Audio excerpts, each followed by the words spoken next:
you'll report who won, who lost. If you think that your opponent might have done it wrong, you have a short period of time to contest it, but we don't have a lot of ability to backtrack or fix that. The If you fail to report your matches in a timely manner, more than once, you will start to receive penalties. So be sure to report them as soon as you finish. We don't want everyone to be held up on this. This is a timeless format. If you look at your opponent's deck list and something seems a little off, there are a few issues in the timeless deck submissions. It's just because MTG Melee is not fully equipped yet. The known ones we have are Tameo not showing up correctly. Just that's a problem we'll see with a few different MDFCs. And Lurrus as a companion will sometimes be disallowed by weird cards.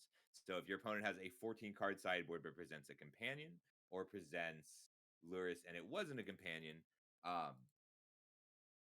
those are the issues we will see. It is not a penalty or a problem if your opponent has blanks, but if you are concerned, please DM us. All right, so when you are making your match, because I think all of you have tournament experience of some amount, but you might not all have tournament experience with MTG Arena. You will be using the direct challenge. So on your MTG Arena client, near the top right corner, there is crossed swords. On MTG Melee, you will be able to view your opponent's gamertag in MTG Arena. You will simply paste their gamertag into the direct challenge, and you will set it up with the arrows to be a limited tournament match with traditional limited cards. So that is going to be a best of 3 limited tournament match. That is the only setting on MTG Arena that uses all timeless cards in their correct iterations. There's no nerfed alchemy cards, but alchemy cards are legal. We have to do it that way because we need the timer. We are going to be using MTG Arena's in-game timer to do this. That should keep the rounds moving pretty quick. But that way we don't have to enforce slow play and we get to use that in-game timer. We will also be running a timer on our side just to help with any other issues, but it shouldn't become one. We are hearing some feedback, I believe, from Tyrant. Sorry, buddy. So, if you have a disconnect, if something goes wrong, please DM us and we will work it out. There's only so much we can do in the event of a disconnect due to internet, but we do have a few systems in place for getting you back into your match. This entire event is going to be streamed on Twitch at The Gathering MTG, twitch.tv/The Gathering MTG. You can watch it. And it's going to be streamed on a delay, so you can always watch the Twitch stream. We're also going to be letting people stream. Well, we're requesting that you stream through Discord. We'll be adding channels to do that. You can see them all underneath where we are in this player meeting. Any channel, any game streamed on Discord will have a shot at being on the stream proper. And we'll be jumping around to try and find interesting ones. As you start becoming undefeated or make it to the top 8, you will have a higher chance of being on the stream. Discord keeps track of how many people are watching the stream. It is against the rules for you to watch your opponent's stream. We will know. We have a sort of manual nature to a few of the things we have to do here. So that means we are going to be handing out game losses for things like watching your opponent's stream, cheating and peeking at their hand. Also, because it's a limited tournament match, you can accidentally sideboard so that you have 58 cards in your deck, 17 cards in your sideboard. Same as Paper Magic, that's going to be a penalty and a game loss. So keep an eye out on that. If you look right below this channel, there's a staff channel. We will be there, staff and troubleshooting. Treat us like judges. Come talk to us if you see anything suspicious or if you have any questions. If anybody else has any questions over the now is a good time to DM me. We're going to be start. How many rounds is it for today? Please DM me questions, but I was just getting to that. So we have 123 legal players today. That would normally be exactly uh that would nor- that would normally be exactly, it would be 7 rounds, but we are running 8 rounds today with a cut to top 8. Um, the first 5 rounds will be commentated by the Fireside Podcast Group, and the latter 5 rounds will be commentated by myself and Island Ghost Sam. That'll be the last three, well, I guess last 6 rounds. So last 3 rounds of the normal rounds and the top 8. Intentional draws are allowed. You and I think that is everything. Like, if you once we start this round, you will have 5 minutes to find your opponent. You may have to click their name to get their MTG Arena tag, and you can also, we have a channel above this for organizing for finding your opponent. You can DM us or your opponent in order to get that organized. If you do not have your opponent within 5 minutes, please come and tell us. We will be issuing similar penalties to what you would find in Paper Magic for late arrivals and no shows. Um, if you need to drop, please do so on the MTG Melee page. Uh, you can DM us. It is much easier. Poison Trigger, I do not know how many points for top 8. We are running one more round than is technically necessary, and it's going to vary wildly. um, so this whole thing is made possible by us at the Gathering. We worked very hard on this, and Nouns. So if you are interested in Nouns, they're a really interesting organization. Whatever you think about what they do, about what they've done, a lot of very good work, and you can learn more about them at nouns.org. Like, they came in and they helped us run a very large tournament series, just because they liked our work. And if you like their work, there's no pressure at all. Just check them out if you get the chance. Oh, great question. Both players will need to do the direct challenge. It pairs you. If somehow you have them on your friends list or you want to add them on your friends list, you can do it through friends list as well. Um, if the direct challenge, so there is a possibility on MTG Arena that if both players fire a direct challenge at the other player at the same time, it can miss. If that happens, simply do it again. I'm just checking the questions really quick, and otherwise, so you can look at your opponent's deck list through MTG Melee. All players had to have a deck list on MTG Melee, and once again, Lurrus and Tamiyo are the cards most likely to be missing from any given list, possibly a Commandeer. But it will always, if there is more missing than that, please DM us. We did run a verification. Great. I think we are all set. So in just a minute here, we're going to go ahead and fire. You will receive the notification shortly after. And if you don't have your opponent in a match with you at, let's see, 11:30 Mountain Time, which would be 1:30 Eastern Time, then let either myself or Tyrant know. I will be in the channel right below this for a bit, and I will be there intermittently for the next 12 hours. Good luck, everybody, and thank you all so much for coming out. Thank you. You're very welcome.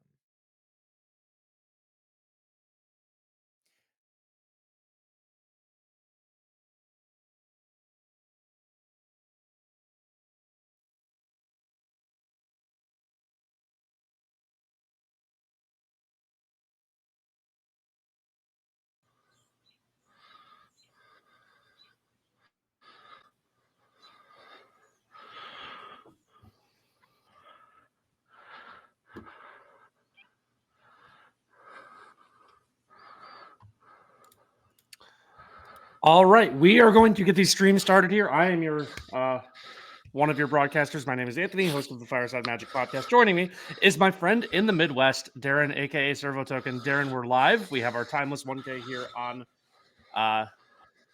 The Gathering, our first of many 1Ks. My cat in the background, instantly. Guest broadcaster Sunny. Darren, how's it going? It's going pretty good. I'm very excited to experience Timeless for honestly the first time. I've done a little bit of research into the format, but never actually played myself because I'm not much of an arena person. So I'm excited to do a lot of learning today and showing off this format. Awesome. Yeah, I have played a little bit. It's been a little while, but excited to kind of get that going. Kind of get back into it. Looking at some of the deck lists and stuff, it looks like not a lot has changed. So a lot of like show and tell, a lot of necro, dark ritual, stuff like that. Kind of the appeal of the format. Obviously, like the pitch elementals from Modern Horizons 2 have a big impact on the format. For those who maybe don't know Timeless, which is possible, if you're just tuning in and wondering what this is all about, Timeless is basically every card that's on Arena is legal. There is no ban list, only a restricted list, so nothing is outwardly banned. Things are just restricted to one. They reserve that for pretty much the most powerful cards. It also uses the alchemy cards that are exclusive to Magic Arena, which again, some of you may not be familiar with. There are some that'll come up that we will go over in time. There's also specific arena only mechanics that are you're going to see here maybe for the first time. Things like chorus, things like conjure, seek, and stuff like that that we will try to call out and explain as we are going on here. But we are just waiting for the first round to start, waiting for some matches to start streaming. And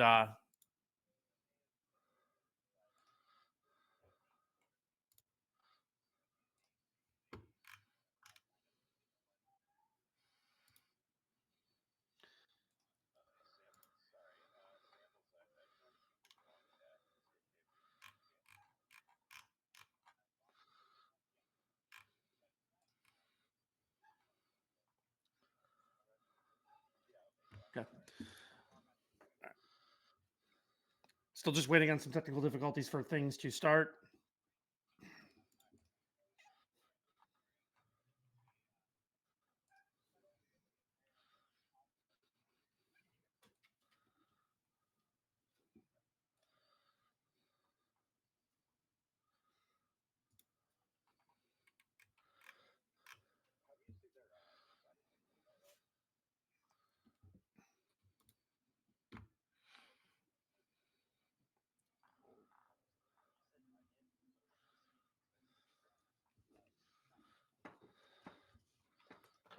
Just still waiting on things. Both of my cats are going to be nightmares here, Darren. It's all good.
Okay, there we are. Hello. All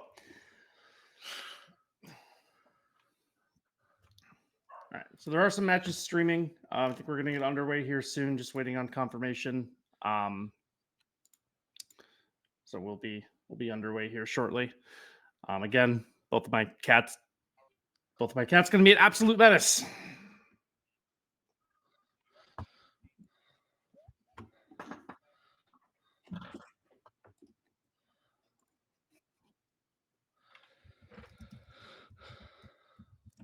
So Anthony, is there a deck that you're excited for today? Just going to be interested to see.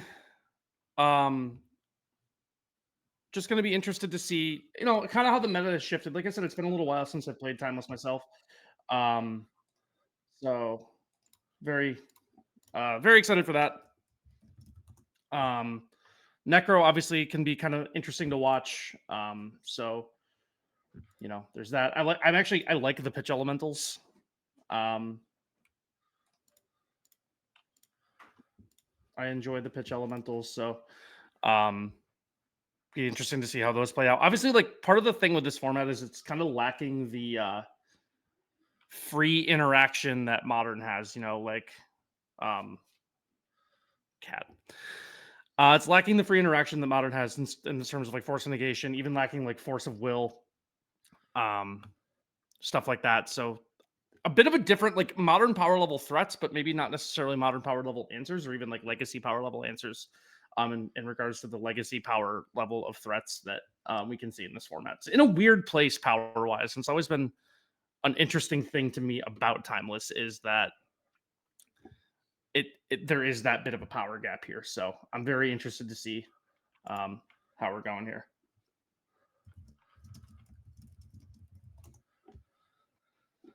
I saw that Energy is one of the big fair decks of the format, and I am pretty excited to see how that actually pairs up against some of the more unfair things that is going on in the format. Because really, one of the only things that they have to combat that is like Thoughtseize effects and taxing things like Orcish Boners. So I'm curious if the like the aggressive side of the Energy deck will be able to put enough pressure on these combo decks to close things out before they can really get going. For sure. All right, we're going to be jumping over to our first match here. We're going to be in room 3 here with Marley in a moment. So that's going to be our first match of the day.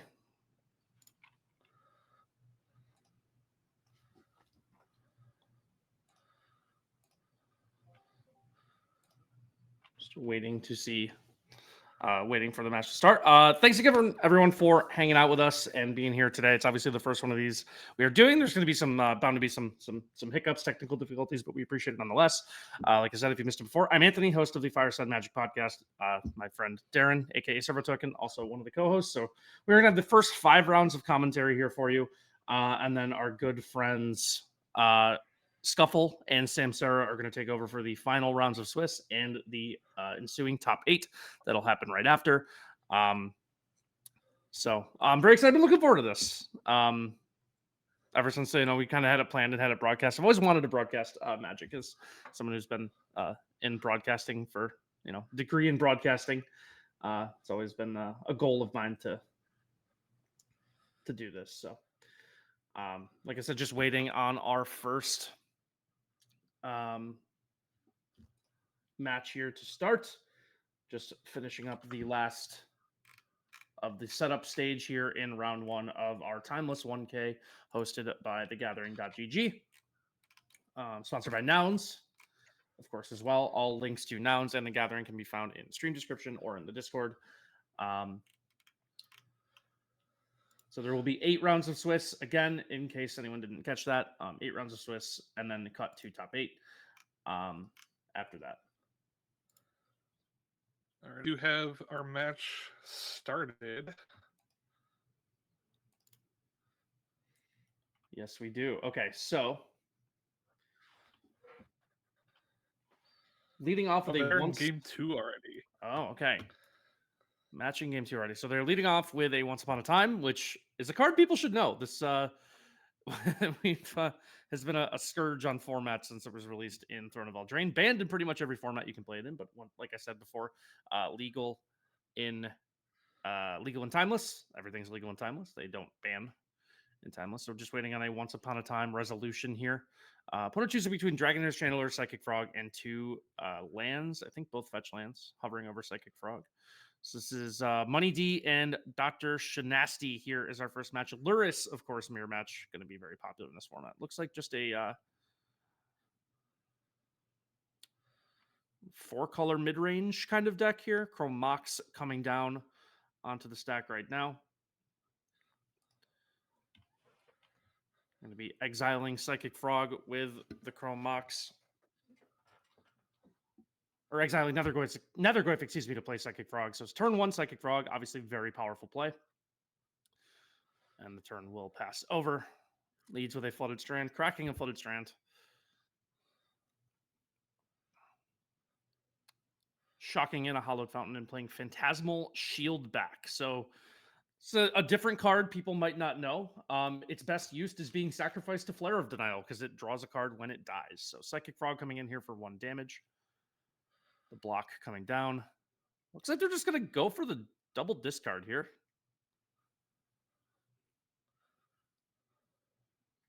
One of the cool things about playing Psychic Frog, it's a card I've played quite a bit of when I have played Timeless. So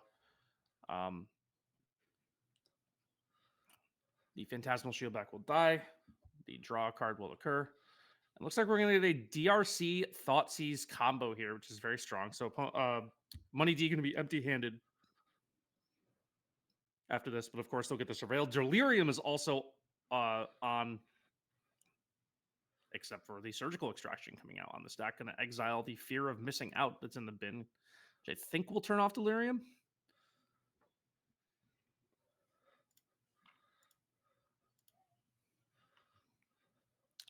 Thoughtseize comes down, Mountain to the bin. I'm going to see Dr. Shignasty's hand here. So Tamiyo, Brainstorm, Fragment Reality, Treasure Cruise, and Flare of Denial. So they did have the Flare of Denial set up.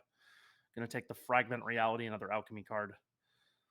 Very strong turn 2. That's going to be a common trend of this format, I think. So Brainstorm coming down, Legacy staple.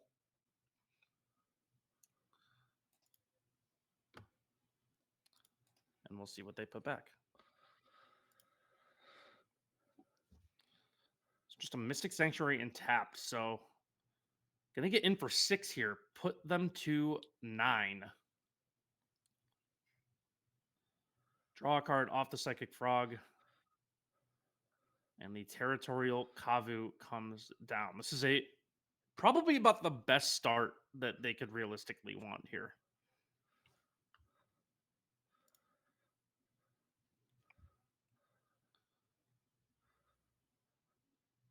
Looks like it's just going to be a Tamiyo pass. But once again, with just this board setup, going to be a little difficult for Shignasty here. There's another Fragment Reality. So it's going to exile the Channeler.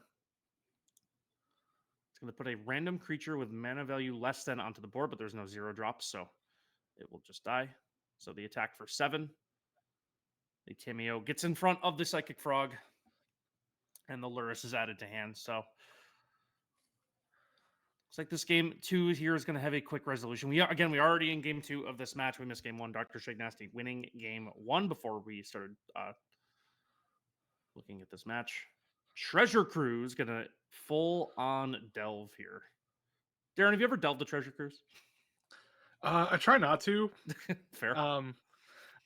I'm a big fan of the Treasure Cruise, especially in formats with fetch lands, just because it's so easy to turn on.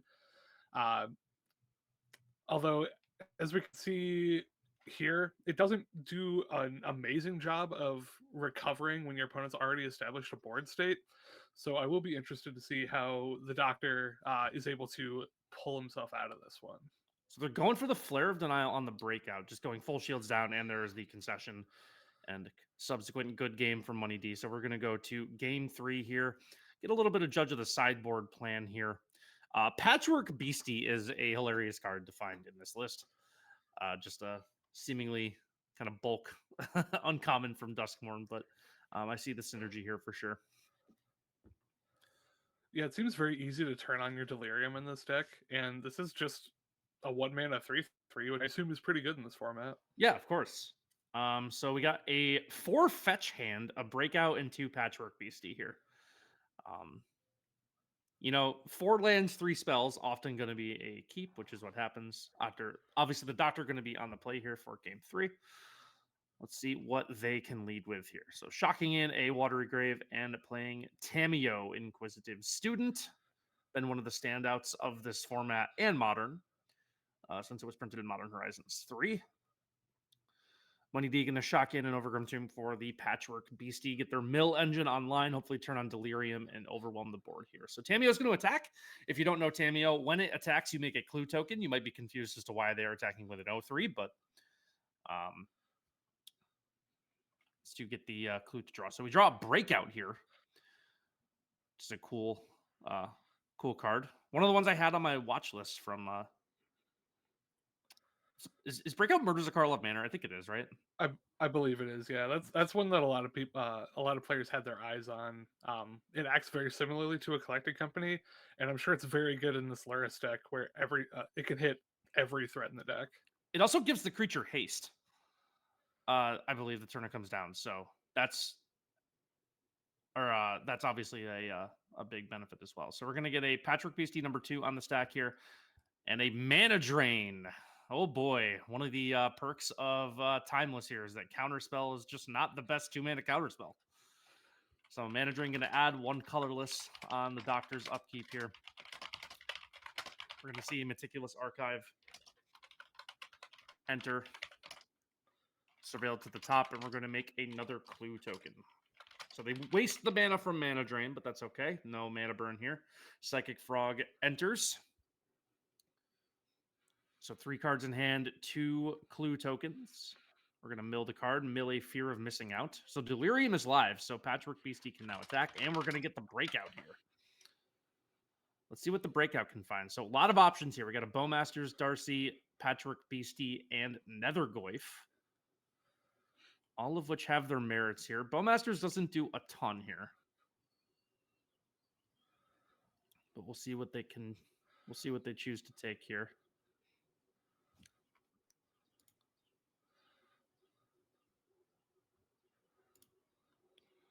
And it is the Nethergoyf. So 2 5/6 Nethergoyfs and a 3/3 Patchwork Beastie coming in hot here. They swing for 13. We'll see if they pitch 2 cards to the Psychic Frog here to do the trade. Wouldn't even be a trade, actually. The Psychic Frog would just live. They are going to just throw it in front of the Nethergoyf. So the attack is going to be for 6. The Psychic Frog is gone, and it's just a Tamiyo, some clues, and a dream here for the Doctor. Honestly, that is a pretty sensible block with the frog there. Yeah, I think it is too. The frog takes a lot of time to get going, and in the face of what is this 13 power, you just don't have that sort of time to draw your cards, pitch them away to the frog. You need to find an answer right now, and the frog just is not it. This is going to be a potentially pretty explosive turn here from Money with an Amped Raptor and another Breakout in hand. We'll see if they have any answers on the other side from the Doctor, but getting to double spell this, you're going to get another haste threat and 2 things on board. We're going to see the Surgical, on the Breakout. Ooh, that changes things a little bit here. Surgical on the Breakout will remove the 1 from hand. So a little less of an explosive turn. How about that? Overgrown Tomb instead going to come in tapped. The Amped Raptor still going to come down. 2 cards left in hand for the Doctor. We'll see an answer here. So Amped Raptor going to make 2 energy and cast a free Once Upon a Time. We got 3 options here. Nethergoyf, Beastie, and Frog. They're going to take the Nethergoyf. So 2 5/6 Nethergoyfs once again with a 3/3 Patchwork Beastie all coming in. There's 2 cards in hand. 1 Nethergoyf gets Fragment Reality, which is just kind of like Swords to Plowshare in this format without the life gain, especially on a 1-drop. So the board's gone. They draw 1 card off the shield back again, and another Nethergoyf comes down.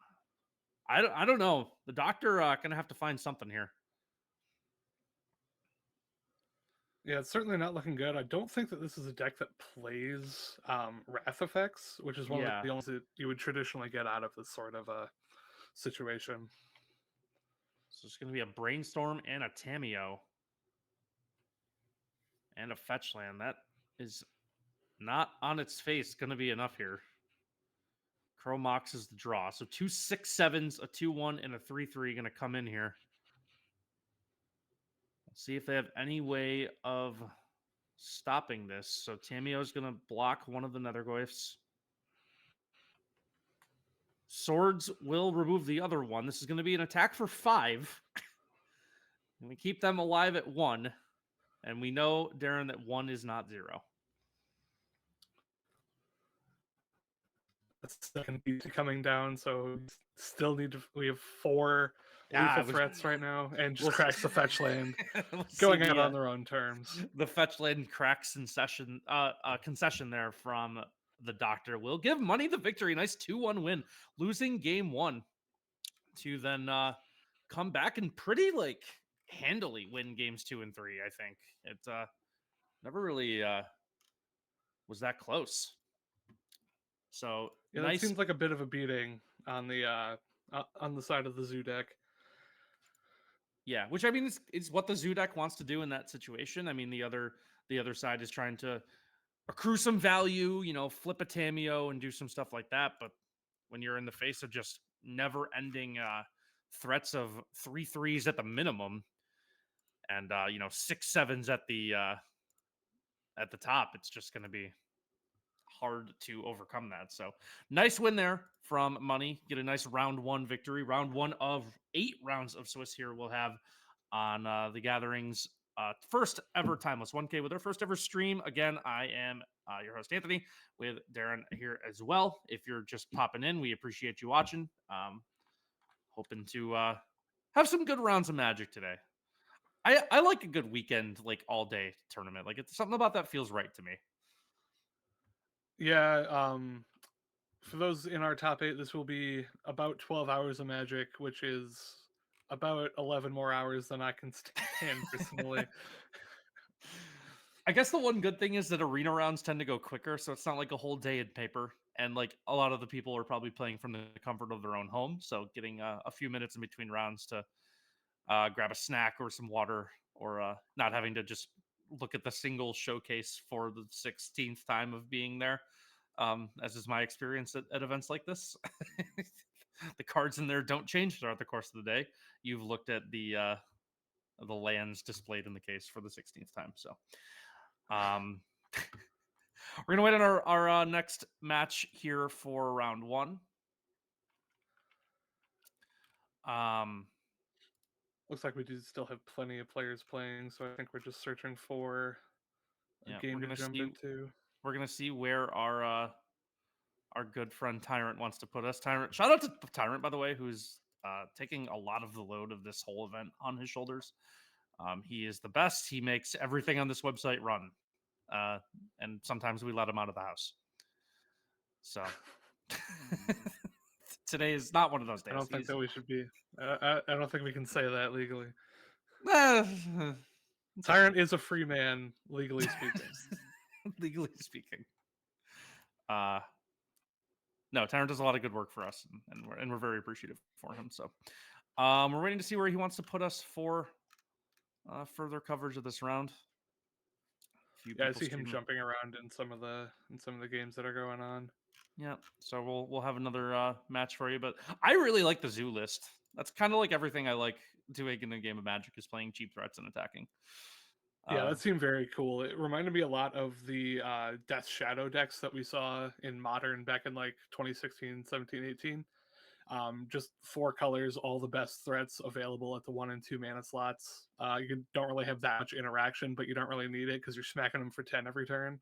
Yeah, and Breakout is a cool tech in that list. Like I said earlier, so that's a fun card to see some play, and especially in a format like Timeless, where it is. That card hasn't really caught on in any other format, but in maybe one of the most powerful formats Magic has. I don't think it's unfair to call Timeless that.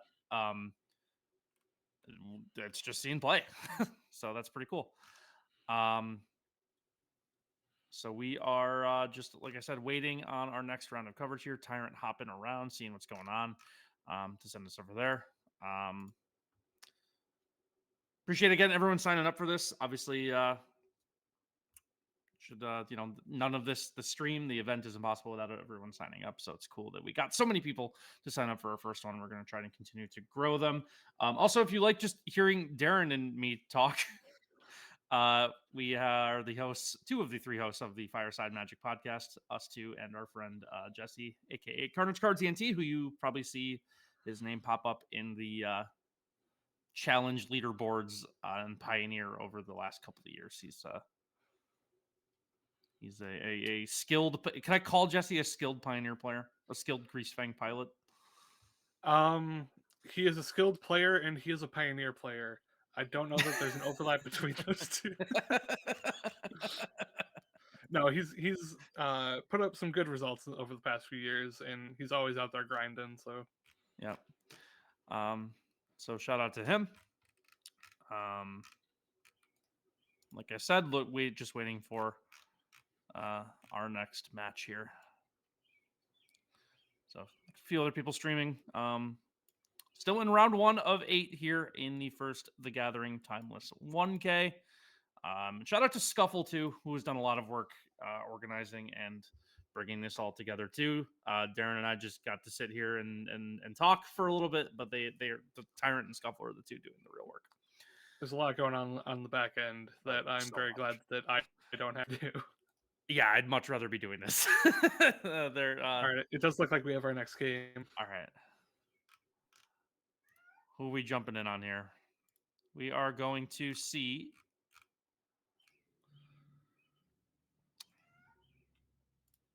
We are going to see here.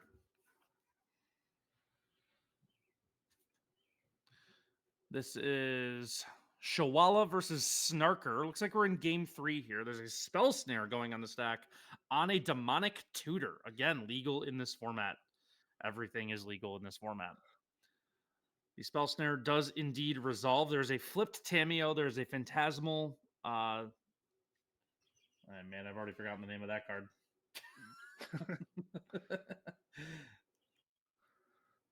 Phantasmal Shieldback. Commandeer coming down on the dig through time, but yeah, Commandeer is one of the big free pieces of interaction that we get in this format. It isn't always the best card that you would have access to, but when your opponents are throwing on cards as powerful as Dig Through Time, the One Ring, there's a lot of good targets to steal with the Commandeer. Commandeering there is straight up just like card neutral, right? Yes, you are paying 3 cards in order to steal a Dig Through Time. So you take the Dig Through Time from your opponent, that's 1 card, and then the 2 cards you get from it is the other 2 cards. I guess it's but it seems to have worked out pretty well. I would say so. So we got a Psychic Frog coming down, a Ghost Vacuum in hand, a Disruptor Flute, Psychic Frog, a flipped Tamiyo. So Psychic Frog going to come down here. We are in game 3. 10-10 on life totals. Board presence obviously in favor of Shawala right now. But board does not tell the whole story, as we know. So there's 5 cards in Snarker's hand. And we'll see what they can do. 4 lands. There's an Abrupt Decay coming down on the Tamiyo. I don't think we have an answer to that in hand, so it looks like the Tamiyo is going to be gone here. And it is. And we're just going to get a pass back. You can see if we get a flashed-in Disruptor Flute here. That'd be kind of an interesting play. Doesn't look like we're going to. So another Psychic Frog is the draw. Contemplating a Tamiyo, contemplating a Ghost Vacuum. A lot of decisions here. A lot of things that Shawala can do. This does again the appear to Phantasmal be the Reanimator deck. Okay. That's obviously going to be really popular in this format as well. There's a lot of good reanimation targets, and you have, I think, the good reanimation spells. We're just going for Clock here. Just going to discard the Ghost Vacuum to get the counter here. That's a play. I am curious to see what this Disruptor Flute that's already in play is naming. Oh, yeah, we need to hover over that. Brainstorm is the draw, the Mystical Archives version from Strixhaven. So Brainstorm Tamiyo is just an auto flip on the Tamiyo, which is pretty cool. All right, Tamiyo, nothing else. So we have a Sink into Stupor, Disruptor Flute, and Brainstorm held up as interaction. I think that's a Bloodstained Mire on the other side, or it might just be a basic. Who knows? Certainly not me. That was a Scalding Tarn came in. Scalding Tarn. Okay. I was yeah hovering that. Mystic Sanctuary is the draw, and there are 4 islands in play for Shawala, so they can buy a spell back to the top of their deck, with which Brainstorm is pretty good. Also, maybe going to draw a card off Psychic Frog. Also, maybe going to make a clue off Tamiyo. Lots of ways to draw this card if they want to put it right back on top of the Sanctuary, or maybe we'll just get him for an attack here. Sorry, Lorien revealed and a mana drain in there. I'm sure those are among our considerations. That's probably correct. Looks like we're just going to hit clock here again. Discarding the Mystic Sanctuary. All right. That seems like a flex. Don't even need them. This is we're taking some lines here. I like this. It's one of the cool things about Psychic Frog is that it's a card that you can just do a lot of different things with at any given time. Are we just going for lethal here? This is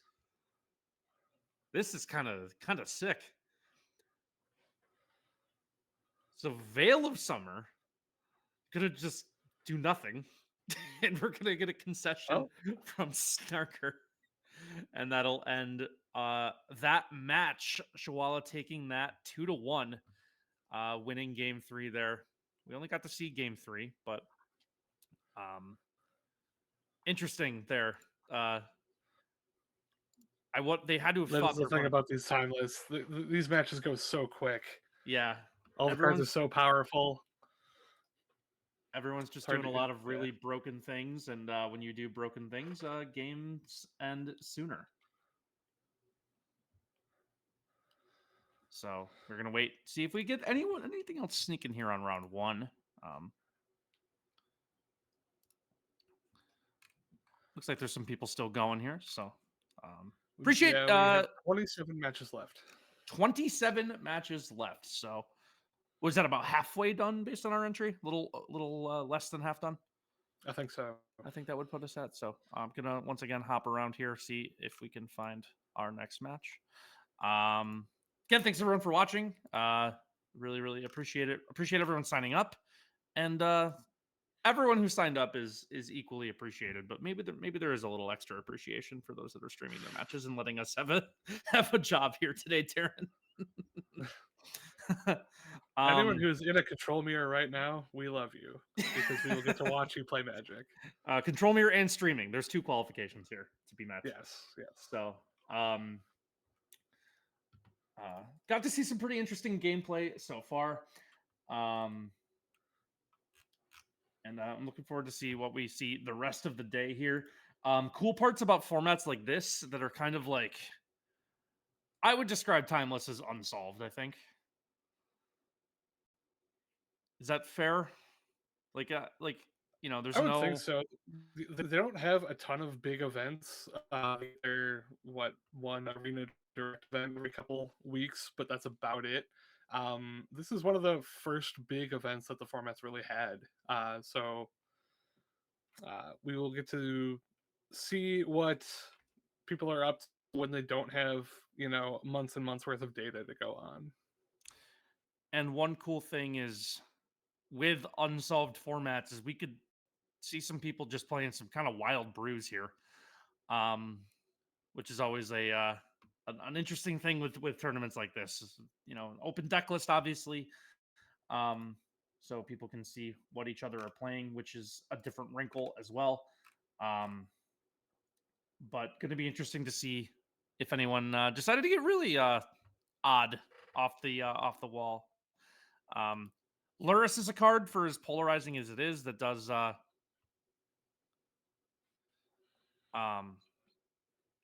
lead to some deck building choices. I think that's something with Lurrus that people don't necessarily talk about enough, is that, like for example, in the first match we watched today, Lurrus was the companion, and you know what card would have really helped there was Temporary Lockdown, but you can't play that with Lurrus as your companion. So you have to hedge your bets a little bit when playing Lurrus. Obviously, you can play,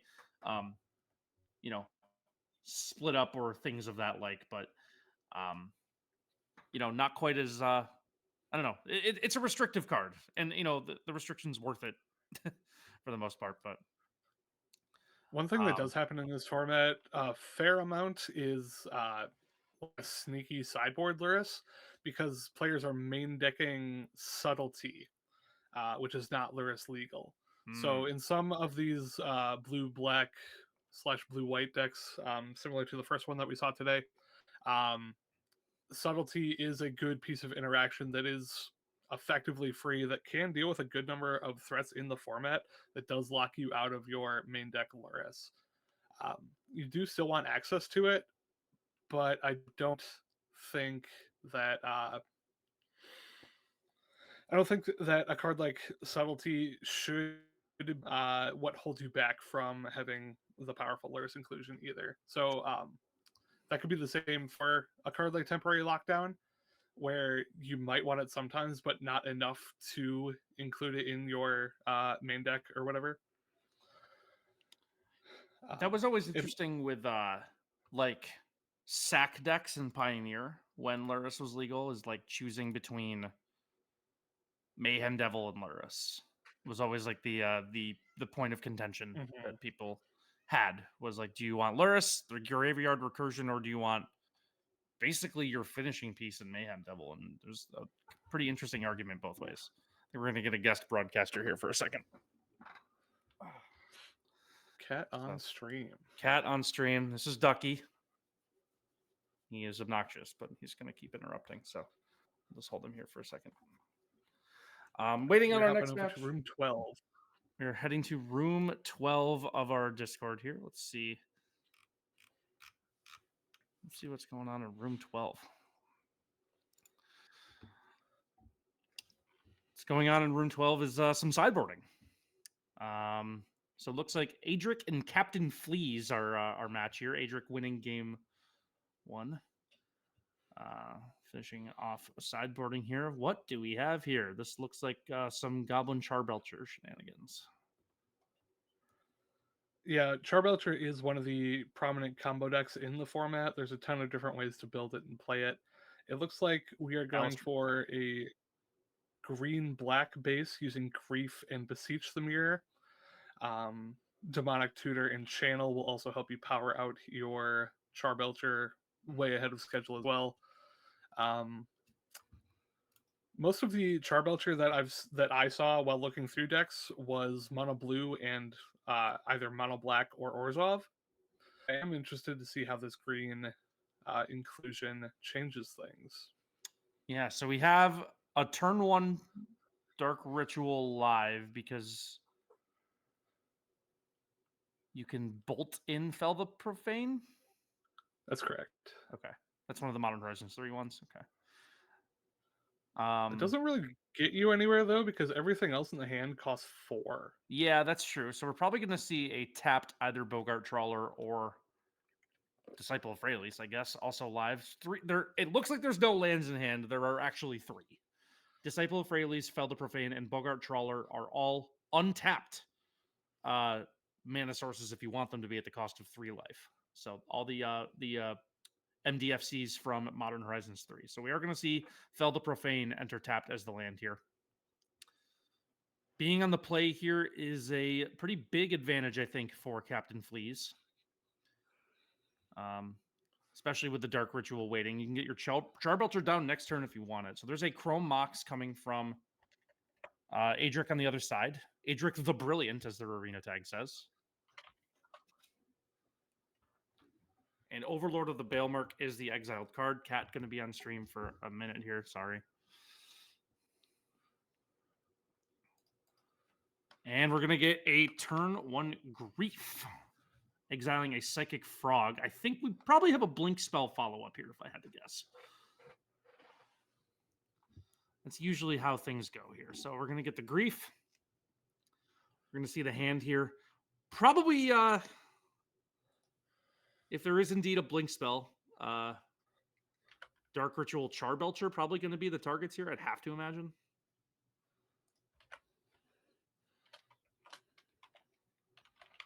Dark Ritual is the card to go. We don't have a Blink spell. Maybe we get the Reanimate here, though. We do have Reanimate, so basically a Blink spell.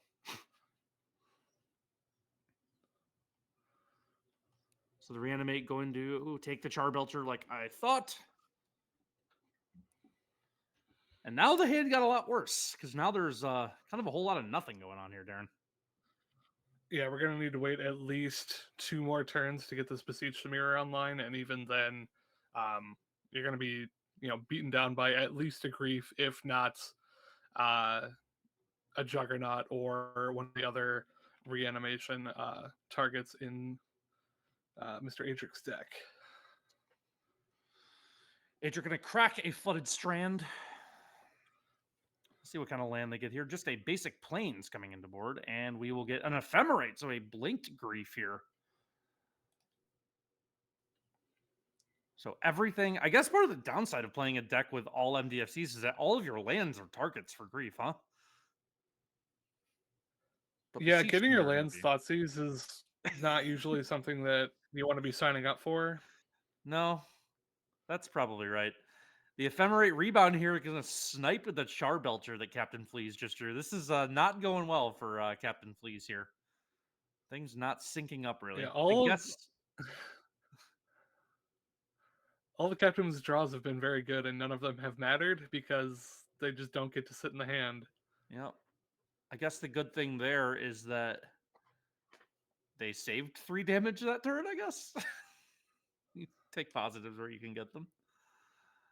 That's going to be Juggernaut Peddler.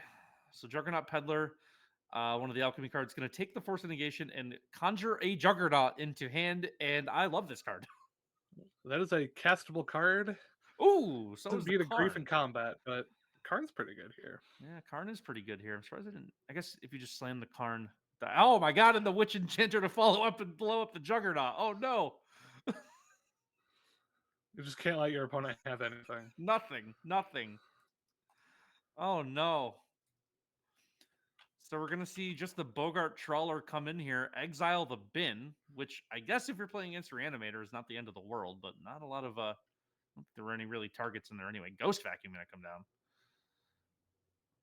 See what they want to trade the Trawler here for. Looks like they're going for the Juggernaut Peddler. They're gonna go down to 4 here, so they're dead on board. All they have is 2 Karns. Second card is not going to do it. All that they can get is a Chalice of the Void by the looks out of their sideboard for 0 mana. So, yeah, that's going to be it. So Adric will win the match 2-0. Still fighting through round 1 here of our Timeless 1K here on Gathering.gg. Anthony and Darren here bringing you the commentary for the first 5 rounds before our friends Scuffle and Sam Sarah take over for the final 3 rounds of Swiss and the ensuing top 8. So we will see where we are going next year. We still have 11 matches remaining. I'm not sure if they're still streaming. Okay, well, we'll find out. I guess worst case, this is basically just live Fireside Magic, right? That's what we wanted to do. You know what? Why don't we could almost do that. We could just record and upload this as our episode for the week. I will certainly not be doing that. Yeah, we're not going to do that as a joke. Thanks again, everyone, for watching and playing, signing up. Our next one is April 19th, if That's I'm correct. not mistaken. And it's a format, Darren, that I don't know if you know anything about. It's called $30 Vintage. I don't know if you're familiar. I've heard of this exactly one time. It sounds like a format where your entire deck costs $30. And with vintage card legality. Is that correct? Yes. So very similar to Timeless today, a lot of powerful things going on, but not maybe the ones that you might be expecting if you are used to the other powerful formats like Legacy and non-budget Vintage. Okay. I know it's a format, all joking aside, that you are pretty heavily involved with both playing and promoting. Is that fair? Yes, I am one of the admins over at the official Value Vintage Discord server.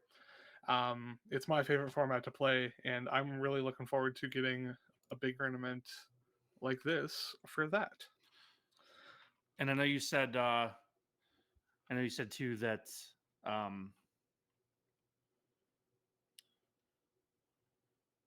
that like all the big events that have happened for it have done very well attendance wise. So No, we're excited to get into that one too. I'm glad that format's going to get some publicity. It deserves some publicity as being like a kind of cheaper way of playing Magic. So for those that don't know too, how does the $30 cap work? Yeah, so all decks are based on TCG market price for lowest or the cheapest tournament legal copy of a card. So if there is a duress available from M20 or whatever, and it costs 2 cents, then all of duress costs 2 cents as far as deck building goes. So we have over on Moxfield the option to set your deck as value vintage, which will automatically calculate this for you. And I think they made it so that all cards over $30 are also illegal, which is almost how the format works. But yeah, you are basically just calculating each card's inclusion based on its market price, and that's how you determine legality. And what kind of decks can people expect to see on April 19th for our Value Vintage 1K? That's a very difficult question to answer because basically anything that you want to do is viable in the format. Some of our top decks are things like High Tide, Crashcade, Rhinos, which uses the Cascade cards like Shardless Agent to put a Crushing Footfalls into play. We have Initiative, which is a commander mechanic that is significantly stronger in 1v1 Magic. A lot of the format is influenced by Commander and its precons, so the things that are good there are also going to be good in this format, just because all the cards in those decks are so cheap. Makes sense. I think we have our next match here. We'll find out in 1 second. Still in round 1 here. Round 1 of 8 of Swiss, like I said. Anthony and Darren here bringing you commentary. I just want to take a second to say that this is like always something I've wanted to do, so it's very cool to get the opportunity to do this. Someone who's watched a lot of Magic coverage for big events, and as someone with a degree in broadcasting, I've always wanted I've always wanted those two things to overlap. So it's cool for me today that we're getting the chance to do that here. So I won't wax poetic about that too much. We are going to jump over to our next match here. We have Bookworm 314 and Squealer here. So it looks like we are in game 2. Lurrus of the Dream Den down for Squealer here. We got a Lorien Revealed, Brainstorm, Spell Snare, and Flare of Denial all in hand. And Scalding Tarn on board. And a Grief coming down. I feel like we're going to be saying that a lot today.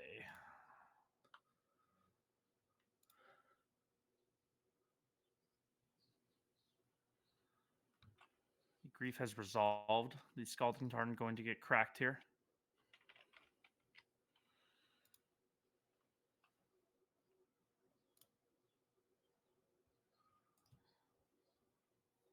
With the Grief still on the stack, holding priority on this Scalding Tarn. Let's see what we do here. Shocking in a Hallowed Fountain for the Brainstorm. We're going to get the old Brainstorm Thoughtseize Protect here. So we're going to protect the Treasure Cruise. And we're going to protect the second Brainstorm. So Bookworm here will get to choose between Spell Snare, Flare of Denial, Lorien Revealed, and Spell Pierce. Going to assume we're going to see the Reanimate follow-up here, as we have seen happen in the last match and is commonplace in this format. Used to it being like a Malakir Rebirth if you're a modern, an old modern gamer. Well, old modern is relative. A modern gamer from like a year ago.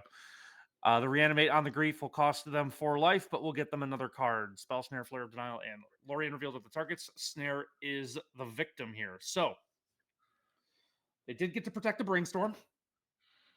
So they do have another Brainstorm. Looks like that's really their only thing they got going on here. We're going to Shock in a Watery Grave. 16-15 on life here. 5 cards in hand for Bookworm. Just drew their 5th card. A Grief on board and a Untapped Swamp. That treasure cruise on the Inquisition. top of the library, I think, is going to do a lot of work in catching back up from this grief attack. That's absolutely right. Except they're oh well, they can't Inquisition the treasure cruise, so I guess this makes sense. So you Right. can protect actually snare plus a flare, and then they can just take a flare.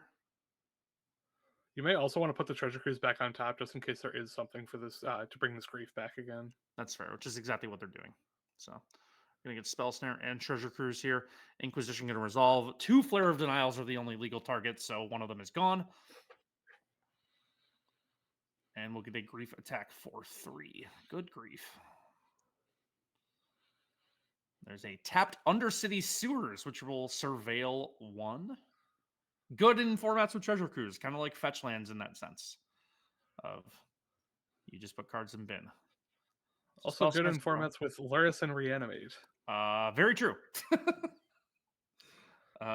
Also just good. Even in formats without those lands are just good. The attack from Grief here going to bring Squealer down to 9 health, 16 on Bookworm's side here. And now we're going to get the Treasure Cruise draw we've been waiting on. There are 6 cards in bin with a fetch land in play. So this Treasure Cruise will just will be Ancestral Recall, pretty much. We'll get an island untapped. Has the spell snare back up in case there's a mana drain. Love that. And we will get the full 7 delve here. So I cast Ancestral Recall. Pass priority to you. What's the response here if there's any? No response. No just response. A full draw. So Mystic Sanctuary, Brainstorm, and Lorien Revealed. So we have 2 Lorien Revealeds now in hand. A Flare of Denial, which there's no creatures, so that's not doing a lot right now. We're going to cycle a Lorien Revealed here. We're going to Brainstorm first. Still the Spell Snare backup here in case there's an Orcish Bowmasters, which is an important thing to have here. We got a Stern Scolding and a Mana Drain with a fetch land. We're putting back the Flare of Denial and a Lorien Revealed. I'd have to imagine we're either fetching here to get rid of the other Lorien Revealed if we need to. I don't think that's a card we're super interested in right now. Need to find something to deal with a creature on board here, Darren. Yeah, there's been a lot of top deck manipulation, but no permanents drawn. I'm wondering how we intend on beating a 3-2 because we're currently at 4. Yeah. Beating a 3-2 here is seemingly problematic. We're going to get a Meticulous Archive binning a Watery Grave and a passive 2 mana up here from Bookworm. Island is a draw. That's not what you want.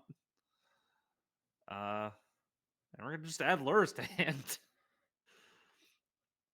So a shot that we're dead here. There's a couple things in hand to mitigate that happening. We'll see if we get something from Bookworm here. If we're Squealer. Stern Scolding and Spell Snare, both good cards to have here. Should cover most bases of what you're looking to counter here, I would think. So Grief is going to come in and put Squealer to 1, but as I said earlier, that is not 0.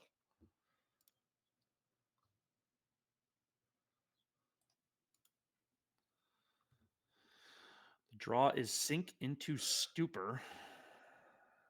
It does technically deal with a grief once, but it does also put it back in their hand. So I'm not sure how much we want to be bouncing this grief right now. Yeah. There's nothing to lure us back here. So Luris would just be a 3-2 lifelink. I don't think you're wasting the mana here to do that. So we're going to have to see the Sink into Stupor on the Grief here. It's the only way to really stay alive. Second Grief coming down. We're going to get the Sink into Stupor on the first Grief, the onboard Grief.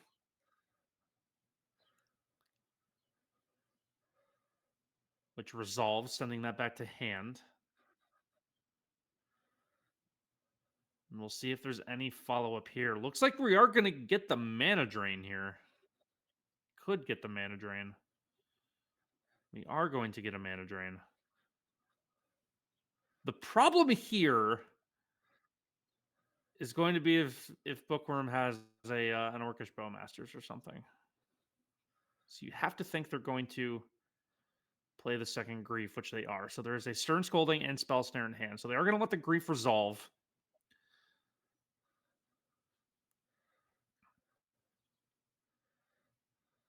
Curious to see what Bookworm takes here. It's kind of an argument for every card in hand. Yeah, nothing is particularly stellar, unless they do have a Orcish Bowmasters that they want to fight through. In which case, you take the Stern Scolding. Well, the Spell Snare can also counter the Bowmasters. So they take the Lurrus. And there's a Brainstorm with the Grief Evoke on stack. So we're looking for something to bring this Grief back, perhaps?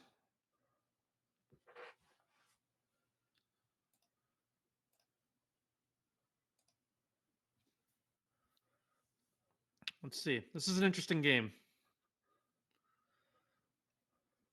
Enough gas coming for Squealer here where they might be able to rebound. But they can't counter or reanimate. So a reanimate on the Grief does not leave them in a very good place here.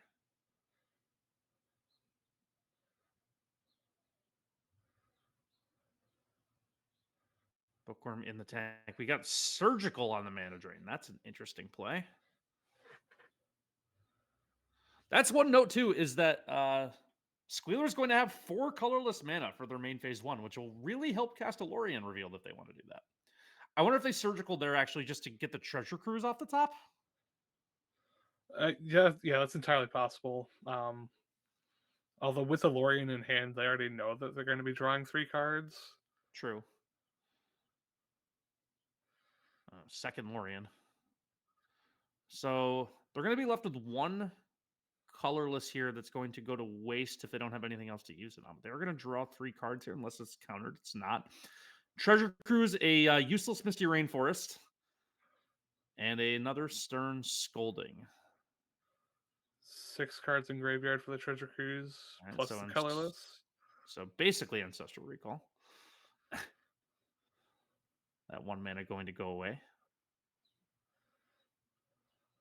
I'm going to go up to 8 cards in hand here. Still nothing to deal with like a resolved permanent, which is not really a world you want to be living in. Let's see what Bookworm has here. Holding priority on something. No double blue, so it's not a mana drain. It's a resolved draw 3. So Tamiyo can come down, and we have a Swords to Plowshares as well, finally, to deal with something resolved, should that come down. Do you think we even play the Misty Rainforest here? I wouldn't. There's a lot of equity in throwing it away to a frog, and also not accidentally clicking on it. That's a very good point. I don't think you can Z your way out of that one. All right, we're Tamiyo past here. Bowmaster. So now Squealer finally drawing some threats here. There's a good opportunity for them to come back in this game. They are not dead yet. They're on the ropes, but still very much in this. Yeah, the only thing that Bookworm has really done this game is cast Grief, and when you're drawing, what is that, 15 cards? That's not the hardest thing to fight through. That's very fair. So we're going to get a Cracked Clue here. And we have a Phantasmal Shield back once again. No Flare of Denials in hand, so that's just a 1/3 right now. Worth noting, you can turn that into gaining 1 life if you want to Swords to Plowshare your own Phantasmal Shield back. Mr. Rainforest online. Yeah. Island is the play. 3 cards in hand from Bookworm. 12-1 on life totals now.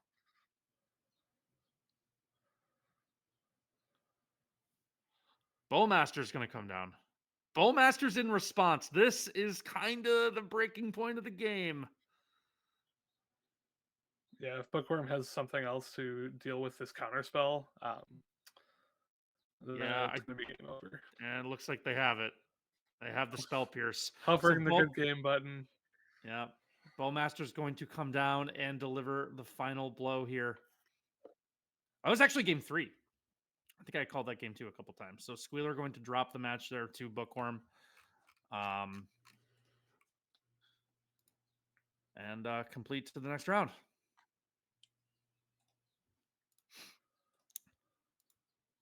So Bookworm taking that match. Kind of an aggressive play, I would say, from Schooler there to leave yourself completely shields down in that moment. I think you can probably wait another turn to get, you're winning that long game, I think. So having the mana up to not die to that exact scenario, I think, is probably the better play, but or the maybe the safer play, I think. But sometimes there's Yeah, go ahead. Fletching in the Bowmasters at end step when you only have 1 mana up to protect it doesn't seem like the best use of your mana because your opponent only has 3 cards in hand, and theoretically you could fight through anything that they've got going on. So maybe a little bit of poor sequencing in that one. Hard to tell, but Yeah. And you don't know what your opponent has either. I mean, there's obviously like circumstances where you have to make them have it, and they had what 3 cards in hand, and 2 of them were Orcish Bowmasters, right? So like, there's some math to be done there. They haven't really like seen a lot of cards yet either, so there's no way of really knowing what they have, and we didn't know what they had. So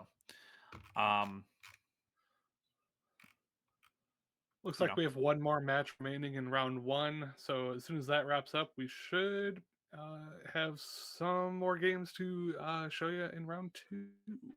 Sweet. So yeah, almost done with round 1. Again, 8 rounds of Swiss. I've said it a bunch of times. Going to keep repeating it for those. Maybe you're just tuning in. If you are tuning in, hello, welcome again. My name is Anthony. We have Darren on call as well. 2/3 of the Fireside Magic podcast. If you like hearing Darren and me talk, you can hear us talk every other week, roughly, on the Fireside Magic podcast with our friend Jesse, aka Carnage Cards ENT. Or if you like anything we do on the gathering.gg website, consider subscribing to us on Patreon. Get stuff as well. We're going to keep running these tournaments, and our Discord is the best place to keep up on that. If you are just tuning in to stream for the first time, you can join us in the Discord. So, yeah, waiting on our last round, or our last match, excuse me, of round 1 to finish here. We'll see what round 2 has in store. So Darren and I are going to have you for the first 5 rounds of coverage of the 8 rounds of Swiss we have going on here, and then our good friends Samsara and Scuffle going to take you home for the last 3. Our next one again, April 19th. Value Vintage, $30 Vintage. Is there an official name? Do I have to stick to one? The official name of the format is Value Vintage, but you can call it Budget Vintage or $30 Vintage, and people will know what you're talking about. Okay, fair enough. I also want to clarify, in case anyone's saying, I'm not being like held hostage in this basement. I know it looks like I'm being held hostage. I'm not. I just want, it was my Lego TIE Fighter over there. I feel like if I was being held hostage, I wouldn't have a Lego TIE Fighter. Is that fair? That sounds exactly like something that someone being held hostage would say. Fair enough. I'll blink 3 times if I need your help. We are waiting on round 1 to finish up here. Before we get on to round 2, we're gonna get guest broadcasts from my cat still for probably the rest of the event, so I apologize for that. But again, Magic players seem to like cats, so I think you can probably hear him chirping right now. So, all right, still waiting on round 1 to finish up here. Again, thanks everyone for hanging out with us here today. Lovely Saturday, March 29th.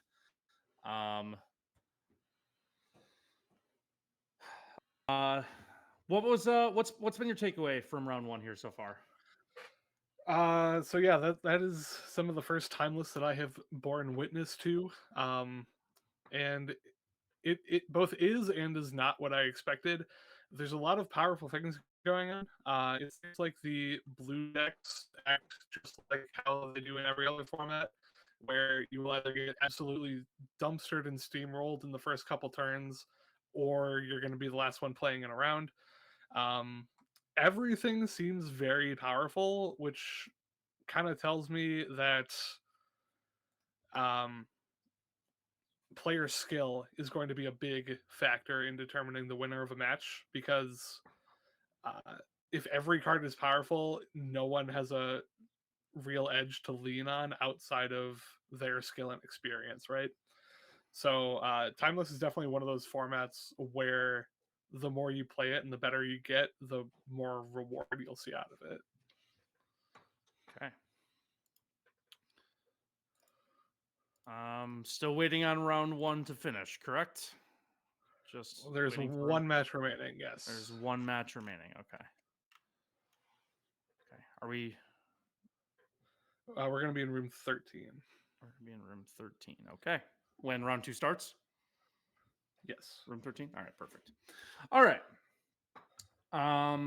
Again, some stuff in Timeless that maybe people don't know. There's cards. Actually, we didn't really see any of like the mechanics of Timeless that Timeless brings. We saw a couple of the Alchemy exclusive cards. We've seen things like Juggernaut Peddler, which I got to be honest, is hilarious. That card kind of rules. That card is great. I like it a lot. Yeah, just replacing anything you have in hand with a copy of Juggernaut is just objectively funny. We've seen Fragment Reality. We've seen the assemble the players, assemble the team, assemble the green black tutor yep. card. Yep, assemble the team. We have seen and Phantasmal Shield back, of course. We've seen several times just be a vessel of drawing a card when you cast Flare of Denial.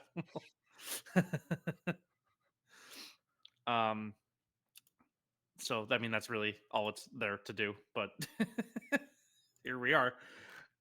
So maybe we'll get kind of hoping to see like some of the other like Timeless exclusive stuff. When last time I played Timeless, one of the cards that we had seen play a lot was Jarsil Dark Age Scion, which we have not seen yet, but we probably will see at some point today, you would think. That's a card with Starting Intensity, another Alchemy exclusive mechanic. Is that the one that's like max speed but for spells? Yes, kind of. Yeah, but there's no cap on it. So you'll see words here like perpetually, stuff like that. So we have Seek. I don't know what that means, but I know the word. So Seek is basically like reveal cards from the top of your deck until you find whatever you're seeking, except you don't reveal the cards. It just automatically puts them in your hand. Okay. So does that make sense? There's also spell books. That's another one. Spellbooks is a weird one, yeah. Spellbooks is definitely a weird one. That basically like when you have something, so it'll say conjure a card of your choice from blank spellbook into your hand. So conjure basically just makes the card appear in your hand, kind of like Juggernaut Peddler does with Juggernaut. But with spellbooks, there's like a select list of cards that it can conjure. And I think it can only conjure the card once, if I'm not mistaken. The most actually famous example of this, I think, is the I'm not going to be able to think of the name of the card. The one that conjures the power 9. Oh, yes. Yeah. It's like a bird. Yeah, it certainly is a bird. Oracle of the Alpha is the card I'm thinking of. It's a 2-mana 2/3 flyer. When it enters the battlefield, conjure the power 9 into your library, so you can just draw the power 9 as the game goes on. Kind of a fun callback there. It was one of the ones, maybe one of the first Alchemy cards they actually really printed, and it made people like kind of lose their mind. I think they printed that one in paper too, to some degree. They did. It was in the Mystery Booster 2 as one of the question mark set symbol cards. So yes, they did actually give that one a physical paper printing, which is pretty interesting. For the life of me, I can't figure out how that would work in paper. I guess you just have to have... Yeah, I don't know how you're supposed to do it, but... You're supposed to have the power 9 lying around? Like... you don't? Yeah, right. I guess you just use tokens and shuffle them in?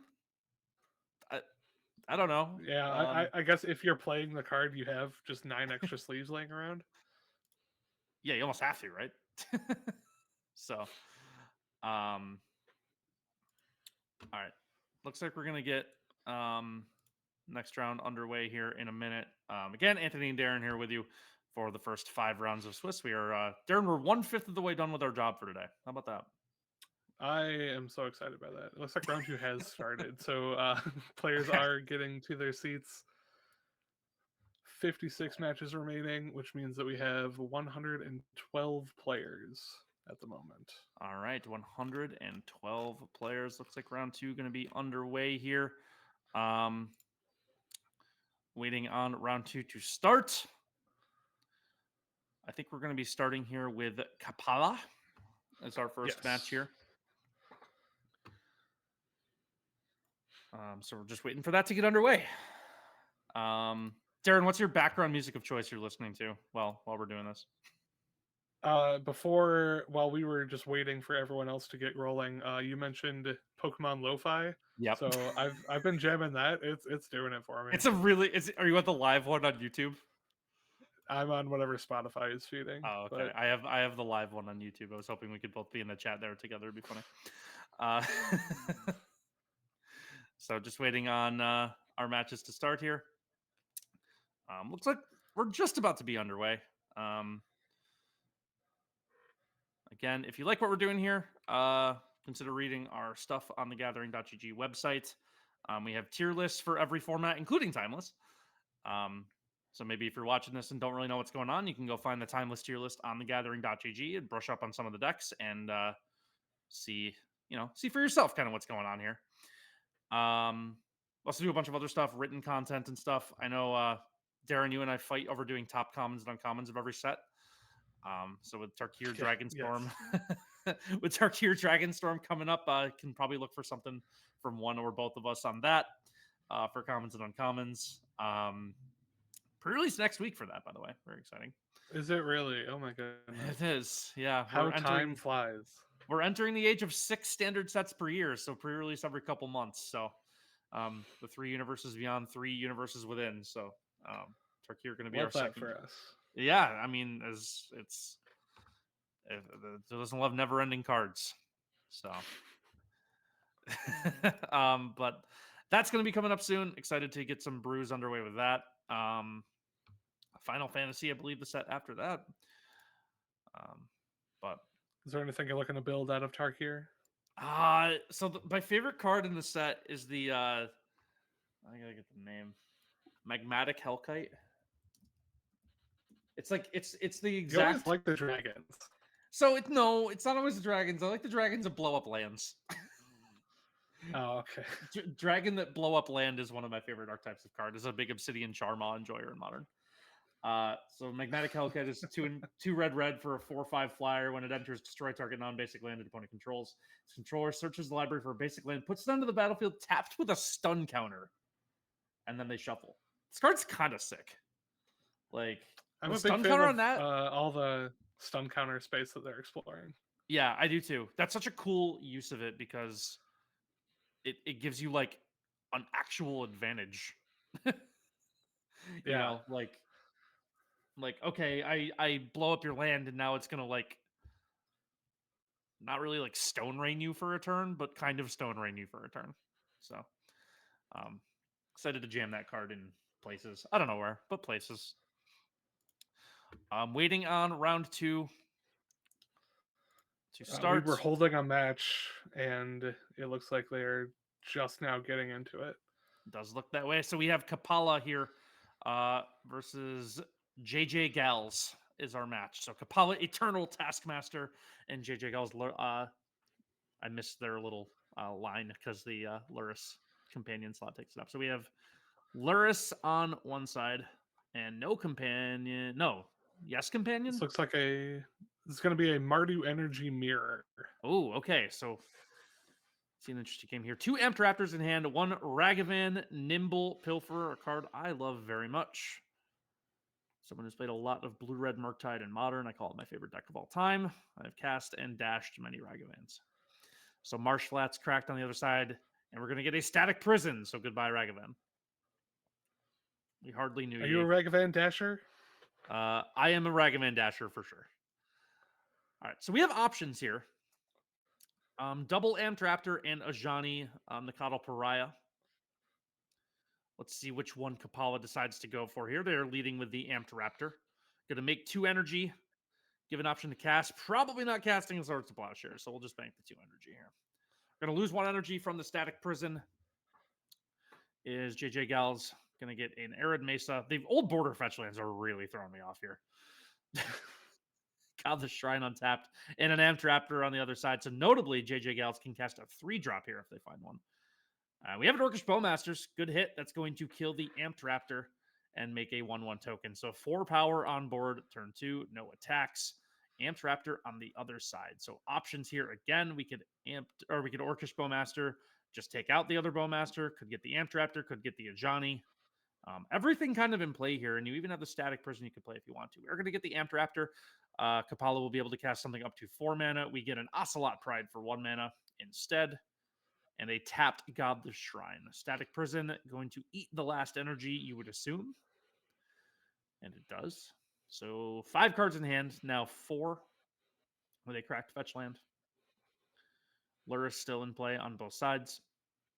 And a Guide of Souls coming down as well with an Amtraptor. So we're going to gain a life and an energy. So once again, can hit a 3-drop. Not that there really should be. There's a Thoughtseize. I'll be interested to see what they take here. Bowmaster's Prison and Ajani. Think it'll be Ajani or Prison? No, let's see. The Ajani. Yeah, I like taking Ajani there. Ajani just represents a much longer game and provides more cardboard overall. So in this sort of matchup, you're really focused on the later turns of the game and setting up for being in a good position for that instead of trying to impact the board immediately. So we just passed with everything up here. Bowmasters and Swords to Plowshare. The presumed plan for Kapala here. In round 2 of Swiss of our Timeless 1K here, hosted by thegathering.gg, sponsored by Nouns. Goblin Bombardment is going to be the card here. So this is going to force some action from Kapala. We're going to see the Orcish Bowmasters taking out one of the Amtraptors. And a Swords to Plowshare going to hit the Guide of Souls before the bombardment comes down, preventing the sacrifice. We're going to see another Guide of Souls follow up here. So 4 creatures on board. Elegant Parlor also going to get some deck manipulation here. Looks like they surveilled to the top. Board state favors JJ Gals slightly, but Static Prison going to come down and take the bombardment and basically make this even. Yeah, Bombardment is such a game changer in this matchup because it really lets you dictate the pace of like what is on the board and how everything is going to function. Basically, it lets you dictate combat by sacrificing your own dudes to add additional damage during blockers. It lets you clear out and start from 0 should you so choose. It's a very powerful card in the matchup and definitely worth taking. Forced action there from JJ Gals, who decided to sack 2 of their own creatures to blow up 2 of Kapala's. Going to see a second Guide of Souls come down, so this could get out of hand quick. We're going to generate a lot of energy here if they have another creature follow-up, but they're just going to add Lurrus to hand. Still a good play. Nothing wrong with that. Guide of Souls on the other side now.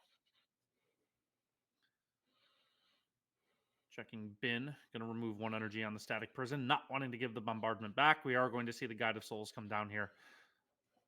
And an Ocelot Pride attack. Going to pay 3 energy. Give it the counter.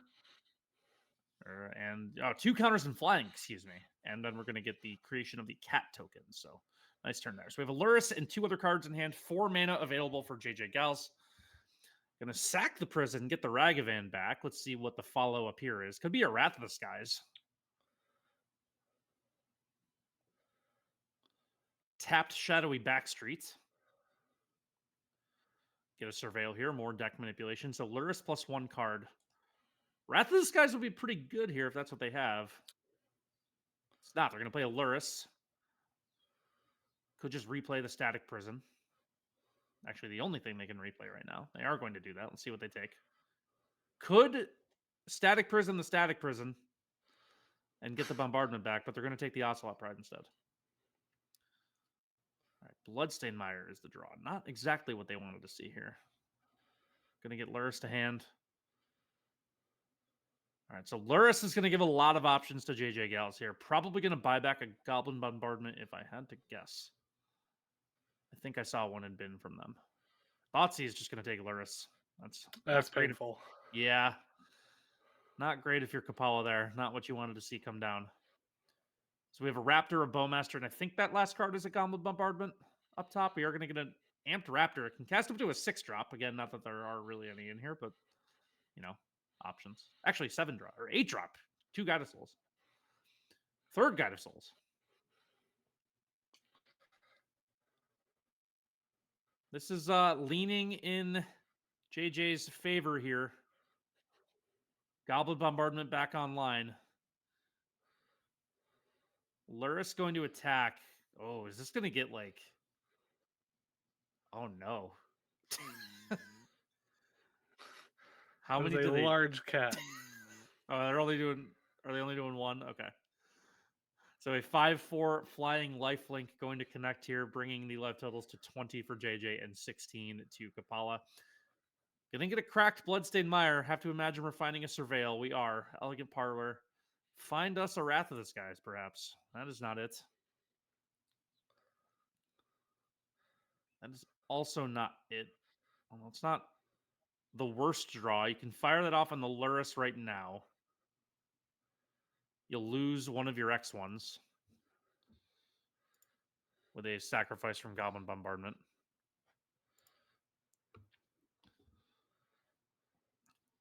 But that doesn't mean Lurrus is gone for the game. No possible recursion shenanigans if Lurrus goes back to exile. That does put this in a... Did Kapala pay for the Static Prison here? Yes, they did. They went from 2 energy to 1. Interesting. So are they planning on hoping to get rid of the second copy as well? Because that card doesn't actually do anything in multiples. Ooh, good point. Ooh, very strong draw here. And we're going to just get the concession to the Ajani. With the Goblin Bombardment, that makes sense. Okay, so we're going to go to game 2 Yeah, you can here. immediately second flip it. Yeah, JJ taking game 1. We'll see how we sideboard here. Thoughtseize is all coming out. Trimming a Yeah, in a matchup like this, you do not want to be 1-for-1ing because the game is going to be won and lost by how much card advantage you can get over your opponent, and every card is about the same level of good as each other card, so you absolutely do not want Thoughtseize in this matchup. Quick sideboard, and we're back here for game 2. Kapala going to be on the play for this one. Notably, again, there is no Wrath of the Skies in this deck Ooh. list. I'm not sure that that's something that they are working with here. Okay. So potential out off of the board. All right. Decent keep here for Kapala. Looks like some answers and some threats. A nice mix of both. We're getting a Shocked God the Shrine and an Ocelot Pride. We'll see what we do here. If we decide to Swords the Cat or if we just go for a Surveil, we're going to Swords the Cat.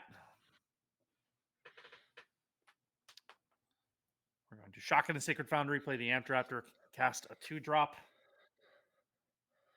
And find a Goblin Bombardment. So early win here for Kapala. But we'll see what JJ has for an answer. We have a fetched Arid Mesa.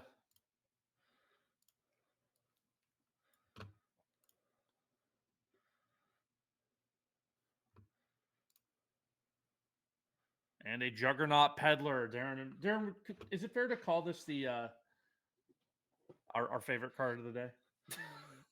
Certainly. Juggernaut is, I think, the perfect amount of absolutely horrible and still a little bit reasonable. Yeah. That the downside of this card isn't fully there, but it feels bad enough that it feels like it is there. So Amped Raptor going to come in here. It does have first strike, so it's going to connect. bringing JJ to 14. We're going to see an undashed Ragavan here with Bowmaster's backup.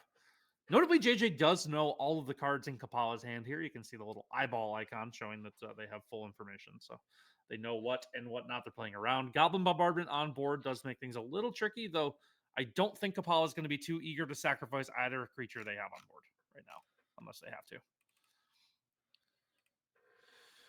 A Marsh Flats will bring out a basic plains. 4 cards left in the hand for JJ here. 5 cards, excuse me. That last one always gets lost on me. Guide of Souls is going to come down. With another Juggernaut Peddler. So now the important question, do we take the portable hole or do we take the Juggernaut? I think we take the portable hole. The portable hole is the target. Apollo left with 2 Juggernauts in hand. This rules. Ooh. This is an amazing format. Yes. Really is very funny. So, gonna get in for 2 here with the Amped Raptor. Maybe. Thinking about it. Not committed. Thinking. Yeah, I mean, are you going to trade your Amped Raptor for one of these peddlers? Or, like, I'm not sure that this comes down to a damage race because your opponent has Guide of Souls in play. Right. So it's probably better to just play defense and have more bombardment fodder. So Amped Raptor going to find up to a 4-drop here. It's going to be a Lightning Bolt. Not really the best hit, I will say. This bolt isn't going to do a ton here because anything they do, they can just sack in response. Goblin Bombardment at the ready for if this Lightning Bolt pointed at any creature. Yeah, and it does point at the Amped Raptor, so have to think we're going to see an Amped Raptor for Amped Raptor swap here. And we are.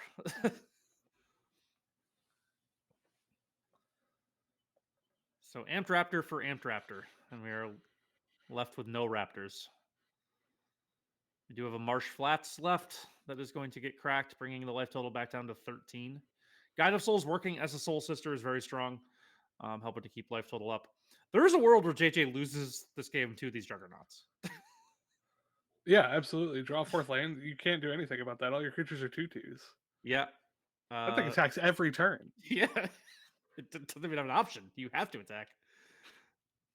So Goblin Bombardment. Ooh, we're just gonna get an aggressive sack on the Guide of Souls here. We're gonna pop the token, and we'll see which other creature we choose to get rid of here. The Bowmasters. So we're gonna trade the Bowmasters and the token, possibly for the Guide of Souls, unless JJ has any kind of protection here. 2 cards left in hand. We'll see what they have. They have a Bowmasters. You have to think this Bowmasters is just going to target the Ragavan. This is an interesting play. Target face. And we're just going to sack the Ragavan and blow up the Bowmasters.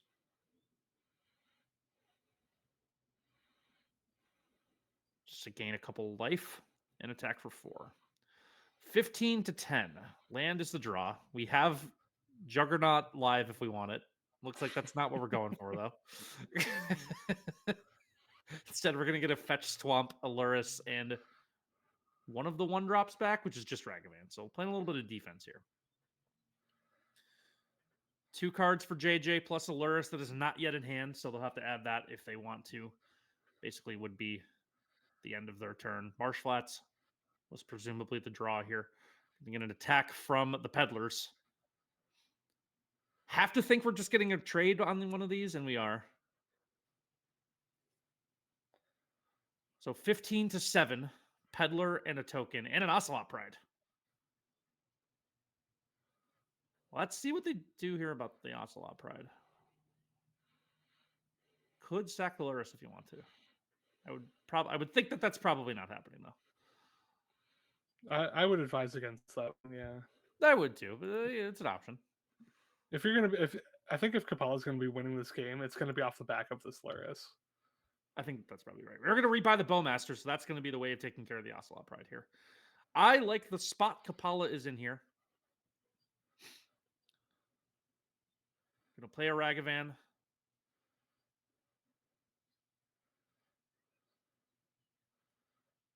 And a pass. So Lurrus in hand. Ooh, swords on the Lurrus. So all of a sudden, opposing Lurrus could start to run away with this game. I guess except for the fact that you could just sack the couple of your creatures and just blow it right up, right? Yeah, there is unironically a very real chance that Juggernaut wins this game. Yeah, that's how we're kind of trending, which is amazing, quite frankly. So if Lurrus comes down, you would have to think we're sacking the Bowmaster and the token again to You get trade your rid. full Bowmaster for it Yeah. immediately. They get back probably a Bowmaster of their own to kill your Ragavan. They don't have enough And mana. then it's just Juggernaut City. They don't have mana to do that. They only have 4. Oh.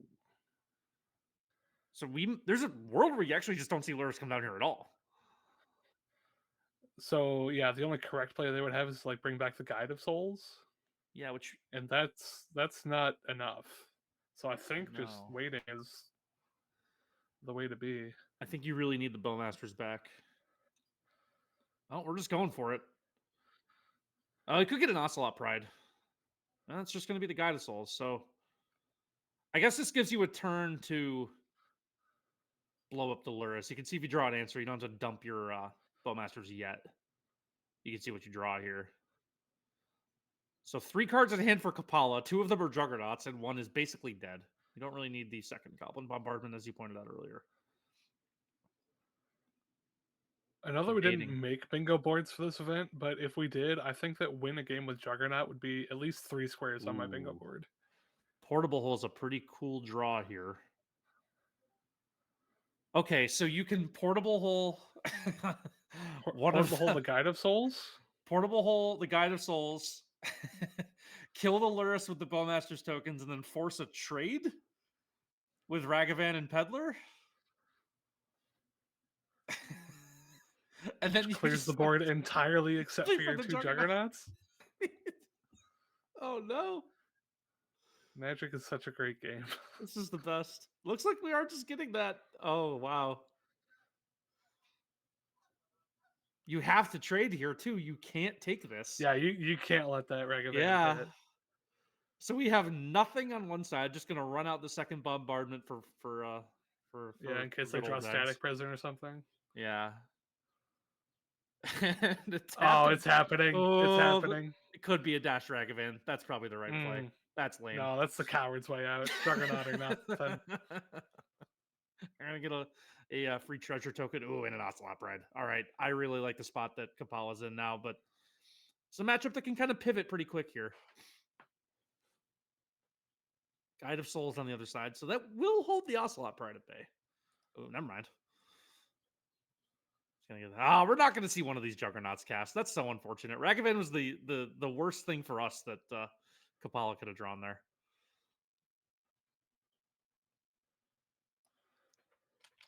Going to go to 10-8 here. Get a Bowmasters. Play the Bowmasters. This is probably game over for Kapala here. In favor of Kapala. Full board. And a Goblin Bombardment on the other side. That's going to do it. Didn't even get to see the Juggernaut cast. That's so unfortunate. I really wish they didn't draw that Ragavan. I think they still probably win that game, even without it. But it's, winning with the Juggernaut just would have been so much more enjoyable for us.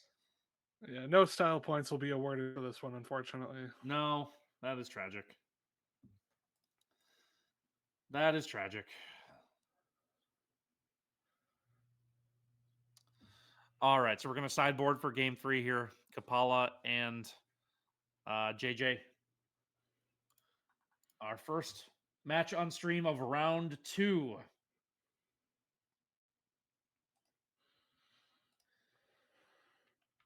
Thanks again for watching. Anthony and Darren here with you on the call. 2/3 of Fireside Magic as we wait here for game 3 of match 1 of round 2.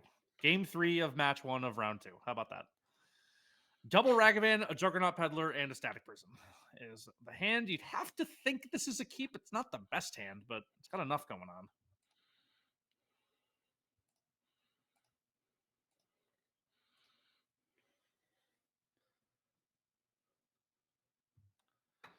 Marsh Flats for Blood Crypt for Ragavan. So we'll see if we get the Static Prison or the Dueling Ragavans. Looks like we're going to get the Prison. And we are.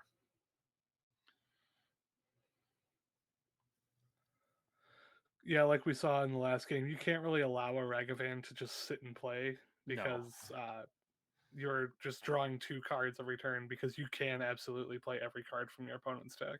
And ramping. Important part of Ragavan as well. So 2-mana open, you'd have to think this is Orcish Bowmasters. We might go for a Peddler here. No, I mean on JJ's side, sorry. Oh, yes.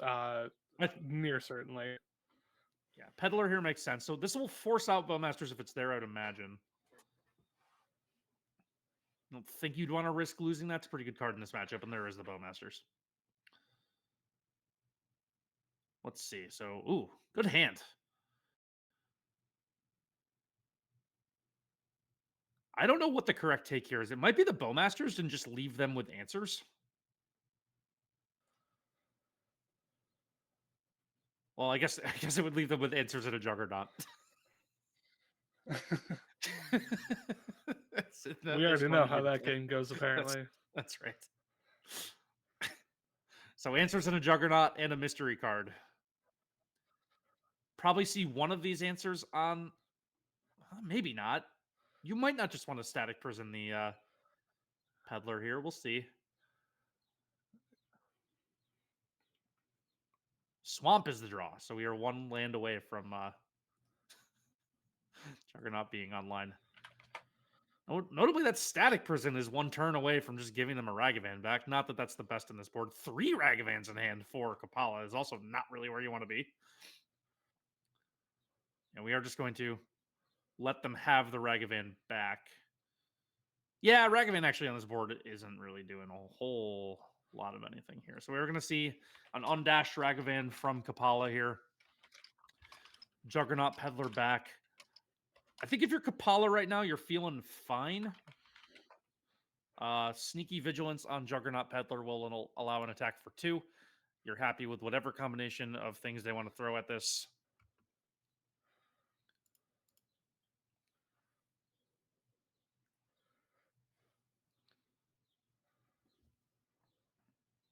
And it looks like they just took the 2 damage.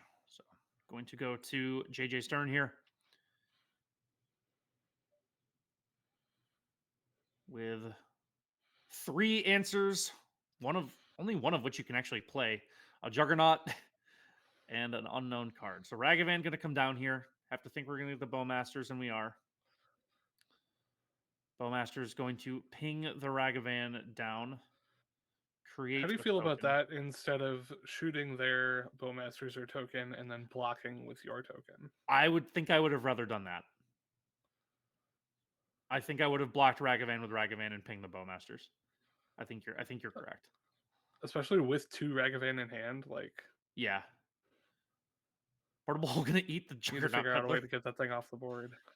All right, Swords is a pretty good draw here.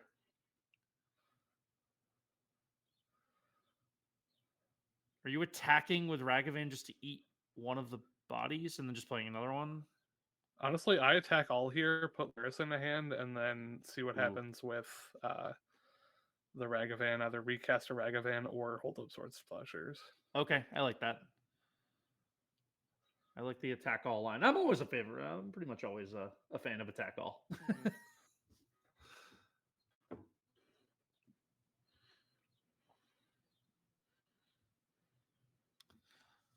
So it's going to be an attack for 2 and a trade of a token and a Ragavan. Really what matters in this matchup is that you need an engine, and Ragavan is an engine, but you really want Lyris is like the big thing. So working towards that is probably the best way forward. Right. It's like the I think it's the Simpsons meme of like throwing the guy out of the house and then like the guy's right behind the guy. If that made sense. That's kind of what's happening with these Ragavans. Fetch Swamp.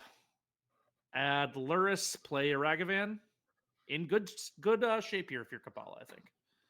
Yeah. Knowing what's in hand. Only being able to with one white source to cast these answers is important here. But an Amp Traptor going to change the equation a tiny bit here. Going to get an Ocelot Pride. And now you have your choice of Static Prison or Swords to Plowshares if you want it. Notably, first strike on the Ocelot Pride. Nothing in the graveyard for Luris? Oh, Static Prison, I suppose. Static Prison and Bin, which is relevant. Just going to fire off the Luris. Two things with they do first have strike. Swords, so they will only be able to Static Prison probably the Ocelot Pride, and then you can hold up Swords to Plowshares, I guess, or just keep getting frisky with your Ragavan. Yeah, you could also... Winter's tapped here, so I think we're just going to be holding stuff up. Yeah, probably going to be more defensive, waiting for this Bowmasters to die. There was a world where you Luris, Static Prison, Swords, and then force a block on the Ragavan from Bowmasters, because then you have the other Ragavan next turn. They can't Static Prison it. I think I would have liked that play, but I also understand wanting to play defensively with Luris, because obviously, like, if you play the Luris there, it's getting Swords. But there's a world where you just clear up an attack lane here. Yeah, I think doing nothing is probably the worst among their plays, just because it's so mana inefficient, right? Like, they're only spending at maximum 1 mana this turn. Yeah. And you really need to be capitalizing on the fact that your opponent only has 3 lands in play. Although, I guess, if the opponent's also doing nothing, then that's kind of a moot point. Yeah. Yeah. We're just kind of trading 4 unspent mana for 3 here. So Blood Crypt going to come down, enter tapped. Just going to get another turn of nothing here. Amped Raptor now on the other side from JJ. It's a good card to draw right now. We'll see what they can find. Yeah, if this is like a Guide of Souls or an Ajani, that's pretty good. It's an Ajani. That's pretty good. Yeah. Swords in hand can eat the Ajani.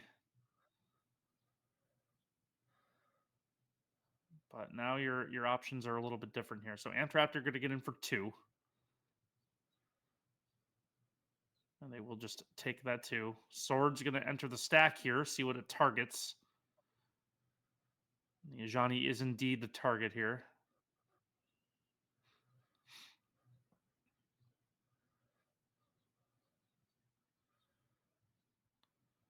Amped Raptor's a very nice draw. Let's see what this gets. So Amped Raptor going to come down. Probably want to find removal or a peddler. I think is kind of what you're hoping for. Second Amped Raptor is not where you want to be. No, it's not. Let's you play deep. Honestly, a Goblin Bombardment is probably the best thing you could hit off your Raptor there. That's very true. Bombardment was probably the other ideal hit. I guess that works into me saying you need removal. Goblin Bombardment is kind of removal at this point.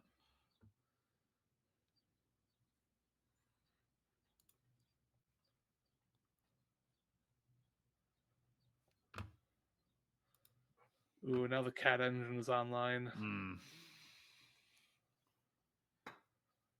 This is going to be a tough one now to navigate out of, especially just drawing land after land. 3 cards plus mystery card. Well, Johnny, excuse me, is not the worst here. We are going to run out this Luris. I think that forces action. Not a super big fan of this one. Yeah. Yeah, you have to Swords the Luris in response to them casting. And then you're only going to lose your probably Guide of Souls or Ocelot Pride. Yeah. And even then, like, you can buy back the Static Prison, but they have a Static Prison in hand to answer.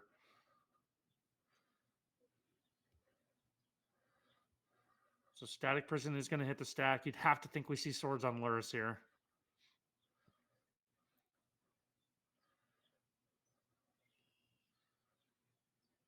So it was looking good for Kapala for a minute, but they drew a lot of lands. And that in this matchup is a Mirror Breaker. Ooh, okay, we're getting the Peddler back. We're going to see 2 more answers, though. Static Prison and Portable Hole. And a Juggernaut. They're not taking the Juggernaut. It'll happen someday. Probably taking the Portable Hole. Yeah, it's much easier to get your card back from the Static Prison than it is the Portable Hole. Still not likely, but possible.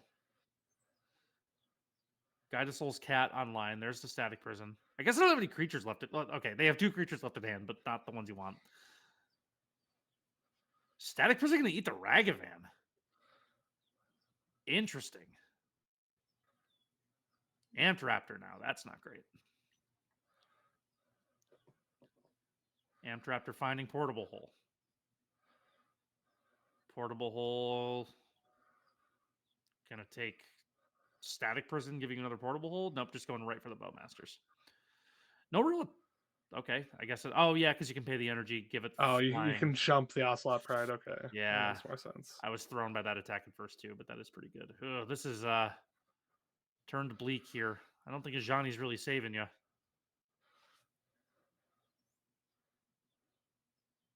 Oh, we're gonna legend. Oh no, we're not gonna legend roll. They didn't have. I forgot. Yeah, it's under the prison. Yeah. This is not a great spot anymore for Kapala here. Yeah, they've fully assembled their cat engine. Yeah, Lurrus just added a hand here. Gonna get an attack in for 3 in the air with lifelink. The Amped Raptor is going to come in as well. Maybe. Oh, we're gonna give the Amped Raptor flying as well. Honestly, you may as well force it. They're on a 2-turn clock now. Yeah, they are now dead next turn with 2 threats you have to get rid of and a gummed up board. Static Prison, not really going to be enough. Unless I'm missing something. You can eat the Raptor, but that they can just put counters on something. We're just going to get the concession from Kapala. JJ taking our first match of round 2 by a score of 2-1. No Goblin Bombardment came on board at all during that game. As we saw in games 1 and 2, that card is quite the mirror breaker. Call it Kiki Jiki. But that'll conclude match number 1 of round number 2 of our first Timeless 1K here. So let's see where we're going next. We'll be traveling around, see where Tyrant wants to send us.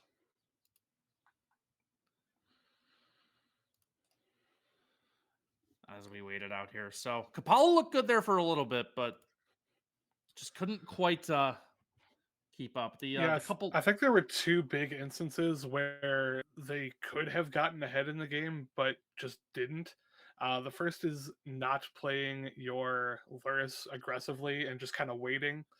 The second was with the Static Prison taking the Portable Hole. I'm not sure why we chose to do that instead of going after the Ocelot Pride, because I believe all we got back was the Ragavan, right? Yeah, I think so.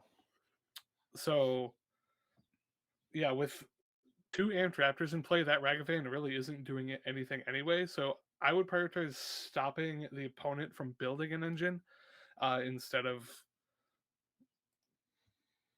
not really doing anything, I guess. Like, I don't quite understand that play. I would be interested to hear from them what they were thinking in that moment. 100%. So we're going to wait to see where we go for our second match of round 2 here. I'm just waiting on Tyrant to tell us where to go. Room 6. Room 6. Okay. What are we jumping into here? This is Squealer again. All right. We're seeing Squealer again with the Esper list. On the other side, I see an Overlord, a Chrome Mox, and a Solitude. So another kind of an Esper mirror here. Looks like we are finished resolving a Brainstorm. 2 attacks coming in from an Overlord and a Solitude. 2 cards in hand for Dem. Squealer with a Frog, a Pierce, and a Cruise. A Lurrus on board. Going to just eat 8 here.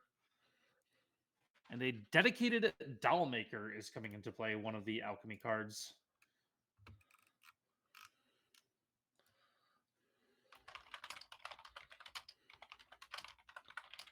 And a Solitude going to exile the Lurrus, so nothing on board anymore. As they go to 7 life, cracking this fetch land. We're just going to find an Undercity Sewers, binning a Misty Rainforest, and we'll see what the draws hold. A Flare of Denial is not really what you want to see here. Treasure Cruise, however, will give us a whole new lease on life. Gonna exile 7 cards and cast Ancestral Recall. How about that?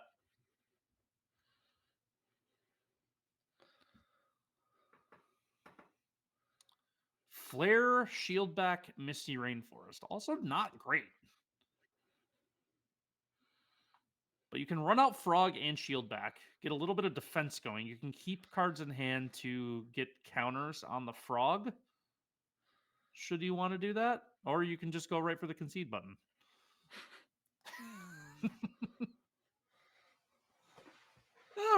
We've rethought the concede button. Okay. I respect this. We're going to crack a clue. See what's... Oh, well, see? Don't concede. Don't concede. Maybe you'll just draw the answer you wanted to. We're going to crack a Misty Rainforest, see what land we find here. We're going to have a Mystic Sanctuary. Going to put Treasure Cruise back on top. Probably going to play a Frog and hold up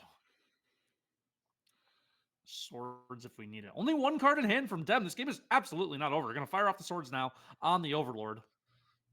2 Flare of Denial backup. Probably only going to cast 1, but you will cantrip off of the shield back. Look, they were going to concede, and now they're in a place that's seemingly fine here.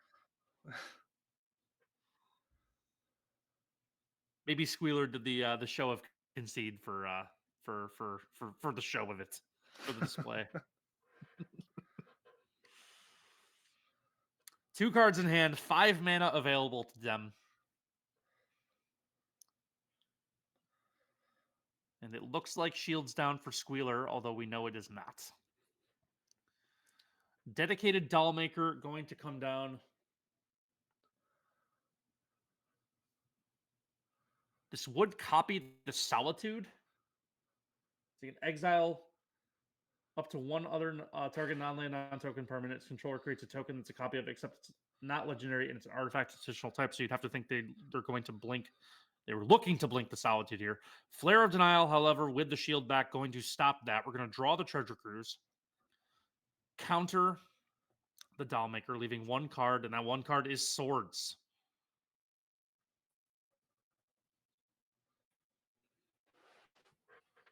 All right, so we're going to go to 2 life here.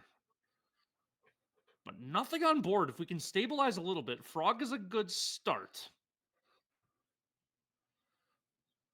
And we have 6 cards in bin for Cruise. It's going to cost 2. 2 mana, draw 3. Darren, that's still pretty good. Who knew? Yeah, Treasure Cruise might be one of them good cards that defines a format. Yeah. Still dead on board here. Got to find something else. Brainstorm finds us pretty much everything we could have ever wanted and more.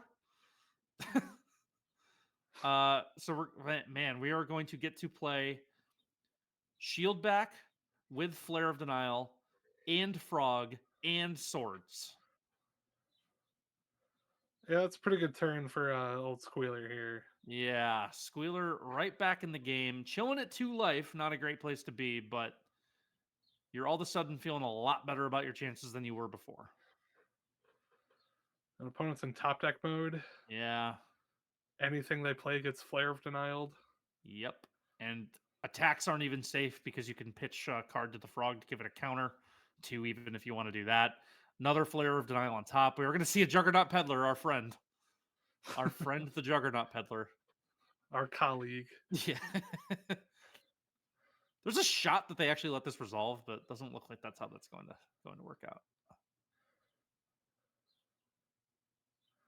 Yeah, we're just going to cycle the shield back here, draw another Flare of Denial, countering the Juggernaut Peddler.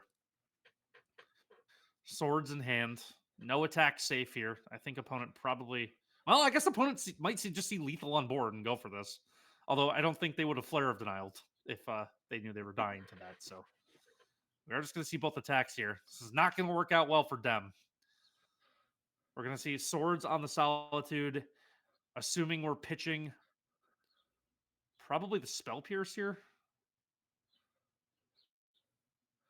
in order to eat this Peddler. It is the Spell Pierce. So the noble climb from 28 to 2 begins. Yeah, the only thing Squealer needs here is probably another Treasure Cruise, a Lorien revealed, something to refill the hand a little bit. Just Frogs will to do increase that. increase the clock to get these frogs a little bigger, a little faster.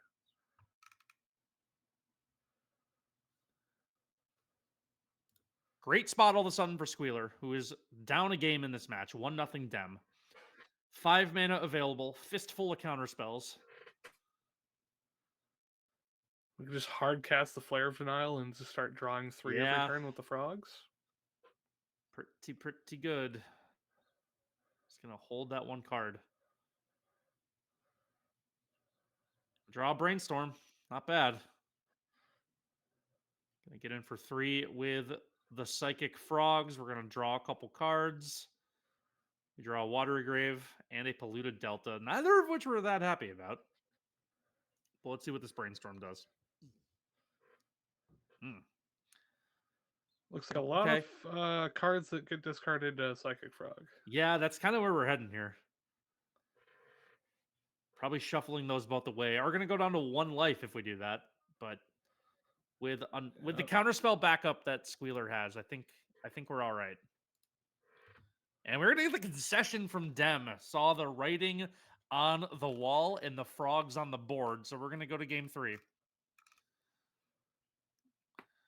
Get a little insight into sideboard strat here. We see the 4 subtleties all in sideboard. My favorite thing about subtlety, it's my favorite of the pitch elementals because they clearly designed it to be good against the other ones. And I appreciate that. Yeah, that's a good call. I'm not sure how good Toxic Deluge is in this matchup. Yeah, it's an interesting inclusion for sure. I don't hate it as a one of, but it did kind of cost you the last game. So, or not almost, not cost you, but it was a card you drew that you couldn't really use. So thankfully they were at a good enough state on board where it didn't really matter.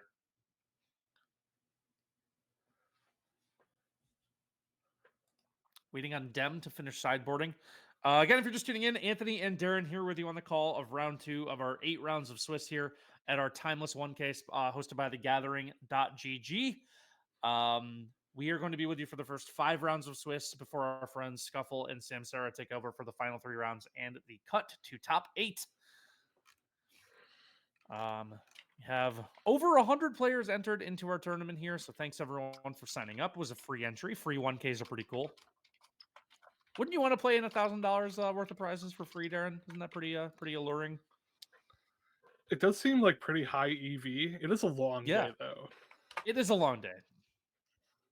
So if you're like one of those people that like makes actual money on Saturdays, probably not. But for most of us, we have our weekends free, and this is a great way to spend them. Yeah, we're here on vibes. I'm just here to see someone cast a Juggernaut, man. That's all I want. That's fair. I that is my goal now for the day, is that I want to see the Juggernaut. We are going to get an Evoked Grief here. Old Border Grief. Going to come down. Let's see what we take here. Going to assume we get 2 cards out of this.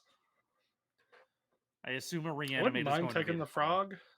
Yeah, I think the frog is a strong contender. I might take like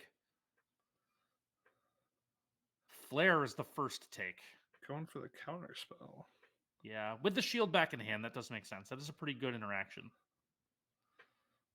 We are going to see an imprinted Chrome Mox with a white mana, a Shocked Shrine, and just a turn 2 Overlord. Okay, so Overlord probably going to add the Grief back to hand unless we drew something else good here. We drew the Dollmaker. That is pretty good. So the Dollmaker really, really good with Overlord of the Balemark because you can exile it, make the token just comes in as the 5/5. You get the effect again, plus you get the rebuy on the card. So there is the Dollmaker. Nothing in hand to deal with that right now. There is a Swords that can just eat the Overlord once it comes down, but the Overlord is going to draw another card here. That's certainly not nothing.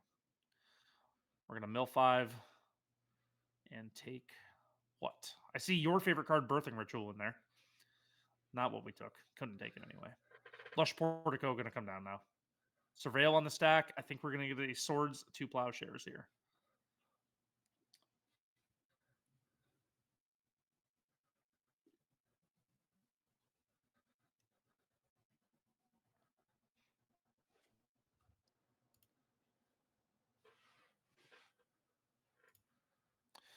I've seen in chat that in game 1 that the Solitude is already a token. Want to call that out and couldn't quite see the outline on it, so I apologize for that, but here we are. All right. Gonna get a Brainstorm here. Probably looking for a... Ooh, not that. That was not the best Brainstorm I think I've ever seen in my life. A little bit choked on mana here. Effectively at 1.5 right now, which is probably not great in the face of actual threats coming from the opponent. And also no Black Source.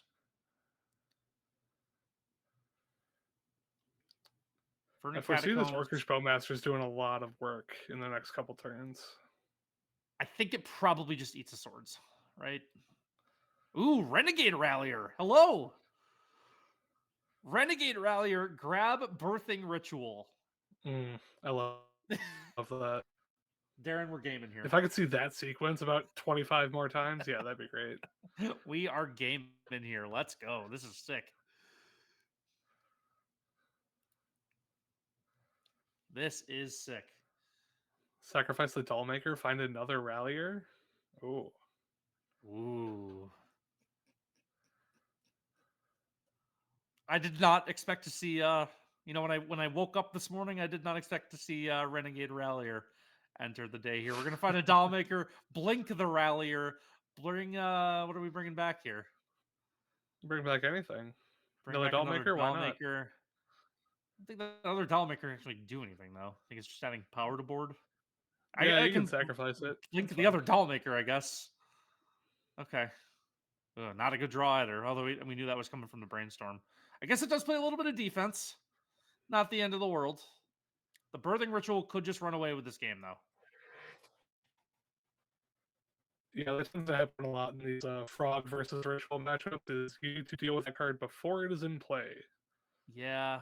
Well, that one actually wasn't even in play. It was brought back. Ooh, second Birthing Ritual here. Oh, no. That's going to resolve. The Bowmaster's going to enter here. Going to deal 1 damage, presumably, to... Oh, 1 damage to the shield back. Oh, it sacrifices and forces a draw. Forgot about that line of text. It's a great spot for Dem to be in here. We do just see the swords on the Rallier. An attack for 4.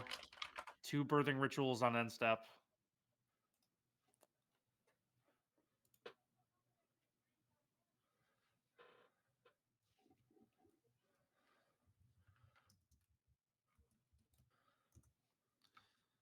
And let's see what we sacrifice here. We get... Oh, there's our friend once again. Juggernaut Peddler has returned.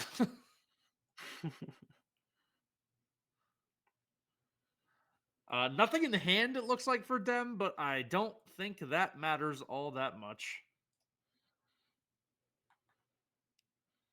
We took the second Swords to Plowshares, so Bowmaster's still going to do some work here. And we're just going to Brainstorm into this. That is not going to help all that much here. I think we're going to have to find our next game here. And there's the concede button from Squealer. Squealer falling to Dem 2-1. Just losing out on the Brainstorm whiffing on lands, I think, was kind of the turning point of that game. Just needed to find an untapped mana there to help develop the board a little bit, and simply could not do so. So that will bring us to the end of that match. See where we're going next. We're going to wait a minute here. Anthony and Darren here with you on the call for the first 5 rounds. Thanks again, everyone, for watching. Our next 1K is going to be on April 19th, and it's going to feature budget / $30 / value vintage.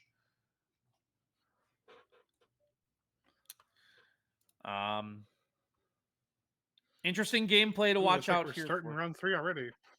Oh, round 3 is just about to start, huh? Yeah, that was one of the last matches of round 2. Oh, wow. All right.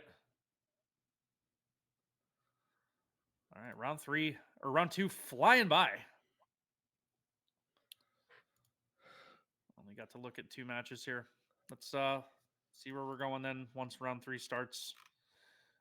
Once again, appreciate everyone watching and hanging out with us here.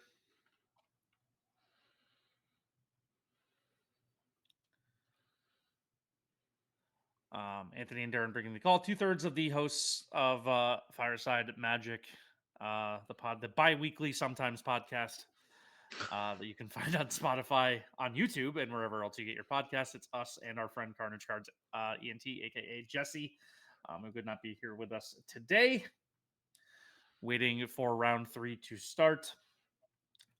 Here, a couple hours into coverage of the Timeless 1K, hosted by thegathering.gg. Brought to you in with the help of Nouns, our friends over at Nouns. You can find info on them and us in our Discord channel, where you should be anyway for postings for the next events, because you want to find out when those are, because you don't want to miss these. They're free, completely free. So what's been your favorite deck to watch so far today? Watching Renegade Rallier into Birthing Ritual was like a thing I didn't know I needed today.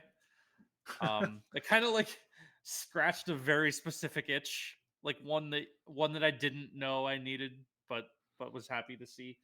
But I'm also just an enjoyer of the card Psychic Frog. It's in my 2 favorite color pair. It does everything I want to do. It flies, it attacks, it draws cards, it grows. Kind of a hodgepodge of everything I like about this game. So it's been cool to see that card a lot. But Juggernaut Peddler, definitely my favorite card of the day. As we've said a couple times, the fact that like these games could just come down to losing to a Juggernaut is just... I mean, yeah, that's just it, right? Like that. Yeah. That's clearly the best cards in the format. Such a fun trade-off. Because like, of course you're signing up for it, but not completely risk-free. We almost saw a game where that would have mattered, but instead they drew some boring monkey instead and didn't get to see the Juggernaut come down. So round 2, I think, is done. Yes. So we're gonna go to round 3 here on our Timeless 1K. So we are now 40% done with our day here, Darren. 40% done with our commitment. We're having a good time. I'm having a lot of fun. So yeah, shout I'm out to everyone watching us a lot more than I thought I would. Yeah, it makes for some interesting gameplay. Like I said, it's a weird power level format of like super pushed cards, and then you get like chaff. Which is kind of like a hallmark of Legacy too. Like, because just in the way that your chaff interacts with the rest of your deck. Like in this case, it's the card whose name I'll never remember. The blue 1-drop, Phantasmal Shieldbreaker. Was that Shield Back? Like Phantasmal Shield Back. Shield Back. Yeah. So notably not an alchemy card. I might have mistakenly called it an alchemy card. I think it's from Jumpstart. It is from Jumpstart. I really like to see the bad cards that decks have to play to make their good cards good. Yep. And I think that the Shield Back is certainly one of those. Yeah, it's really, really good with Flare of Denial. Does just do the thing though where it plays defense, and sometimes you need defense. There are better cards you could play for strictly defensive purposes, but instead we have a 1/3 that draws a card when it dies. So waiting on round 3 pairings to be up, and we will have coverage after that. So very excited to see where we go next. Looks like room 13. Room 13. Room 13 here for round 3.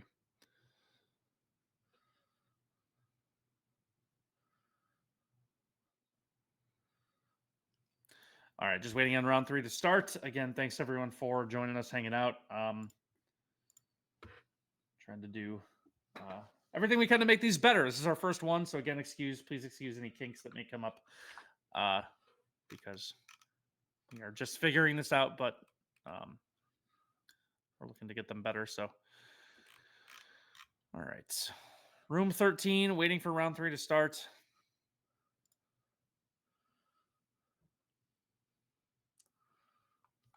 Room 13. Round 3 about to be underway. Just waiting for our player here to start sharing their screen. Words are hard sometimes.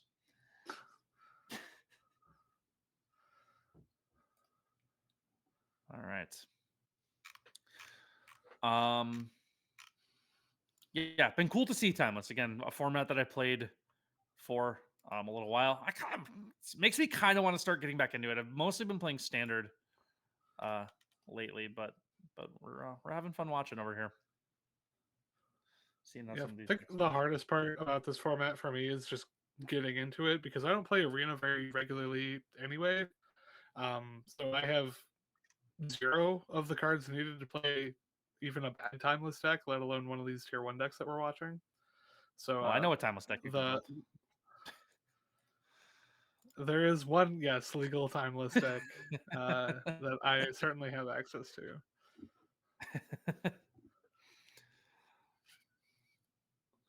But yeah, I get what you mean. It is a very wild card intensive format. I mean, all of your lands are rares. Basically, every card in your deck is rare or mythic. So it's one of those things where if you fall behind on it, you're just gonna get so behind that you don't feel like you can do anything. So, I understand it from that perspective. But when I played the format, it was fun. Honestly, I just need Force of Negation in this format, and I think I'd like it a lot more. It's reasonable. I don't need Force of Will, but I need Force of Negation. So, I think I would enjoy it a lot more. Looks like we're going to be underway here. I think our player here is Raph Levy, by the way. Sounds pretty cool. Yeah, Raphael Levy, the French Magic Pro. Yeah, so we'll see what Raph's got going on here. Looks like he's going to be playing Mono Black Necro versus another Mardu Energy. Okay, interesting match here. So we'll get to see the Necro in action. That's kind of one of the hallmark decks of the format, and it's the one we're seeing for the first time on coverage here today.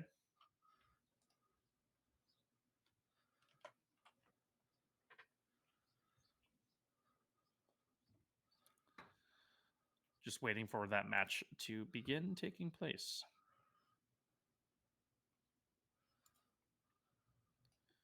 So we will be underway here in a moment, just waiting for the pairing to happen. Again, Raphael Levy going to be our player here, so we'll get to we'll see how a pro plays Timeless, Darren. See show us how it's really done on Mono Black Necro.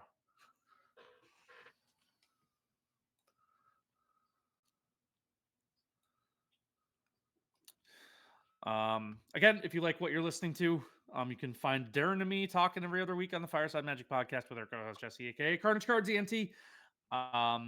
If you like the vibe, I think that this right now is the same vibe. Is that fair? Frantically not knowing what we're talking about. Yes, that's absolutely that is vibe. what you can expect on our show. We are underway here.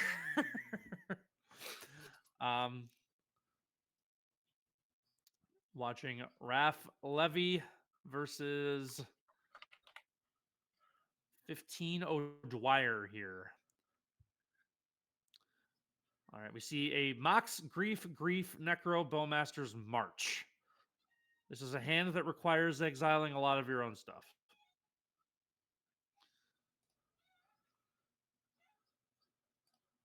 But we are going to hit the keep button here from Hahamud. And we'll see what goes on. So on the draw,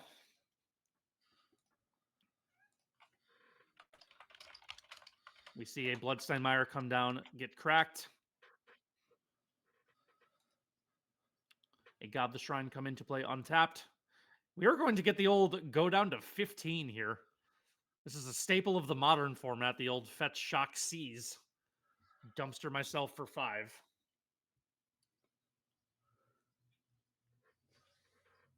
That is something I've noticed about the Timeless format is that most players start at or around 10 to 15 life just because of all the pain from their lands and such. Yeah. No, it makes I a wonder lot of if Burn sense. is a So good the deck in this thoughts, format.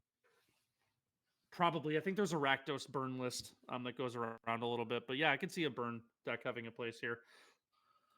So Thoughtseize took Necro, which, yeah.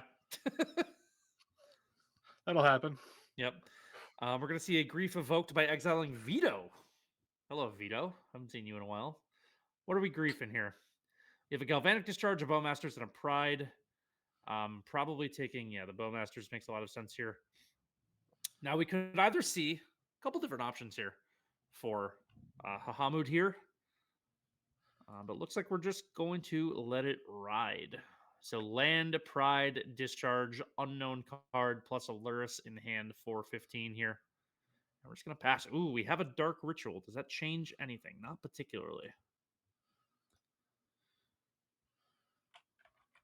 Hovering over the pass button. I think we are just going to do so. Marsh Flat's going to go, probably get a Surveil land, I would guess. Most likely an Elegant Parlor, just to get all 3 colors online here. Oh, untapped Sacred Foundry. Flashing in a Bowmaster. Okay. Yeah, Bowmaster's a pretty good card against anyone with Necropotence in their deck. That or Necrodominance, rather. I don't think Necropotence actually draws cards. That's correct. So an attack for 2. We'll make the life total 17 to 12 in favor of Wrathlevy here. Ocelot Pride comes down. Galvanic Discharge held up for backup, so we could get a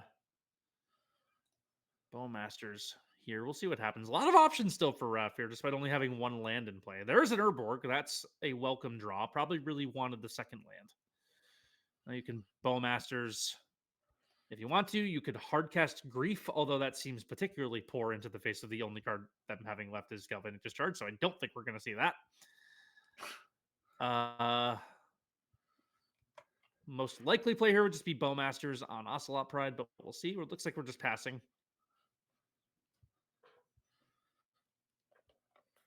See if we get a cracked Bloodstained Mire on the other side here.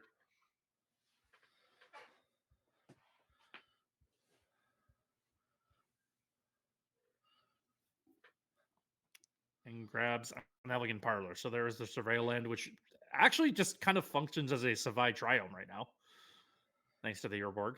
So a Savai Triome that surveils 1. And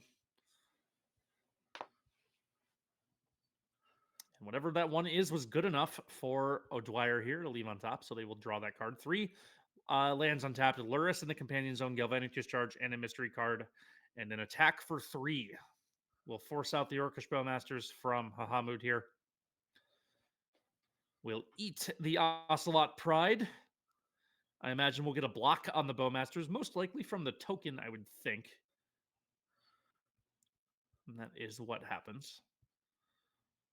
So an attack for 3 gets cut into thirds here as 1 damage gets through. And a second Ocelot Pride has entered the chat here. So there is Waterlogged Teachings, another one of the MDFCs from Modern Horizons 3. So that can just be an untapped land at the cost of 3 life, or a tapped land for the cost of pretty much nothing. Just going to march for 1 on the Pride here, I think. And that is what happens.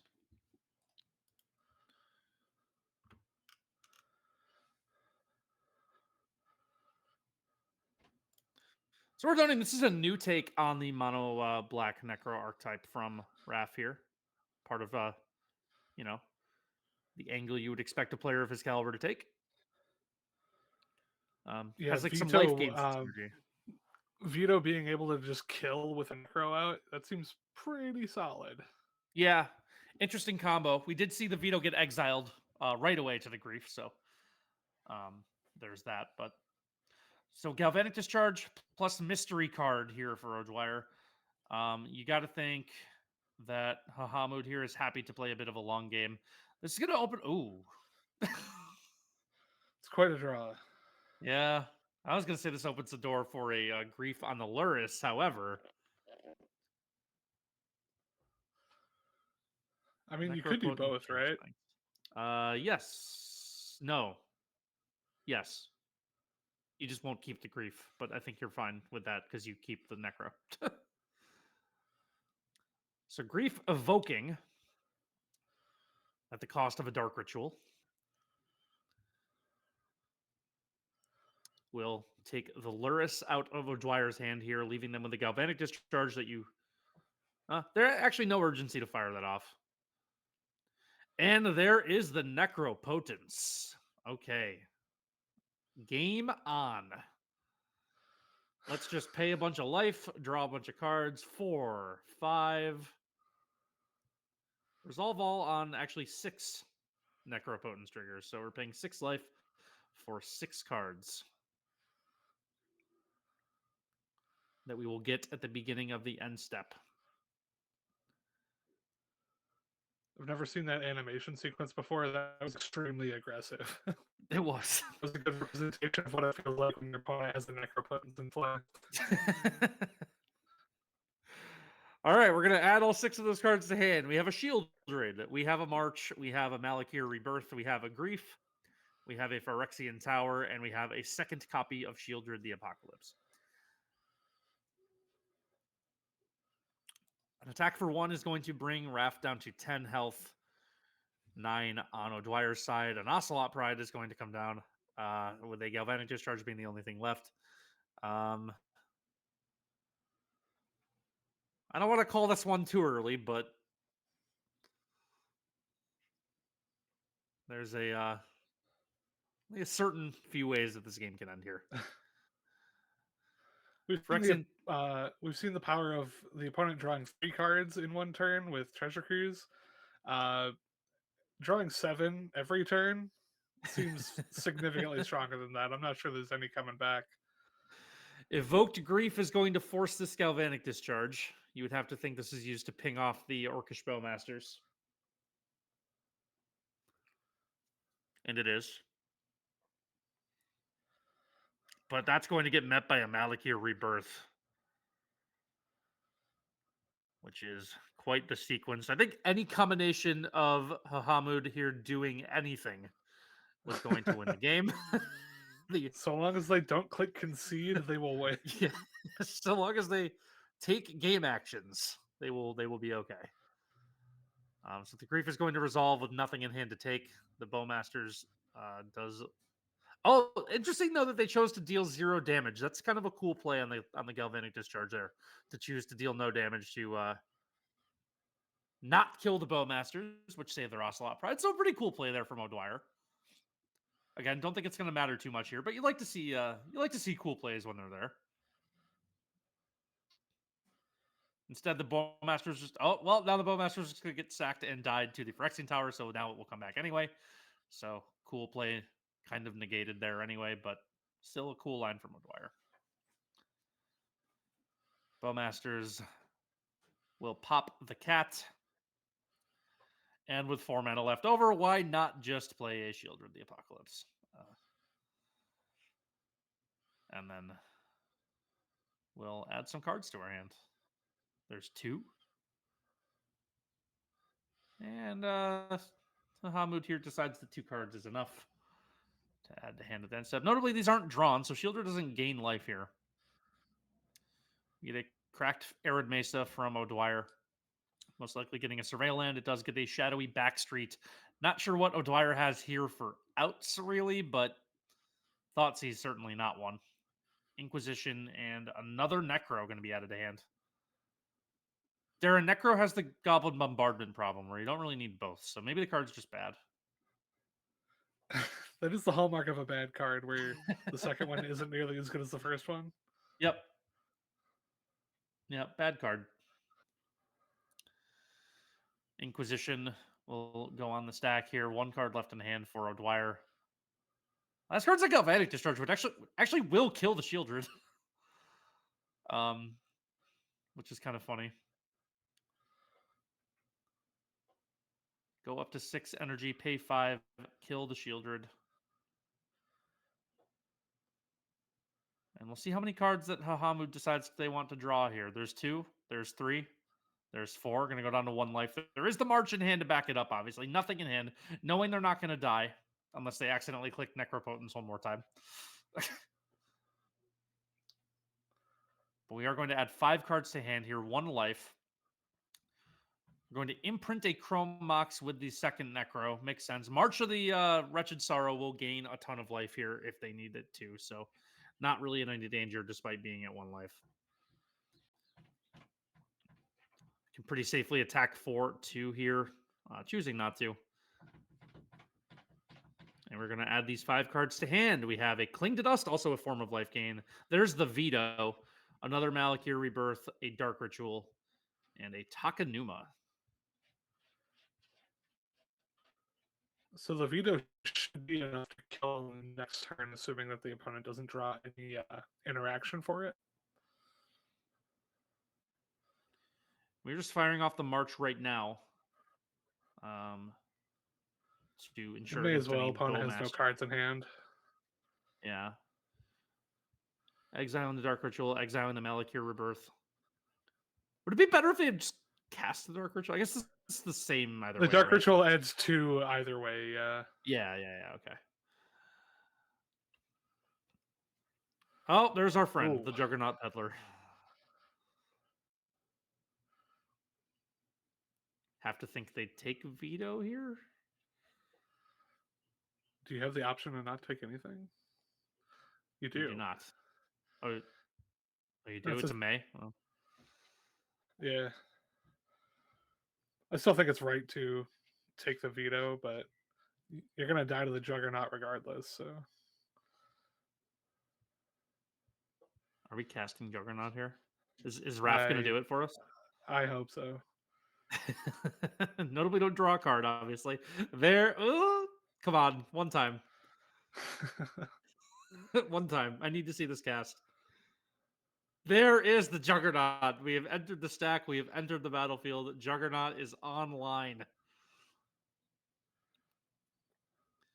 And a good at least 3. There's 4. 4 more cards for good measure. No attacks to be had here. We'll just add our 4 cards to hand and be happy about it. We do have a Cling to Dust for additional life gain if we need it. Bogar Trawler, Fel the Profane, 2 Orcish Bowmasters. Saving the Takenuma as well. There's Ajani. Not sure Ajani's going to do a whole lot here. We'll make a cat. Well, blocks his Juggernaut a couple times. Yeah. Let's do that. There's a Fel the Profane in hand, though, and a Bowmasters. That can... And 1,000 other cards, yeah. Cling to Dust will gain 3 life, exiling Lurrus of the Dream Den from O'Dwyer's Bin. And more options to be had here. So let's see how Hahamut here wants to navigate this.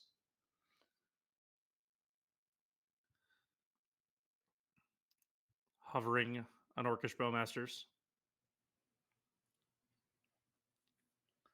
Firing it off. Looks like they might kill a cat here. They do have the option just Fel the Profane the Ajani, even if it flips.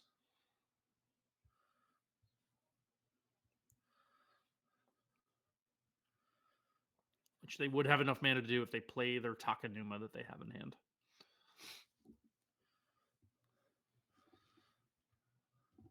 I think we're going to see our first attack with the Juggernaut here, Darren.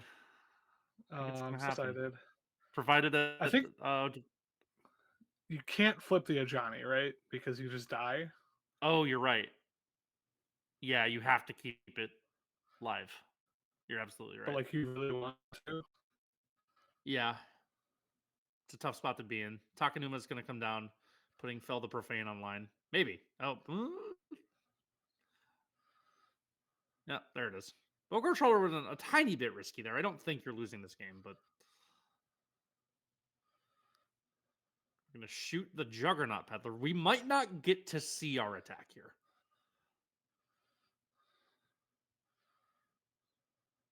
Oh, we do. Oh, let's go. Oh, perfect. Johnny has to get in front of the Juggernaut. It's perfect in every way. Yes, this is magic. And there is the concession from O'Dwyer, who graciously let us see our first Juggernaut attack of the day. So Mahamud takes game one here. Goes right for the copies of Feed the Swarm. Pretty good in this matchup. Just does become a removal spell. But also gets rid of the Goblin Bombardment. I think that's the only other enchantment in the list. But a good enough one to want to remove.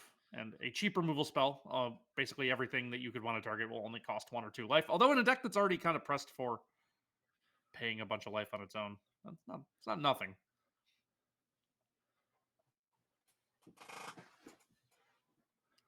See if they decide to bring anything else. Chilling at 61 cards right now. Maybe debating the last cut here.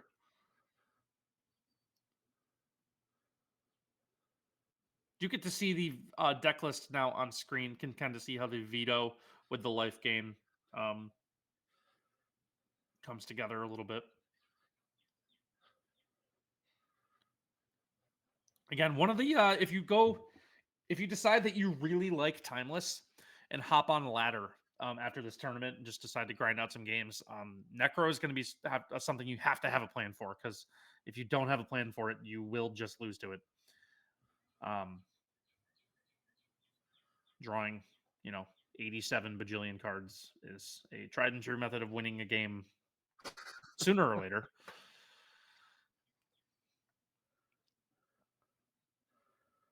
I think my biggest bummer in this Necro deck is that Shieldred doesn't work with the good card. Like, Yeah. you need Necro Dominance because that one actually draws cards. It's a good hedge We to saw have, in that last though. game that, yeah. Well, Necropotence skips your draw step, so like you will never gain Right. life with a Shieldred with a Necropotence. Yeah, that's very true. And that did come up. Obviously didn't cost Yeah, it didn't matter because you drew 15,000 cards, but yeah. That is true. All right, so Dwyer going to be on the play here again. As everyone knows, play draw is important in any game of Magic you'll ever play.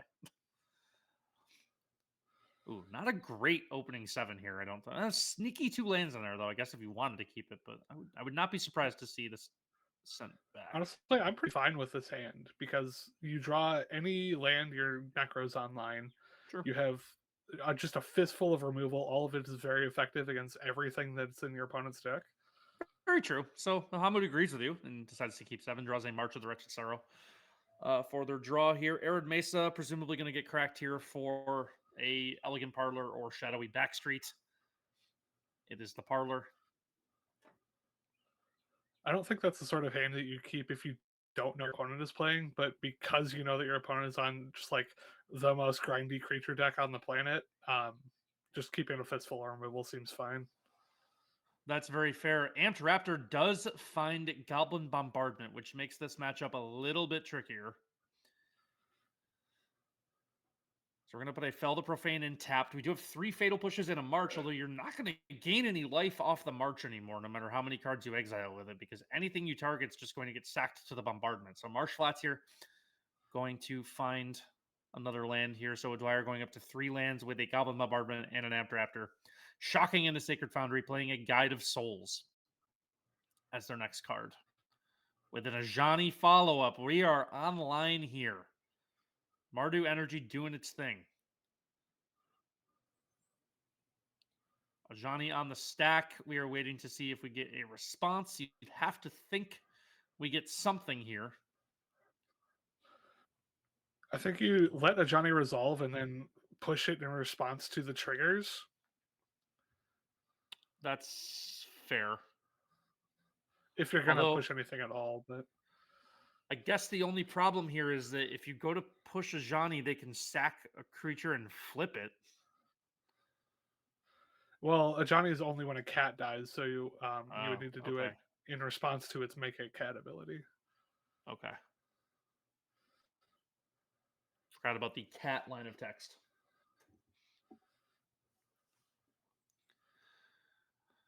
In the tank on this fatal push.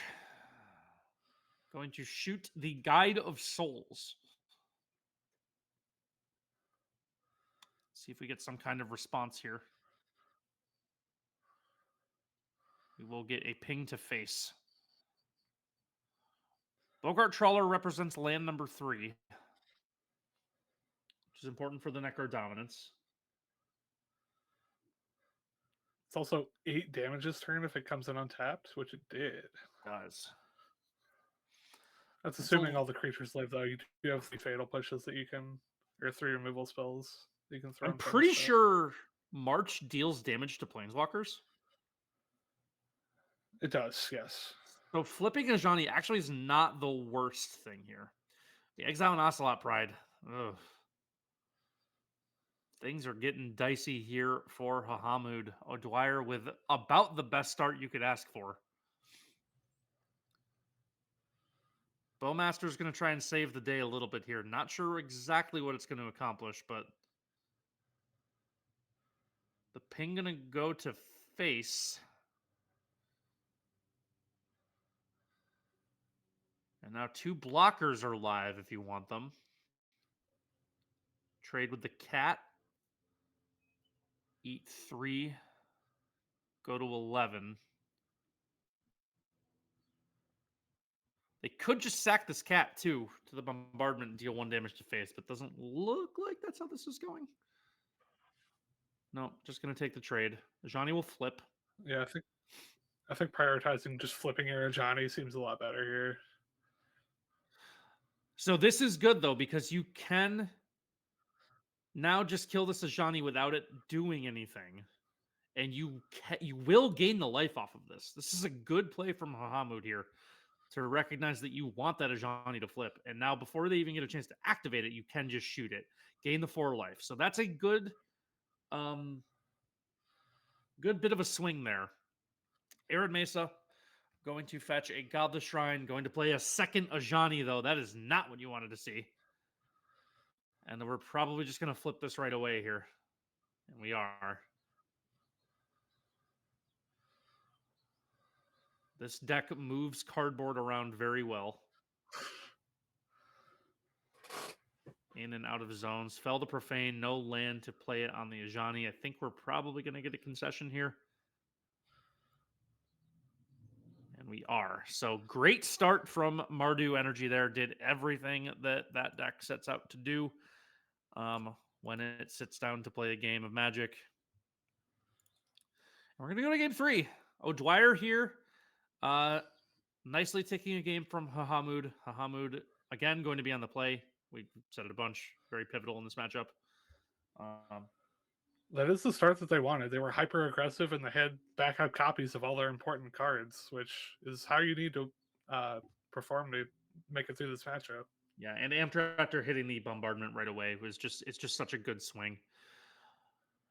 All right, decent hand here, I think, from Bahamut. Kind of risky. You do only have 2 mana sources, but if you high roll the 3rd one, you do just get to go online with Necro early on. And this does give you just a turn 1 Bowmaster if you want it to, which I think you're into in this deck. Also, feed the Swarm here. Probably imprinting Veto. Yeah. Yeah.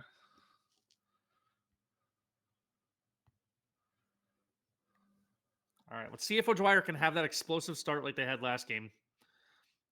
Ooh, the Deafening Silence. That is just going to get Feed the Swarmed. You would think. This deck does like casting 2 spells per turn.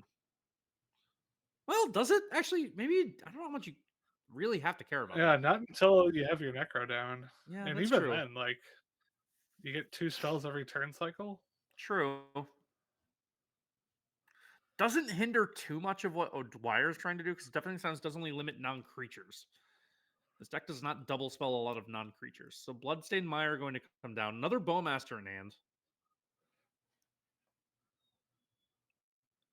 Grabs a Mountain. There's an Amtraptor, so we'll see what Amtraptor gets here. Again, if this is a non-creature, they can cast it. This will be their first non-creature cast of the turn. It will find. Is that a Bowmaster? It is. So Bowmaster gonna Bowmaster it, but then Bowmaster is gonna Bowmaster. I think. You could pick off the Imp Raptor here, actually, if you wanted to. Actually, that is what they're gonna do. Does give you an attack. You do have a 2/2 token now. There is the third land. It is a Phyrexian Tower, so you do actually have to sack a creature because that doesn't just give you a black mana. That's a little awkward. I'm curious how much of their permanent interaction the energy players kept in, because you could just jam this Shieldred here and hope that they don't have anything. That's true. We're just going to go for the Necro. We're not overthinking this here. Probably sacking the token. Oh, we're sacking the Bowmasters. Okay. Well, you get rid of the Raptor because first strike matters, and now you have a 2/2 that blocks their creatures profitably. True. You also did attack with it, though, so it's not blocking this turn. But you're drawing 4 cards here. Passing turn. Do have a mana left, so if we do draw a Fatal Push or a March, which we do not. So nothing to do with that mana. You can Malakir Rebirth your token, except that doesn't work, so you're probably not doing that. It's just going to be an attack for 2. Going to take their life total to 13.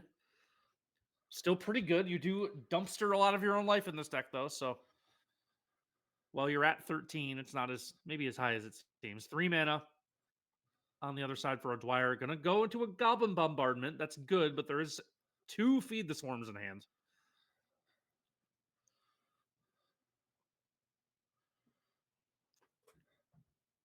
So a couple different things you can do here.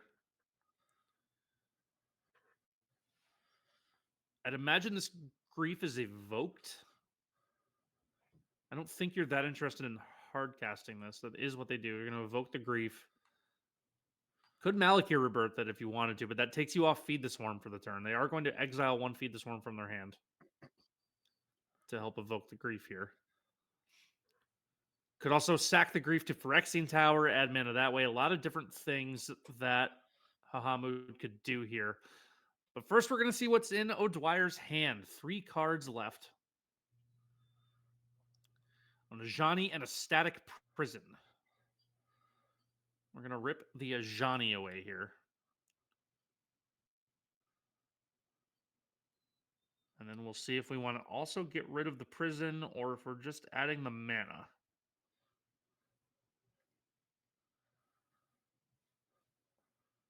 Deep in the tank on this one. It's an interesting play. If you use the Malakir Rebirth... Actually, if you use the Malakir Rebirth, you can... Oh, you can't Chrome Mox anymore. So you just kind of be wasting your mana if you Malakir Rebirth here. They can also kill your Grief in response to the Rebirth. They can also kill your Grief in response to the Rebirth. They're going to take, I think, the better play here of sacking the Grief to make the 2 mana.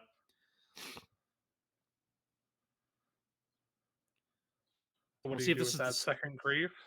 Yeah, second Grief going to take the Static Prison. That does clear the way for your Shieldred. Although, again, Shieldred and Necropotence doesn't actually work the way you want it to. So Shieldred just a 4/5 death. I mean, it does deal 2 damage to your opponent still each turn. That's not nothing either. But all right, so Static Prison is gone. Not a lot left here for O'Dwyer. We get a draw step. We have a Lurrus. Actually, not even a Lurrus in hand. It's a Lurrus still in the companion zone. So still not really where you want to be. We'll see if Bahamut here decides to add any cards to their hand. Are at 13 life. See if we attack for 2, which we do. That makes sense. 13 to 10 in favor of Raph Levy here. And we are necroing at least once. At least twice. Third time's charm. Showing at 13 life. Drawing at least 3 cards at end step. Looks like we are content with 3. Debating and printing a Chrome Mox, which they can do. They have not cast another spell, another non-creature this turn, but it's going to take the 3 cards. Yeah, I think you want to keep both of those cards in hand. Feed the Swarm, getting rid of either of those enchantments next turn seems pretty powerful. And of course, you want your Shieldred just to finish the game eventually. All right, so Bloodstained Myers to draw. Amped Raptor. Nice top deck for O'Dwyer here. That could maybe give a little bit of a turnaround here. What do we find? We find a Thoughtseize.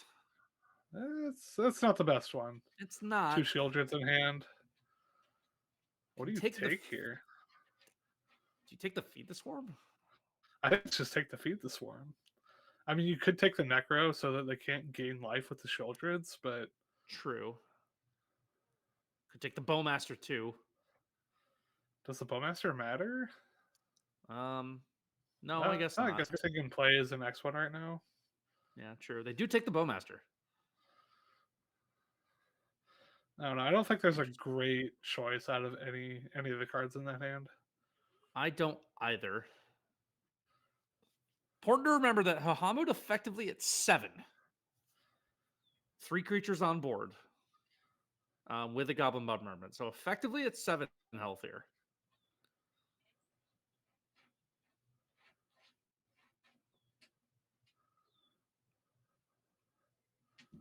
We are at an interesting point in this game where I think Bahamut is favored. But there's definitely a window for O'Dwyer to steal this game. I think we're going to get Feed the Swarm on the Bombardment here. If you get Feed the Swarm on the Bombardment, I think you can still play your Shieldred. You'll just have to sack either your Grief or your token because you can imprint the Chrome Mox as well. Feed the Swarming the Raptor? Ooh. Huh. Feed the Swarm on the Raptor. I guess we're just pushing for damage here. Yeah, Levy is very close to having lethal right now, between the Shieldred trigger when the opponent draws a card and just having 5 power in play. So I can definitely see you just trying to push your creatures through, but I can also see a line where grabbing Bombardment would and like try to force a sack. Yeah, you can no longer play your Shieldred this turn though, because you can't. Well, you attack and then sacrifice. No, you only have 3 mana. You can't because you already cast a non-creature spell, so you can't play the second Chrome Mox. Oh, okay. Yep, that's true. Yep. So you do kind of go full shields down here. O'Dwyer could win this game. You could go to 3. I don't know if I like that block. I don't think I like that block from them. But we'll see what they have to. We'll see what they draw. But yeah, now you're safe to draw like a card too. I don't know. I think I would just take that if I were them. Go to 3, keep the creatures on board because I think it gives you the most flexibility. Gonna add 2 cards to hand here. Probably want to find a March just as a backup plan, which you do not. You find a second Chrome Mox, not what you want. We're gonna crack a Bloodstained Mire. There's a Fatal Push though, and that deals with basically anything that could come out right now. It does. So Shadowy Backstreak gonna surveil. It does, but yeah, I guess that's true. Fatal Push is a good draw, but March just to have the life gain option, I think just basically seals the game. But there's maybe still a window. Much less of a window now. I think this game is probably over. See what happens here, though. Attack for 2 brings them to 3. Shieldred brings them to 1. You can imprint your Chrome Mox, which you're gonna do. Lurrus can bring something back, though. I don't remember exactly what's in O'Dwyer's bin here. You only get a 1 though because ooh, you're right. You'll be at 1. You're right. I think if I was Ref, I would have kept that Phyrexian Tower back to revolt the push if you need to. It's a Lurrus deck. There's nothing to revolt for. Revolt on the Lurrus. I don't think Lurrus is like worth enough to that's probably fair. Kill on the opponent's turn. Like you can just wait. It doesn't do anything at instant speed. True. I think this game's probably in the bags anyway, so talking about lines, I don't think is going to matter here. Depends on what this mystery card is. They're not showing it. They play Aluris. Aluris could find Static Prison. I guess that's not nothing, but the Fatal Push. Well, that's going to trigger Revolt anyway.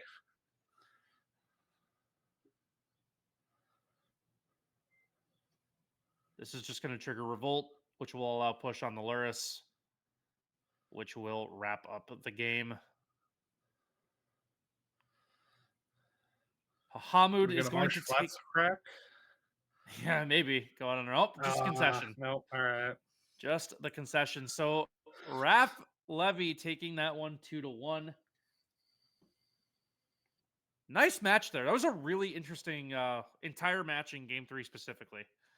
A lot of different. Yeah, that was a lot more back and forth than I thought there was going to be in that matchup for sure. Yeah, games 1 and 2, we kind of saw some lopsided games. That one definitely felt a lot more balanced. Could have gone either way for a while. I think Raph kind of had the edge for the most of it, but was definitely a world where Dwyer could have stolen that game, but did not happen. Instead, Raph Levy moves to 3-0. And looks like we're almost at the end of round 3. Yeah, 2 matches remaining. Yeah, 2 matches left. So we're going to go on right to round 4 here in a minute. So thanks again, everyone, for joining us today. I've said it a couple times, but if you're watching on Twitch, we really appreciate it. First time we're trying something like this. First of many. Thanks to our friends at Nouns for helping us out here. I'm Anthony. Darren is the other voice you hear, and soon the other face you will see. We are 2/3 of the Fireside Magic podcast, which you can find on Spotify, YouTube, and wherever else you get your podcasts every other week. Me, him, and our friend Jesse, aka Cartage Cards TNT, talking Magic every other week. Tarkir Dragonstorm comes out next week. Spoilers are fully wrapped up. So maybe we'll see if any of those cards have an impact on Timeless. Timeless is a weird format to impact. Because of the power level, but certainly you never know what slips through the cracks there. Yeah, this seems like one of those formats where you get maybe 2 or 3 cards out of every set that comes out. Tarkir is a very strong set with a lot of very good cards in it, so that might shift the paradigm a little bit, but I'm not sure what kind of based on the things that we've seen so far, I don't think that there's anything that just like inherently fits into any of the decks that we've seen play. Yeah. Yeah, I don't know. And again, we're not also really seeing that many like alchemy cards necessarily.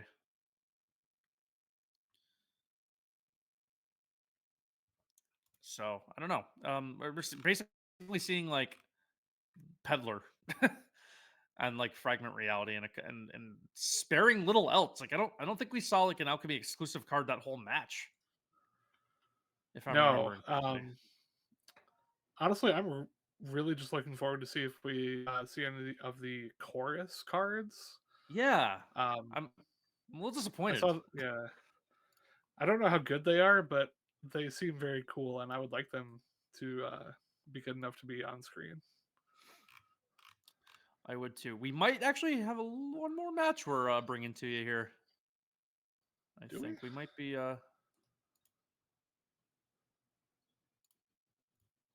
Might have one more match here in round 3.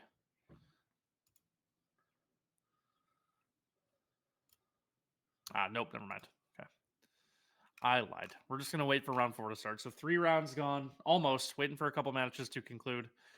3 rounds done. 8 rounds of Swiss total. Darren and I are going to be with you for 2 more rounds? Today's flying, man. Wow. That sounds right. Yeah. Two more rounds for Darren and me today before our friends Scuffle and Samsara take over for the final rounds of Swiss. Thanks again, everyone, for joining us here. Anthony and Darren coming at you with some Timeless. Next one again, next free 1K we are hosting is April 19th. Value/budget/ $30 vintage. If you don't know what that's about, I think you have your own Discord server, correct? Yes, we do. That will be linked in some of our promotional material that we'll be using for the next event.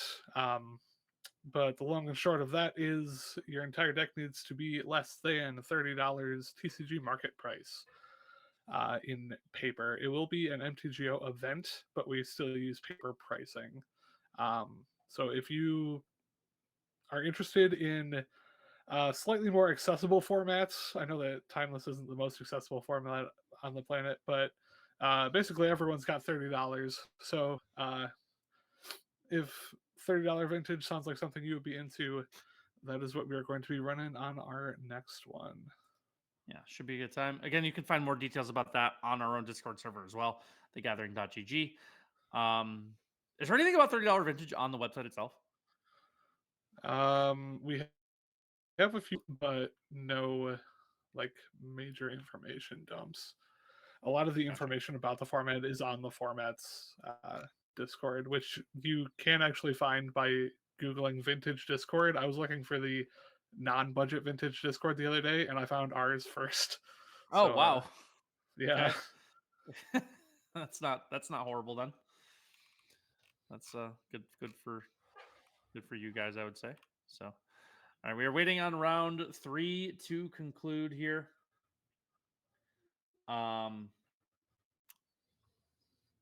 Just waiting on 1 or 2 more matches before we pop over to round 4. Round 4 will be halfway through after round 4. So, the night is still young, Darren. The night is still young. I guess for us it's not that young, but for the grand scheme of this, it is. There's lots, you're chilling at like There's a lot of tournament remaining.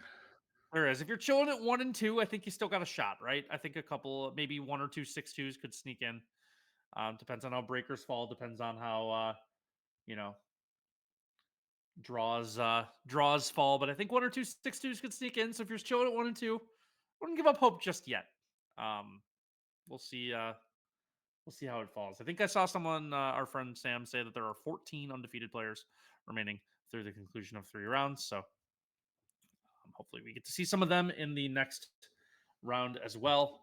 Once again, just waiting on a couple other matches to finish before we start round 4 of 8 here in our Timeless 1K, sponsored by Nouns, hosted by thegathering.gg. Anthony and Darren coming at you. Sam, Sarah, and Scuffle will be on after the conclusion of round 5 to take over commentary. I am liking Timeless. We've said it a couple times, but we've seen some really interesting games, and honestly, like, have not had to like bounce around that much the last couple rounds. Like, basically, like, we've seen pretty compelling games. We've seen a lot of game 3s, which is good. And we've seen a lot of very fun games, I think, in our 3 rounds here so far. Some interesting decisions, interesting turning points, and some solid gameplay. Yeah, they definitely offer a lot of decisions, both minute and like broad decision trees. And I'm really enjoying seeing how all of our pilots navigate all the different situations. Like, there have been a lot of times where we have called out plays and they seem correct to us, but the pilot takes something completely different, and that also ends up being correct. And I think that that's a good hallmark of foul cards in it. Well, this format could have like a little bit of the. I always used to say this about Modern, where like knowing your deck is such. I think knowing your deck gets so much more important as the card pool grows and the power level grows. So if you are practicing, getting a lot of reps, and are really familiar with sequencing with your outs, it's a complicated format. There's a lot of strange things happening at any given time. So just knowing how you have to pilot your own deck just is such a leg up. So even if you're maybe not playing the highest, ranked deck on the tier list on our website or something, like if you're playing like a C or D tier deck, like you can still win games against the top tier just by knowing how to pilot your own deck to a like high degree, I guess. Yeah, knowing the opponent's deck as well is also going to be extremely beneficial. Having your map plotted out from turn 1 based on what your opponent is doing, just so you can like dictate your plays beyond where you're currently playing. So like you're thinking about your turn 3 and your turn 4 while it's turn 1 and 2. That really helps a lot in making sure, like in some of these matchups specifically, especially like the Mardu Energy matchup or the Frog matchup, that will tend to go a lot longer. Being able to plot out like that would be very beneficial. Yeah, 100%. I think we're waiting on one last match to conclude here before we get to round 4. So thanks again, everyone, for hanging out with us today.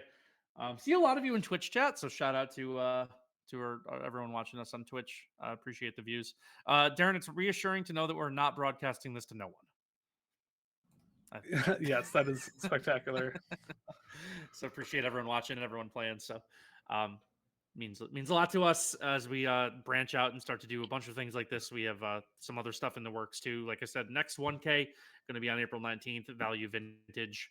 Going to be a very different look for Value Vintage than this one is. Not in a bad way or anything. Just not on Arena for one. Card pool is extremely different. Yeah.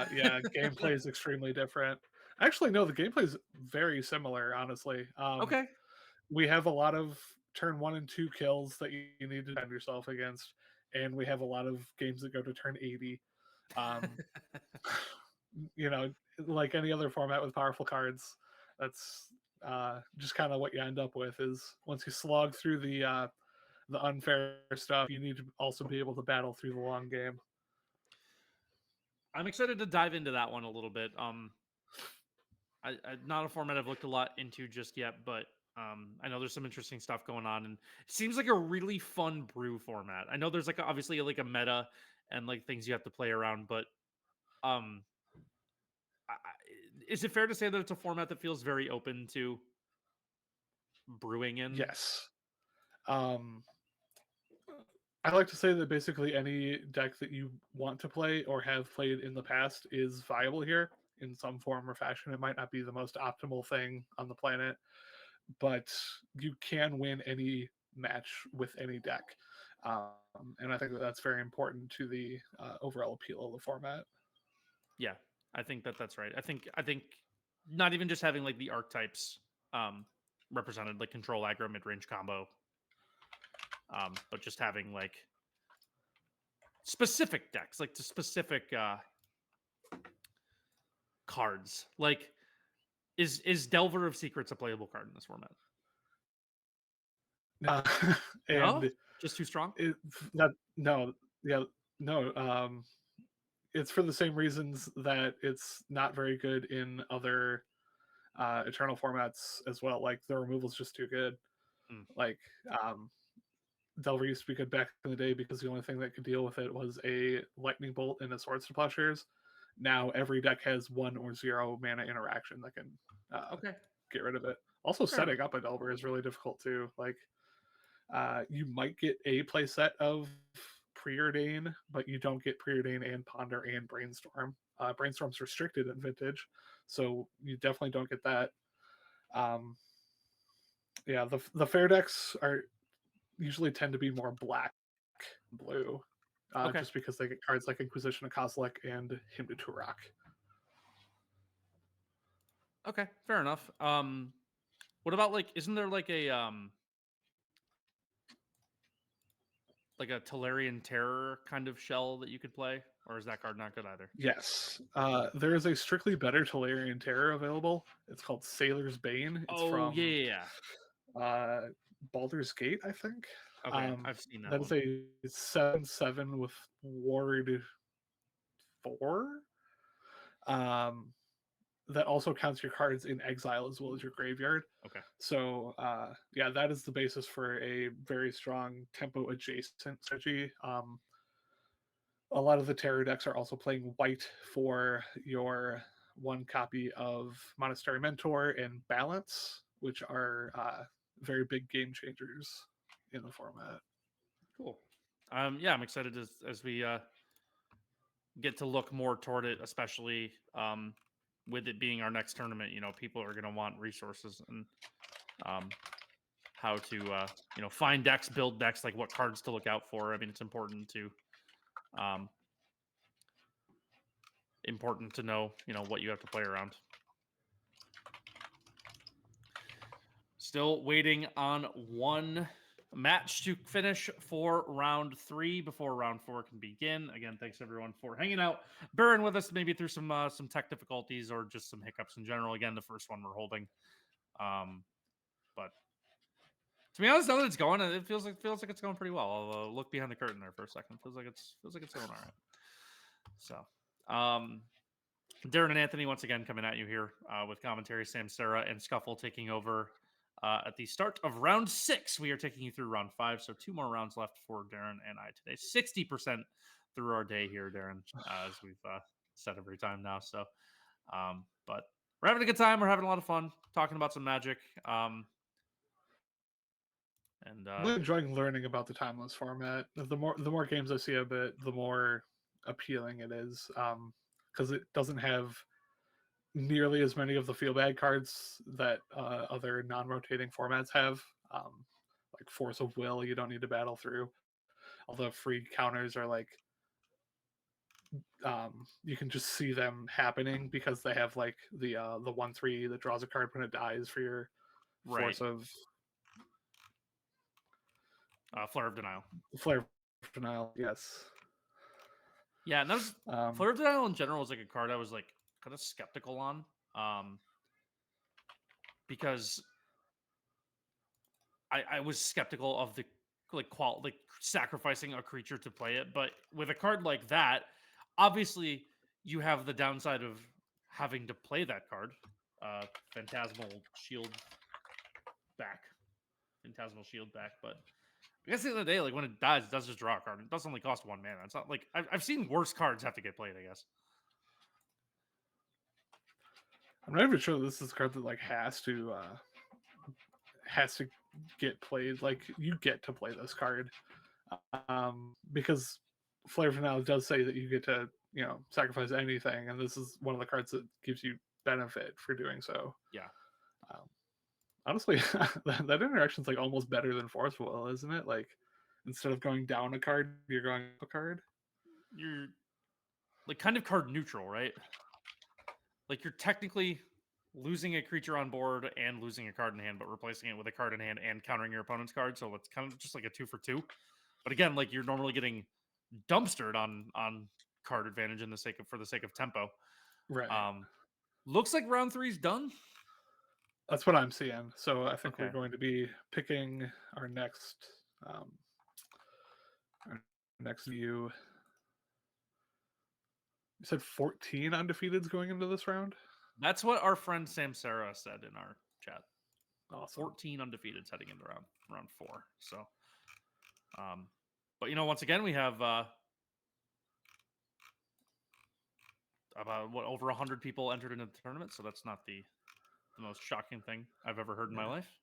Looks like 85 players headed into this round after all the drops. Yeah. Which was pretty good retention, honestly. Yeah, it is. We start to see the exodus, though. We'll see a much bigger one after this round, I believe. I think where the true cutoff is. Once you hit 1 and 3, I think the writing's on the wall. So round 4 pairings appear to be up. We're just going to find where we're going here. Looks like we have a couple different options of people streaming. So we're just going to wait to see where Tyrant decides to send us.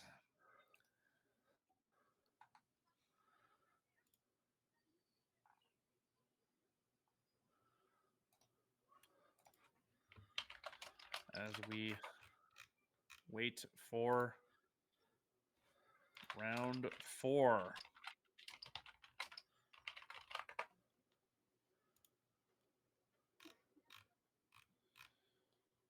Where does Tyrant want to go? I see both him and Sam just bouncing around everywhere.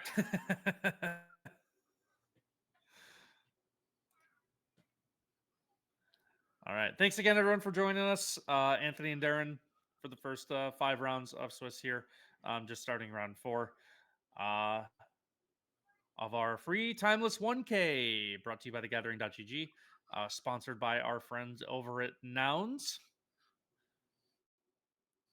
And we're excited to run more of these in the future. We're going to have a lot of different events coming up. But next free one, like I said, April 19th is going to be Value Vintage. So everyone have to get decks ready for that. Just waiting to see where we're going here.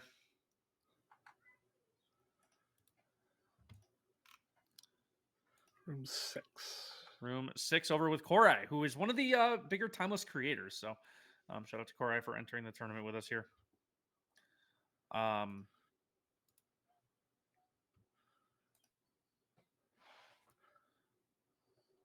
See what we got going on here.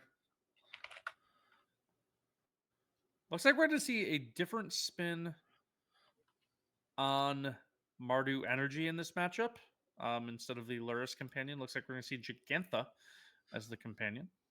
Ooh, so what's different about the list? Oh, they're playing Flage. Ooh, okay. That's a very, inspired by modern thing from before the first wave of bans nerfed that deck a little bit. Though that deck's still seeing play. Not like that the nerf and modern really did much to that. Still seeing play. Speaking of that, we'll have to wait until Monday to see how see how that format shakes out. Kind of forgot we have a banned and restricted announcement coming up on Monday.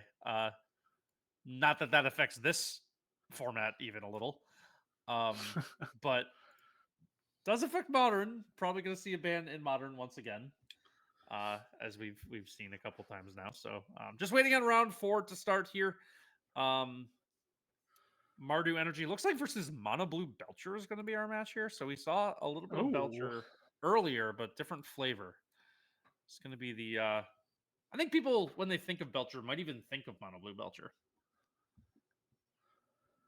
That feels to me these days, yeah, probably. It's been a long time since the green nonsense version of Belcher has been popular anywhere. Yeah, I think that's fair to say. Although in this format, a lot of the Belcher decks are also black/black-white, because you get things like Dark Ritual to power out your Belcher as well. Yeah, Dark Ritual with Belcher is just so good. So getting anything like that to help accelerate also leads to like scenarios where you can like with 3 mana you can Dark Ritual Belcher and then Dark Ritual to activate Belcher. So like on turn 3, right. You can just do that. So I mean that's certainly not nothing. But Mono Blue does not have that luxury, playing a little bit of a different game here. So let's see how this plays out. Also with the Mardu Energy featuring Flage and Jegantha instead of just Luris, like we've seen a couple other times in this event. So we'll see what all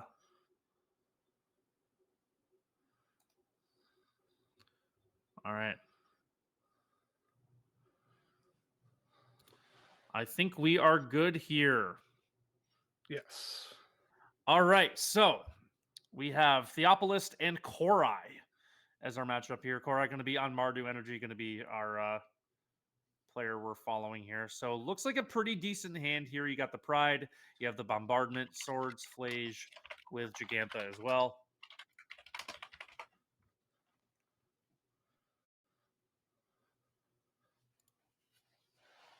And we're going to lead with an Ocelot Pride here with a Sacred Foundry.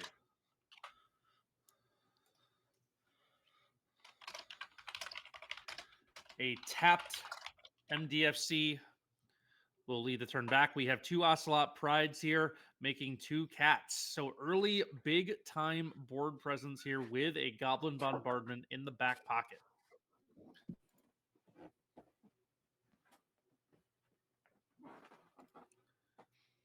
See, Falage Archivist, or Archaeologist, excuse me, milling a couple cards. See this card in Standard a little bit in the new Omniscience decks. There is an Alchemy card, one of the first we're seeing today, Plunderer's Pride in the bin. 4 cats on board, but now an 0-3 to help mitigate some of the damage. Although the 0-3 could just get eaten here by the Flage when the turn passes back. We'll have to see what Korai wants to do here. Could also Swords to Plowshare it. That would not gain any life. So we'll have to see how aggressive we want to get here. I imagine in this matchup you want to be as aggressive as possible. So there's the Arid Mesa. Going to get cracked for the Surveilland Shadowy Backstreet. There is a Static Prison on top. Do we want the Static Prison here? We'll have to see what Korai decides to do. Deep in the tank on the Static Prison.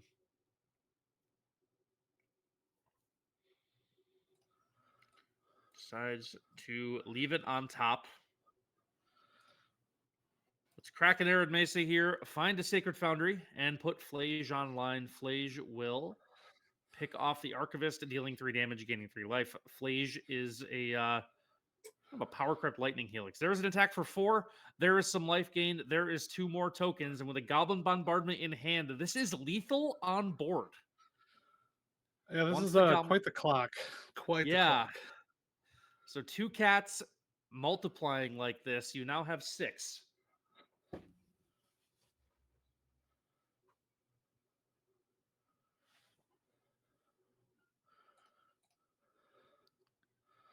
Tapped land. This could be game unless there's a counterspell. I would maybe bet on a counterspell back up here.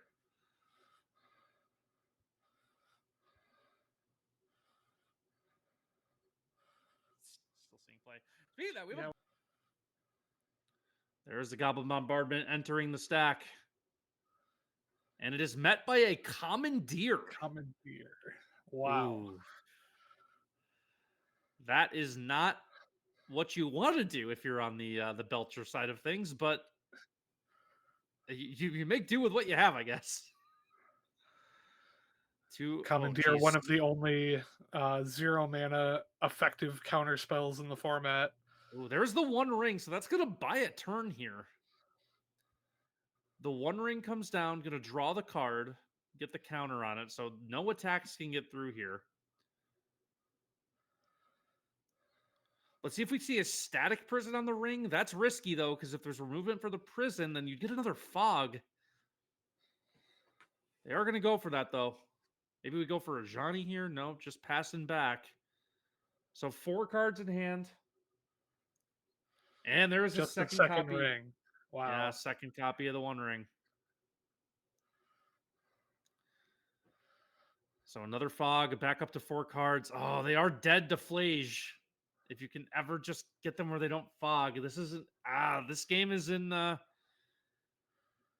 flux right now. There are 12 creatures on board, 2 life now. The One Ring gonna draw 2 more cards. You almost want to find another One Ring here.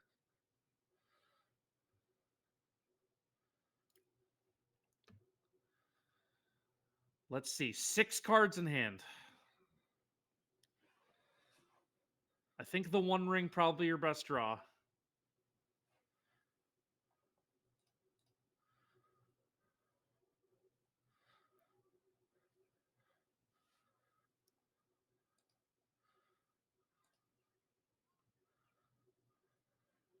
Let's see.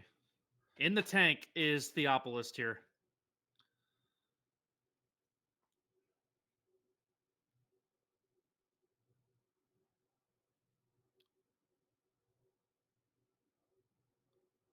There is a stock up. Standard all-star stock up. Kind of a poor man's dig through time here. Add 2 more cards and get the concession. So the early board presence from Korai able to do just enough, fighting through 2 copies of the One Ring.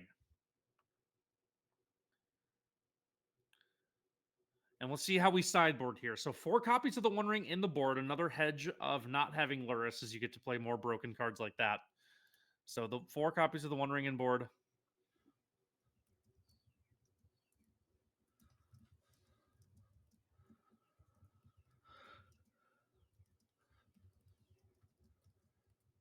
Have to see how Korai sideboards here.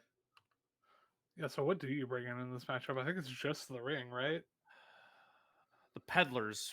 Were the Peddlers in sideboard? Oh, yeah, the Peddlers are also... But, like, Deafening Silence doesn't do anything. Like, Belcher's 1 card. Right, Belcher's 1 card, so that doesn't really help. Unlicensed Source doesn't do anything. Ring doesn't really help. Yeah, I think you're just riding with the Peddlers. We're peddling here.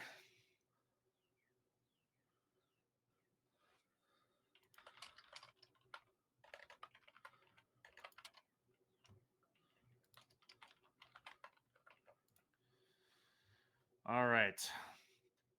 Gotta like winning game 1 if you're Korai, because that guarantees you a game 3 on the play, which is what you want to be in here. Great start with just 2 cards, quite frankly. 2 Ocelot Prides just doing all the work there. Okay. So, game 2 with Belcher on the play. And we have 3 lands, a Peddler, 2 Bombardments, and a Flage. This isn't the best hand. Could be keepable. A little slow. 2 Bombardments is not where you want to be, but Peddler's pretty solid in this matchup, and Flage is just a generic good card. I wouldn't be surprised to see Korai ship this one back. Honestly, I would send this one away. This is an effective mulligan to 5 with a second copy of Bombardment. Flage doesn't really do anything in this matchup. So, yeah, you need to be putting a clock on is like your number 1 priority. And game 2 here, we see a clock with 2 Ocelot Prides again and a portable hole, so we can eat another Phalagi Archivist, or Archaeologist, excuse me, if we need to. We're going to bolt in one of the MDFCs here. For a Chrome, not for a Chrome Mox. We're going to also imprint a Chrome Mox. This is a very fast start for Theopolis here. So just 2 mana. So we have basically a mana drain up. Actually, so anything that gets countered here can put Belcher online. So we're going to cast a portable hole, try to get rid of the Chrome Mox. I have a feeling this is going to be met by a counterspell. Mana drain here puts Belcher online for next turn, but you got to go for this portable hole. Does get mana drained. This is not good for Korai. This one could be over fast, Darren. Yeah, I don't think there's a way to deal with this. Although I guess we don't have Belcher in hand. Yeah, I guess we don't. Okay. Got to breathe a sigh of relief here if you're Korai. That's a bit of a bullet dodge there. So anything that targets this shield back is going to force the cantrip. We'll see if we get a Static Prison on the Mox, which we do get the Static Prison. I could see this targeting the Mox. We'll have to see if there's a Flare in hand. There is not. So that's going to resolve and hit the Mox. That's a nice turn. I think you're happy with that exchange. Bolt land into stock up. Once again, standard all-star stock up here. Going to add 2 more cards to hand. Bit of a refuel. Going to go up to 3 cards.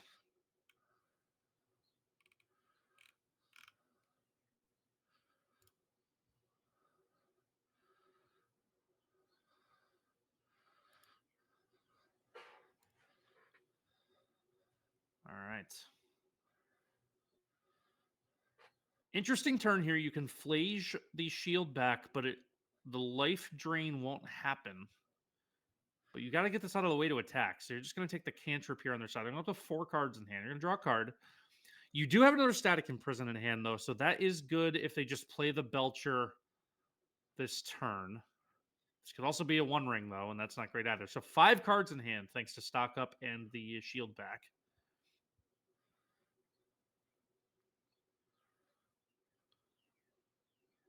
Another Bolt land into Charbelcher. So, game on. Thoughtseize is a really nice draw here, I will say.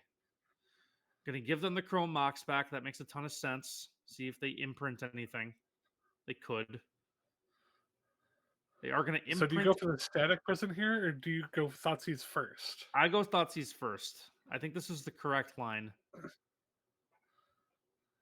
Thoughtseize is going to show stock up and into the Flood Maw. Into the Flood Maw doesn't do a lot here. I don't think you really care about that. You're probably just taking stock up.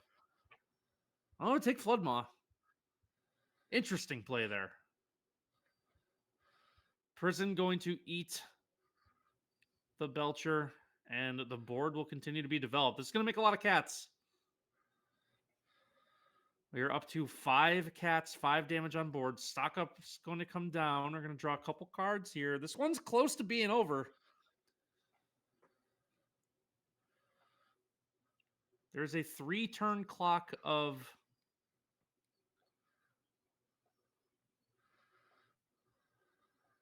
the static prison. There are only 3 energies, so if you give There's that 2 Belcher, turns worth of cats, though. yeah, it is. So you're living through an attack this turn. God the Shrine. I don't know how many cards are in bin. You only have 1 red source. You can't play the Flage that would have them dead because you only have 1 red source. That's really unfortunate for Korai, who could have just almost won the game there, but not so. So, kind of in the same situation we're in game 1, where a couple chained 1 rings could be the game here. There is a 1 ring. 1 ring going to draw a card.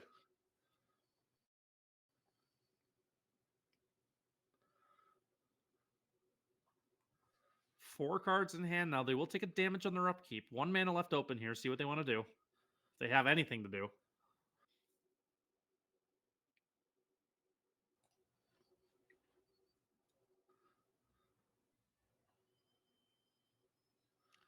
And there is Ajani. Ajani not really going to do anything here. All right. 5 mana. About to have 7 cards. Another 1 ring could be the end here. There's only 1 energy left on the static prison, too. If that Charbelcher gets back to Theopolis, the game is over. Cannot let a Charbelcher activate.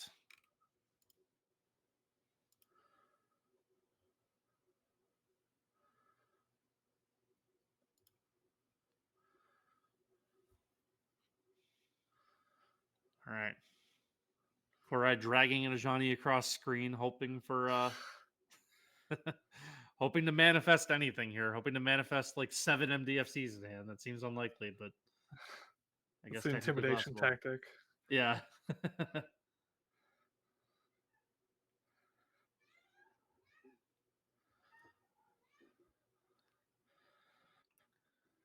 There is a stock up. Ooh, wait. So there's not a 1 ring in. Oh, this is a desperation stock up. I think. Yeah, this may well be the last play of the game. Yeah. Adds 2 cards. We're up to 8 cards in hand.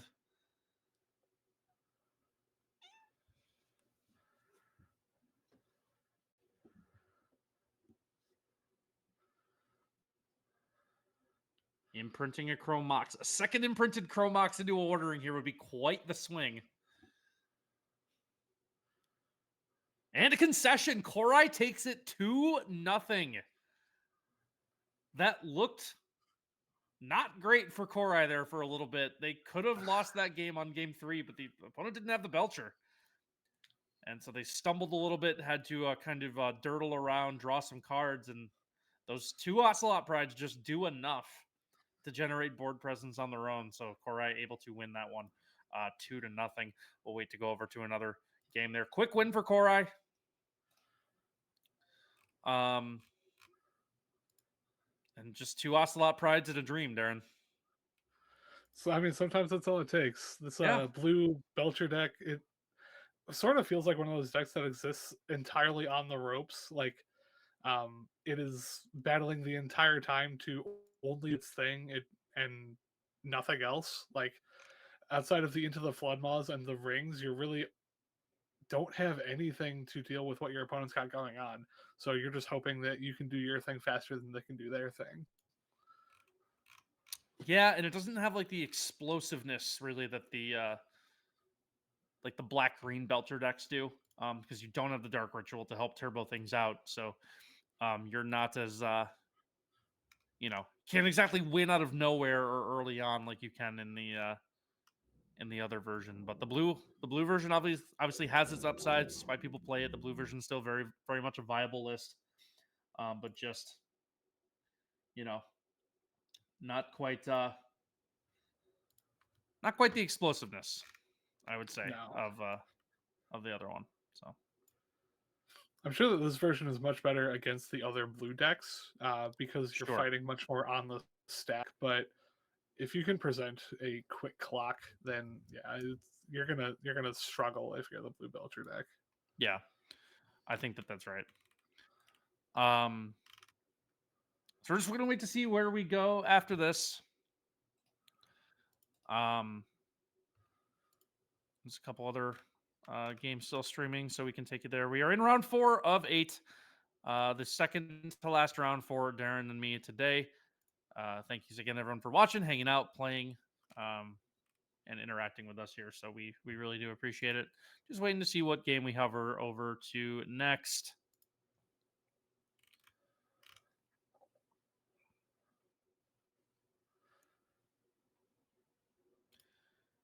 As a reminder, our next event will be on April 19th. It'll be $30/budget/value vintage,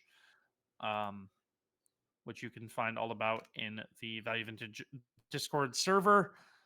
So you can brush up on that. Two very different formats, different, but similar in ways, as we've already talked about. So, we'll be interested to see how we do with that one. So I'm just waiting to see where we go next. You're heading to room 8.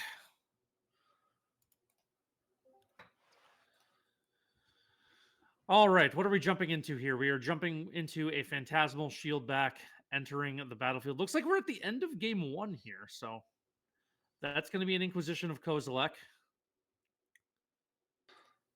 with 2 Flare of Denials and a Subtlety. Flage in bin. Not sure how many cards are in graveyard. Looks like there's enough. Yeah, exactly enough here to flashback a Flage, or escape a Flage, rather. But that would just get met by a Flare of Denial. So a 4/5 Frog on board. 20 life for Tie Guy. So we have Shawala, who we've already seen on coverage once. We're going to fetch a Mystic Sanctuary here to rebuy the Flare of Denial that was just binned off of the Inquisition. We will draw said Flare of Denial. So notably enough mana to hardcast. And Phantasmal Shieldback, Darren. Fun fact, it can attack. That does have a point of power, which Yes. I'm sure will become very relevant in some of these matches.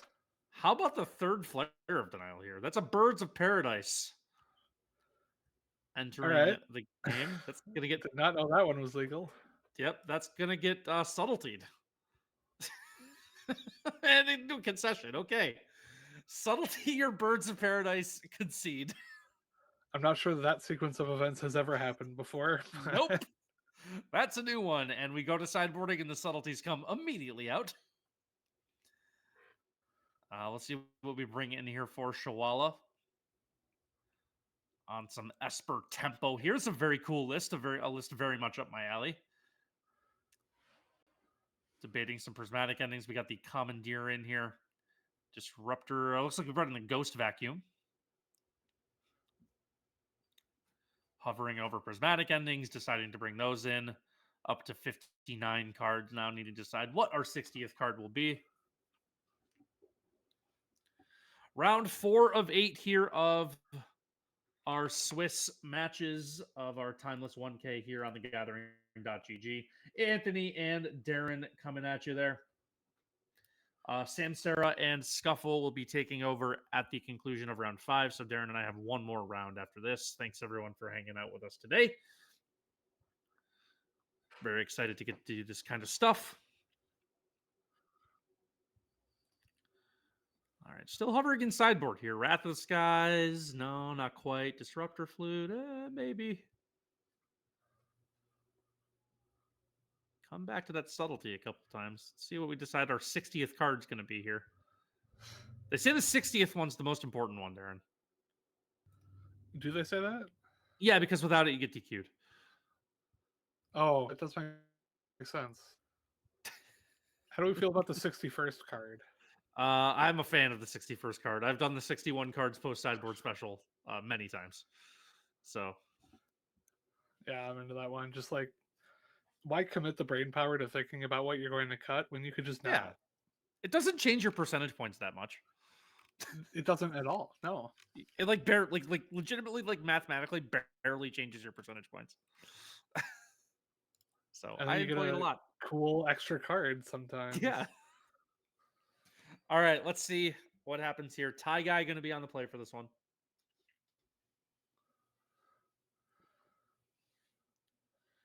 We have a Misty Rainforest, a Brainstorm, 2 Shield Backs, a Spell Snare, a Frog, and a Lorien revealed. I've simultaneously seen better and worse hands, but we're deciding to keep it. There's a Tamiyo, another 1-drops for our fistful of 1-drops here. Basically, every card except Psychic Frog in your hand is an effective 1-drop. What are we going to go I think for drawing here? Tamiyo there makes us keep a lot better. Yeah, I think so too, because Tamiyo is probably just the play here. I would imagine. You're just running this into a Marsh Flats blind, though. This Tamiyo could just die.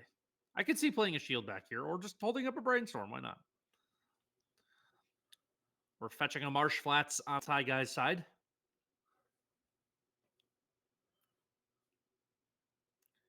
For a Triome, or Rafine's Tower, excuse me. Not technically a Triome, but a Triome in spirit. There's a Polluted Delta. We're going to cycle a Lorien revealed for a land here. I like this play a lot. This could draw out a Bowmasters, though. I think that's a very real line from Ty Guys to just slam a Bowmasters here. That's probably what they're thinking about. Yeah. In the tank on it. I mean, with the Spell Snare in hand, obviously Ty Guy doesn't know that, but we do. Adding a Watery Grave, so all 3 colors going to be unlocked. The Bowmasters does not enter the game here, but the Tamiyo does. We'll get the 0-3 flyer. With the Spell Snare backup plan, Brainstorm can flip Tamiyo at a moment's notice. And we get a fetched land here. We'll see what we get.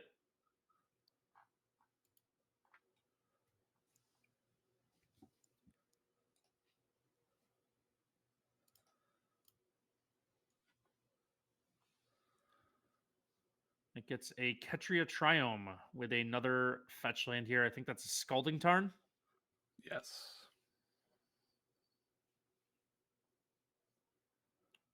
So 6 cards, 3 mana. We're cracking the Scalding Tarn main phase.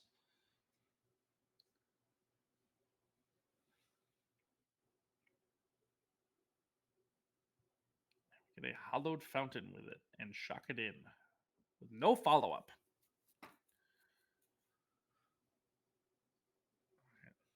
Shawala here.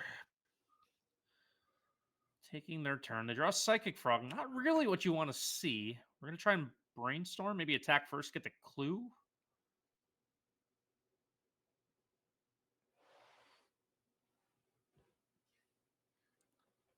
Both players in the tank here. Ty Guy, the rope timer has begun. I've not seen a lot of the rope timer today. There is a Vanishing Verse going to meet the Tamiyo. This is interesting. If you just flip this with the Brainstorm, like, that's a counterspell, right? So does it Brainstorm exile or transform?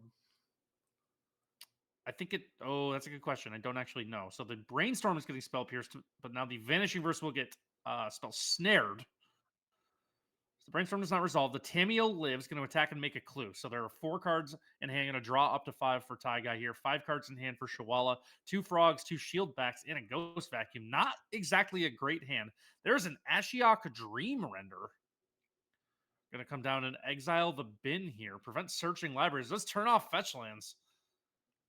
And does make that Mystic Sanctuary. Treasure Cruise. And Yeah. Psychic Frog's on the ground forever now. Oh, yeah, you're right.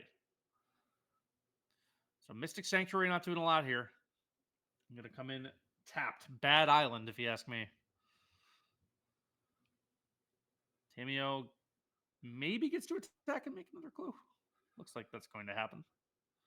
3 cards and a Flooded Strand on the other side of the board for Ty Guy here.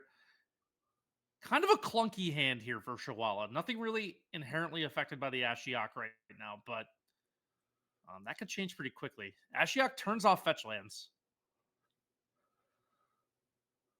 So have to be careful of that if you're Shawala. We fetch a Watery Grave on Ty Guy's side. And now we have a Damnation. Damnation going to clear the board. This is going to be followed up by an Ashiok -3. This seems like a very difficult position to come back from if you are Shawala. Yeah, Flooded Strand that they can't crack. Psychic Frog gonna hit the board. Ghost Vacuum gonna come down. No creatures in bin yet. Can't crack the fetch land. Don't do it, Chihuahua. Not like this. Okay. Tap Rafine's Tower. Or that's not Rafine's Tower. That's the Bant one. Spara's headquarters, I think. Yeah. The One Ring has entered the battle.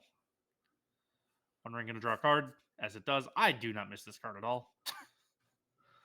Yeah, this is the one part of the format that I'm like, maybe don't. Yeah. We're going to draw a card here, though. 3 cards in hand. Ashiok still on board. Oh, no! Oh, that's so sad. Oh, no! Not like this. Ashiok preventing searching libraries. We get the nice from Shawala. As they accidentally stone rain themselves. Planeswalker passives may be a mistake. Notably, no exile. There is a brainstorm.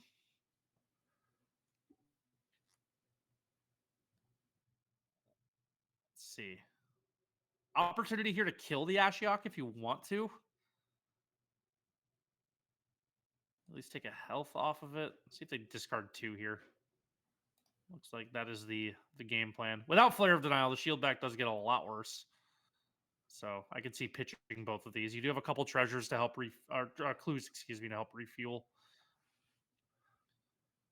And apparently Psychic Frog draws a card when you hit a Planeswalker with it. I don't know if I knew that. But here we are. Gonna brainstorm, have a fetch land that you can now fetch. Prismatic Ending, Treasure Cruise are the draws. We're going to put back the Flooded Strand and the Prismatic Ending. Treasure Cruise actually might be close to online just because 3 cards in bin. 3 in the bin, a 4th with the Flooded Strand. 3 mana puts you to 7. 5th with the Brainstorm.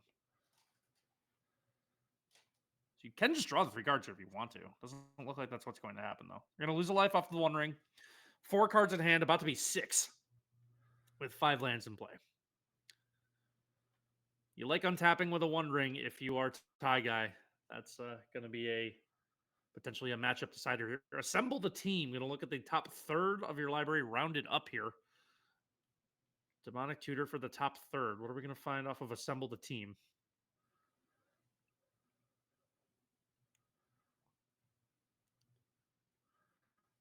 Shocking in a Godless Shrine and following that up with a Fatal Push. Fatal Push going to take care of Psychic Frog. 2 clues remain. We are going to shuffle away the Flooded Strand and the Prismatic Ending. Not super helpful cards here. Going to grab a Meticulous Archive. This Treasure Cruise could still just cost 1 here in a second. Second Treasure Cruise, probably not where you want to be. So that will go to the bin where it belongs. Let's see if we crack a clue here. Draw a card. Probably got to find a way to deal with this One Ring if you are Shawala here. Let's see if we get a Bowmasters here. That would be unfortunate. No such card coming down. Prismatic Ending's the draw.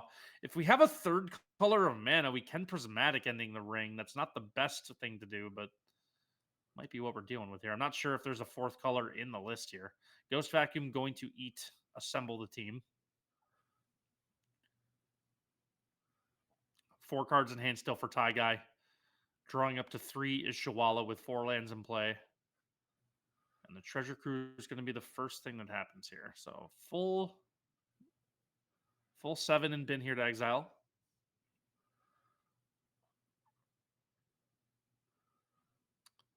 This could just get met with a counterspell. It will not. Bowmasters is a good answer to the One Ring. Maybe not the best one, but certainly an answer. Have to assume there's a removal spell backup, though.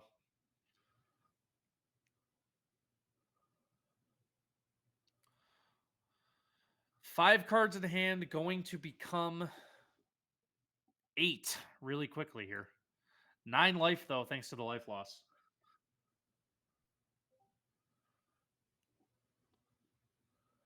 We are going to get Orcish Bowmasters on the stack here, see if we can deal 3 damage to Tie Guy. I would expect that there's some kind of answer here. There is. In the form of the Hardcast Mystical Dispute for 3. How about that?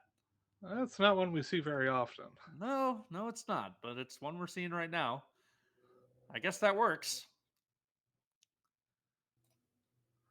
And you know what? If they didn't accidentally stone rain themselves, they could have paid for that.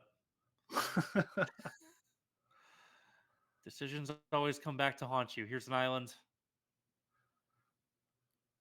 And an unlicensed hearse, aka Tormod's Whip.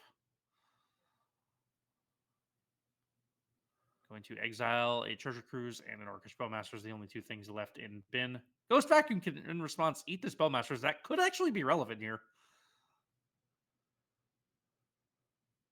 You're only 1 mana away, and you have it in hand of actually just getting that Bowmasters back if you want to.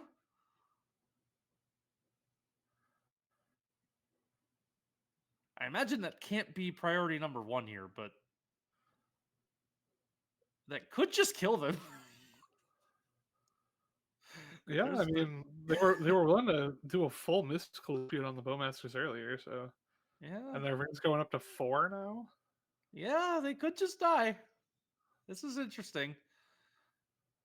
We're gonna get an island here, it looks like, off of the Flooded Strand. We're gonna draw a card off the last clue token. About to go up to 4 cards, 5 cards after draw step. And there is another Phantasmal Shieldback. This has not been this card's best showing. There is the Flare of Denial right after it, though. That's also not bad. Looks like we're going to run out the Shieldback with the Flare backup. Wonder what the plan here is. We're going to get the Tainted Pact online here. So we're going to be forced to fire off this Flare to counter the Tainted Pact hard cast. And now we just have this 1-3.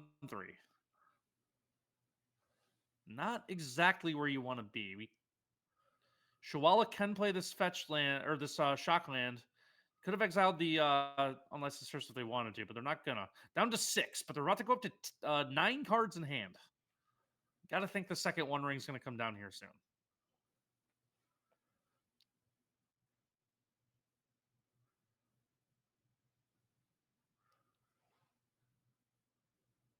And there is 9 cards in hand now. 7 mana available to them. Have to think Shockland might seal the game here. Teferi Time Raveler on board.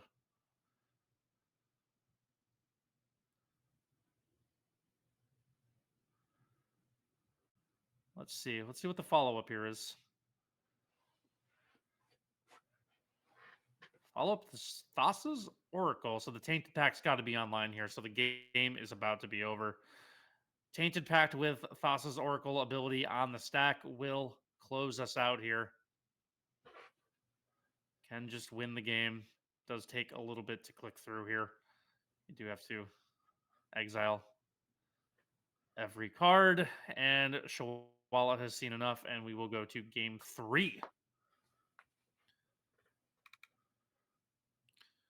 Having that combo with the Teferi backup is strong. Yeah, that seems very good. Very hard to beat. Yeah. Not sure what beats it. I guess you could have like a like a Nimble Obstructionist or something. But not what everyone has. Yeah, nothing that's currently on the screen can effectively deal with that. Yeah. So Tie Guy and Shawala here going to game 3. Like I've said a bunch today, you gotta like being on the play.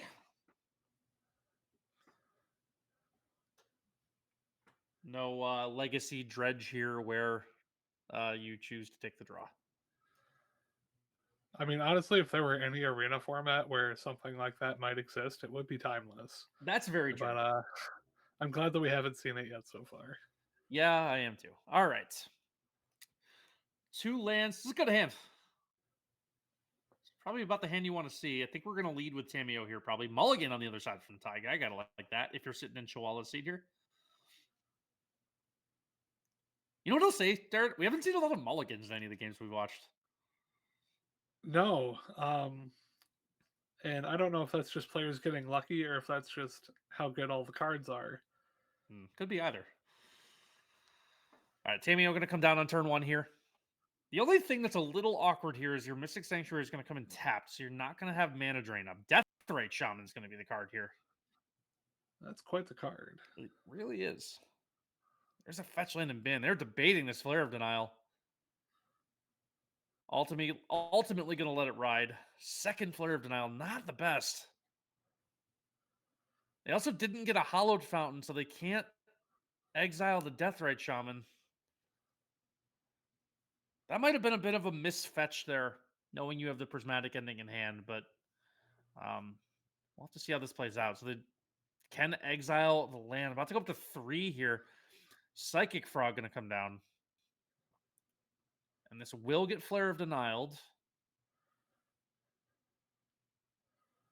I don't know. You kind of put yourself in a weird spot here, not fetching Prismatic Ending. There's a Swords to Plowshares that you can't play.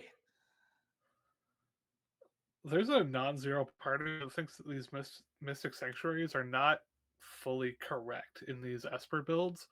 The only time I've seen them like actually do anything is when you're already in a winning position, and I've seen them come into play tapped and not provide blue or black mana more times than I've seen them be good.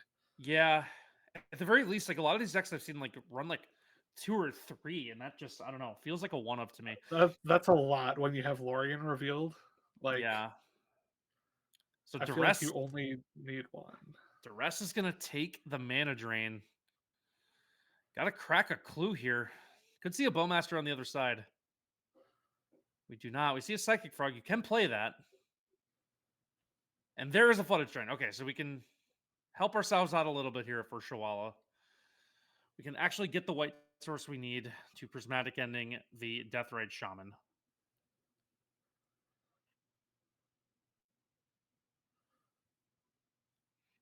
Gonna lead with the frog. See if this forces out a counter. I think the thinking there is you'd rather have the frog countered than the Prismatic Ending on the Shaman.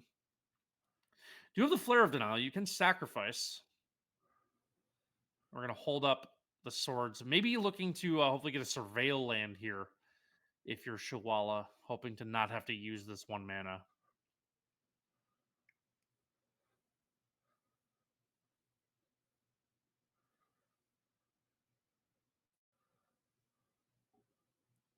And there is the 1 ring.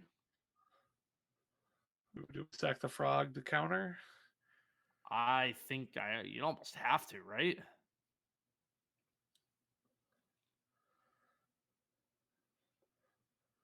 Well, you do have a Bowmasters in hand. You do have a reasonable threat in play. So I'm not sure that you do have to. True. Also pointed out in chat that since this is a Tainted Pact deck, there is no other copies of the 1 ring. So deck's all 1-ofs. So the 1 ring's just gone.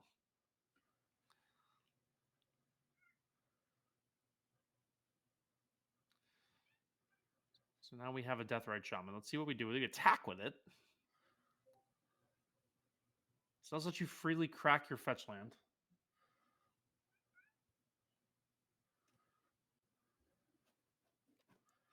Swords to Plowshares on the Deathrite Shaman. I think I might have Prismatic Ending that, but again, I don't know. I don't know how much it really matters. So now we have a 15-turn clock. Thanks to the Phantasmal Shield back. It's more. There's a Bowmasters in the hand. See if the Bowmasters gets sent out here. It does.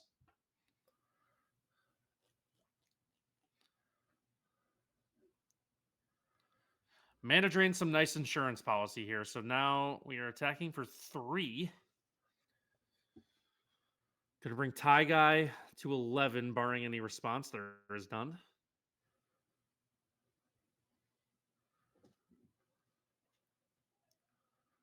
And we're just gonna go down to 8 here. Another Phantasmal Shield back. The shield back changes the math. This actually makes this a 2-turn clock, which is completely ridiculous.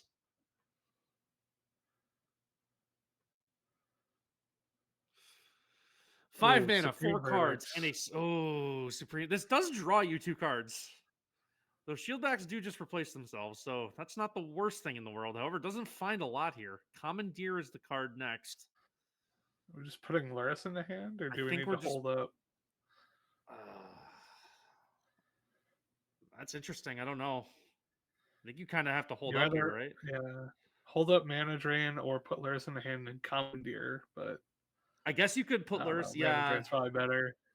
has to be, right? Mana Drain has to be better here.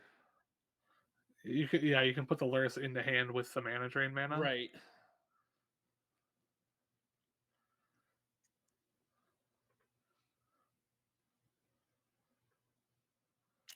Yeah, deep in the tank on this one is Shawala. And they are going for the Luris here. I guess this is the more, I don't know. This is the more win the gameplay, I think. Yarsel, Dark Age Scion is here. That can cast a Duress. Ooh. Part of me would want to You commandeer the Duress. Part of me would want That's to. insane. No way, that's correct.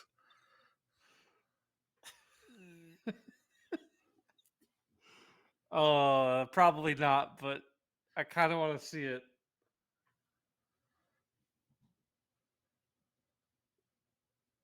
Let's see what happens here. They're looking at the bin. We're in the tank.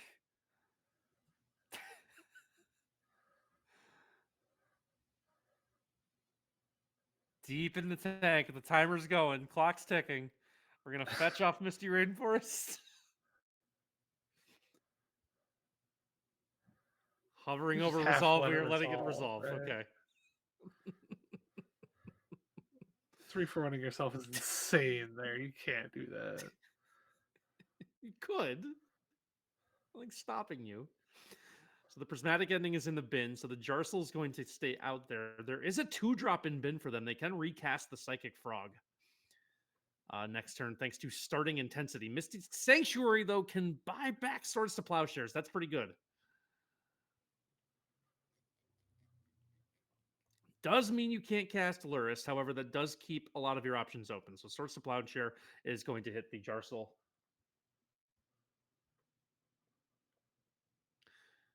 And that resolves. Okay, so normalcy's been restored a little bit here. I never really expected that to happen, but you could have done that.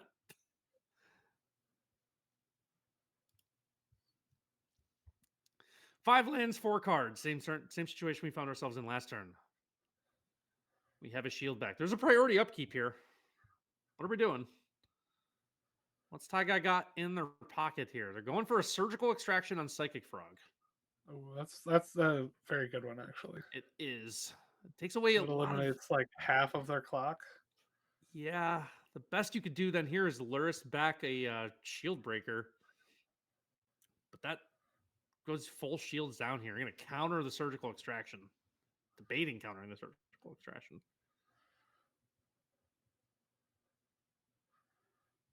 You could 3 for 1 yourself and commandeer the surgical extraction. Certainly could. The surgical extraction that can take nothing out of deck because this deck's all 1-ofs. So maybe not the best play there.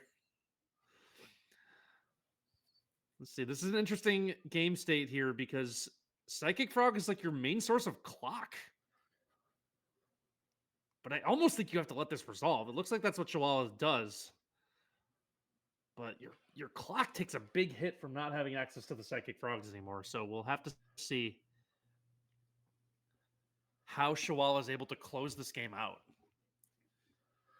So they could Luris for a shield back this turn and then commandeer whatever interaction they have for the Luris.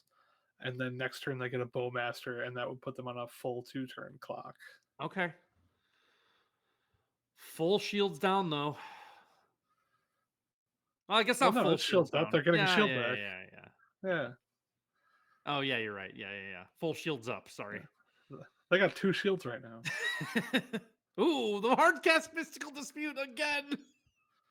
Oh, no. That's rough. That's rough. Buddy. 11 turn clock from the Phantasmal Shield back.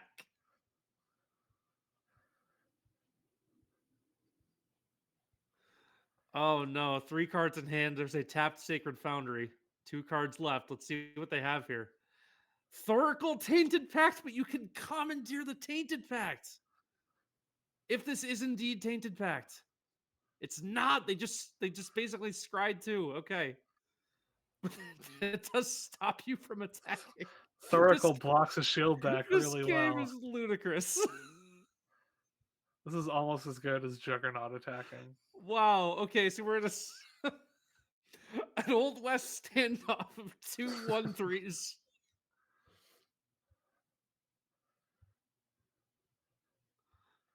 Oh man.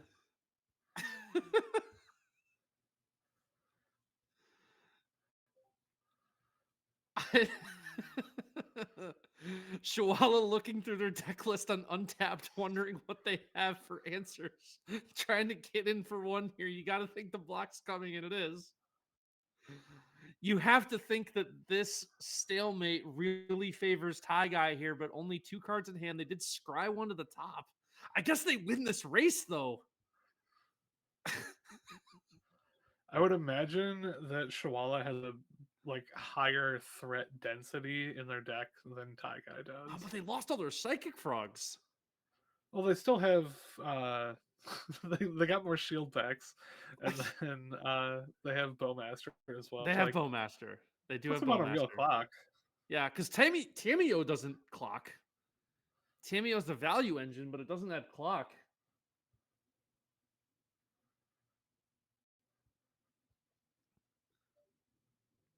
Brainstorm was a good draw, though. Let's see if there's any interaction for the Brainstorm here. We draw Tamio, Treasure Cruise, and another Mana Drain. Okay. Putting back Sync into Stupor and the second Mana Drain.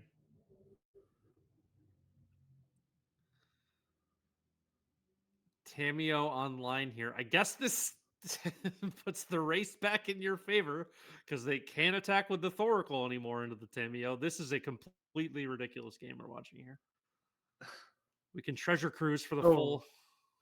This is risky because if this Treasure Cruise doesn't resolve, you don't have your Commandeer up anymore. Oh, you're right. You do have 2 mana left for Mana Drain still. You do still have Mana Drain, but this Commandeer has been pulling a lot of weight just by existing.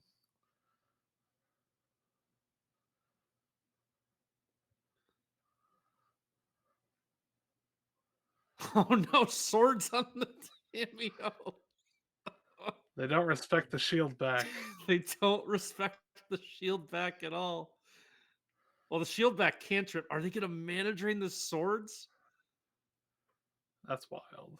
Oh, they want their Tamio to flip off the Treasure Cruise. When it already flipped, they brainstormed. Oh, and a Leyline Binding. A Leyline Binding flips the Tamio. No, didn't they play the Tamio post Brainstorm? Maybe it should have already flipped. Oh man, okay, so shields. Oh no, not shields down. You still have the Commandeer. Okay. Assemble the team. You're fine with. You can. Oh no, you're not. You have to assemble the team. You have to Commandeer to assemble the team here. Yeah. But all right. Probably looking for Bowmasters here. Is there one to be found? Well, you could also just remove the. Yeah, you can find swords. Oracle and go back on the 10-turn clock. I think you'd rather get Prismatic Ending here, right? Because that doesn't gain them the 1 life. That could be really relevant. Yeah.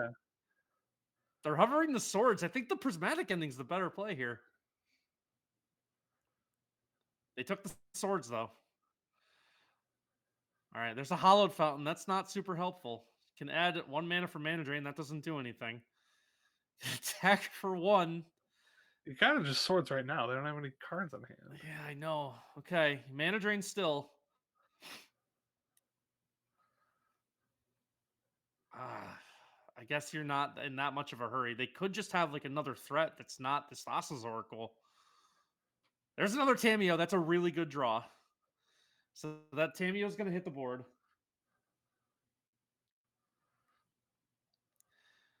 The shield back is going to get in for 1. There's like three creatures on board that combine for a total power toughness of 2/9.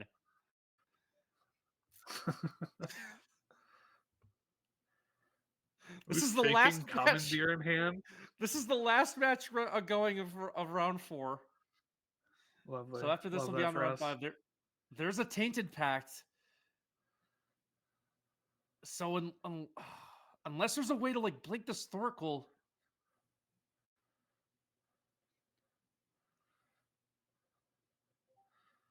Is this I just a mean, tainted this is pact? answered twice. I think this is just value. Yeah, is this just like a tainted pact to like draw some cards, right? Like that's where we're at here. Yeah, there's no way you counter this, right? I don't know. I don't think that's right. The mana drains out. I mean, the tainted pact. I don't know. Vanishing Verse being the other card in hand is rough here for Shawala. You got to fire off the swords on the Thoracle. Oh no. They're not going to fire off the swords yet. They're hanging on to it. 8-6 about to be the life total. No cards in hand for Tie Guy. There's a prismatic ending. Okay, now you can. Now you have to do it. Yeah. You have to exile. You can't use the mana for mana drain. Attack first. Oh wait. Oh, you don't have 6 to exile the Layla Mana. They're just keeping the prismatic ending. Okay. 7-6. Tie Guy currently about to win the race. Or on pace to win the race, I should say. 7-5. The swords would put them back up to 7-2 or 8-5. There's a Flare of Denial. That's a good draw. Swinging in for 1. The prismatic ending now. Contemplating here. 6 lands in play each side. 2 1/3s. Life total 6-5. You gotta think Shawala has the edge here, right?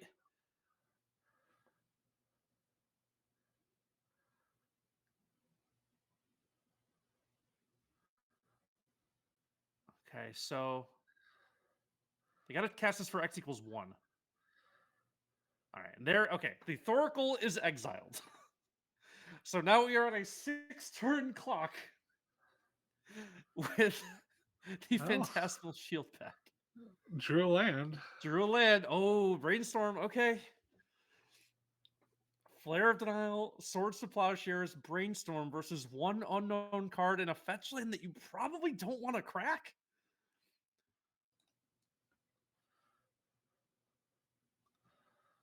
There's the Brainstorm. 2 fetches and a Commandeer. You can't cast the Commandeer.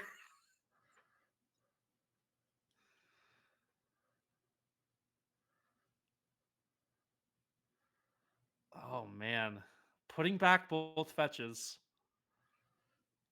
Well, I with guess the fetch next turn, you can cast Commandeer. Yeah, that's true. Okay, you are cracking the fetch land, so that will bring you down to 4 life. Probably finding a Surveil land here. Probably the reason to do this. No Surveil. No Just a Hallowed Surveil. Fountain. Just a Hallowed Fountain. Okay. 2 cards. Another fetch. land. Oh, wow. 1 card left. It's Cosmic Rebirth on the Psychic Frog. This does gain 3 life. I think you just have to straight counter that, yeah. I don't. I think you swords it, but... 3 life is a lot. Flare of Denial can answer anything, though. Like if Tie Guy here draws Teferi next turn, all of a sudden you don't have an answer for it. Oh, you have the Commandeer.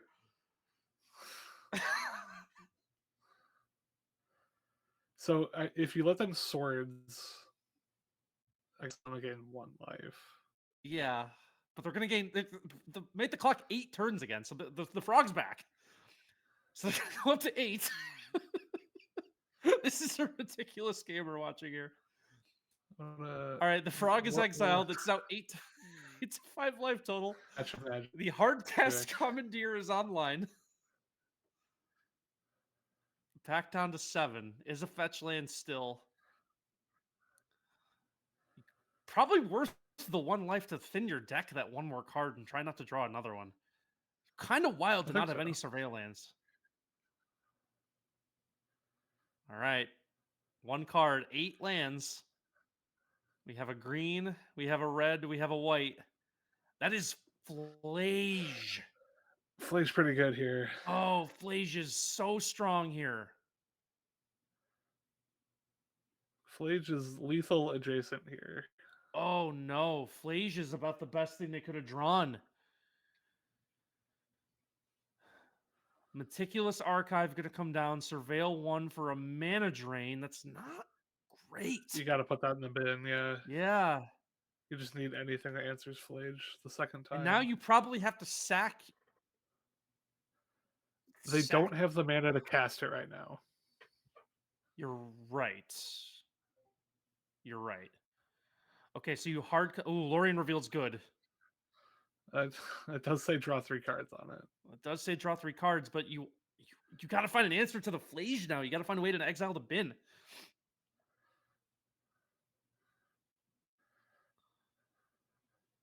And you found a Ghost Vacuum. Oh my god! All right, we did it. Now your shields are completely down. You don't have Commandeer. No, you're fine. You got shield back. Shields are up. Oh, you know you can Treasure Cruise. You can Treasure Cruise. Okay, you can Treasure Cruise.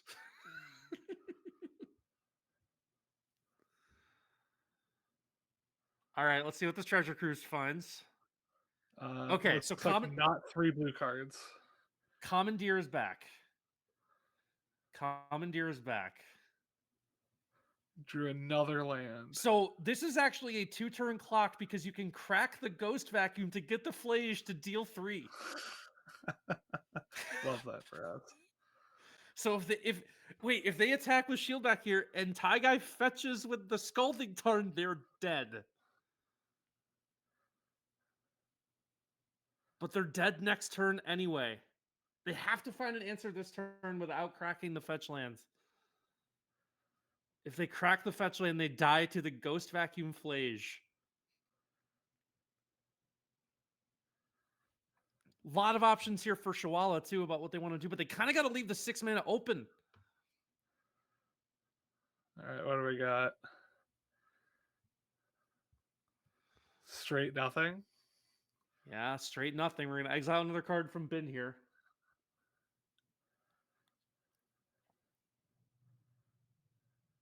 Did they rope? They roped out. They ran out of time. They ran out of time and lost the game. Oh, that's heartbreaking. If they didn't exile the card. Oh, no. If they didn't exile the card, they would have won. They could have just attacked and then, oh, no. That's rough. They legit had lethal on board. Oh, man. What an ending to that match. That is the ending we deserved.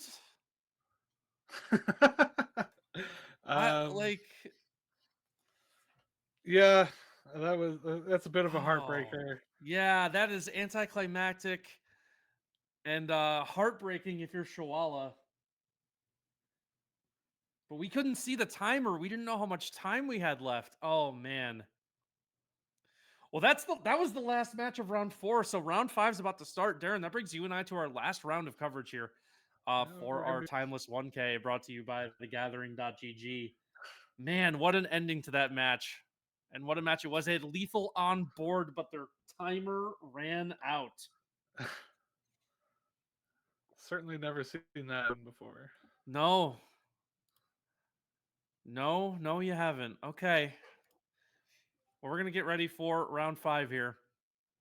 Darren, you were in my last round. Darren, it's been a very fun day with you here. Thanks for joining me here today on coverage. It's been a lot of fun. That match was something else. I'm thinking about that one for a while. Else. It looks like we see the deck list for our next round, and it is one that I have been looking forward to all day. I see a Sorin Imperious Bloodlord and a Saint Alenda. Okay. Yeah, we've been waiting to see this one. Yeah, it also has one of your favorite cards, Progenitus, in the list. I do love Progenitus. I do really love Progenitus. Wait, how about the how about the sideboard Charbelchers? I'm sure those will certainly charbelch at some point. I honestly have no idea what matchup you would bring that in for. I have no idea either, but I hope we see it. I want to see the God, this is one of the sideboards of all time, honestly. 4 Leyline of Sanctity, I 4 know. Leyline of the Void, 4 4 Goblin Charbelcher. You are up to no good. You are declaring yourself the villain with this sideboard.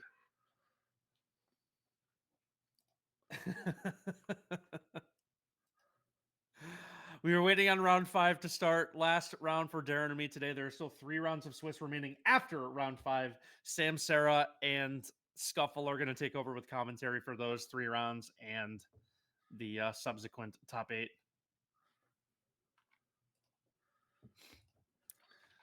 But thanks everyone for hanging out here. We got a lot of people watching on Twitch. We really, really appreciate that, everyone. Makes it a lot more fun to know we're, like I said earlier, we're broadcasting to people, you know. So, just waiting on our round 5 to start here.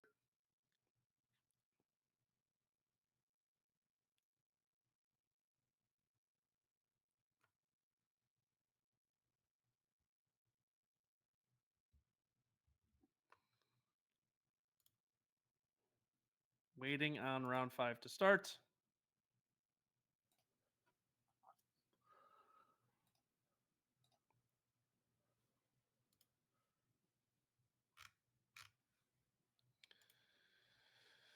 For our last round.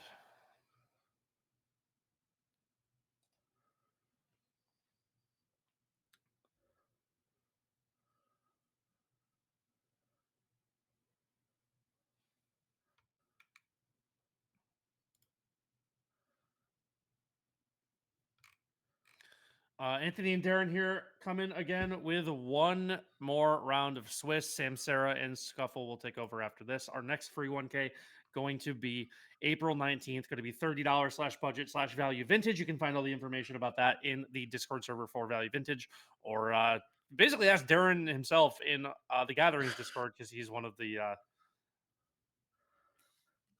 Yeah, if you're looking for career any experts. if you're looking for any information on that format, we can certainly hook you up. Just get into any Discord that I am also in, and we'll figure something out. If you are looking for more timeless action, we do also have our next timeless tournament scheduled. That is going to be May 24th, and it will be a very similar deal to this one. So go ahead and put that on your calendar if you are much more timeless than you are any other format.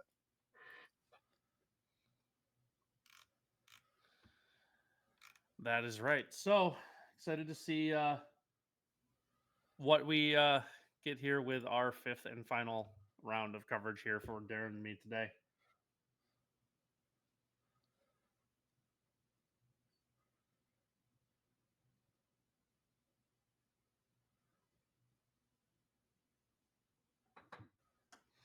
All right. Shout out everyone again for joining us here. And for joining the event, making this a very fun day for us here. We're having a lot of fun with one more round to go for Darren and me. And looks like we're about to be underway here with our last match, our last feature match, I should say.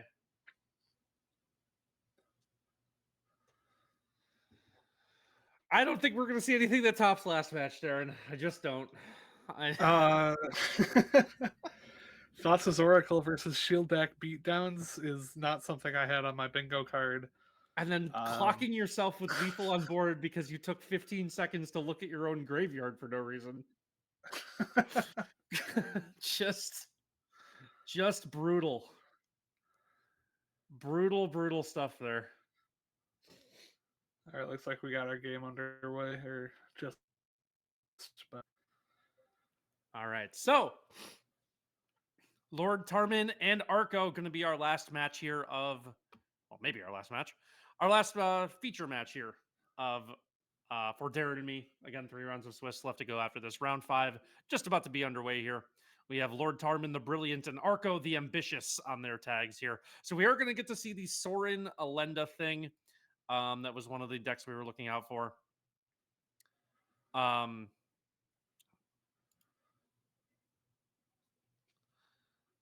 right. So we have the full Balustrade. This hand has a turn 1 Balustrade Spy. I don't know what this does with that, but but it's there and it exists. Probably nothing fair. No, that is certainly a correct statement. So Agadeem's Awakening going to get bolted in here. Chrome Mox going to get imprinted. Opponent has revealed the Eldrazi that lets you move cards around. Okay. I'm not sure if they're ever going to do that because they might just die right here. Dark Ritual going to come down for turn 1 Balustrade Spy. Do we have game? Lord Tarman has clicked their emoji menu at least 5 times, so I'm pretty sure they're winning the game right here. They've milled their entire library. What an animation. There's Love that for them. World Spine Worm and 3 Creeping Chills have entered the stack. Creeping Chills all resolved. 2 cards left in library. Opponent at 11, and I assume some number of Prized Amalgam and or Shambling Silver Smoke Ghoul. When the Silver Smoke Ghouls enter board and the Prized Amalgams. All right, so it's not lethal this turn, but very adjacent to. I'm not sure what the Eldrazi deck can do about 1,000 power in play on turn 1. The only 2 cards left in deck are World Spine Worm and Progenitus. That's so good. There's a once upon a time for good measure on the side of Arco. I don't know what the answer here is. This Misty Rainforest will save me. Devourer of Destiny trigger on the stack. You can look at the top 4 cards of your library and put those back on top of your library. Exile the rest. I don't know how much that's going to matter, and the concede button is hit instantly to the turn 1 Balustrade Spy. So we are already in game 2 here. This is definitely one of the decks that is legal and timeless. That much is for sure. Oh, for good measure, do we get the Belcher sided in here? That'd be sick. I would imagine those come in every sideboard matchup, just because like Grave Hate's going to be so commonly brought in. Yeah, that's true. So we have our sideboard here. We didn't get to see the whole thing. It was 4 ley lines, 4 ley lines each. 8 ley lines total, Sanctity and Void. 2 Surgicals, a Toxic Deluge, and 4 Charter Belchers. And we're just sideboarding nothing. Don't need it. Don't need it. That's a crutch. Yep. 60 cards as Garfield intended. Here we go. Game 2, Lord Tarman and Arco. You gotta think if you're Arco, well, at least you're guaranteed a turn now if you're Arco. We don't know that. They might not be. Dark Ritual is an instant that you can cast on your opponent's turn. Yeah, I guess that's true.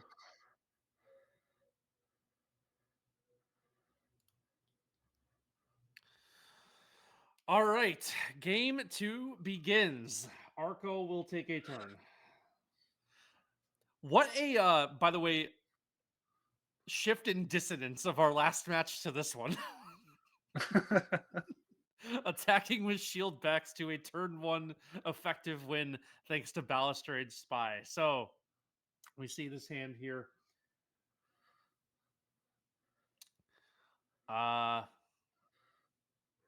Shipping that one back. This one is a mana short. Actually, you don't have any lands in this hand. But you do have the Chrome Mox. We are keeping this binning or bottoming a Prized Amalgam here. So let's see. Got to draw some lands here. We have 2 Devourers of Destinies that are both being revealed here. So with this hand, what are we? Grief, reanimate, grief. Chrome Mox getting rid of the ghoul, maybe? Yeah, I think that's the plan here. Well, so you have to eat your Sorin too. Ugin's Labyrinth exiling a Devourer of Destiny here, so 2 mana available. There's a Bogart Trawler. So, it's a land though.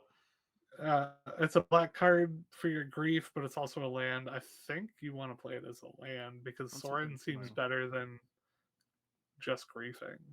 Yeah, I think I agree with Because that. now, yeah, This is going to now be you an can make that interesting. play without pitching the Chrome Mox. We're going to see a Disruptor Flute here. What do we name it? Does that do anything? I guess it can. I guess it can hit the It Sorin. could stop you from reanimating if you're like really good at guessing, but Yeah, true. Oh yeah, you don't get to see the hand here either. This is a really aggressive Disruptor Flute. name Sorin with it. Okay. Okay, that's probably the smart play here, but the hand's basically going to be. Yeah, the hand's gone. All they're going to have left is Beseiju. Atraxa and Devourer of Destiny here, both going to be gone, and Lord Tarman is going to be left with a 3-2 grief, provided they go for the reanimate here, which I imagine they will.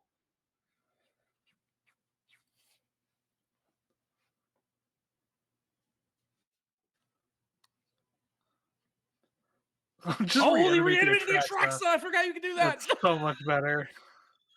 I forgot you could reanimate Atraxa. What a game. Oh, wow. Oh, no.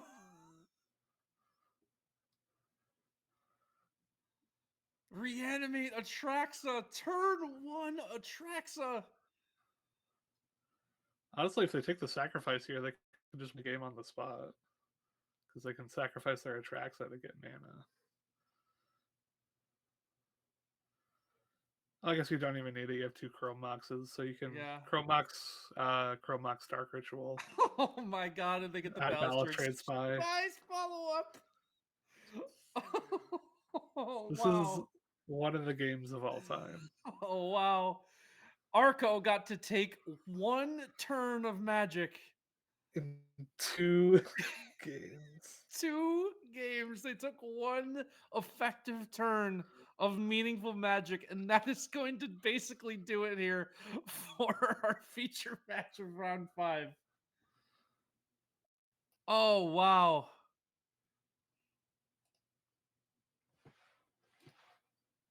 Three Silver Smoke Ghouls enter the board. Prized Amalgam triggers on the stack. Creeping Chills have resolved.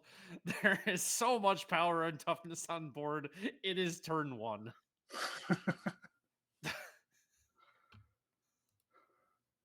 We didn't get to see Arco the staring at their malevolent rumble in disbelief. Where did it go wrong? Where did it all go wrong indeed for Arco? Oh man. The Prized Amalgams enter the board. Triggers on triggers on triggers on triggers. 3 Silver Smoke Ghouls, 4 Prized Amalgams, a Balustrade Spy, and an Atraxa. And all of that spells demise for Arco. An effective 1 turn of magic. Insane. We are going to flip over to another match. As that match ends, we're going to go back to Raph Levy jumping in, I think, in game 1 of the match here. Looks like Hopefully another. It's been more than 3 turns of magic lead. 2 players we've already seen. It's JJ Galls and Raph here.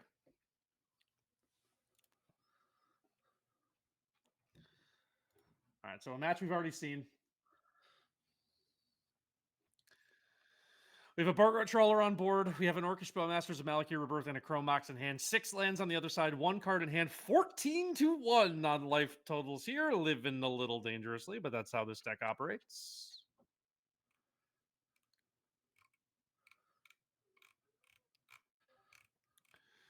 Bowmasters ping will drop life to 13.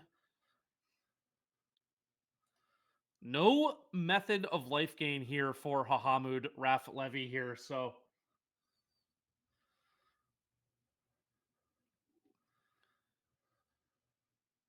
They are dead to a lot. Ajani, however, is not one of those things. Oh, wait. What's the follow-up here? If this Ajani flips, they just die, right? Yeah, if they had like a galvanic to get rid of the cat token, that's just game. This might still just be game Yeah. because they can block with the cat token, Flip kill the it, Ajani, and then you can just flip make the cat. Ajani. Yeah.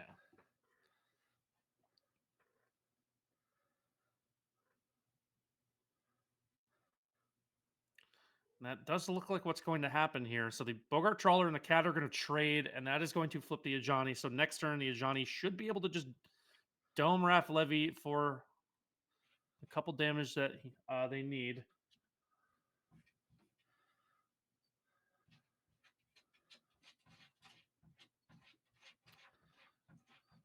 The Ajani comes out.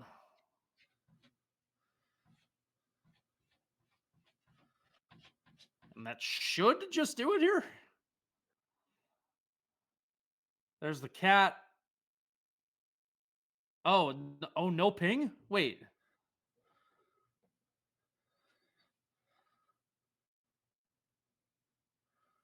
Do I just not know what Ajani does?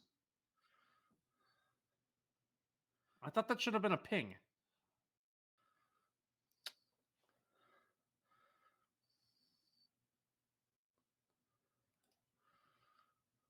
Is that the one that demands you need a red permanent? It might. Maybe you do need a red permanent.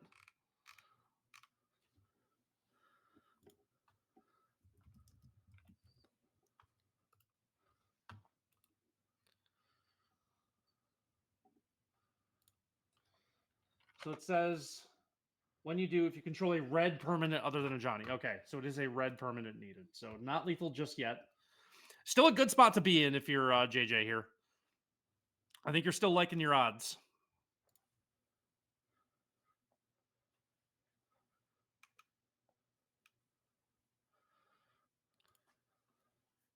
And we get the concession from Wrath Levy here. So going to game 2, feed the swarms coming in. We've seen Wrath play before. We kind of actually, I think we saw Wrath play this matchup, didn't we? Yeah. So we kind of know the sideboard plan here. Feed the swarms coming in. Looks like we're showing on 3.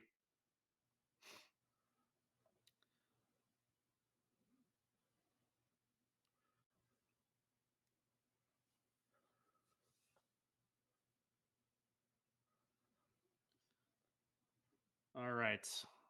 So let's see what happens in game 2. Round 5 of coverage here in our Timeless 1K. It's going to be it for Darren and me after this round of coverage. Sam, Sarah, and Scuffle going to take over after. I want to thank everyone for watching, for hanging out, for listening. It's been a lot of fun.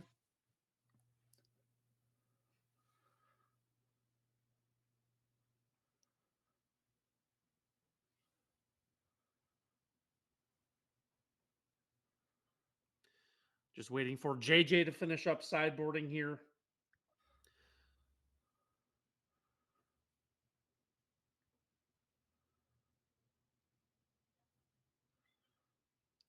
Before we get to the conclusion of round 5.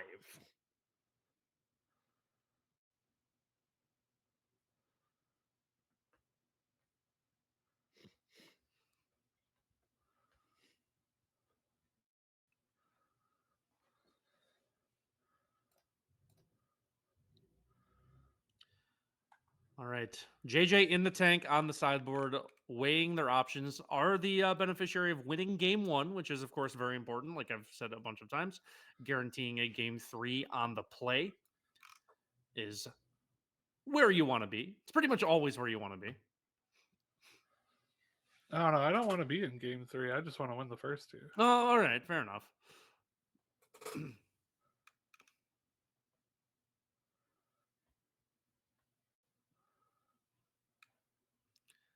That's completely reasonable. So, what are the keys to winning this matchup from the Mardu side? Is that just like a quick clock and hoping for the best, hoping your opponent stumbles like Graf kind of did that game?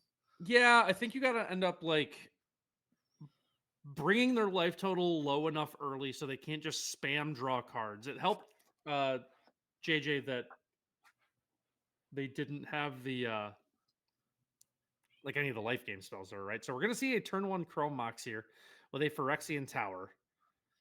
Probably see a turn 1 Necro. I think we do see a turn 1 Necro here. That looks like where this is heading. Which is not what you want if you're JJ. Do not want to see a turn 1 Necro. This is Necro dominance, though. So this is the one that draws cards. So if they do have a Bowmaster on the other side, that can help a little bit. But there are 2 March of the Wretched Sorrow in hand. So Bowmaster kind of moot.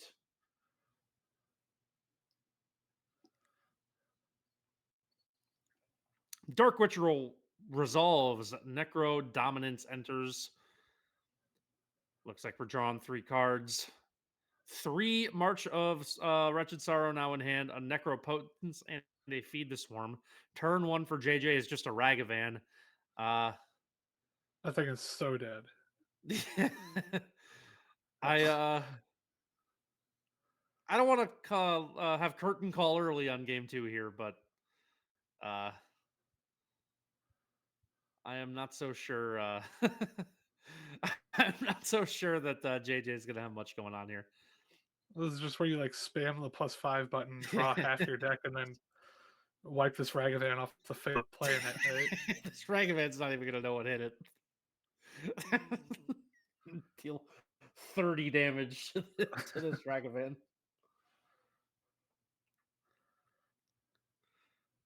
X is 10. Exile sure all is. those copies of Necro you don't need. Shieldred in hand as well. This might be the most dead Ragavan of all time. Goodbye, 5 cards in hand, and goodbye, Ragavan. Hello, 10 life.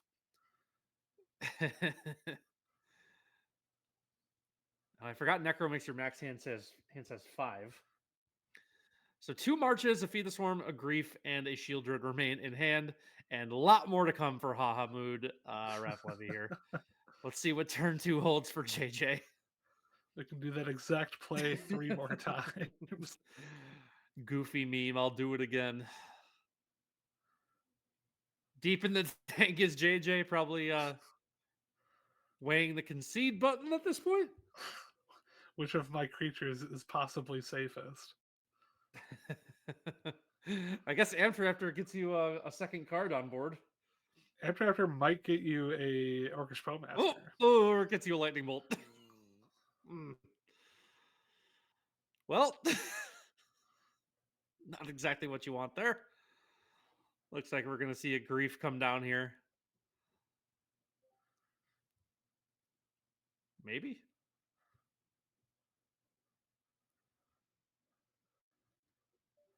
I'm just going to draw 10 cards again and second verse, same as the first. No land to play is a little unfortunate here. I don't think it matters that much, but how many we draw on, Raph? 4. Modest. Yeah, I mean, you wouldn't mind getting to Shieldred at some point, and you can't really do that if you discard all your lands to Marches. Yeah, that's true. So there's a Bowmaster's going to come in. Looks like it's going to pick off the Amtraptor, but you have to discard so many cards here.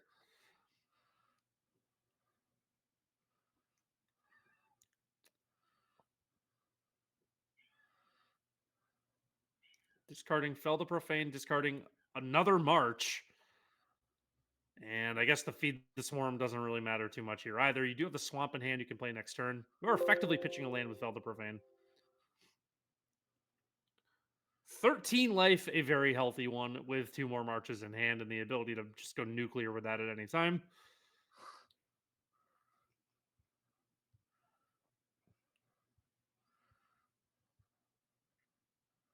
And JJ back in the tank once again. Seeing what's left in there. Do we do the second Amtraptor? Surely it will work this time. The Bloodstained Mire gets a Swamp. The Swamp leads to an Orcish Bowmasters, which will take out its namesake on the other side. We have a Swamp from Raph Levy here. I feel like I would just play Shieldred here. Yeah, I like playing Shieldred, except you puts you in a weird spot. Actually, you do almost have to kill this Bowmaster. Yeah, I guess it opens up removal from the opponent's side. Yeah, and then you're just dead. So we'll see You how can many also cards. grief. You could grief I here, don't but know. yeah, I think every card in your hand is one you really want. So I don't think you're in too much of a hurry to grief here. Too many cards, just 2. Draw up to the max 5 cards. Have a swamp to play next turn with the Malakir Rebirth backup. Next turn, I think we'll see a more aggressive draw here. But let's see what JJ's got. JJ has Chthonian Nightmare, which can bring It's back back. in Orcish Bowmaster. It does. More equipped to deal with it though this time, I would say, is JJ here. Gonna pick off the token. So it gets rid of something to sack. You can't just on Phyrexian Tower anymore. So we're gonna see a swamp hit the board.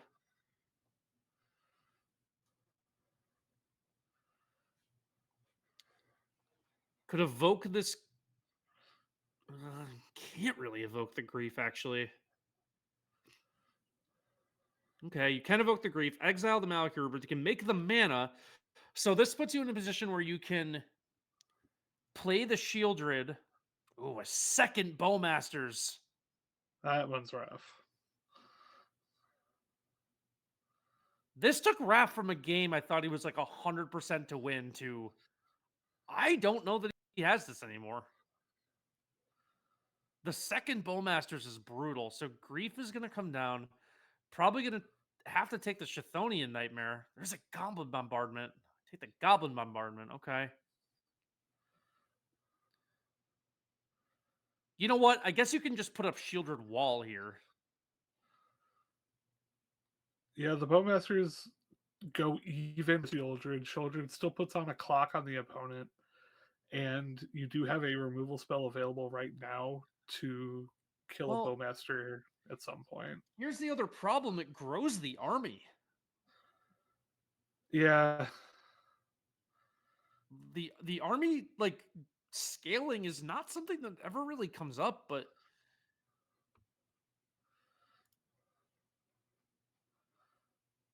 it's really relevant here. I mean, the Shieldred poses an 8-turn clock on its own. Oh, never mind. I think JJ is going to steal this game. Turn 1 Necro into drawing all those cards, and Raph doesn't really have much to do here. That Static Prison probably is going to seal the deal. They needed that Shieldred to live. They're not going to draw a card. This looked 100% Raph, and I think this is over. I think JJ just has this. I guess they can hardcast this, but then you can just buy it back.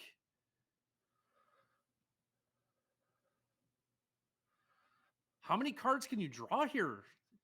Like none. Yeah, realistically, you get 3 cards. That puts you to 4.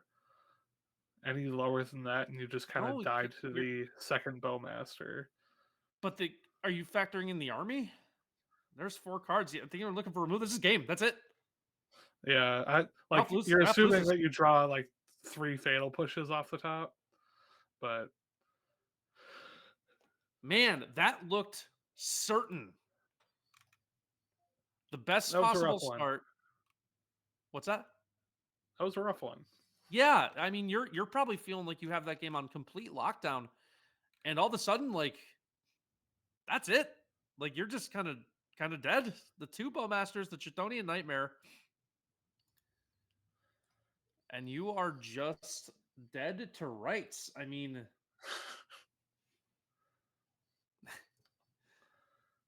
that's tough. Tough for Magic Pro Raph Levy there. We're approaching the end of round 5. There's going to be a commentary changeover at the end of round 5. Darren, I want to thank you right now for hanging out with me today. It's been a lot of fun. Yeah, this was a very good time. I was very happy to experience the timeless format for the first time. Yeah, I'm looking forward to the next one of these. Now that I know the format a bit more, I think it's going to be a lot more fun, like being able to fully follow along. I completely agree.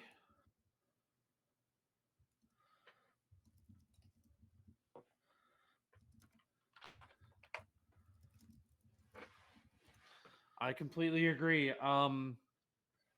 Round 5 still ongoing here, waiting for round 6 to start. There is going to be the commentary changeover. Samsara and Scuffle going to take you the rest of the way through the last 3 rounds of Swiss and into the top 8. Again, everyone playing in this event playing for a total of $1,000 of prizes. So that's a good prize pool. So everyone in top 8 will get rewarded in some way. And we are just waiting to see what our next step is. I think that is going to do it for Darren and me today. There's going to be a bit of an intermission before Scuffle and Sam take over. But I would like to thank everyone for watching. And I would encourage everyone to continue watching because the competition's only going to get better with the last 3 rounds of Swiss and the cut to top 8. And Darren and I, you and I got the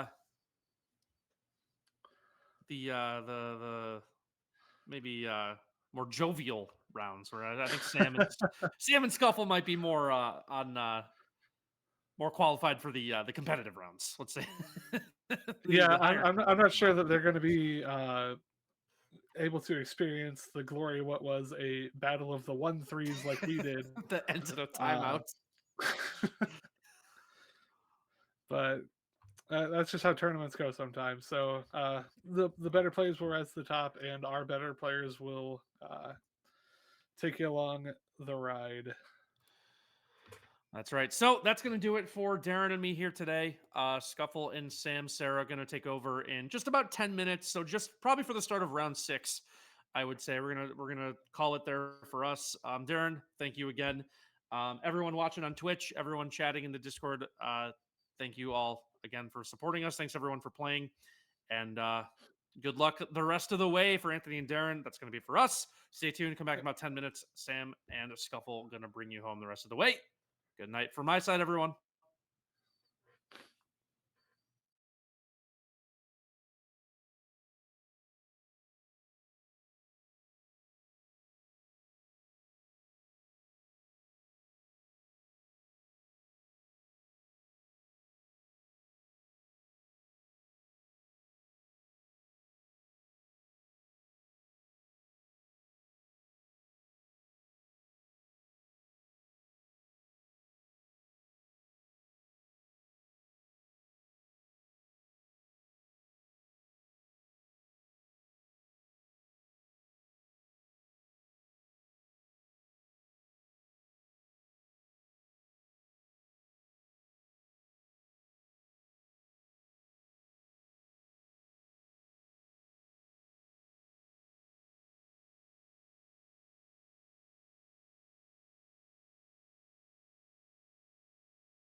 Neat. I gotta stop flossing.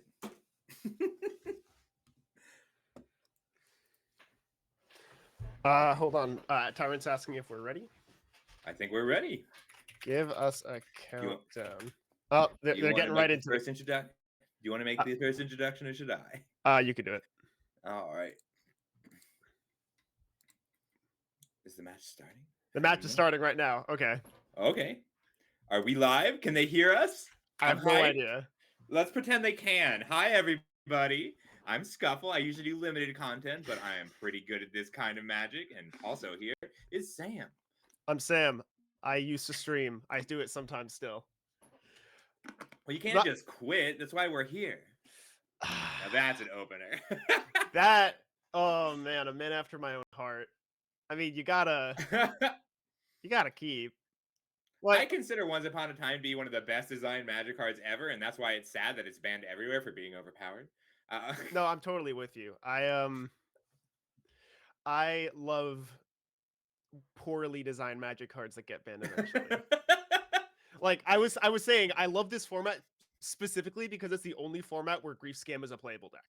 It's just the home for so much that we don't get to see very often.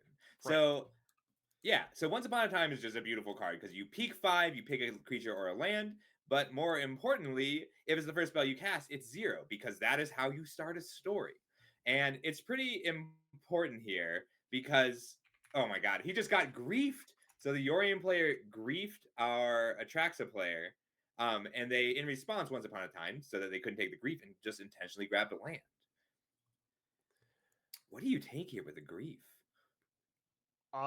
It has to be Kozilek's Command. The rest of this hand kind of just sucks, right? Yeah, but if they take the Ulamog, that Ugin's Labyrinth doesn't make 2 mana. That's That probably is still true. worth it, though.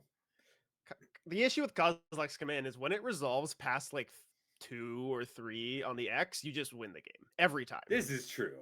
I mean, it digs for whatever you need, but it's also like just letting your opponent start on 2 mana for free is rough. And then like, what's the next play here? Your opponent either gets to cycle the Lorien Revealed and grab an island, or you have to take the Atraxa into their graveyard. Like that doesn't feel good. Right, but like the Psychic Frog on 2 makes a lot of sense for removing the Kozilek's Command. Like this Psychic Frog should be able to run away with the game as long as they have, literally anything. And if you haven't seen a Psychic Frog deck work before, I know you have, Sam, but if you, for everybody else, if you haven't seen a Psychic Frog deck work before, just the ability to draw an extra card every turn is tough for most people to deal with. Oh, so Chalice was the draw for Arco. Does he just jam? He jams it on 1. Yeah, I mean, that seems pretty correct. Yeah, like, so the Psychic Frog deck, it's got so much card flow that the whole goal of the deck is to keep all of its spells cheap and flexible. So you got Swords of Plowshares, Thoughtseizes, Fatal Push, and then even a lot of cantrips. So a Chalice on 1 and a Chalice on 2 is pretty much unbeatable, but it all comes down to how much that hurts Arco.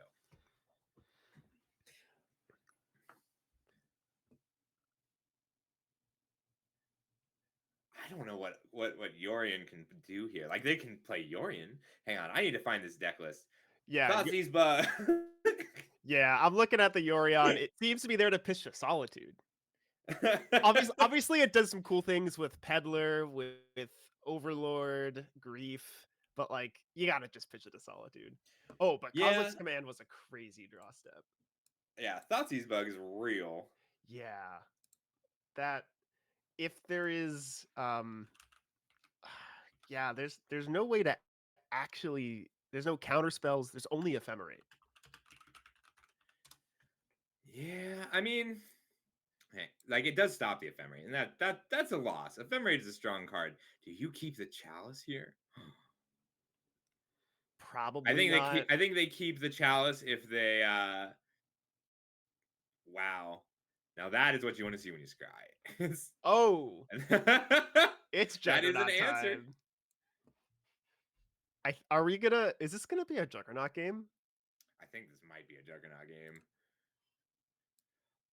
Like, what else is he gonna do? Just cast it. It's a 5/3. That's 3 turns. That's like on 3 attacks. And like when the Yorion comes down to try to block a Juggernaut, it'll blink the Peddler.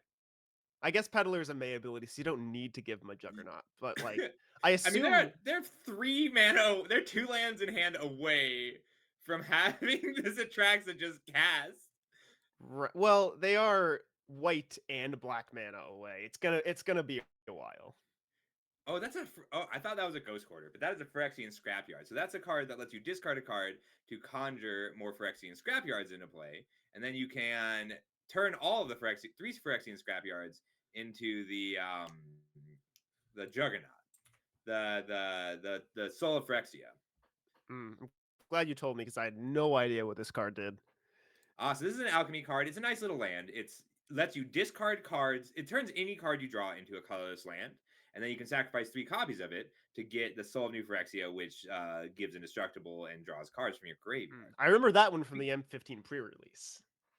That was a good one. Yeah. Do you know if we have the card bot on our channel right now? I don't believe we do, unfortunately. Oh, it's too bad. I guess I don't have the ability to put pictures in. Do you show and tell Atraxa here?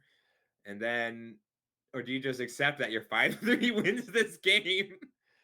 You got to put the Atraxa in play. The best thing that the Yorion player can put into play. Oh, well, I guess that was pretty solid too. I was gonna say they put a 1-drop into play just to get it out. That is a God Pharaoh's gift. Yeah, I mean, that seems kind of crazy. This isn't even I just realized that this is not an Omnitel deck. This is just a deck that happens to be running Omniscience and Show and Tell. Yeah, the Shifting Woodlands versions of these decks are just so good. You can do some crazy stuff. So we see the One Ring versus God Pharaoh's Gift. Devourer of Destinies is the only creature. That one's a clean removal spell. Omniscience is the only enchantment, which is they kind of want in the graveyard, but I think they're probably okay putting it into the hand and pitching it to a scrapyard. This Atraxa just this is a little wild. Atraxa is so good. Yeah, I mean, like when they get a 7 life padding, I am rooting for that Yorion deck right now because I do not see how they can win this game. That is a God Pharaoh's Gift with an Ulamog in the graveyard. You know what? You know what? It gets pumped by Ulamog. The Juggernaut. Wait, I don't think that's the. I think you're thinking of Kozilek. The Ulamog. That's the Ulamog that pumps everything based on the highest mana value among permanents you have in exile. That it only pumps itself. It enters the battlefield with a number of counters equal to the greatest number of mana value. Right. But it has haste under the God Pharaoh's Gift. This is true. It starts as a 4/4 and then gets +10/+10. Exactly. This is gonna be a sweet one. I feel like we're being a little biased towards the Shift player.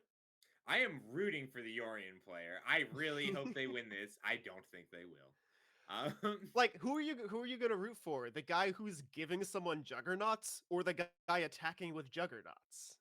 This is true. Like, he was peddled to this Juggernaut. He was given this Juggernaut against his will. Man. So currently, yeah, no, they left the peddler back just to block the Juggernaut. So, like, I have to assume they're dead to the God Pharaoh's Gift. Yeah, but even if they're not, like, Omniscience hits the battlefield this turn. Oh, he's short a green source for Omniscience hit the battlefield this turn. No, he's not. He's got a and he can tap the woodland itself. So if he wanted to, he could pitch Omniscience to the Phyrexian Scrapyard and then copy it with a woodland and play out his whole hand. But right now, that's only once upon a time whenever he hits off the ring. Right, and they can't pay a ward for any sort of another Solitude effect, so we are going to game 2. All right, so sideboard here. Mindbreak, Trap, Defense Grid. The thing about the Yorion deck is they're pretty dynamic. Like, I think you want defense grids if you're trying to combo harder, and disruptor flutes if you're trying to be. Well, I guess there's not a lot of things that people are playing that get countered by disruptor flute. Right. This Esper Baelmerk deck, it doesn't have a ton here. Oh, here's the list. I'm looking at Lavinia Azorius Renegade as a 2-drop that does shut down like strictly Omniscience, but it doesn't really do that much into like the show and tell Traxa plan. Yeah, and like for a lot of the time, if you're scared of show and tell, putting in an omniscience, you don't necessarily want to have a spell that you have to cast to deal with the omniscience. You want it to be dealt with by whatever you're putting into play. Yes. Hang on, let me check. Let me take a quick look at this list. I can't find the Yorion list. All right, where are you? I will send it to you. It looks like he's thinking it through. Thank you.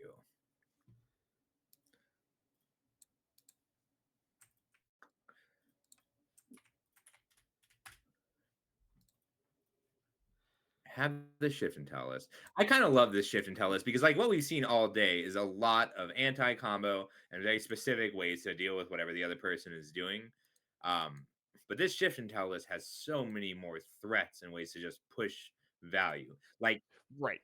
this is a combo deck that doesn't get stuck beating down with Thassa's oracles and Phantasmal shield bags. Right.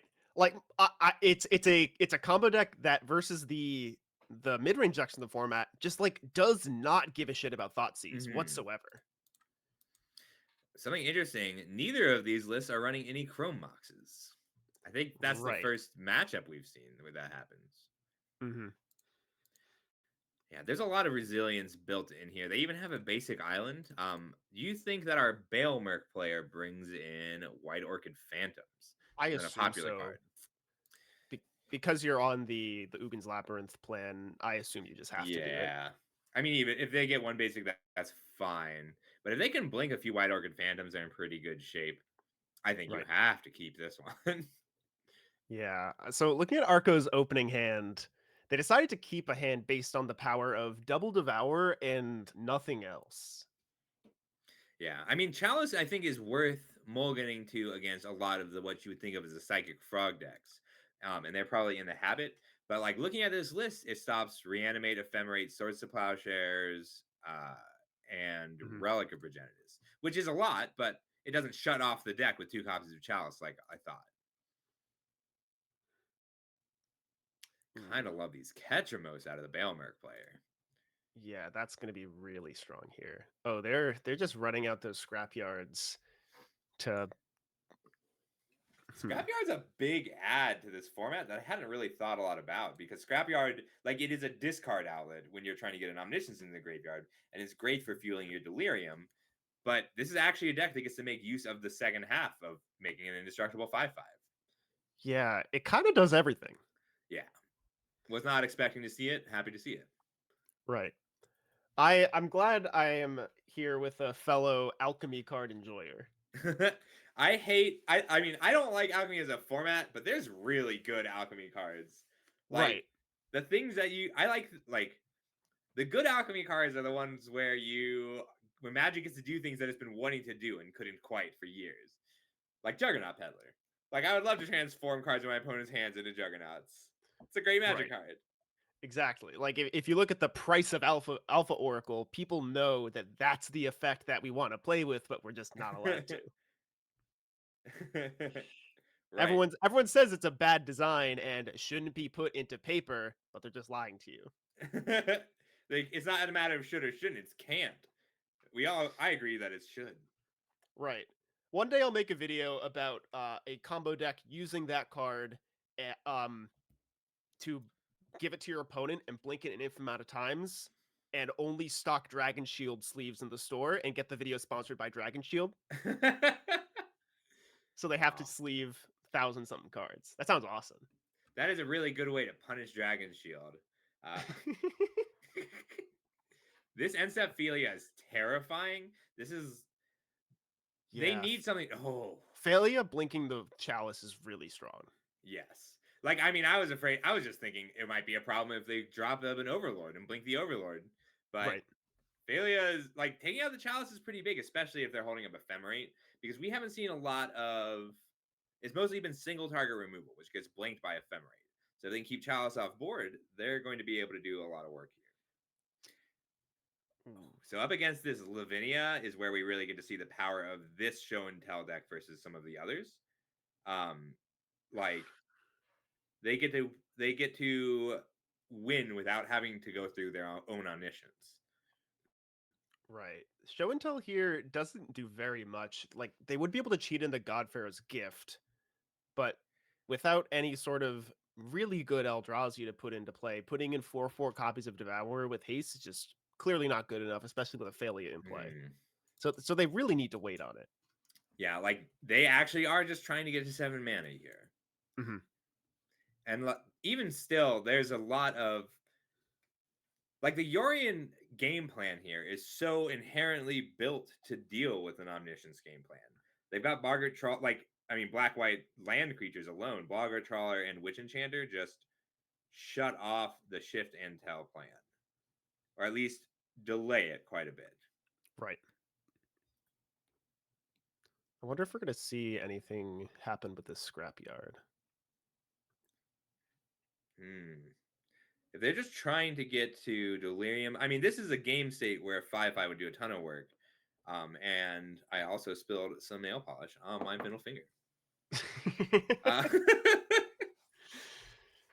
Distracted gaming. It's just gonna be there for a while. It's gonna be there forever. I'll deal with it later. It is curious that that Arco didn't main phase this Kozilek's command.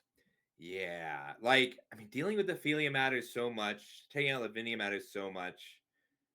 Right. Like they could just be digging here. I mean, they might go for the combo if they can find the Omniscience. They can still cast the Devourers even if they get countered, and the cast trigger can exile Lavinia.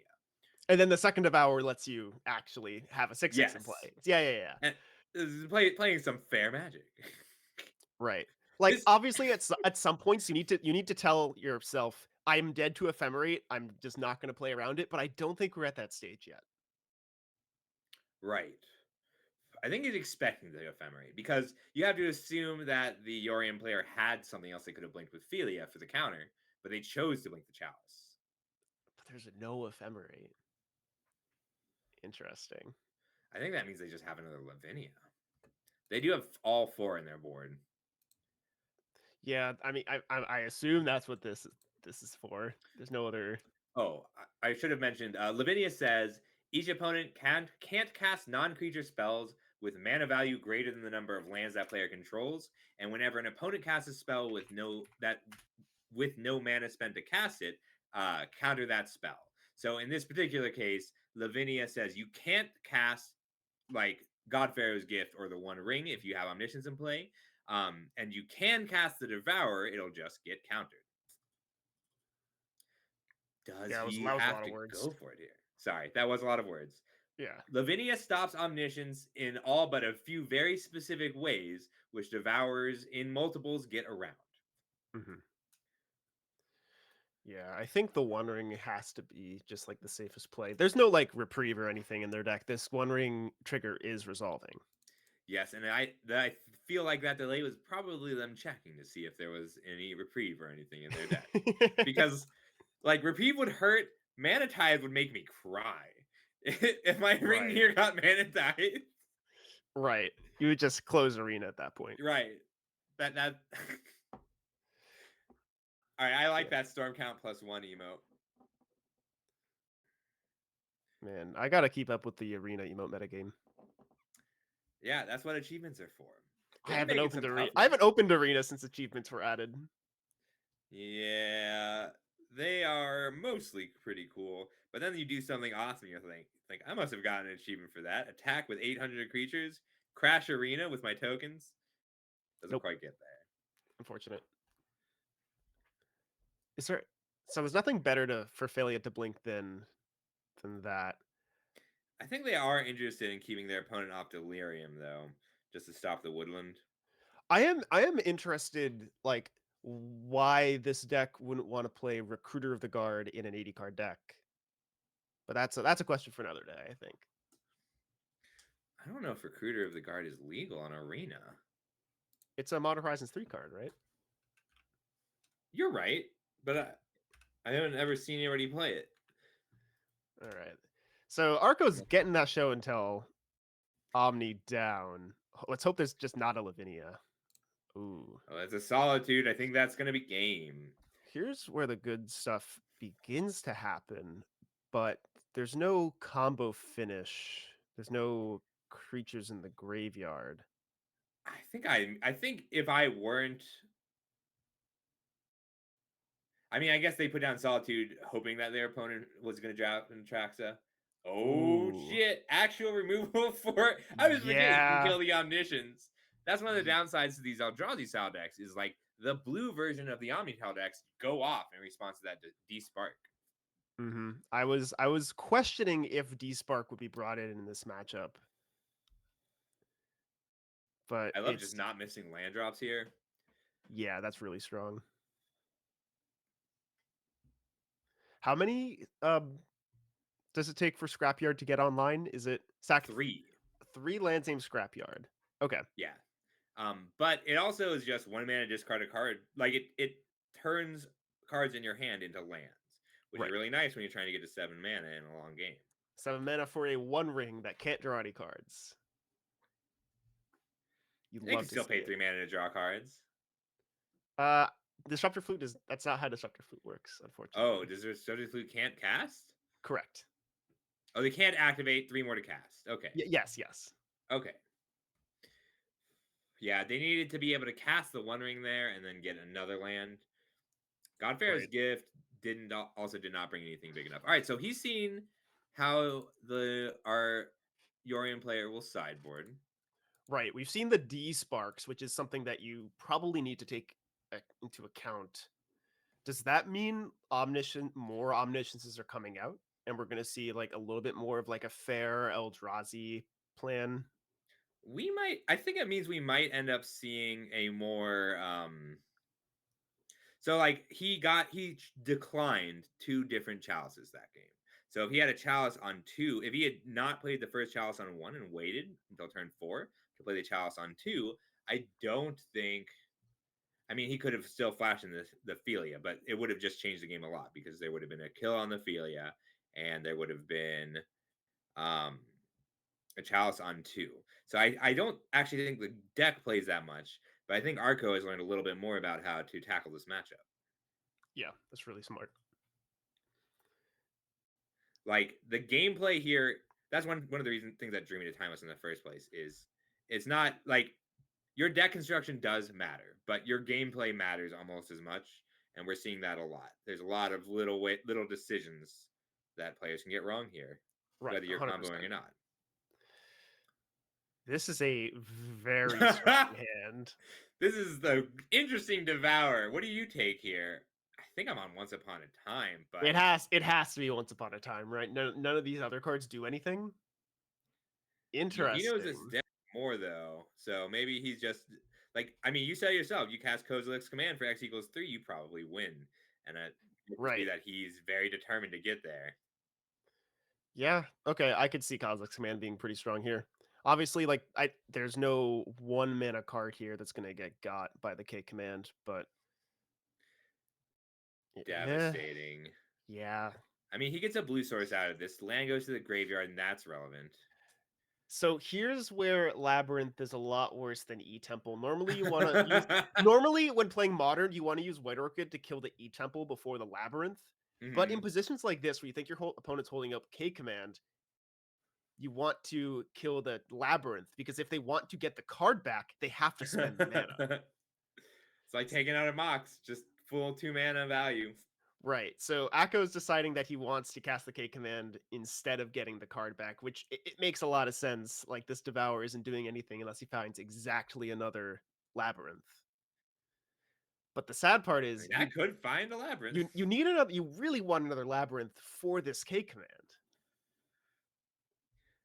Wow, K command itself has changed. So this is very scary because this is open deck list. They both know that there is not another land to get if he blinks that Knight of the White Orchid.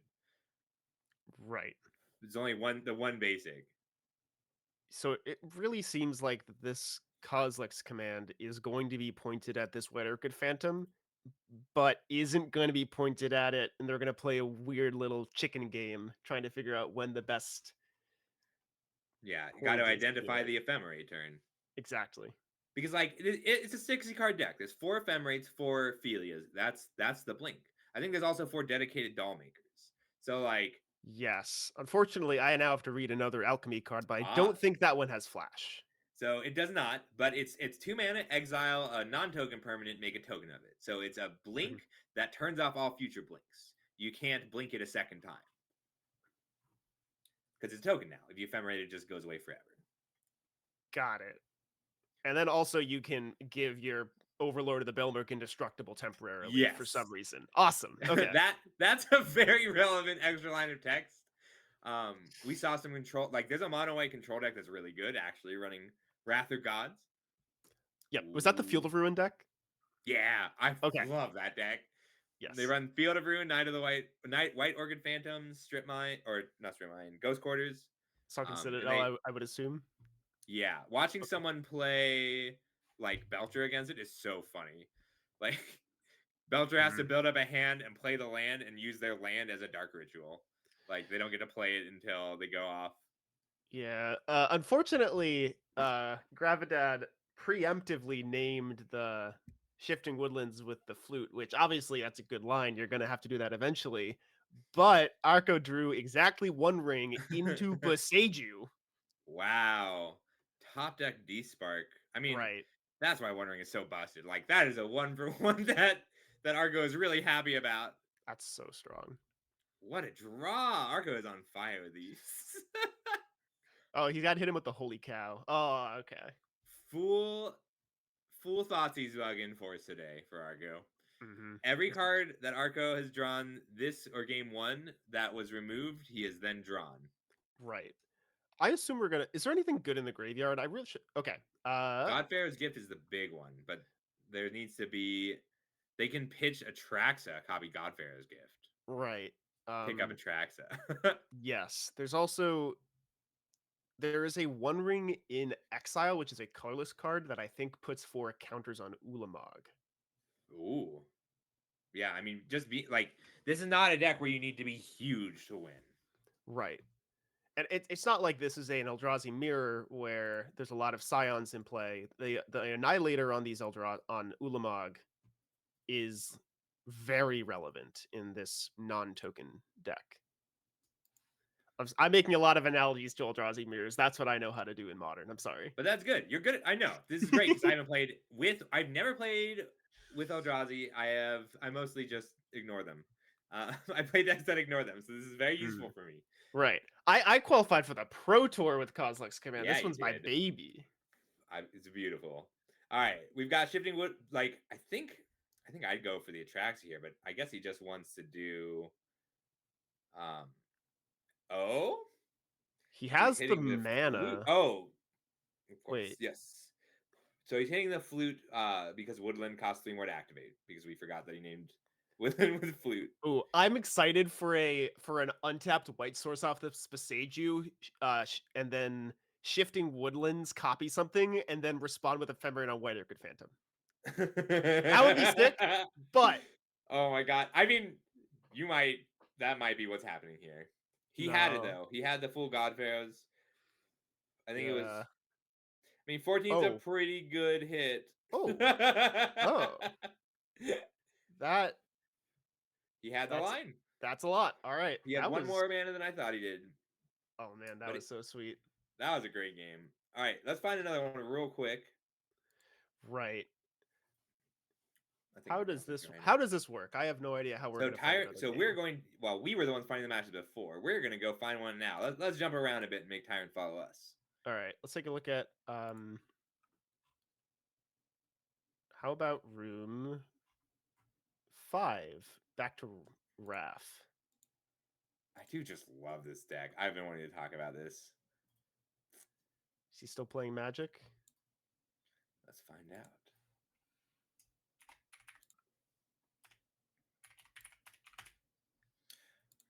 Okay, so Tyrant will get over here with the picture shortly. I guess we should have told Tyrant where we were going, huh? Mm-hmm.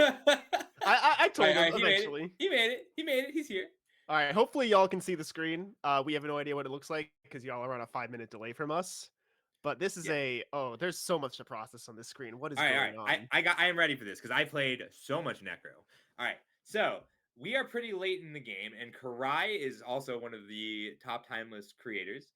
So Karai is on a variant of energy with some extra interaction, and he just used Ghost Vacuum here.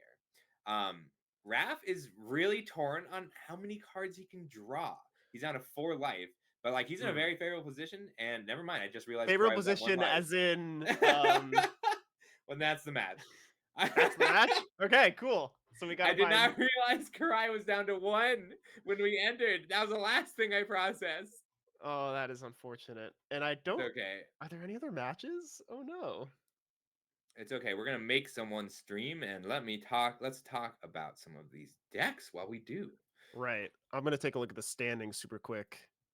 Oh yeah, let's see who's at the top and what list they're playing. So right, Karai just finished. Is Marley still going? Marley's just been doing the metagame challenges. All right, I think Brigado is playing. Let me check out. No, looks like Brigado is done. All right, let's see who's still playing. Let me check the standings. It looks like match 2, which is 1 undefeated player. It's a Mardu Energy mirror, except one's playing Lyris and one's playing Gigantha. Wait. Ooh. Why are you not playing? Wait, why are you not? Usually, playing... Gigantha means Flage. The Flages are in the sideboard only. They've got 2 main, 2 side. Wait, where are the? Oh, this is Karai's list. Never mind.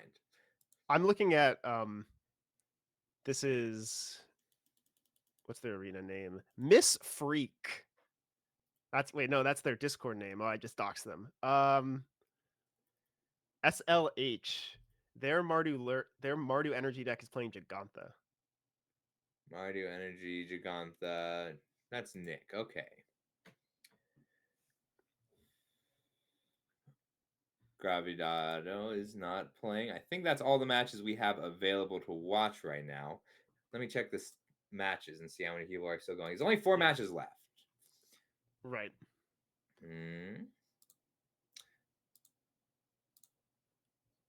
Oh, wait. No, Marley's still streaming in room 6. So Marley is, but Marley may not be streaming this event. Let me ask. Okay.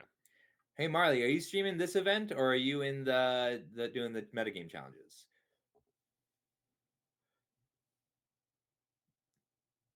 Okay. Yeah. We're looking for a match to watch. If anyone here is still playing the tournament, we've only got a few matches left. Thomas Steel Curtain. Hang on, let's see if.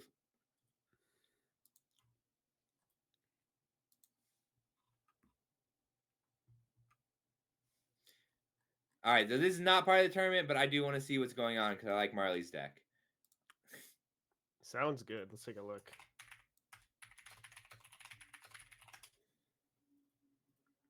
All right, so this is Levi's deck. Tyrant just made it. We're watching this. So this is not part of the tournament, but it is Raphael Levi's Necro deck. And Marley, who is a very good player of this whole format. And this is something that I just love to see. There is in play a Vexing Bobble and an Omniscience. So combo deck. Yes, so Fozzie Bear on the other side can only cast 1 spell a turn. But they can do it for free. So Vexing Bobble says 1 spell a turn, and it looks like... No, that's not what Vexing Bobble says. Vexing Bobble says if a spell would be cast for 0 mana, counter it. Yes, it stops the Omniscience. Yes. Or they have to pay mana for it. Yeah, so they're part the Watermill in their hand, which would have been pretty cool. Doesn't do anything. Yeah. Yeah. Came out of the Bowmasters. The veto versions of this deck is really interesting. Yeah, it's more like you need more things to work, but main decking a play set of removal spells that gain X life is pretty good in this meta. So we're going into game 3. This is the metagame challenge. I love this landless hand. That is great. I can never know what hands actually are. Like this hand right here has 4 lands, but it has 1. I don't. So it's hard generally, for my brain to wrap around it. Generally, the Necro deck mulligans better than any other deck in the format because either you have your combo turn 1 or you have Dark Ritual Necropotence. So like Dark Ritual, Necropotence, or Necrodominance Swamp is a 3-card keep. you can go to 3 cards and still win with this deck, unless your opponent is on something very aggressive. Or they have a Thoughtseize, so you get to take the Dark Ritual. Yes, that is incredibly painful. Right. What Or Thoughtseize bug? I feel so bad for the opponent right now. Oh man, Hey, the That's- Thoughtseize bug is real. Thank you. that's rough. So if you put a Necropotence and a Necrodominance in play at the same time, you can stack it so you like draw all your cards off of Necropotence, see if it's good enough, and if it's not, you can draw more with Necrodominance. I believe Technically. so. So Necrodominance you can keep using in your end step. That was how the Shoulder's Soul Spike deck worked. Mhm. You could draw 5 cards, gain 10 life, cast a Soul Spike, and then also draw more cards. It's very silly. Ooh, and I love when Necropotence just puts like random triggers in the stack. It's so good. This veto is important. It is also the only veto. He cited out his second copy. So he's pretty reliant on this to win the combo game. Mhm. Let's see. What does his next turn look like? We've got a Chrome Mox. And then we're probably just holding a Disruptor Flute from there. What do you flute? Is it just shift? It's probably shift. Yeah. You can't respond to them playing the Shifting Woodland, but you can respond to a Dark Ritual. That is true. Which is how, yeah. Which we don't know that they're on that particular build, but if I see a Demonic Tutor, I usually assume they're playing enough black for a Dark Ritual. I think he might be thinking about just like running out this veto and seeing if he can kill, like trying to figure out if he's safe this turn. Yeah, but Which if he is- runs out the veto, I mean, I don't think he is safe. I Like he can't can run out the imagine. veto, but he can't also Malakir Rebirth the veto, and I think he really wants that Right. protection. They just cast a DT. I can't imagine like you're happy about this. Yeah. Wow, they're tapped out. Disruptor Flute is down. Yeah, okay, show and tell makes sense. I can see that being good. Yeah, like it would take actual Dark Rituals to win through that. Exactly. I kind of love that Chrome Mox like BK. I was skeptical at first, but like it's better than people trying to make Mox Amber work or having normal Mox. Like I think 2 cards is a pretty reasonable cost for a Mox, and it does match the speed of the format.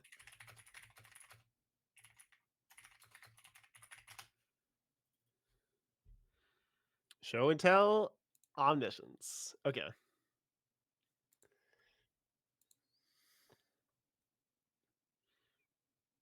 So where do you go from here? Do you veto plus DT for Shieldred and just pass? I think you're picking up. If you have a Black Sword, I think you're picking up a March. Oh. I guess he picks up the March anyway.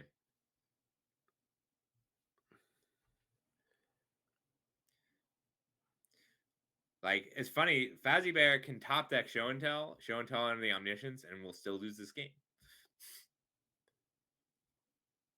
Yes. It is conceivable that Marnie draws all lands off the Necropotence there and loses, but it's not likely. That would be sick. There's a veto in play. I think that's what you call a clock. Yes. Yeah, March veto, does need a target. you can target veto with March, right? Yes, but only with the first one. That means that that March has to be lethal. Right. That's not too difficult, right? Each black card costs for 2. Is it 2x or only 1x? 2x. So 1, 2, 3, 4, 5, 6, 7, 8, 9. This should be lethal. Yeah, this is lethal. They got 15. Hell yeah. And like against a lot of decks, like you risk a fatal push in response, and then you just cry. Yep. But that's not an issue here. Yeah, this is Raph Levi's deck piloted by Marnie. They're both really good Timeless players. Raph Levi is a really good player. Marley, I've only ever seen play Timeless, but they worked with Greaseball on a lot of the lists that we have on our tier list at thegathering.gg. And if you ever want to see that tier list, check out thegathering.gg. We update it every week. I think Whoa. this is a very common sideboard bug. You sideboard it and you get graphical glitches. Man, I gotta get better at plugging like that. No, you don't. Only one person needs to do it. And it's a necessary evil. This advertising. Right. We got to plug. What are our other plugs? We got to plug $30 vintage. So that is about 3 weeks from now. That is my, I think, favorite constructed format ever. I played 2 matches of it. Modern. It was pretty cool. I mean, like, look, I am a weird Magic player. It's the only format where I've ever been able to play Sliver Dwarf Changelings aggro, and like that deck is awesome. I get to sideboard into Throne of the God Pharaoh, and which is you need a pirate, dinosaur, merfolk, and vampire to flip it into the Throne of the Grim Captain. But like it also self-regulates. So like High Tide was the best deck. Everybody went and bought High Tides. High Tide went up 45 cents, and then they had to swap out Preordains for Opts. Like it's the best self-regulating we've ever had in a format. Sorry, I think that's cool. I'm laughing because I see in my friend's Discord channel they have a Island Go Same Timeless 1K watch party channel happening right now. Oh god, my face is beat red. Yeah, they're watching you. You're streaming. It's great. This is the content they want. This is the content. Okay, I need to compose myself. What's happening? How many more matches do we have? Still 3? Yeah, we're just peeping Marley. We're grateful for it. Right. All right. How good is this Shieldred gonna act? What is it actually gonna do? I assume it's gonna gain 4 life points, but so there's a real chance that like not every deck runs Swords to Plowshares. There's always a real chance that it just resolves and your opponent can't beat 5 toughness because they can't make their fatal push trigger. But like clearly it didn't work out. They had the swords. Right. I mean they went Hollowed Fountain, untap, go. Yeah. Like, I mean you're hoping at that point that it's like a Spell Pierce, but or Lorien Revealed. Snare. Yeah. Yeah. Or Stern Scolding. Stern Scolding sees a lot of play. Stern Scolding sees more play in decks that run Brainstorm because you really don't want your opponent to Bowmaster as a response to your Brainstorm.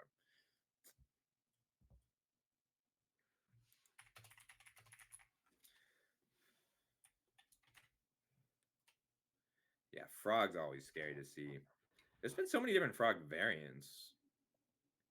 Yeah, I mean, I keep saying this every single time. I'm not sure anyone has ever beat a Resolve Psychic Frog. I think that's true if you resolve the Frog with mana untapped. I mean, Yeah. Marley is here proving it. Exactly. Psychic Frog. It's so good. For the longest time, my favorite card ever printed was Wild Mongrel, and we've come so far. Yeah, I had to think about what that card was for a second. I feel young. You're not young. I'm just old. I played around like Ixalan era. I know Noose Constructor. That card went hard. Yeah. No. So once upon a time, I went to a Grand Prix 2001 or 2002, and I left my deck at home, and I'm like, oh shit, I need to rebuild my deck. So I went around all the vendors. It was $7. $7 to rebuild Red Green Madness from scratch. Like that's what Magic used to be. And this was before the pre-modern craze. This is before pre-modern. Yeah. I mean, like that deck ran Fiery Tempers, Wild Mongrels, Basking Root Walls. It was just Red Green Madness aggro. That's what I grew up on. I wonder how much pre-modern actually affects secondary market. I've never looked into that. So there's no card that is expensive because of pre-modern. Generally, it'll drive up pricey cards a little bit more. Sure. Like a lot of those cards, I did pre-modern Cube the other day. Oh my god, it's so much fun. It holds up. Pyre Zombies, Wild Mongrels, it's a good time. Right. There's even like yeah, okay. I assume it's not very dependent on prices. Parallax Wave is still like a $20 card, even though it's reserve Yeah. listed. And Parallax Wave would be $16, $15 without pre-modern because it's a cube card. People love that thing in cube. I mean, there's a reason people love it. That card's fucking awesome. It's really good. I got demolished by Parallax Wave Samwise the other day. Oh man, Painful. I love the initiative creatures. My favorite iteration of the cube was when like there were like 6 initiative creatures in there. All right, you gotta play some $30 vintage with us because the $30 vintage tournament we're running next week, the best mid-range deck is initiative. So Yes. if you run White Plume Adventure and Seasoned Dungeoneer, and like you have Avacyn's Pilgrims and Land Royals, you get to play them turn 2. Right. Remember when I said I played 2 matches of this format? I played initiative and it was great. Yeah. I went Avacyn's Pilgrim on 1 into White Plume Adventure on 2. Yeah, that is so much fun. I love $30 vintage. It pulls a lot of people back in who haven't wanted to play for years. Like I have a friend who he quit playing Magic when they changed how Planeswalker damage works because his copies of the rack couldn't hit Planeswalkers anymore, and all he ever wanted to do was play 8 rack, and he can play 8 rack in $30 vintage. Oh no, not the Planeswalker redirection rule ruining casuals. Oh man. Look, the rack should be able to kill Planeswalkers. You can put Planeswalkers on the rack, or you can put Wizards on the rack. Yeah, that's fair. Can you put Grist on a rack? I'm not convinced. I feel like you just end up stretching out some bugs off of him. So kind of. Right.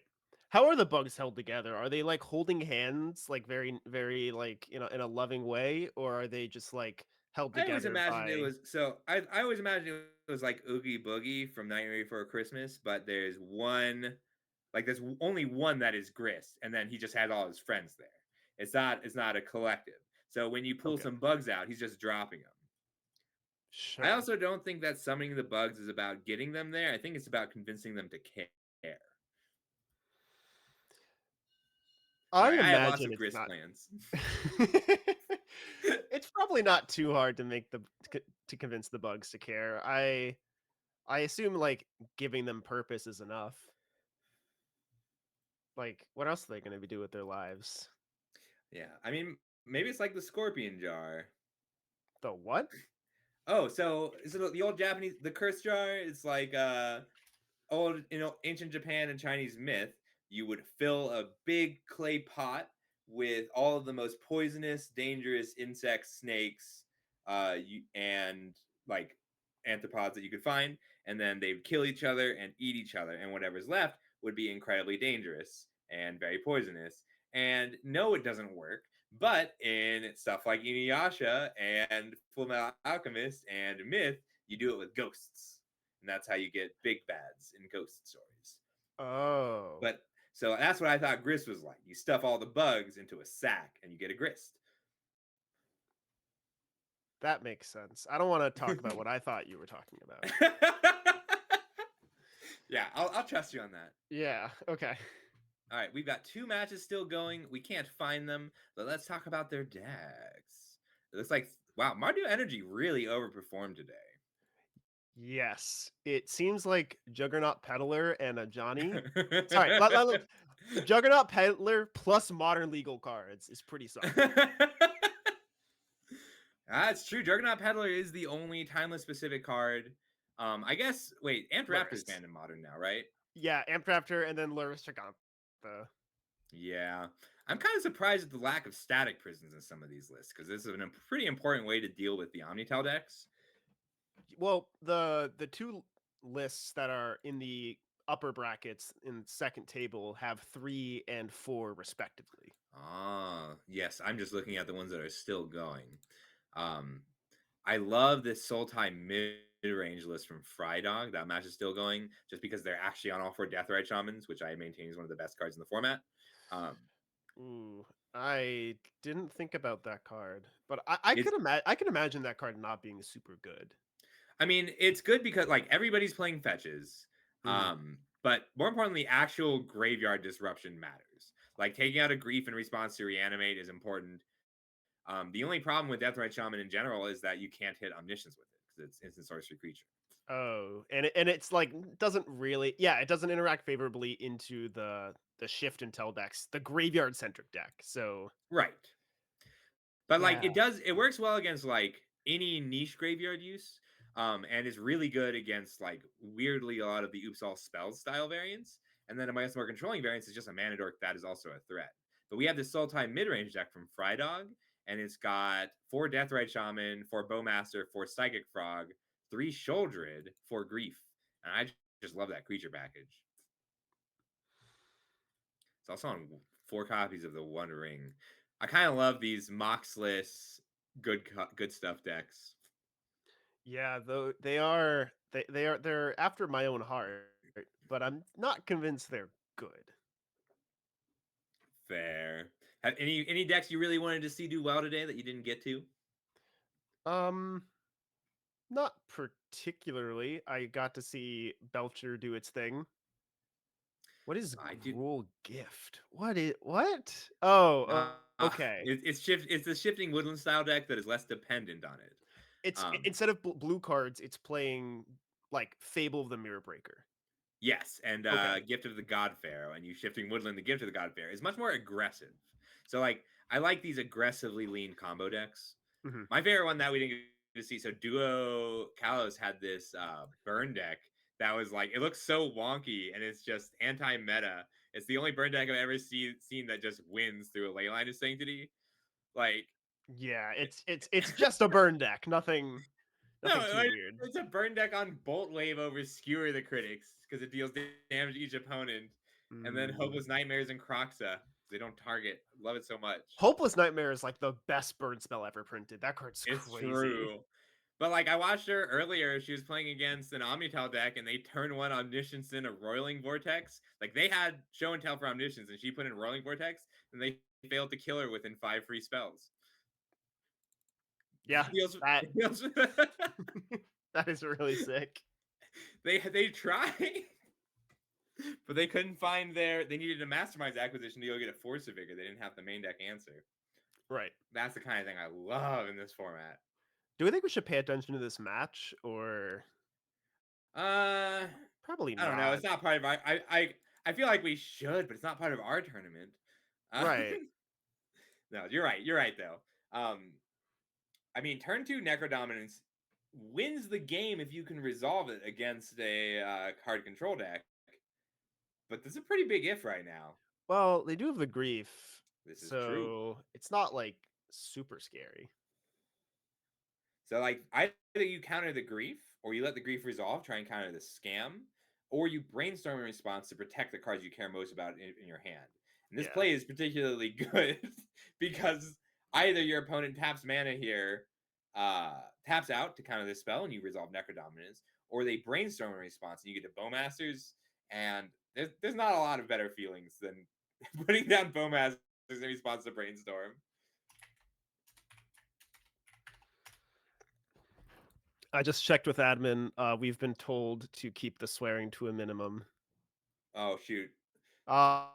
See, Shoot. I've been swearing too much because I don't know which swears I used. Oh, diddly darn it. Okay. Subtlety I on the haven't been grief. tracking my swears. I'm usually so good about it. Right. Subtlety on the grief is fine. I grew up. Damn was not a swear word as I grew up. I don't think it's a swear word. Apparently, lots of Christians disagree. Ooh. So subtlety was like this was a wild play from their big paranoia opponent. Like they subtletied with no follow up. Like Money D knows how important this Necrodominance is. Right. So they didn't activate it. Oh, yes, they did. I forgot it was an end step trigger. Right. This is so. Yeah, the subtlety there was definitely a little strange. I think maybe they wanted to just like. I think they know. Like they know this is the timeless metagame challenge. These players are good. They know how important the Necro is there. So like they clearly also had the mana drain. I think they really needed to keep the Necro from resolving, and they failed. Yeah, maybe Paranoia was like hoping that money didn't have another black spell in their hand, so like the grief would go to the Yeah. bottom and they'd be able to mana drain the Necro. Hard cast Grief off a Ritual, classic. Oh hell yeah! And then they're just gonna brainstorm a response, flip Tameo, and cry.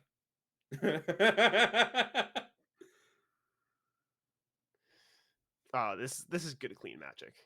It really is. Swords of Plowshares, Grief, drawing 5 to 6 cards a turn. Yep. Sorry, Big Bear. No, I don't think you win this one. Right. Money D's not going for like drawing 8 or 9 cards like you see in Modern. They're just doing the fair go to hand size +1. Yes. And I do think that that's correct for this particular build of the deck because Mhm. it is more combo oriented. You like, so we've seen like the the Jet Storm version of this deck. That one will draw all 19 trying to combo. But this deck, as part of the combo, needs to pay that life. Like they need to have 12 cards in their hand to combo. Doesn't matter what those cards are. Right. Ooh, that's Jam subtle. to bobble into a subtlety. The subtlety is really annoying. Like I think what we're gonna see is subtlety in the end step, just to like crash in for some damage. Honestly. Just to put the pressure on. That's why I Right. was looking so forward to Duo's burn deck here. Is like you do have these black decks paying 11 of their own life, Mhm. and then you get to untap and bolt them 3 times. Ooh, and they decided not to go for the subtlety, which I don't know. I mean, the only creatures are Bowmasters and Grief, and then Veto. But they might not know this. Like this is a deck. I saw this deck the first time today on Raf's profile. Right. Like It is possible that like they just like don't have an answer to Shieldred and just want to make sure they don't die to that card. Everything else doesn't that's really fair. matter. I love these actual removal spell Fel the Profanes. Right. So he's cracked the bobble. So many Fel the He Profanes. does like he's using a lot of cards. Like he's using every card he draws. His life total does matter.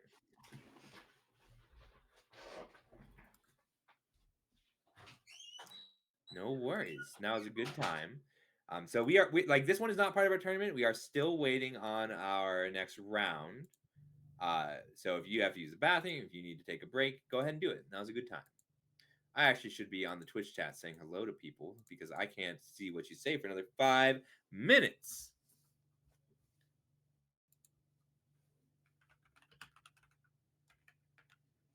Yeah, sorry. This is just random things.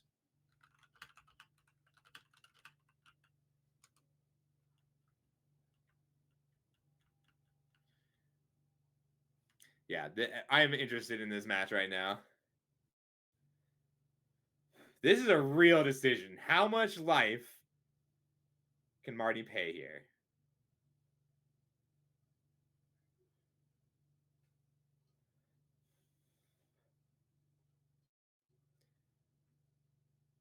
I don't think like Marty can only draw 1 more card this game.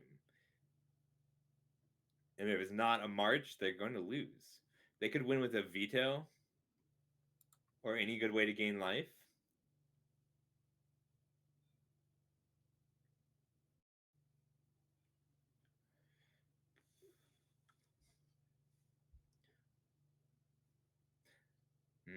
So quick, while Sam's gone, let's talk about $30 Vintage. So $30 Vintage started a few years ago. It started pretty small, but a lot of very dedicated people went to a lot of different shows and put a lot of work into it. But they like started getting recognized in a pretty big way. Star City Games and NRG are both running 1Ks for it now regularly, and this is going to be our first MTGO 1K. So that is in 3 weeks. I'm really excited about it. I might put an effort into playing in that one, but I will try not to win it because I don't think we can do that. That was I love talking about fake formats. It's my favorite. I mean, we're commentating a time. We're doing that right now. 5 more hours, Sam. Oh my god.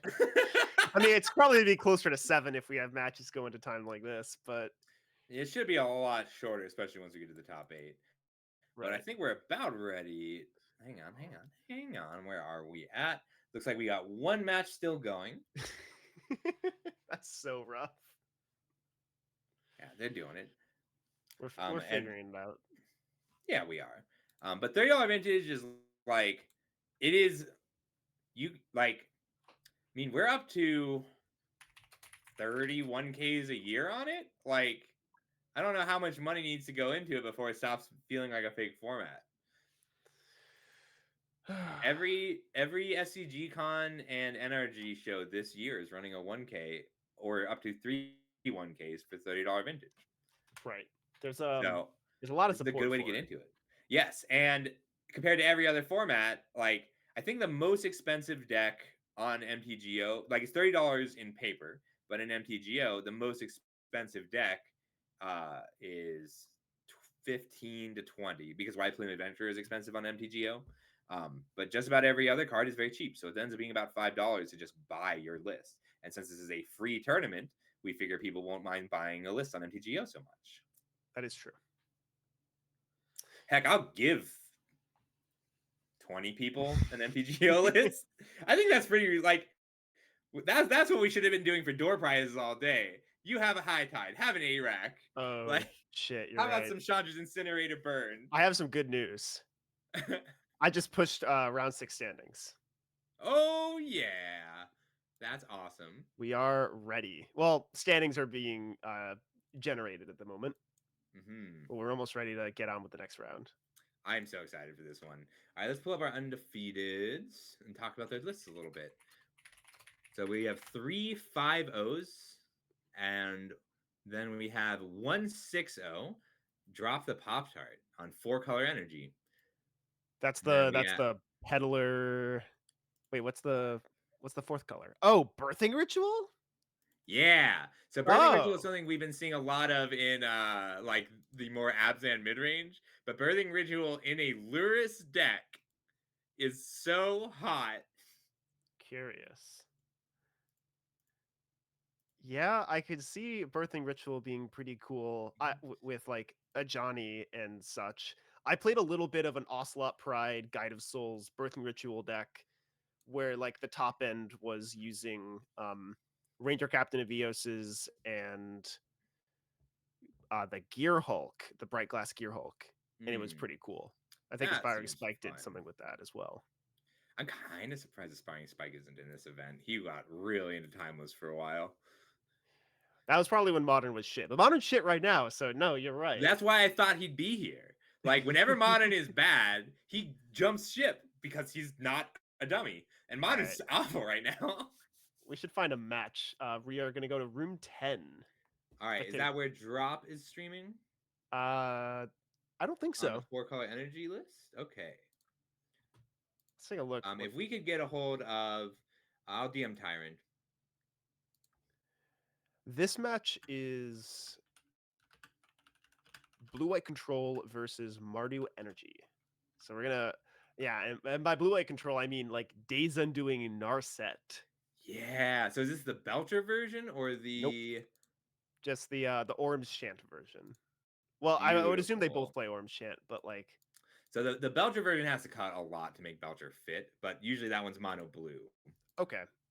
So yeah, this is like Mana Drain, Ormschant, Swords to Plowshares, Days Undoing, Wrath of the Skies. Who are our players for this? Because I would like to see their lists. I will DM you their lists. Perfect. Thank you so much.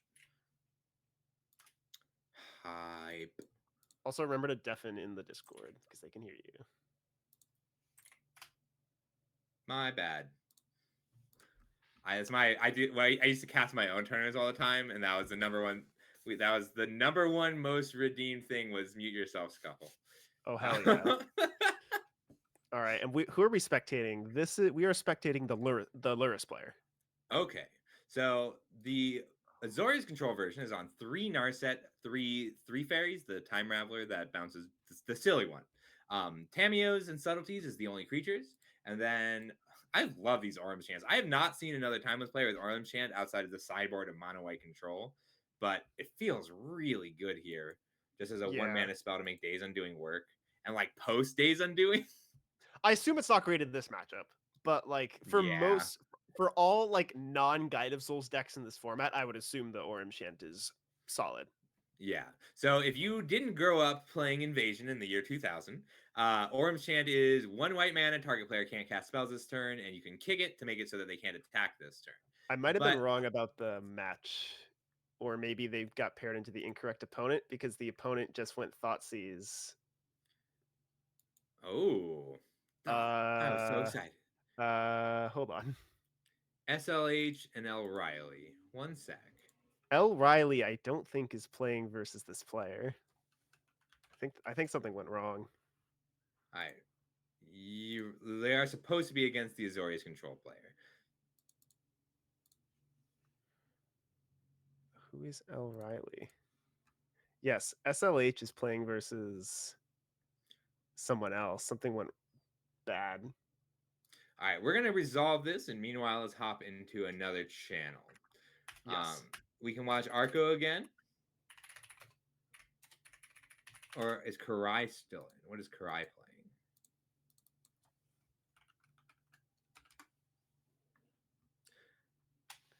Karai is playing Mardu Energy against Levi, and I would like to watch that match. Oh, I think I'm a stupid little baby man.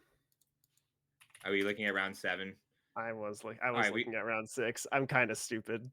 You're not stupid. Okay, It's so all good. this is a Mardu Energy mirror. Got it. Okay. And this is what I was talking about. This was the Jagantha Mardu Energy player. Okay, cool. Right, where they have nothing for Lurrus in the main deck, but the Flacius in the sideboard and One Rings. Yeah, I wonder if it's worth even just putting Lurrus into the main and then having like siding in Flages to take out your Lurrus when you need it, because like you tend to really need Lurrus when you need Lurrus. Yeah, that's what I've done that in the past before, having 2 Yeah. companions, and it's just like Lurrus is just too fucking good. I had someone I lost at in Atlanta because I failed to realize that my opponent didn't reveal their companion, and because they had sided in a bunch of cards that they could cast underneath their Karuga. Mm-hmm. It's unfortunate. Wow, this is like such a modern matchup right now. Though there are no non-modern cards in play. Well, previously modern cards in play. Classic Guided Souls, Ocelot Pride, Johnny, and Static Prison. I'm right at home. I love this board state. I mean, one of the players has a Guided Souls in play, and the other one doesn't. So I think we know what's happening here. Yeah, and this is the second Guided Souls. There's one underneath a Static Prison too. Right. I assume the Static Prison is going after the other Static Prison this turn, just like double Guide of Souls, Energy, Sickle I Mode. might even try to wait out this Static Prison. Like maybe it really. I think you're right. I think I would just want to buy. I don't know if that's correct. Like it might be correct to wait. That was a really good play. Like the second Ocelot Pride there got them the City's Blessing. So that does defeat like. Ooh, Riley might be kicking themselves for not trading Ocelot Prides there. Right. But it flips the Ajani. Yeah, you can't afford to flip a Johnny there, unfortunately. So generally with Mardu Energy, so we see, like you've probably seen the red-white energy builds for a long time. We have Guide of Souls, Ocelot Pride, Amped Raptor, lots of things that just are worth way more than one card, whether or not they should be. And what we see here is Guide of Souls, the God of Souls Ocelot Pride, because Ocelot Pride triggers when you gained life and has First Strike and Lifelink, giving it flying and 2 counters goes a long way. And on the other side of the field, there are just numbers. And that is going to be more than Riley can deal with if SLH can gain any life at all. But that's a pretty big if right now. They have to sacrifice an Ocelot Pride to do that. They have to sacrifice. Well, they could leave one of them back and just gain 2 tokens, but like currently there's no good attacks. They just double block one of the Ocelot Prides with 2 1/1s and then block the other one with a Guide of Souls. So like nothing's really able to happen here. Even though it looked like SLH was really ahead this game, we might be at another standstill situation. Yeah, like just taking out that one Ajani changed everything here. Those are some. I think that's the correct block. I think so. Plays around Galvanic Discharge. So it plays around Discharge, plays around Bowman. It does everything. I mean, I guess if you put the Guide of Souls in front of there too, then Bowmaster does kill the Guide of Souls at the cost of you'll still lose the Pride. Right. which is like a little worrying because the static prison will go away eventually. But like, there's a Mhm. Lurrus, there's a guy, you have a Guide of Souls. Like, how Yeah. scared do you really need to be about this? And the prison is going away this turn, and this is like Lurrus is a significantly better companion than Gigantha. Mm-hmm. Ooh. Raptor was it could be a bad draw, but it's very likely a great draw. Yes. It really depends on what Riley is running that are misses. I miss casting Amtraptor. Play $30 vintage. You know where Oh. Amtraptor is really good? It's $30 vintage. Wait, is the energy package is not legal in $30 vintage? It's Yes, just it is. It's just And it's Amtraptor. Wait, it's you know what's cheap? Guide of Souls, Amtraptor. Guide of Only Souls Ajani- is legal in that format? I mean, everything. It's a vintage. We use vintage ban list. Well, I mean, like legal as in like you Guide can of Souls like is less like than $3. $5. So it's a cost. The real Right. problem, like Ajani's expensive, Assault Pride is expensive, and Goblin Bombardment is like $2. I'm just blown away that card's like $250. It's Guide You- of Souls. It's the best creature I in modern. know. I agree with you. Like Amtraptor never went above $1. Like prices are not that we don't determine prices anymore. That's crazy. All right, We get to determine prices within $1. That's it. Oh yeah. It looks like I O'Reilly has love- taken control of this game. I agree. I love that like SLH dumped 7 creatures into play on turn 2. It's not good enough. It's like, yeah, That's not the important card. right. And now we're gonna see here maybe a fight between Lurrus and Gigantha, and by fight I mean Lurrus is going to sweep the fucking floor. Yeah. One thing that like Ajani's not a perfect card in a lot of ways, but I love that you play it and then your goal becomes let's make some cats die. Like there is no other card with that explicit of a goal. Right, like obviously it's just completely like the antithesis of what Ajani's wants to do. All you want to do post Ajani is kill a cat. Like, It doesn't matter whose. right, like lore wise, you summon a past version of Ajani and then you give him depression. Like, we what are must you doing? traumatize this man until he ascends. Right. It's beautiful. This is a poetic game. This is what Magic's all about. You got to feel like a wizard who kills cats. Something like that. This Lurrus is huge though. Like, Yeah. I do one thing that you'll find a lot. So like Mardu energy as a whole is usually like it's better against most decks in the format. It's better against all the combo decks because you get to play Thoughtseize, you get to play Juggernaut Peddler, and you sideboard Chthonian Nightmares and more specific answers. But you'll generally see that the one place where it's got a bad matchup is the Boros version of the deck. So like we got to see that pretty clearly here, where the person who played less of a Boros game got there. Like the player with fewer Thoughtseize. Thoughtseize is not great in this matchup. Yes. I assume here we're gonna see like this deck become a lot more like the modern version of the deck, where we're bringing in like 1 or 2 Ghost Vacuums to deal with the Flages. Like even and Portable Hole is really good at dealing with Goblin Bombardment, and you could even come down on your own Goblin bombardments and bring in the flutes for it, because I don't think you're allowed to do that. Goblin Bombardment really favors whoever's on the play. So I would try to be more reactive on the draw and then side back into the proactive plan on the play. I don't love that, just because like you're able to deploy, like if you're willing to slow down the game, you're just like turning your opponent's Portable Holes into like not time walks, but just like if both players are slowing down the game, when that card is eventually drawn, the game essentially just ends on the spot. Where instead of with using the P holes, you can just remove it from play, and I mean, I guess it doesn't matter. I mean, I really like taking how badly do you lose if you wait until the Goblin Bombardment is in play to deal with it? And I do think that matters. Like, I don't know. That is like, true. Preemptive. But that's not always going to be the case. It really depends on how much other interaction you have. Because you can stop a Goblin Bombardment by stopping enough of the other threats. Yeah. Or you can take it out of the hand by turning it into a Juggernaut. Another issue is like if you're fluting the bombardment and you draw your bombardment, that sucks. Yeah. And Well, like that's why like you're not allowed to board them out if that's your plan. The card's just too good. yeah. Generally, this matchup comes down to whoever has more targeted interaction, and Goblin Bombardment is the most targeted interaction. But like, if you know you're losing on the bombardment battle because you have 2 fewer copies of bombardment in your 75, I think I Mhm. would bring in the flutes and take out the bombardments. I like the word bombardment. Bombardment. What do you take here with this Juggernaut Peddler? What do you turn into a Juggernaut? I have to assume it's Guide of Souls. I think you're right. Like if you care about tempo, you take Guide of Souls. If you care about a card that will win you the game if this game gets to like turn 6 or 7, you take Guide of Souls. If there is a Flage in your hand, maybe you take Peddler. I can see that. Because Peddler exiles, not discards. Yes. It's like very relevant. It's very cool. My favorite thing about the Peddler Mirror is Juggernaut is going to get cast in this matchup and attack.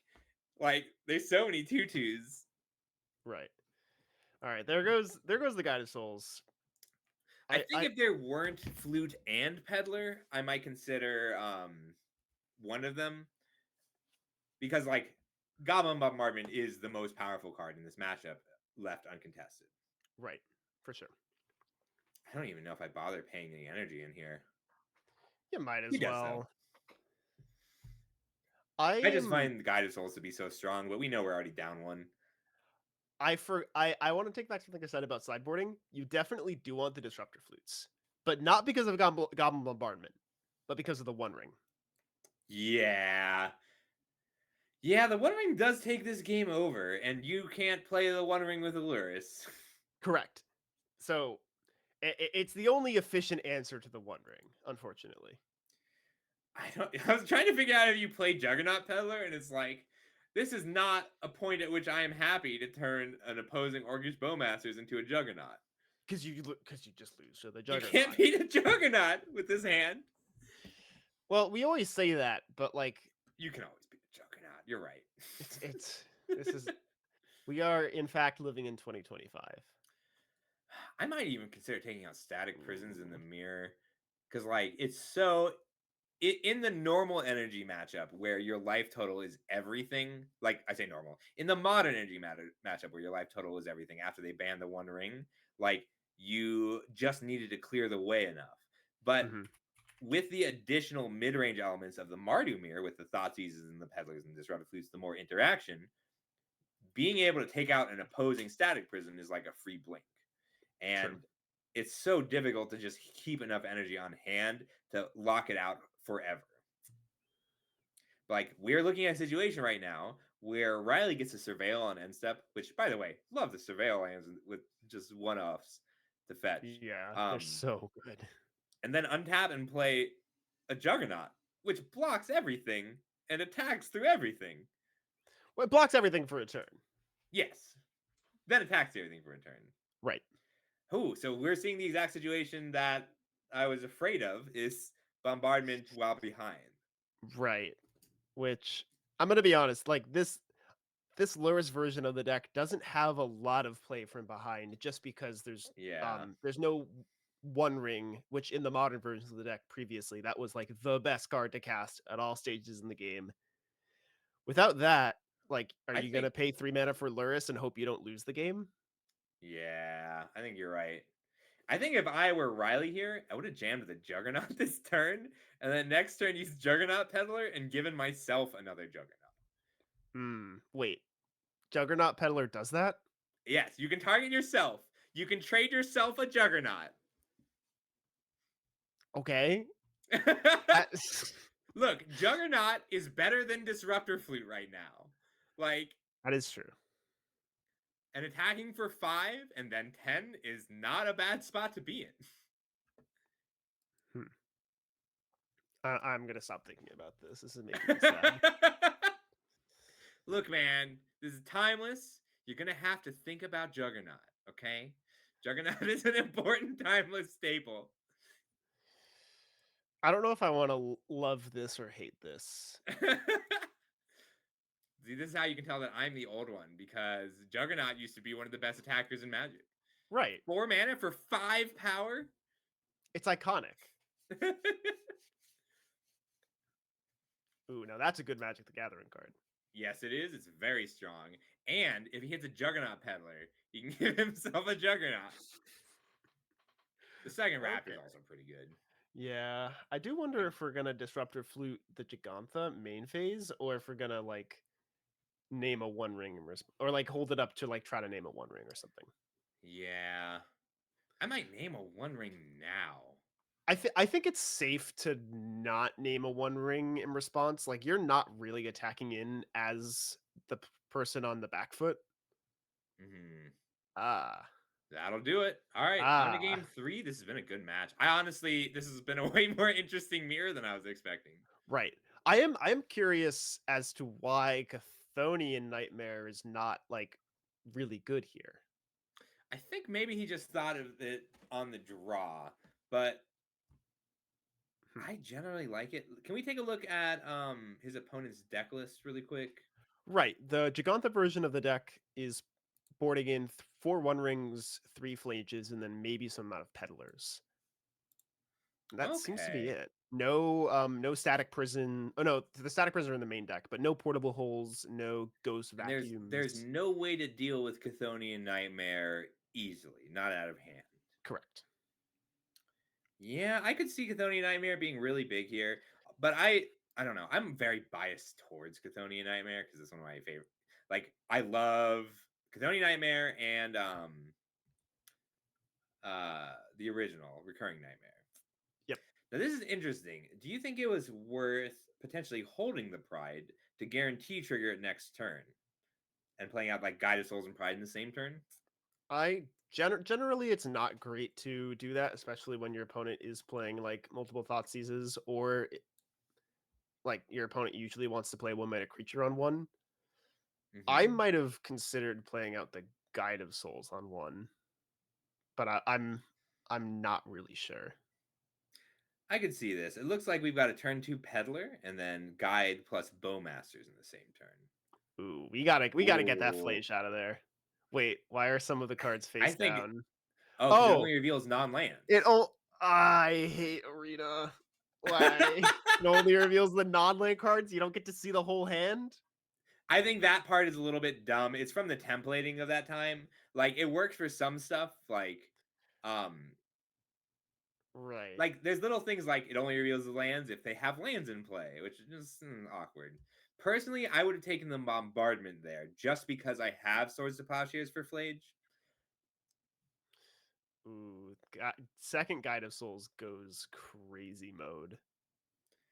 Yeah. What Do you main phase this Bowmasters to trigger the 4/4 Peddler? Is that the One Ring with different art? I think it is. Is what the One Ring? Is there a One Ring in the opponent's hand? That's a Juggernaut. Oh, that's a Juggernaut. Juggernaut. I should have known. Right. I should have known. It's weird not being tapped into the chat all the time. The Twitch chat? Yeah, the Twitch chat. Because they're so far behind, I keep finding myself minimizing and forgetting. And I do apologize for that Twitch chat. I'm looking at the Twitch chat, and they're laughing at a joke that I made 5 minutes ago. I think we're 10 minutes behind. Is it a 10-minute delay? Oh, geez. I think so. Next time we'll do a 5-minute delay. Yeah, 10 minutes is a lot. But it's good. It's good gameplay. I'm really enjoying this match. Yeah, this is a really sweet match. Lots of decisions. One thing that I think MTGO needs to adopt from Arena is pets. Like, there's a pet rock and a virtual koi on the battlefield. I think that's important. As a Magic Online player, I really don't want that to happen. I'm good. I really hate MTGO. And I like flavor things like voice lines. So I'm glad that we have our respective games. Sure. We'll leave it at that. There is a player. I think his name is Mr. Lee. He does streaming on Twitch, And Mhm. what he does is he has an overlay for Magic Online that makes it look like Arena.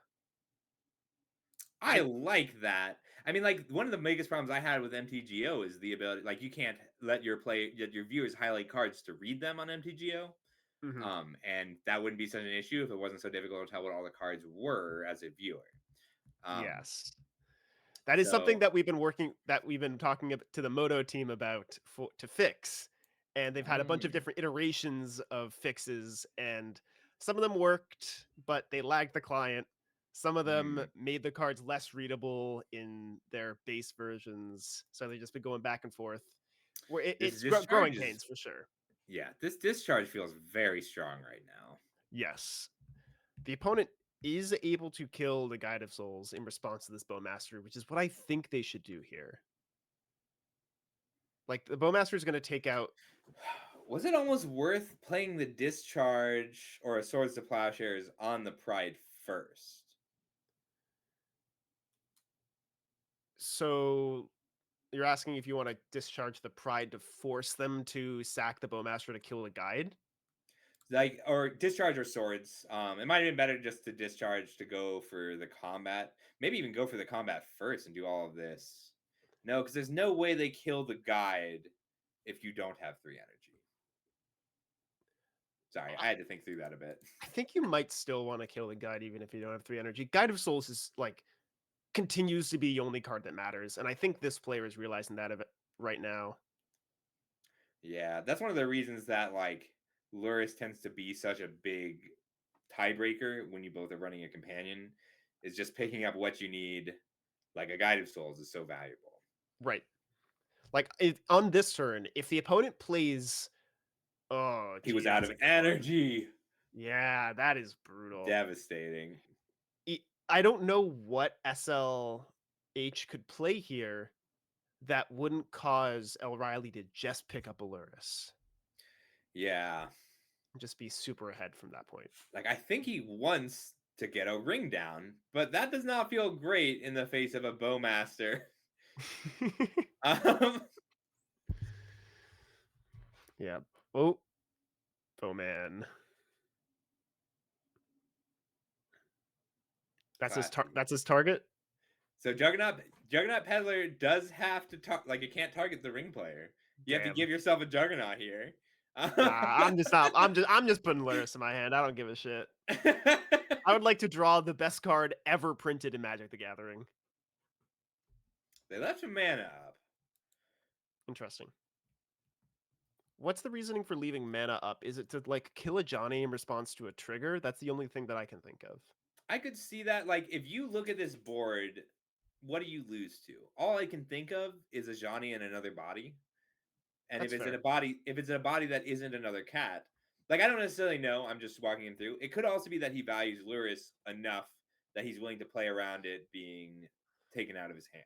Well, you say, what do we think we lose to here? SLH has a One Ring in play. I wouldn't count him out. That Surveil Yeah. was a little desperate though.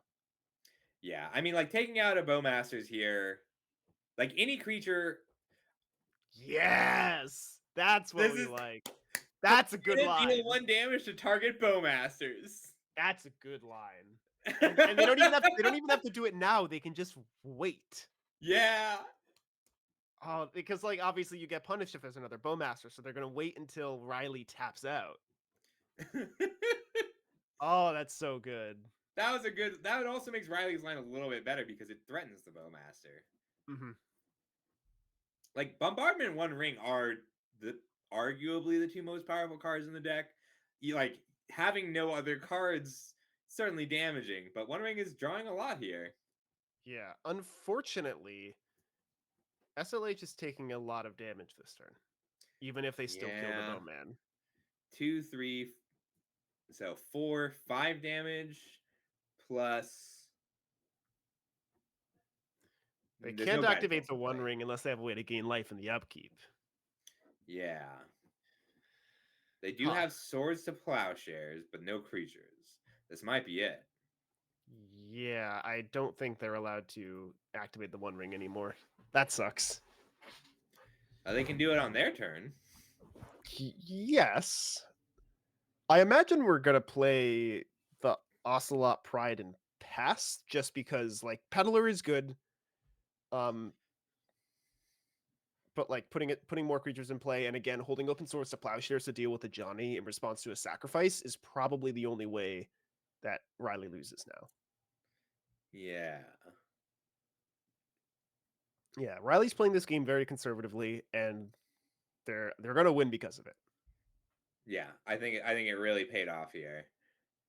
I had a I was chatting with a friend the other day about putting one Settle the Wreckage into literally every deck in the sideboard, just because in an open deck list, like you never ever have to side it in, but your opponent has to play around Settle the Wreckage for But it's 60% of there. the games. But it's there. You never Oh, side yeah. it in.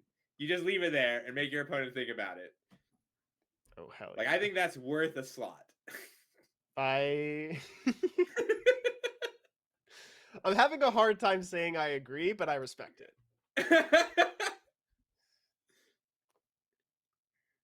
This was a very good game. Riley was sharp this last one too. Yes, for sure. Like I think he determined where I was incorrect that like holding up the removal and threatening it was more important than Luris, because if One Ring puts SLH to the point where Luris becomes the actual win condition and it's anything other than a couple points of damage, then it's not going to matter.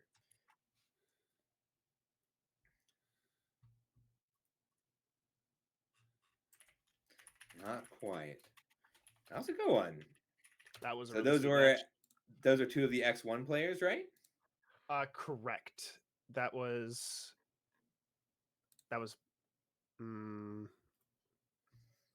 I wish I could tell you. All right, so I would like to see Karai's game. Sure. Assuming Karai is actually playing.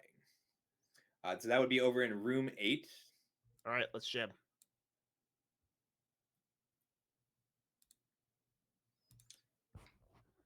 If you had a better one, go for it. I'm just very interested in Karai's deck.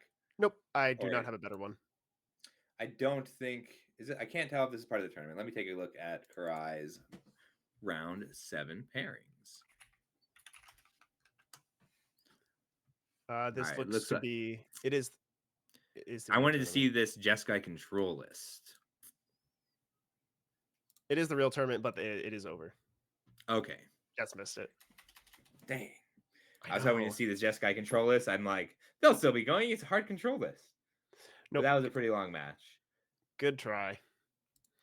You could watch some more Raph Levy on Necro. I do love watching Raph Levy play Necro. Marley is also playing. I think they're on Energy though. Yes. Marley is playing the. I would rather watch Raph's match. I love this deck so much. All right, let's jam. I'm in. Okay, Ornithopter Weather the Storm is on the other side of the field. What? Oh, this is Beseech Storm with Shambling Ghast and Culling. What? What? Hello? All right. One Underworld Breach. Here's the list. Let's take a look. 2 Tendrils of Agony. 4 Ornithopters. I just love seeing Ornithopter. Wait, we have Vault of Whispers is legal in this format? Yes, artifact lands are in the format. Mono Blue Affinity is a deck I'm stunned we don't have at these top tables. That's crazy. Because I Mono know Blue Affinity is great, and there's 12 Thoughtcasts now. A lot of the Modern Horizons 2 Affinity cards were put into this format very early from one of the original historic sets. I remember because that was my first fake. It was one of the fake Arena Pro Tours, and I played Blue-White Affinity, but that was before the artifact land was legal, so the deck sucked. Yes, so we have Vault. We got them all with Jumpstart. We actually didn't get all of them, but we got Blue and Black. You got that's the Blue and Black, the ones that are good with artifacts. Okay. Yes. Cool. We did Ancient Den is a notable miss. Right. But this deck is pretty cool. So one card you'll see a lot of in these, so Beseech the Mirror is 4 mana, search up a card, and then you can bargain it, and if you bargain it, you get to cast a spell if its mana value is 4 or less. So that's pretty good in a Storm deck because it lets you you can get Necropotence, you can get Underworld Breach, and so to continue the storm, and you can get your storm spell, Tendrils of Agony. But it's also a spell you cast, and then very importantly for this format, it also lets you get Culling Ritual.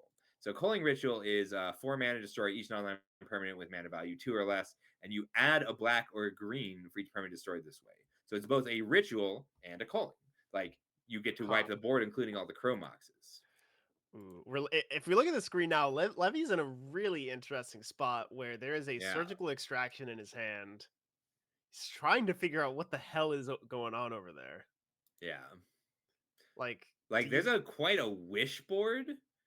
Like we've got the wish board is Thassa's Oracle, the One Ring, Tormod's Crypt, Lavinia, Grafdigger's Cage. So we don't actually know everything that Lily brought in. And if Levi can't hit the tendrils here, he does risk just dying to a storm count like ritual tendrils. Interesting. Yeah, this is 11 is not a lot of life. No, this is quite a balancing act. Like he does need cards. It looks like he was dealing a bunch of damage, but that Weather the Storm to gain 9 was really good with Necropotence out. I'm interested in the four main deck ley line is Sanctity out of the Beseech Storm. I think it plays 2 roles. Like first, it's a free card you can sack to Beseech the Mirror when it's not relevant. But I also assume it's really good into Orcish Bowmasters, which is a very important card in this format. Yeah. That's kind of crazy. All right, so both Tendrils are still alive and both Beseeches are still in hand. Like this surgical is important. Seeing the opponent's hand is really important, but also just reasoning out what the sideboarding was matters a lot. Right. And we see, is that Abrupt Decay? It is. Abrupt Decay is a staple in this format because player denial and counterspells matter. I wish I could like look at the card and know what it was without having to think a lot about it, but you know. I hurt the pain. You can't win them all. Like there's a Demonic Tutor in their hand that is clearly covered in blood. Like right. It is hard to tell. That's an iconic Demonic Tutor. I think we can give that exactly that one a pass. That's a terrifying hand. That is Dark Ritual, Demonic Tutor, Beseech the Mirror, Beseech the Mirror. Like Lily probably wins if they untap here. But it's a pretty big if. It's really difficult because Lily has yeah, there's the March of Wretched Sorrow is what we were looking for here. What does March do here? It gains enough life that, well, I actually would not. Like it lets him keep pulling cards with Necropotence. Like if I were Raph here, which this probably shows why Raph is a better player than me, I would be holding this and trying to wait for Lily to mess up. Because if Lily goes to get a Tendrils and there's only 4 Storm copies, Raph gains enough life to survive it. That is true. Yeah, unfortunately, Necropotence doesn't draw cards, so Orcish Bowmaster doesn't do anything.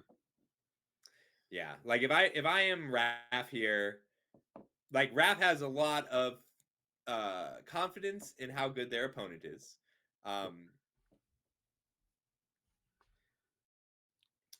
So they're taking out the Bauble here.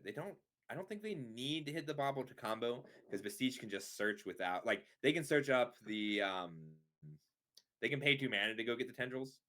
But this does mean that Beseech fires. I think this means that Beseech is lethal now because they just Beseech. He can go Beseech into. Well, he's only got 2 permanents to sack. Yeah. So yeah, he just picked up she just picked up a ritual for one more spell. Right. So now Beseech sack that, Beseech sack Necro, grab Tendrils is gonna be lethal, I think. Yes. Oh, it's also possible that Beseech grab Tendrils is just lethal by itself, but you get to do some cute little things while you're waiting. I have not been counting the storm. Let's see. Ritual, Beseech, Demonic Tutor, Ritual. So Beseech Tendrils is 12. Yep, sweet. This is I love that Tendrils for 10 is mostly lethal. God, I hope this deck makes top 8. I assume it will. Lily is currently she's gonna be 6-1. Yeah. So X2 would normally be very difficult to top 8 with, but we are running effectively one more round than we would normally need to with this number. So X2 can do it. It really depends on a lot of the IDs. Hell yeah. IDs, I don't know what those are. We're tournament organizers. We are not allowed to talk about that. Are we really not? I Yeah, didn't know that. it's frowned upon, but who cares? I feel This- like it's important to talk about because they suck, and that's why I was so happy when SCG started doing top 12 instead of top 8. I do remember that. They don't do that anymore, do they? Depends on the event. There's a lot of tournament sizes where it just works better. Okay. But they're all weird sizes. So like ours would do better with the top 12 and 7 rounds because we are so close to where it would become 8 rounds. Sure. But generally, yeah, it's kind of a weird. It's an outlier. Yeah. All right. What about Fanver? What is Fanver playing? I'm gonna jump around really quick. I'll be right back. Okay. See what these guys are on. You didn't actually go anywhere. I can still hear you, but that's okay. Oh, you can hear me. Yes.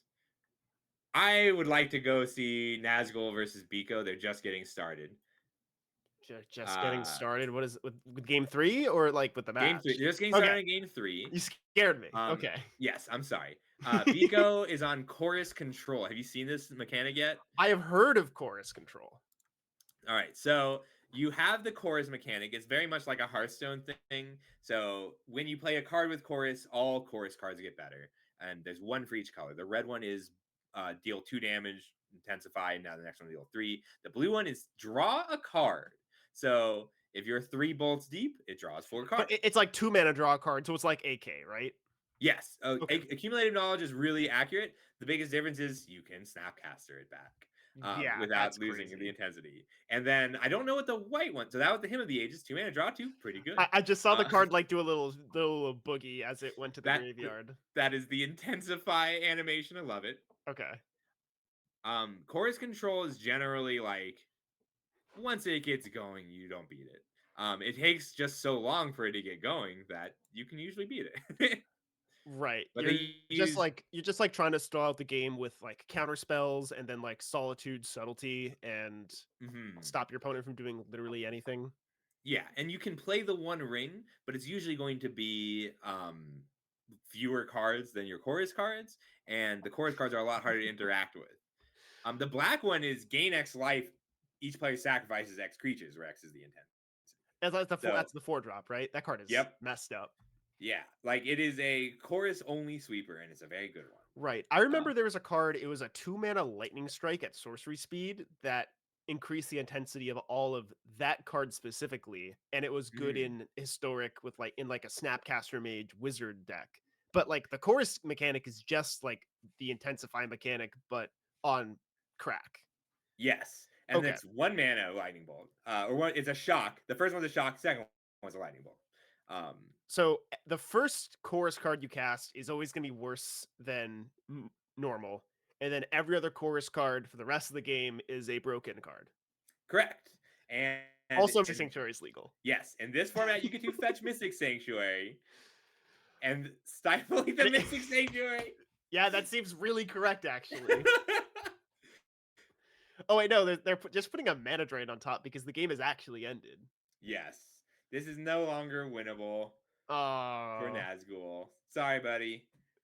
Chorus control is very good against mid-range style creature decks, which energy is more or less mid-range in this format. get intensified. All right, so the only match we have That's it. available still, that's the round? That's it. That's the round. Awesome. Oh, that But feels yeah, so the good. chorus control deck, very good. It tends to struggle against the all-in combo decks. Like, if you, it doesn't have a lot of ways to deal with the turn 2 show and tell. Right. There's a lot of subtleties and solitudes, but there's no force of wills or force of negations. Correct. Like, does the deck play Commandeer? Because that's, I believe, the only free counterspell for non-creature spells. So yes, it does. But the numbers change a lot because there's so much variation in the chorus control decks.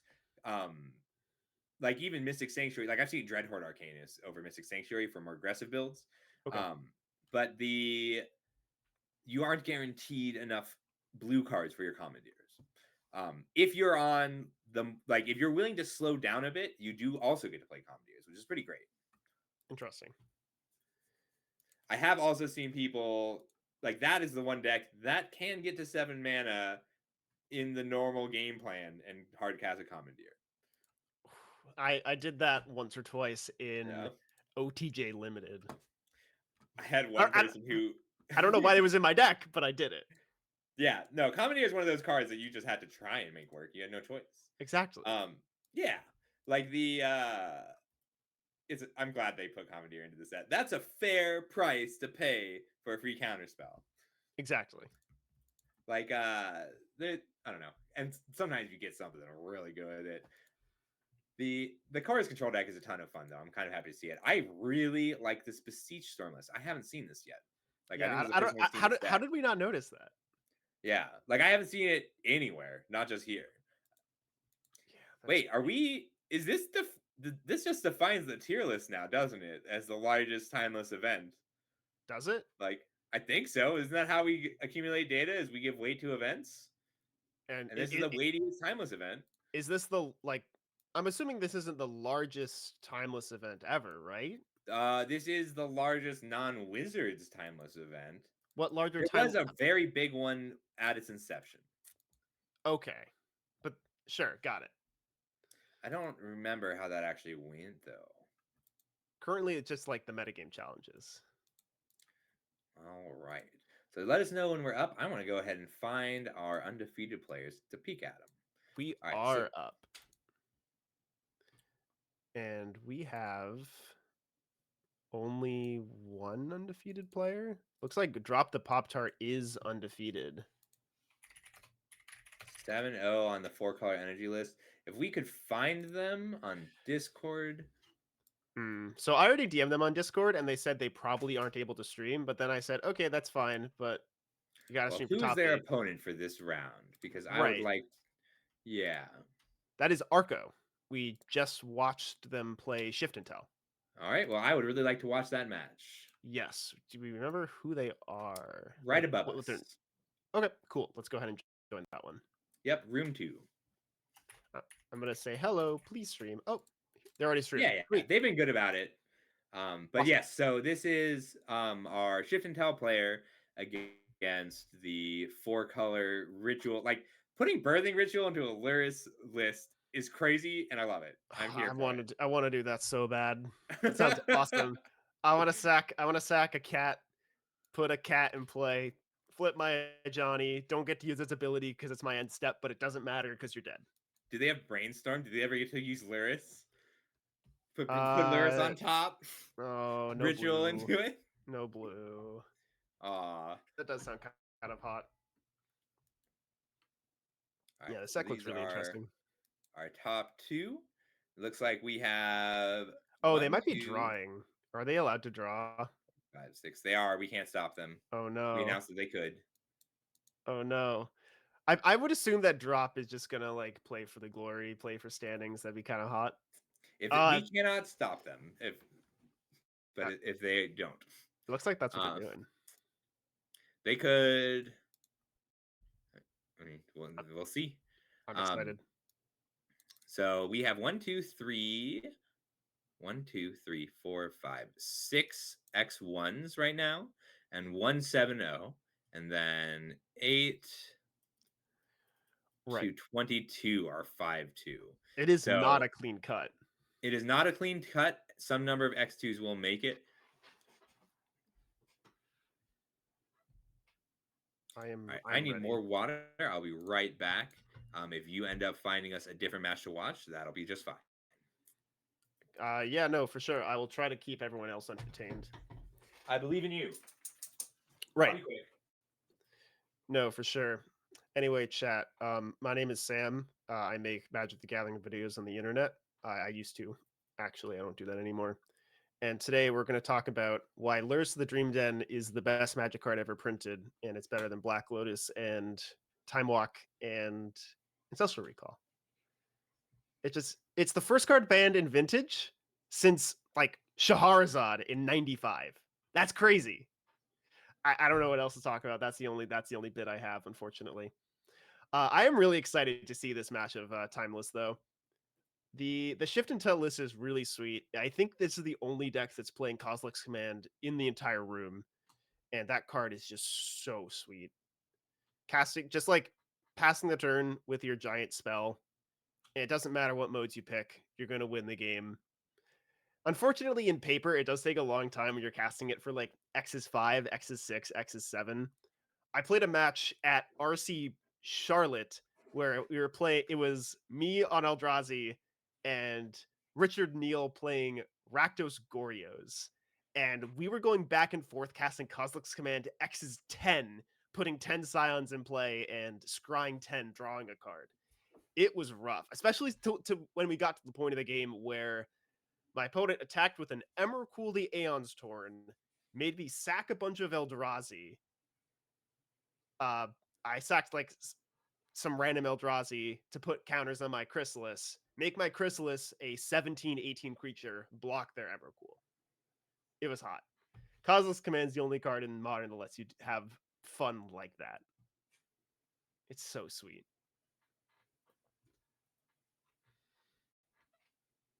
And the 4-color energy deck, I'm assuming that the 4-color energy version that Pop-Tart's playing has a pretty solid matchup into the Shift and Tell deck. It's playing the 4 Peddler per usual. It's playing Orcish Bowmasters. Maybe it's actually a little worse than some other versions. It doesn't have any sort of main deck Thoughtseizes or Ranger Captains or any sort of anti-combo cards. So it's probably going to lose game 1. But as we move into the post-board games, there's going to be like 3 Thoughtseizes, 4 Deafening Silence. I have to assume that's really good into Omni. And then like a Disruptor Flute, a Haywire Might, and you probably also bring in Unlicensed Hearse because this is an artifact. It's a graveyard deck. You need Graveyard Hate. So we're probably going to see like a pretty easy game 1 and then some real fights in the game 2s. Oh, are they playing after all? We are starting. Oh yeah. We get to play like actual Magic the Gathering. It's sick. Very excited. I love both of these lists. Oh, so on the one side we have Shift and Tell. Oh, that's so sweet. Look at this hand. I'm Double Devour. I don't know if you heard me gush about Kozilek's Command and Eldrazi. I did. Oh, this hand is I did, yeah. I love I heard you talk about Lurrus too, and I agree with you, but that's because I won Old Companions back just for Ikoria drafts because that was one of the best draft formats ever. And the second best draft format was March of the Machines. Mm-hmm. With Companions. But Companions pre-nerf were so good for limited. Turn 1, Chalice. I love Legacy. I mean, with Lurrus, turn 1 Chalice, like Chalice on 2 and Chalice on 1, I don't think can be beaten. Well, Chalice on 2 is a lot more important in this matchup, I would assume. Just because, like, a lot of your more impactful anti-combo cards are the 2-drops, specifically the Peddler. Like, if you take away the 1-drops, you can definitely get run over by the Guide of Souls, but like the 2-drops are the cards that like actually win the game. This is true. I'm trying to find Abrupticates in this list. There are none.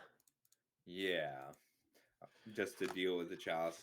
Right. It looks like it's like there's nothing to deal with Chalice on 1, but there is like Haywire Might, a preemptive might. I mean, the Guide of Souls did come in before the Chalice, which is a big deal in this matchup. Correct. So let's see. This is a deck where you are always sacrificing. So if you have a Birthing Ritual, you're always turning your tokens into 1-drops and your 1-drops into Ajani's, Juggernaut Peddlers, and Bowmasters. Yes. It's pure value Birthing Ritual. I love that so much. Yeah, it's sweet. I suspect here we're going to see Kozilek's Command, scry 1, draw a card, exile the Guide of Souls. Oh, Jesus. Yeah.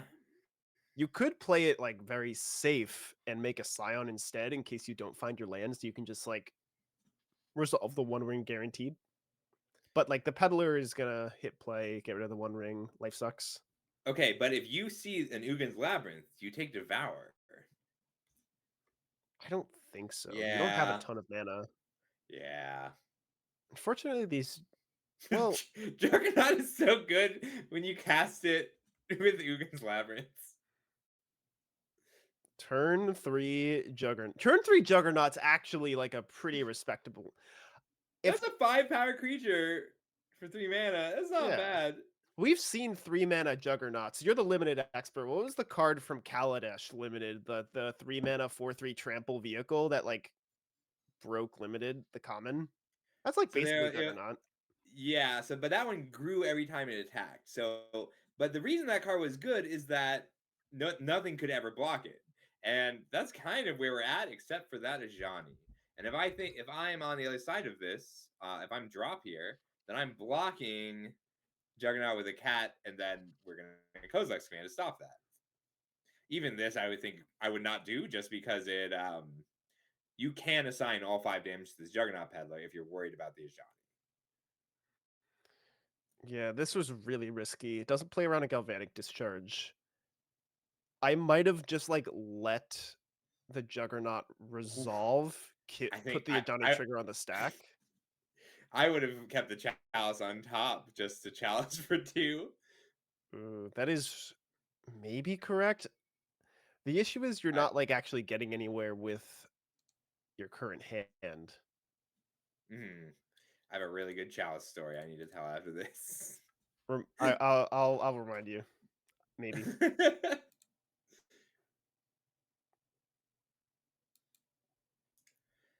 This is very rough for drop here. Like, drop has so many dead draws right now.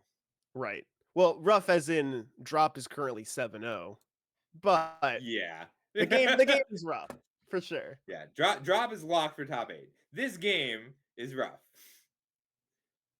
You just hate it when a deck is full of like, this is such a good deck to have Juggernauts. It just cracks me up every time. Like, this 5/3 is amazing right now. The Juggernaut is doing the Lord's work tonight.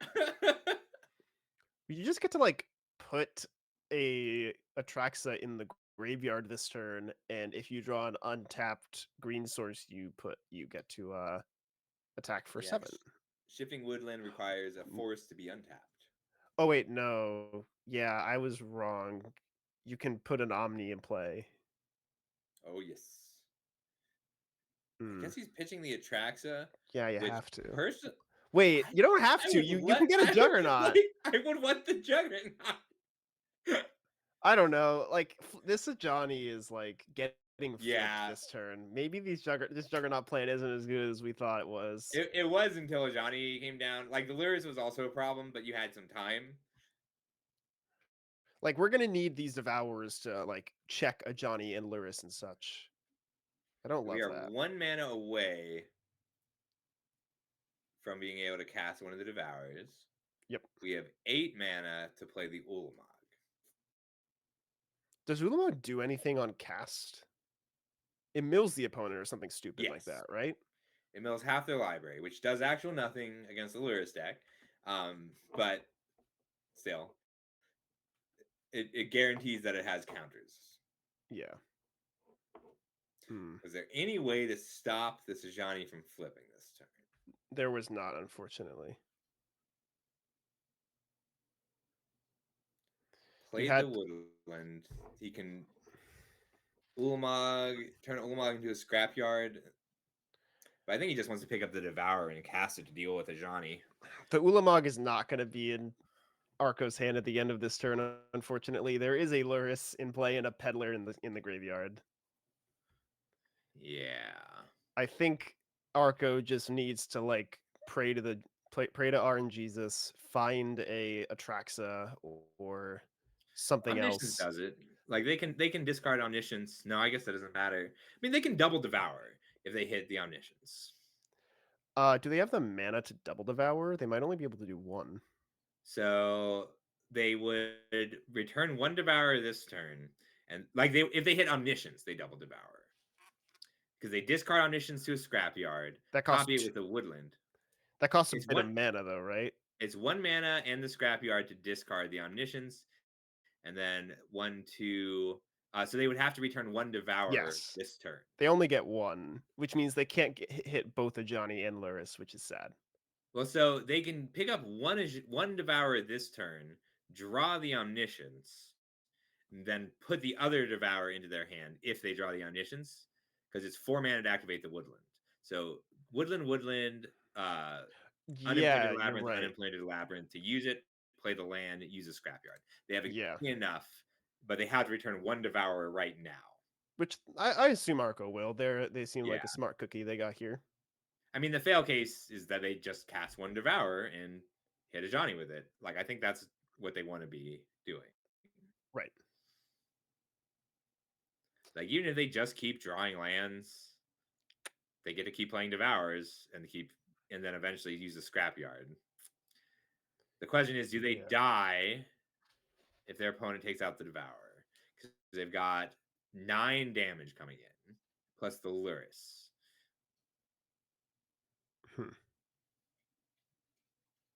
They took Luris out over Ajani. They are taking less damage for that, but only if their opponent has no red permanents. Correct. Which that deck doesn't have a ton of red permanents. I believe it's just. Oh, they're playing 4 Ragavan. It's 4 Ragavan, 4 Amptraptor, 2 bombs. And Birthing Ritual is very good at digging for a Ragavan.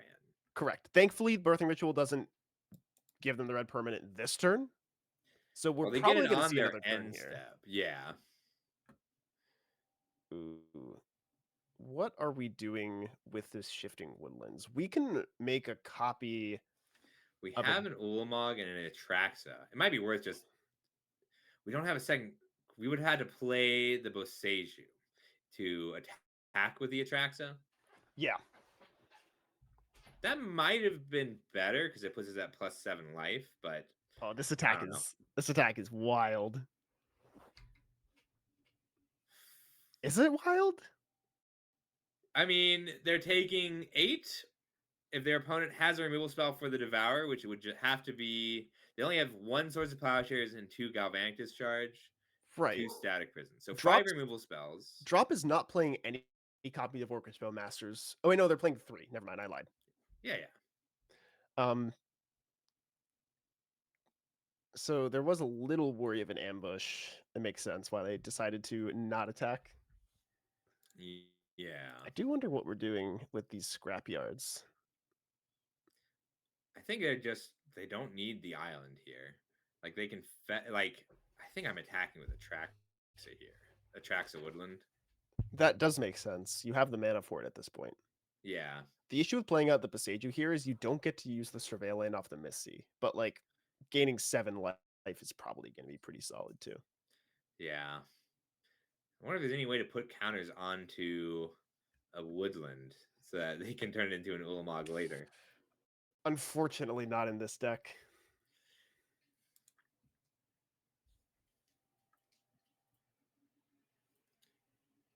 They're not that far off of lethal. Drop has to be just holding all these 1-drops in the face of Chalice. Yeah, that does make sense.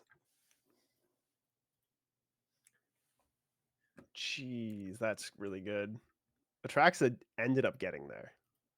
Yeah, even though they got it in a little strangely. I feel like they're already pretty well equipped for this aggro deck. Like they might want to. Yeah, I could see Tidebinder. Tidebinder's not bad here, and then maybe Subtlety in for some of the combo. Yeah, I'm definitely in for both of those cards. Disruptor Flute is surprisingly effective versus this deck. It's like you can name an Ajani after they flip, because usually when Ajani flips, there's gonna be a Goblin Bombardment activation underneath the Ajani trigger. Yeah. So you can usually get it before it activates.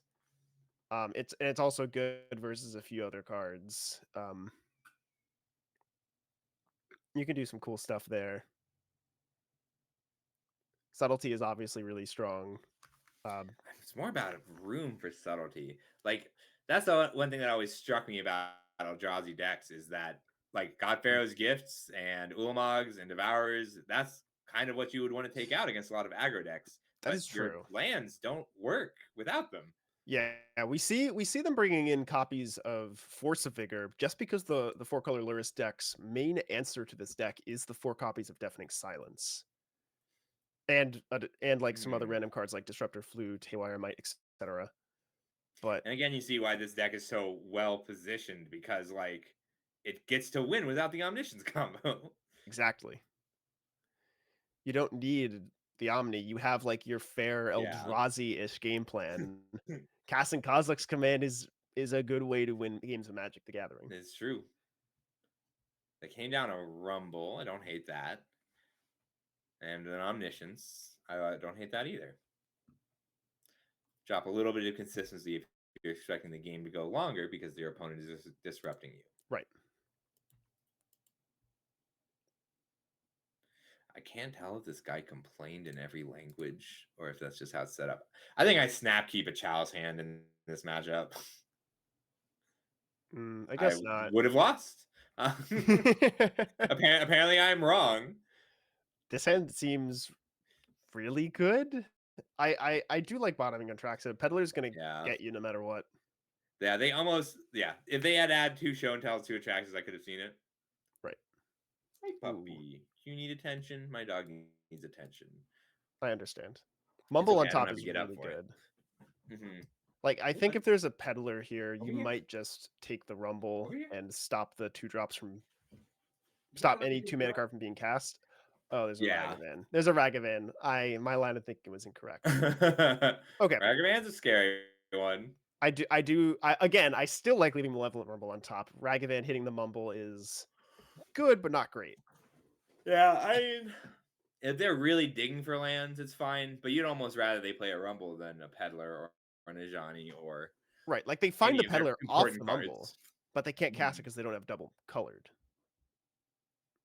They can't do anything about it this turn. I feel like this is pretty good. Yeah, I like this. Ooh, what is Amped Raptor gonna hit?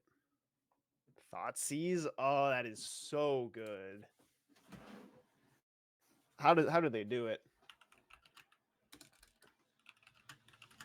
So currently, you just have to take the show and tell here, right? Unless you, I think you do. You have the Peddler in the hand. You could take Mumble and then play the Peddler next turn, take the show and tell. It's like a little risky to do anything that's not like remove show and tell from play, though. Yeah, but like this is where we get to see the resilience of the deck, because really, without the show and tell, you're just trying to dump an Omniscience into the graveyard. Right. How many different ways can energy actually turn off this combo? Like, you can't attack the graveyard and Disruptor Flute and Static Prison the Omniscience. It's all tough. Right. I am pretty curious what this Chalice is going to be put on next turn. Yeah, I mean, like 2 counters more of your own spells, but it counters everything they do. I think we know the answer to what this Chalice is going on.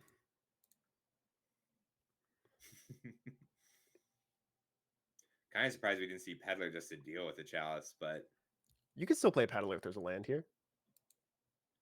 You can. Although, like, the Mumble did not hit a land, which kind of makes me think they only have 2 lands in hand. Otherwise, they would have rather played 2 spells from their own deck. They lose the value off the Mumble, but they like really increase the clock. That Mumble there did stumble them just a little bit. Stumble Mumble. That's what I'm saying. Can Ragavan play lands? No. Okay, I didn't think so. That would be broken. I mean, this is already pretty broken. They did have the land, so they are choosing not to. Yeah, I mean, I guess if your opponent takes a turn off to Chalice here, you're pretty ecstatic. Exactly. All right, I'm quickly looking at the deck. There are 2 Hedge Mazes in the deck. Okay. That's called disciplined Magic.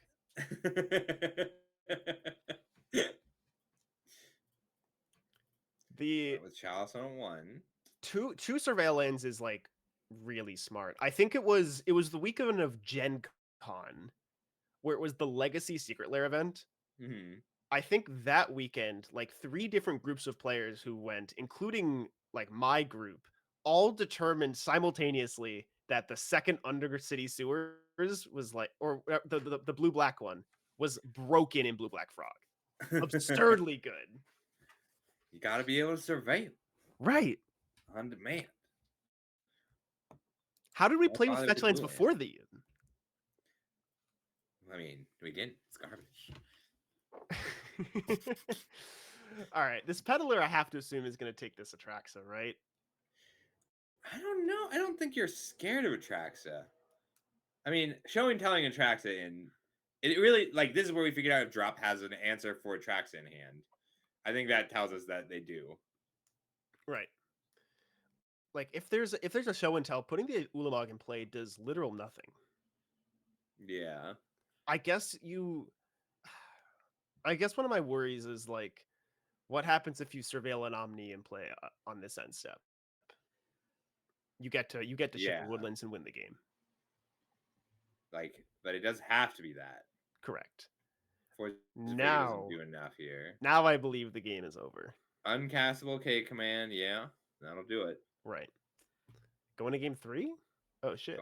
Game 3. Oops, language. Being on the play is pretty big. Yeah, for sure. So, although there's a lot of hate coming out of the energy deck, how do we feel about putting back in the Omni? Yeah, I think going full proactive is a good idea. Yeah, I wouldn't be opposed to that. Like you trying to get your combo here. You can play a long game, but you don't really have like any sweepers. You don't have any way to deal with like just the accruing board value of the good Mardu creatures. Right, and this is one of those matchups that's all like some of the energy decks don't get to play that late a game, but the ones that play the rings and the flages because they're on Giganta over Lurrus, like you do want to turbo out a little bit against them. Exactly. But I also think hedging your bets is not unreasonable here. Like splitting your game plan a little bit. For sure. I don't have a super strong opinion on that. I mean, Double Devour into Chalice feels very good right now. I think so. The rest of the hand is like a bit of nothing, right? Yeah, like you really want to, like this Chalice on one has to do something for you. And that might mean you have to dig for your 2-mana land. Let's see what they get off this. Once Upon a Time, Show and Tell. None of these cards are good. I think they want the Labyrinth, because I think they want the turn 1 Chalice. They're on the play. They don't get a turn 1 Chalice, right? They are on the play. Why don't they get a turn 1 Chalice? Because they don't draw for the turn. Oh, yeah, that'll do it. Yeah. Okay, I like Mumble. Mumble was a good card to keep. Yeah. Where now they're gonna go turn 1 Chalice, turn 2 Mumble. Sorry, turn 2 Chalice, turn 3 Mumble, and if they want to do something else with the mana, they can. But they're probably just gonna hold the mana for some shenanigans. Yeah. This is a pretty good. I saw someone earlier devour, and then their opponent used Chrome Mox to dash the Ragavan. I felt so bad for that. Oh, that's sick. Poor Devourer. All right. Omniscience has been exiled. Did they end up bringing the 4th Omniscience again? They did not. They only have well, now they have 2 in their deck, but they only had 3 in their 60. Okay. Oh, Amped Raptor and Peddler. Chalice had a real shot at missing there. Or Raptor had a real shot at missing there. Right. I'm gonna be honest. If Peddler was in Modern and my opponent went Amped Raptor into Peddler, I would probably just like leave. I don't know what else you're supposed to do there. You're supposed to play a Juggernaut. Yeah. You're supposed to cast a 5/3 that has to attack. That is the only appropriate response. Look at this Magic player. Disciplined, getting the Surveil Land off the Lawyer and revealed. 2 mana scry 1. Yeah, you gotta put that. Yeah, there's a Ragavan. That sucks. That's so sad. Sometimes you do just get disrupted.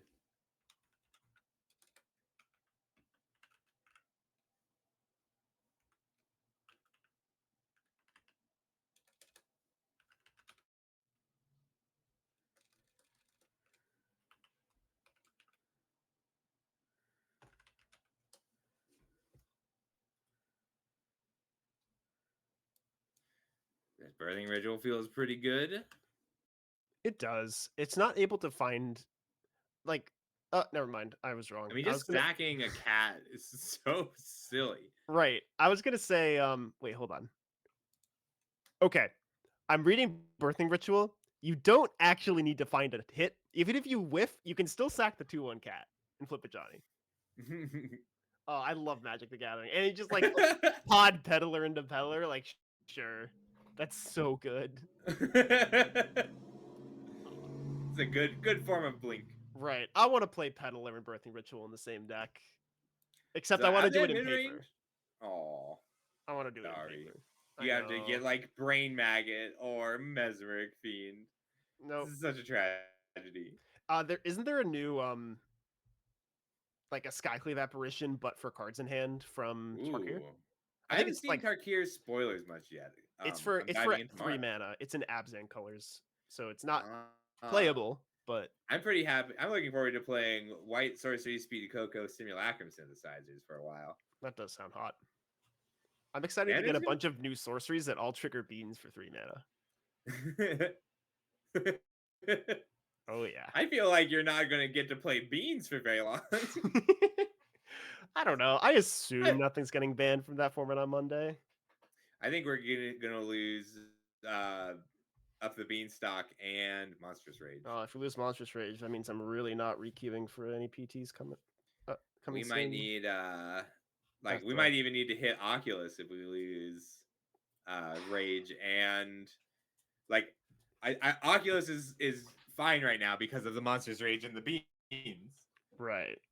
All right. But I think if they go away, I'm not going on any rant about bans and player security from Wizards' perspective. Let's go back to this game of Timeless. I mean, we're resolving a birthing ritual, and Drop is tanking on it. Like, they must have had some good options. Right. But I mean, we've talked so much about the importance of some of these cards, and like, Guide of Souls is very important. Being able to dig 7 cards deep for it every turn feels really strong. Exactly. And now Arco got like a little punished for playing the Juggernaut. They could have used a scrapyard to make another colorless mana for the Cosmos Command in their hand. But they're like, yeah, I'll draw another one. I'll draw a card I can cast next turn. Yeah, I mean, they still can. They can't do it this turn. They can't cast it this turn. They need double color. Well, they could have used the scrapyard and then played the land they got off the scrapyard. Right, but that's still only one colorless is the issue. They can still do it on the next turn, but like, it's still gonna be rough. Yeah. It's like if they had shocked in the breeding pool, or if they hadn't played the breeding pool and just used the scrapyard. No, because it has Mhm. tap. Never mind. I mean, Yeah. silly. There's no way to do it this turn. This has been a little scary. Is there anything relevant at the graveyard? I don't think so. Oh, never mind. Oh, we got raided and I missed it. I'm so sorry, Yeah. Wild Man. We owe you a shout out. Oh hell Someone yeah. shout out Wild Man, please. Got rated 47. Yeah. Thank you so much, Wild Man. I'm so sorry we just saw. We owe you a shout out. We have more than twice as many viewers as followers. That's crazy.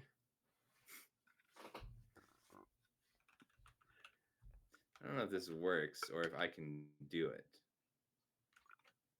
A shout out prior to feature. Yeah. Hey, it worked. Hey yo. I guess I'm a mod. All right, neat.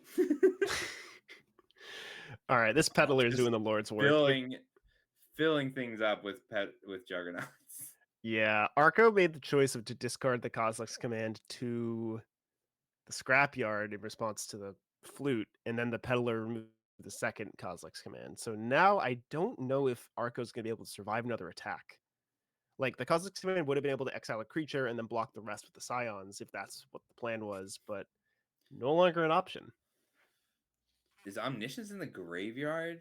I don't Nope. think the Rumble hit one.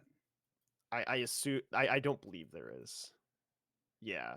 If we can top deck Omniscience, I think that's our only actual way to win this game. I And even assume then, I assume the flute named Shifting Woodlands, right? yeah. I mean, activating a response tells me that it might have named Scrapyard, Hmm. but That makes sense. I don't know why it would. Could have also named Devour. Right. Also, remember, there's only one Omniscience left in the deck. Yeah. 2 have been exiled to Ragavan.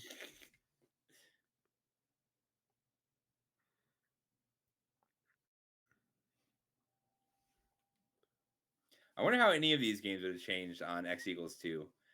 Wow, Force of Vigor would have done it with a green card. That is rough. It would have done something for sure.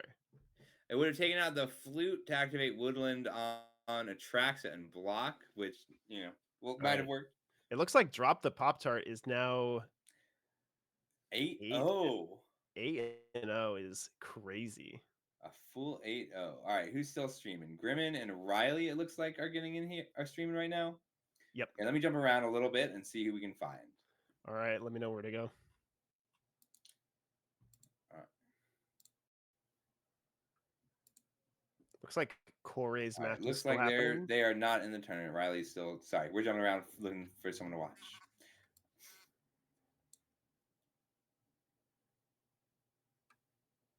All right, let's go see Grimmin.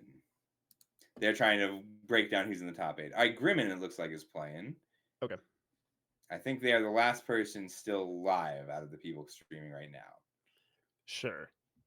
Let's take a look.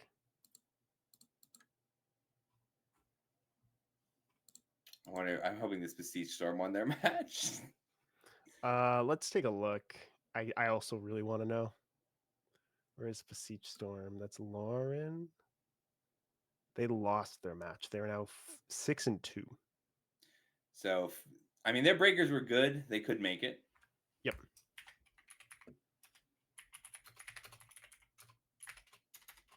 Okay, so currently we've got a Grief trying to resolve.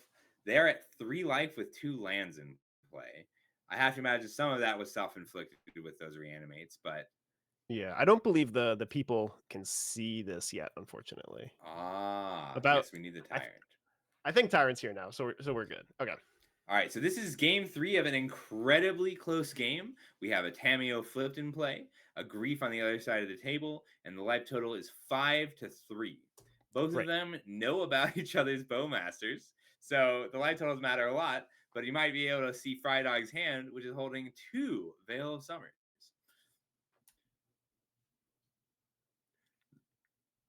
Determining when to play the Veils is pretty big. Oh, but they don't have any green mana at all. Right. They They're can't just fetch shock.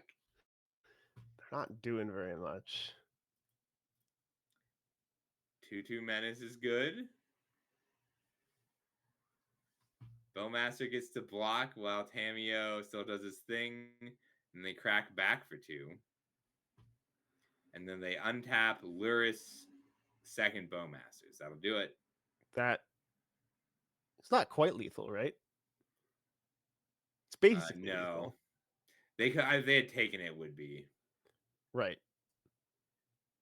That's a lot of cards in the graveyard. They went with the Bobble over the I think that's fine. I agree. I mean, it's lethal here. And they have a mana drain in hand. Yeah, one of them doesn't tap out of mana drain and is also less clicks. So it looks like we're just waiting on Corey, and they are not streaming. Do you want to ask them what's up with that? I'll jump in. Okay. Hey, Karai, did you report? Or are you still playing?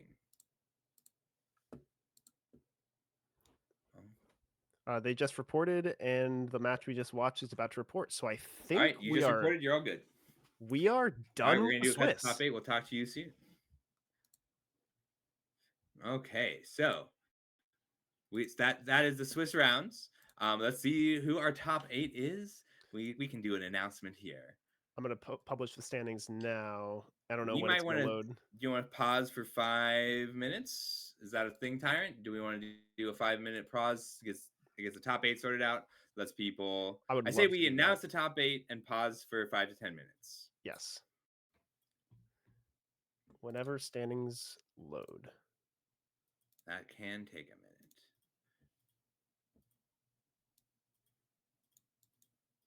Huh. So Drop actually won most of their matches 2-1, which I think is cool. Yeah, that does sound like Ragavan mid-range in a combo format. Yeah, love it. It's a good event. This has been really sweet. Oh, I think I have to click this go to next phase button. I'm gonna click it and see what happens. Oh,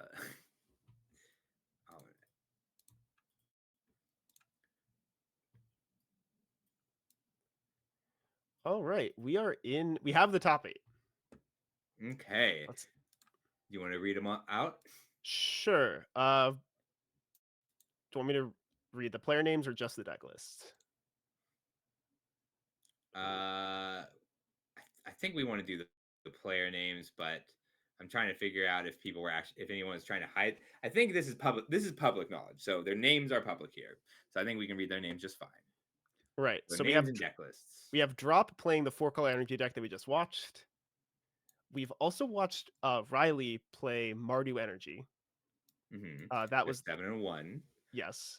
We have Sam Guard playing Sultai Show and Tell. We haven't seen this one. This was like a version with Psychic Frog, Atraxa, and Assemble the Team. I like it. Assemble the Team has been a big player. Right. Fabrizio Bori playing the 4-color Chorus control deck that we saw for a few seconds.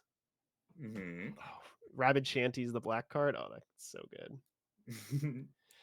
Then we have Alan Karlek. I definitely butchered that one with Shift and Tell. That's the one that we've been watching for a while with Cosmos Command. Martin Caesar with Oops. Like actual Oops all spells with like the Progenitus Worldspine Worm Getcha deck. Yes, this is a great one. So they're running all 3 combos. I talked about this a lot the other day on stream. Right. They're not even playing a Thassa's Oracle Reanimate. There's no Thoracle in their deck. They're just like putting a bunch of power in play and saying, go. What are you going to do about it? Kind of love that. And all 4 Jarbelches are in the sideboard. Yeah. That's a good list. And then Vitor de Bensilva is playing Esper Baelmerk. That was the Yorion player that we saw. Yeah, the Blink Yorion, kind of love that. Right. And lastly, that would work. The last 6-2 in 8th place, beating out the next player by 3 opponent match win percentage points, is Lauren on Beseech Storm. Love it. Good job, Lauren. They did it. Oh, that's so good. Right. So I'm going to make this announcement in the player meeting unless Servo or Tyrant already did. Well, let's check the tournament announcements. All right, I'm going to go ahead and post the top 8 in the tournament announcements. Give them a minute to get set up on streaming, and I'm going to take my pup for a quick walk. We'll take a short break. We will be right back, folks.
Are we live right now?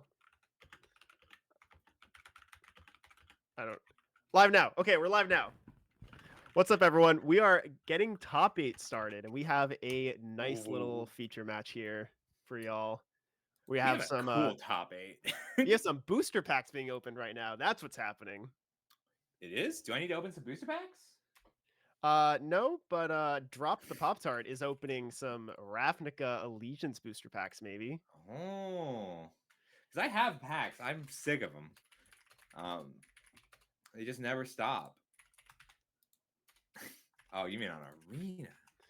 All right, I just DM Pop Tart ready to start after you open one pack. Do I have a Ravnica Legion pack? I have a Bloomborough pack. Oh, wait, no, I have a booster pack to open. Hold on, chat. I have One of these has to be Ravnica. All right, hold on. I don't know what to do with all these packs. I hate packs. I got a good pack. Let's take a look. So, we got this is the new set. It's called Shining Revelry, right? Oh no, they're opening a pack. Drops opening 10. a pack. Oh, that's a lot of packs. Oh, Jesus, that's Ixalan. All right, That's such packs. let's open a pack of Shining Revelry for the stream. I don't know if y'all can see my face or not. Yeah, I'll open an LCI pack. We got a Rylu. There's a Buizel, new card from Shining Revelry. That's a Kakuna. Magmar. Ooh. And Tinkatuff. I suck at this game. That's unfortunate. I got a Millennium Calendar in mine. Whoa, no way. I just have to untap 1,000 permanents. Malcolm. I hate packs. Ooh, I like this mountain, though. That's a pretty mountain. It is. Yeah, so I just stockpile packs because I don't like having packs. And I don't like opening packs. Hell yeah. All right, looks like they're sending each other the challenge. We are almost ready to go. Great. Hype. I am hyped. This Beseech Storm deck is really sweet. Playing versus the 8-0, playing versus the 6-2, as what happens in top 8. Yep. So So if you've never seen... Oh, sorry, go ahead. If you've never seen this before, we do 1st to 8th, 2nd to 7th, 5th to 6th. Oh, that doesn't sound right. 3rd to 6th, 4th to 5th. There we go. Exactly. Yeah. And this is single eliminations, and everybody here gets cash. We should have sent out a letter to see if people wanted to split, but it's too late now. Yeah, that sucks. No splits.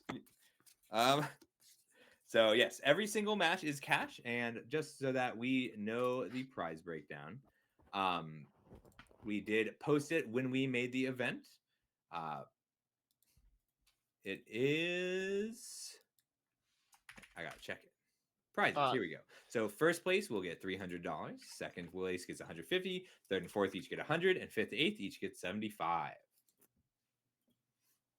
It's not nothing. It's a nice chunk of cash.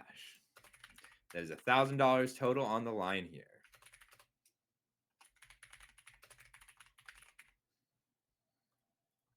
I'm going to make a quick announcement for the players. Play draw does not happen here because some players already started and did not do the play draw, and we didn't make an announcement on that. Digital We tournaments. don't have a way to set it either. Play draw rule is not in effect. Mm-hmm.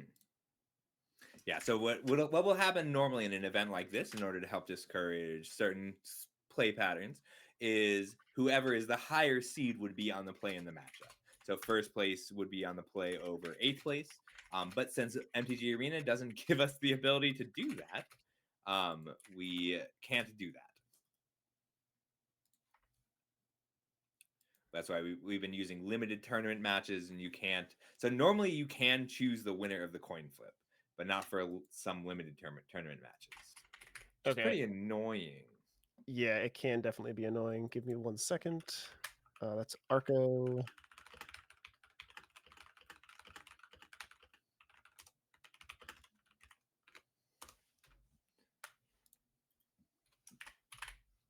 One, 2, 3, 4, 5, 6, 7, 8. All right, everybody is in here. I may occasionally jump around just to see how the other matches are going. So you don't have to follow me, Tyrant. Yeah, the players are a little confused about play draw rule. Looks like some players already started with the play draw rule, so we're just having them restart their match. It is it is sometimes good to have play draw here, but we didn't specify. And for digital Yeah. tournaments, my understanding is it's not necessary when that happens. Yes, I would like to have been able to do it, but it is not something we can set. Right. We might be able to do it for future events. We were talking to Wizards a little bit. Yep.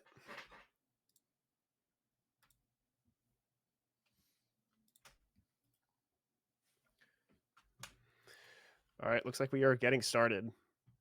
I'm excited. I really want to see this match. Yeah, and just like that, drop loses the coin flip. I mean, Drop is totally undefeated. Their deck Right. has proven to be very good in this format. What a powerful opening hand we have here. Without any white mana. Yeah. One planes. So close. It is pretty close. This Oh, looks no. good, though. This hand is rough. Like, the issue with this hand can't- is you kind of have to just grab like black white with your March Flats. I mean, you could get red white. Like, you could get a Sacred Mm. Foundry and still play out both guides. I don't want to lose the game by drawing a Sacred Foundry. They went to Oh, 5. So they do know their opponent's deck, and their opponent is on a pretty difficult to deal with Breach Storm. But compared to other energy decks, this Ooh. one's good at mulliganing. Like, I don't like this. I don't like what they're doing here. I think okay, they see what happened. Okay, they're gonna probably swap the Temple Garden for the Stomping Ground because currently they they- can't cast those peddlers. yeah, they are prioritizing that interaction. Like, they want to be able to pedal out their opponent's combo pieces. Exactly. Honestly, I was about to say I want to bottom this Johnny and just be able to cast all your spells. Yeah. There is I no way to go mean- about it to cast all your spells without bottoming, like at least one of those. Like, I'd almost put back the Raptor and keep the Ajani this is a just to 5? cast everything. Yes. Yeah. No, okay, this is definitely correct. Like, it hurts. I want that red source. That's Yeah. not what you want to see on a double peddler hand. So after a mulligan to Oh. 5, Drop has kept a double peddler hand, and Lily started with a Leyline of Sanctity in play, which essentially makes this a mull to 3. That's a game 1. That's game 1, by the way. Game 1 main deck Leyline of Sanctity, and they did mulligan for this. They mulligan for that Leyline. Mm-hmm. That's really smart. Who is Will C? I just disconnected them.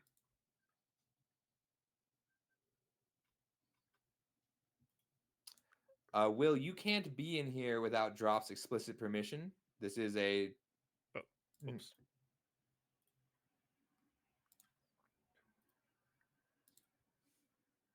Who is Will C? Unknown. Okay. We'll just deal. Yeah, that's fine. Technical difficulties. That's okay. We got him before they looked at the stream. Hell yeah. And if they want to watch this, they can also watch it on Twitch, twitch.tv/thegatheringmtg. It'll take him additional 5 minutes. Wild. I didn't even see the Springleaf drums here before, but Springleaf drum Ornithopter feels so good. Right. Springleaf Drum was just crazy here. The Ornithopter This is is like some aggressive Necropotence. yes, that is a lot of cards. They don't have any extra mana. They're just gonna draw those cards and go back down to 7, right? Yeah. Okay. They are very sure that draw 13 here is enough to give them lethal. That is really sick. And that's some confidence. They have really thought about how much damage Drop can deal this turn. Like, Right.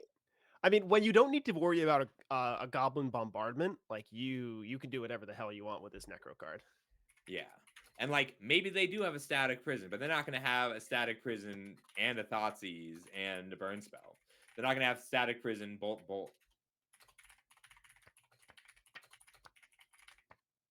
I'm just imagining Duo's deck here untapping and going Bolt Wave, Hopeless Nightmare against the Necropotence. Hopeless Nightmare doesn't target, right? Nope. Yeah, okay, that makes sense. Duo This is is running good. all each burn. Yep. I love it so much. So good. They're a burn deck that wins through the One Ring. They can't beat real energy decks, so they did not perform well. But that Necropotence, so we saw some Moxen discarded. That tells us that they probably found the rituals they were looking for. Like they Right. really do just want enough permanents in play to beseech 3 times.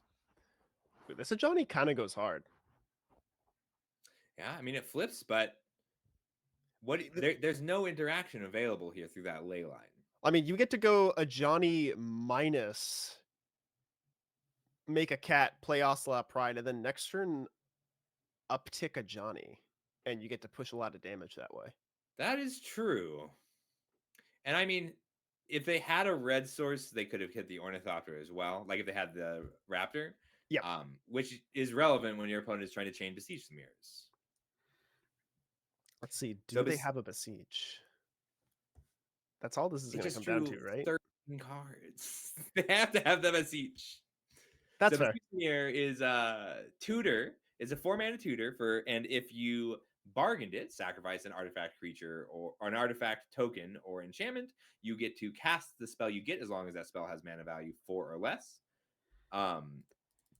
And you can chain them as long as you have permanents you can sacrifice. So that's 4 more spells for your storm count in addition to whatever rituals you had.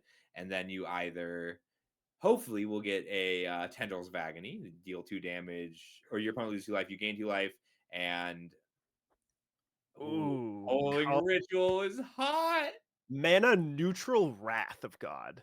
Sorry, mana positive Wrath of God. I'm sorry. +1. Full ritual. Right. That is sweet. Oh, do they have nothing else? Oh no. I mean, never Weather the mind. Storm is Never mind. pretty good. Like Weather the Storm gain 18 and Necropotence again. Draw your deck. Yeah. They didn't even go for lethal. That's They crazy. could have gone for lethal. They could have gone for lethal and missed, but Yeah. I mean, gaining 21 life is pretty good. God, resolving Necropotence is just so annoying on Arena. I know. Gain 24 life, draw 12 is pretty good. Yeah, I'm sure it's more annoying on Magic Online, but they haven't let that card be in Vintage Cube for a while. See, my problem with like the third time that I lost because I couldn't finish targeting Tendrils on my opponent in time due to the clock. This is when I stopped playing Storm on MTGO. That just radicalized you. Yeah. Yeah, I get it. I get it. I had a very important Q match where I just couldn't finish the combo.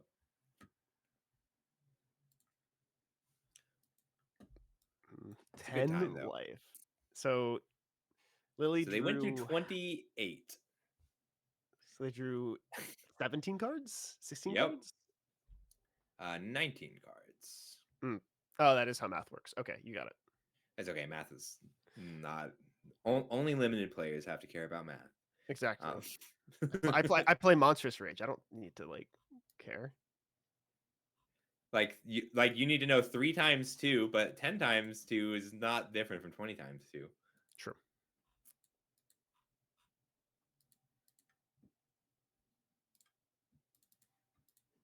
Was there sound?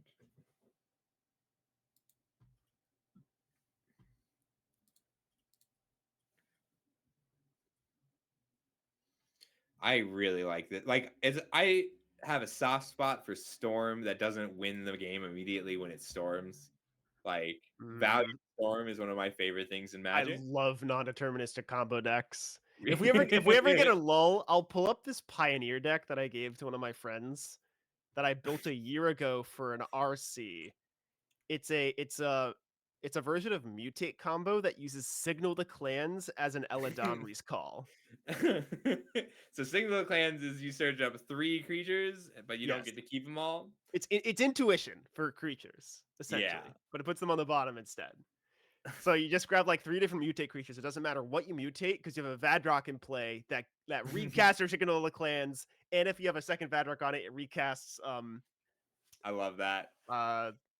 Omen of the Paths or something. Yeah, it only casts creature spells. That I was running awful that in $30 vintage. Ooh, I love $30 vintage. Can you tell us more about that format? $30 vintage. Your whole deck has to be $30 or less. We're doing an MTGO free $30 vintage 1K in 3 weeks. We hope you can make it on the 19th. Whoa, no way. Underworld Breach feels like game Ban here. Ban it. Yeah, here. Wait, no, this isn't modern. Hold on. Right. Like they're just recasting Dark Ritual a few times from their graveyard, like they do. Mhm. We don't get a storm counter on Arena compared to MTGO. You just have to. The game remembers. Yeah, Here come the tendrils. this is lethal, right? Yeah. Yes, Storm 7, so they have 8 copies. Oh hell Well, yeah. 7. There are 8 tendrils on the stack right now. And then combat damage. Beautiful, Oh, beautiful gameplay. Good times. All right, what is the Lurrus deck going to actually do versus this? That's a good question. I mean, Deafening Silence is certainly useful, Yep. but the Beseech deck has a lot more ability to deal with that than some of the other Storm builds we've seen. Really, it's like basically mono black. Is it like it has some copies of Abrupt Decay and Assassin's Trophy?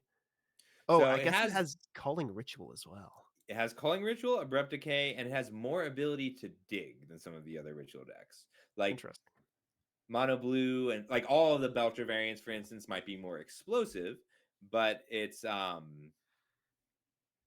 they don't get the same toolbox. Okay. They might even be running. Are they running Assemble a Team out of the board? One sec. I want to know. I don't see Assemble the Team in their sideboard. I see a Boromir, Warden of the Tower, whatever the hell that card does. Ooh, so Boromir is a card that I used to run in Yogg.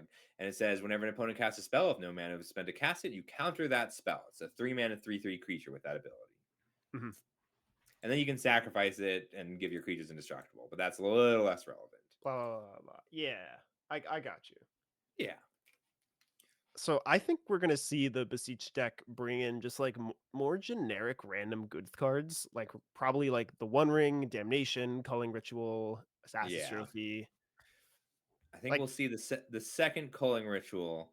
Yeah. And then like this is open deck list, so they get to look at Pop-Tart's list here and formulate specific plans to whatever they bring in to counter it.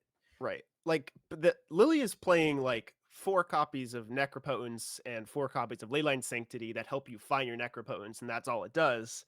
It's Mhm. going to be a little difficult to play a more fair game plan, but you do have 4 Beseech the Mirror, which can always find a copy of the One Ring. So Do you think Veil of Summer comes in? I would assume that it's pretty solid here. Like Yeah, like it Pop- only hits Thoughtseize Peddler, but that's that's pretty pretty good. Yeah. It also can hit Orcish Bowmasters. Like that's a reason to bring it in. Obviously, drop boarded out the Bowmasters because it doesn't do anything, but it could still be a consideration if you think that that is a card that most players will still have in. Damn, Drop's hands have not been super great No. lately. Drop This- ran hot all day, and this has been a rough match. Right. This match, this hand looks pretty solid though.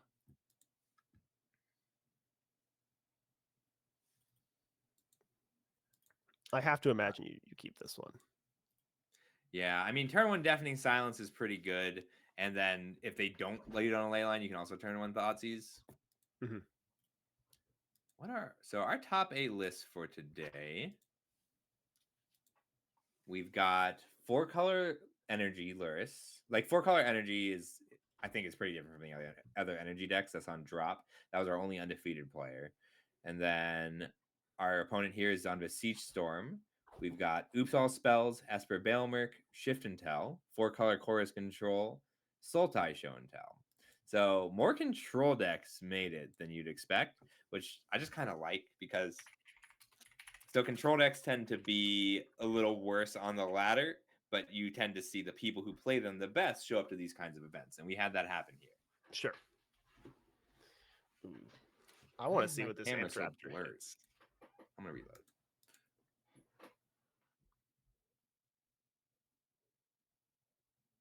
Scuffle's gone. We can now talk about anything that's not $30 vintage. After $30 vintage, there's going to be another timeless tournament. Ah, shit, he's back. I was excited to plug things that didn't matter. You should plug things that don't matter because they matter to you. They do matter to me. What do you take with the Thoughtseize here? Ooh. Has to be Breach. I But- don't. This is It so has to be. scary. It's trophy. I think it's trophy. Yeah, Trophy, because Trophy does stop the silence. It's the only current answer for silence, and it doesn't look like Lily has too many answers to a deafening silence. That's the black mana for the Necro. That was very important. That was such a good draw. So Ornithopter lets them use a Springleaf Drum for a black, and they sack Right. into a tower. That was the only card in Lily's deck that would have let them cast Necro this turn. Yes, because they can't cast more than one non-creature spell through the Deafening Silence. Right. Ornithopter's a creature. It's beautiful. Swamp wouldn't have done it. It was just that one. Memnite's not on Arena, right? So it's just Ornithopter is the only It's zero just drop in their deck. Ornithopters. That's Memnite. crazy. It's weird that Memnite's not on Arena. Should be. Right. I started making the Ornithopter cube. You're just like redoing basically what the Ornithopter cube, the Hunter Ornithopter cube one, right? Yes. Okay. I'm just building that one. I love it. It's a fun cube. There's only 24. There's 24 unique Ornithopter arts, and then the serialized one. So I need a play set of serialized Ornithopters, and then 4 of every other Ornithopter. A play set. It's a lot. It is. They're expensive, but every other card in the cube is cheap, so it's fine. What about the Masterpiece one? Masterpiece one is not that bad. It's like 45, 50. It's only $45, and people buy the serialized one instead of that. That's crazy. Yeah, I agree. $500 serialized Ornithopters. I mean, nobody's actually bought either of them in a long time. Ornithopter has no home except in my cube. Right. So we just saw some dark rituals and the breach pitched here. I feel like that means Lily did not get exactly what she needed. Like she can't kill the Deafening Silence and go off. It's going to be really difficult anyway because that Phyrexian Tower doesn't produce color mana without an Ornithopter. So even if she does, she would need to find exactly like Ornithopter, tap it for mana, play. So she can Shambling Ghast. Shambling Ghast would work. You know, you're right. That generates. Yeah. She only because she has the vaults. Yes. Yeah. Oh, that's so weird. Like she can't beseech the mirror for an answer. Like she can, but she's got to play it the next turn. Beseech the mirror is not a great tutor if you can't cast it right away. She can beseech the mirror for Boromir. This is true. Ooh, it's a strategy. Like Boromir works against Amtraptor. Full stop. Yep, that's it.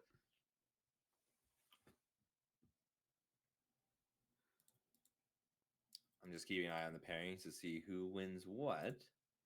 Any matches done yet? Does not look like it. Nope, looks like everyone's still playing.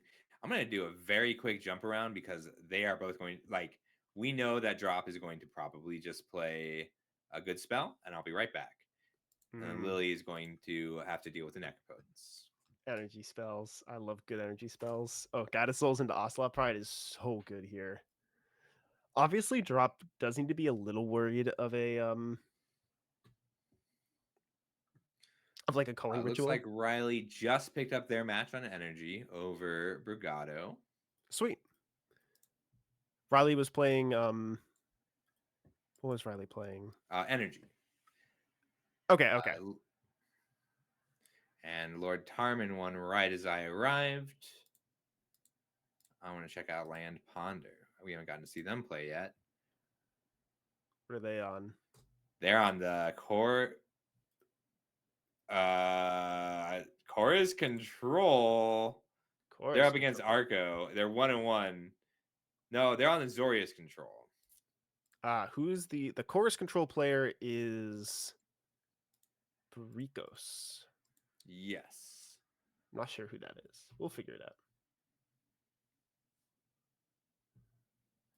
Anyway, this game versus Lily, there is now an Orcish Bowmasters in play. You can, if you have, this is exactly enough mana for a culling ritual. And that is how much black mana added? Oh, geez. 9 mana? Culling Ritual is very good in this 9 match. mana It also takes out, and it kills the Deafening Silence. 9 mana and you still need the Dark Ritual? Holy. Fabrizio is in game 3 on Chorus Control against Arco on Eldrazi Tell. We'll watch that next. Sweet. This one kind of looks over. Lily is able to just like chain beseech into beseech into beseech, and the last one grabs a Tendrils, which I assume you're at 8 Storm Calling at that Ritual, point. Beseech. No, it was Calling Chromox, Ritual. There's like 2 Beseech. Chromoxes, a Dark Ritual. I love using the Chromoxes as ramp with a Calling Ritual. Mm. No, that's good. They didn't even use it as ramp because there was a Deafening Silence to play. You just used it for that Storm. Wait, where's the Tendrils? They might not have been able to get it. Oh, did they? Oh no, they just cast the Weather the Storm in response to the Beseech for shits and giggles. Got it. Oh, just in There- case. I There's mean, the it's good for the storm. They needed it for the storm count. yeah. There's the it's Ooh, it's that was a one good more than game. Beakle Tendrils. Good shit, Lily. We Well are played. we have the fun combo deck.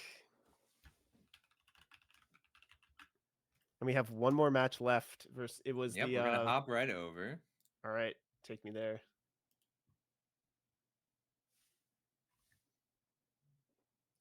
All right, straight up, Land Ponder Keep. Cool.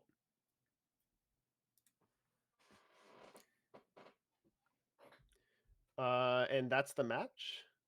Oh, It's I over? wanted to see Cora's control play. I All wanted right, to and that is it. So that is the top. That is our quarterfinals complete. Good job. All right, I think we are. I'm going to go ahead and publish So- the standings. Mm-hmm. So who ended up winning? So let's take a look. Yeah, obviously Lily won with their Beseech combo deck. Mm-hmm. That was the upset. Right. And then Martin won on. Hang on, I can't do it from here. That's so silly.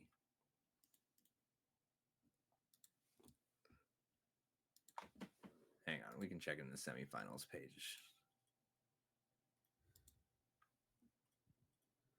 I think I just got to wait until standings are published before checking that out. Mm-hmm. All right, so the winners were Riley, Martin, Lauren, and Alan. Sweet. Which is Beseech Storm, Oops All Spells, Shift and Tell, and one lone Mardu energy deck to round off as the only fair deck left in top 4. Exciting. Hell yeah. I kind of did want to see Oops All Spells play. Right. All right, who are we watching? Who haven't we seen in a bit? I don't believe I feel like we've been watching a lot of energy lately. So who's the non-energy matchup? We can go ahead and see it's Riley. All right, so Alan, Riley. Yeah, so we can either watch the Martin. non-energy one is going to be Alan versus Lauren, which is I that's would Shift like to and watch. Tell. And Yeah. Oops All Spells. That's Lord Tarman. Great. I would like to watch that one. No, it's Riley versus. Am I stupid? Oh yeah, no, I am stupid. You're right. not stupid. I am stupid. No, wait. Riley's on Mardu Energy. Lord Tarman is on. Why is this so difficult? Lord Tarman is on Oops All Spells. This is difficult. Yeah, there's too many different names. There's like the melee name, then there's the real name, and then there's the email that we're not allowed to say that I can see. All right, but where did Tarman go? Did Tarman lose? Am I crazy? I don't seem to be able to actually pair. The semifinals is paired. It's Lord Tarman versus Riley. So I need to get. It's the other match, Alan versus Lauren. All right, so we want to watch Arco. We figured it out. We got there.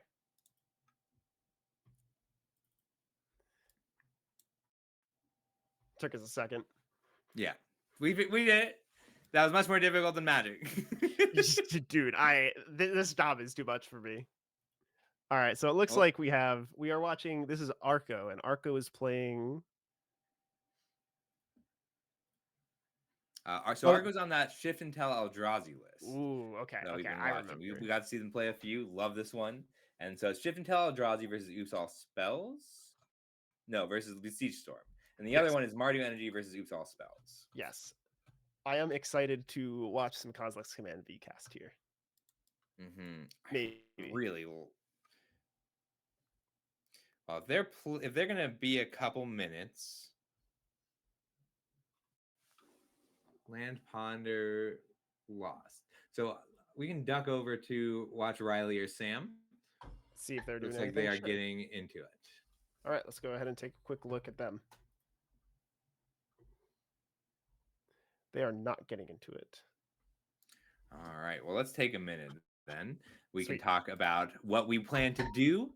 All right. So this is our timeless tournament. This is $1,000 on the line. In 3 weeks, we're going to be doing an MTGO $30 vintage tournament, and then we'll be going back to timeless. After which we will decide. But $30 vintage is a great format. We'd love to see you there. And we at the Gathering really like supporting these formats that no one else seems to support. And so this is thanks to Nouns. This is an event sponsored by Nouns. We couldn't do it without them. We appreciate them taking a chance on us. And this is going to be a good time. We'll try and do these for as long as we can. So go ahead and join the Discord if you can. That's where we make all of the announcements.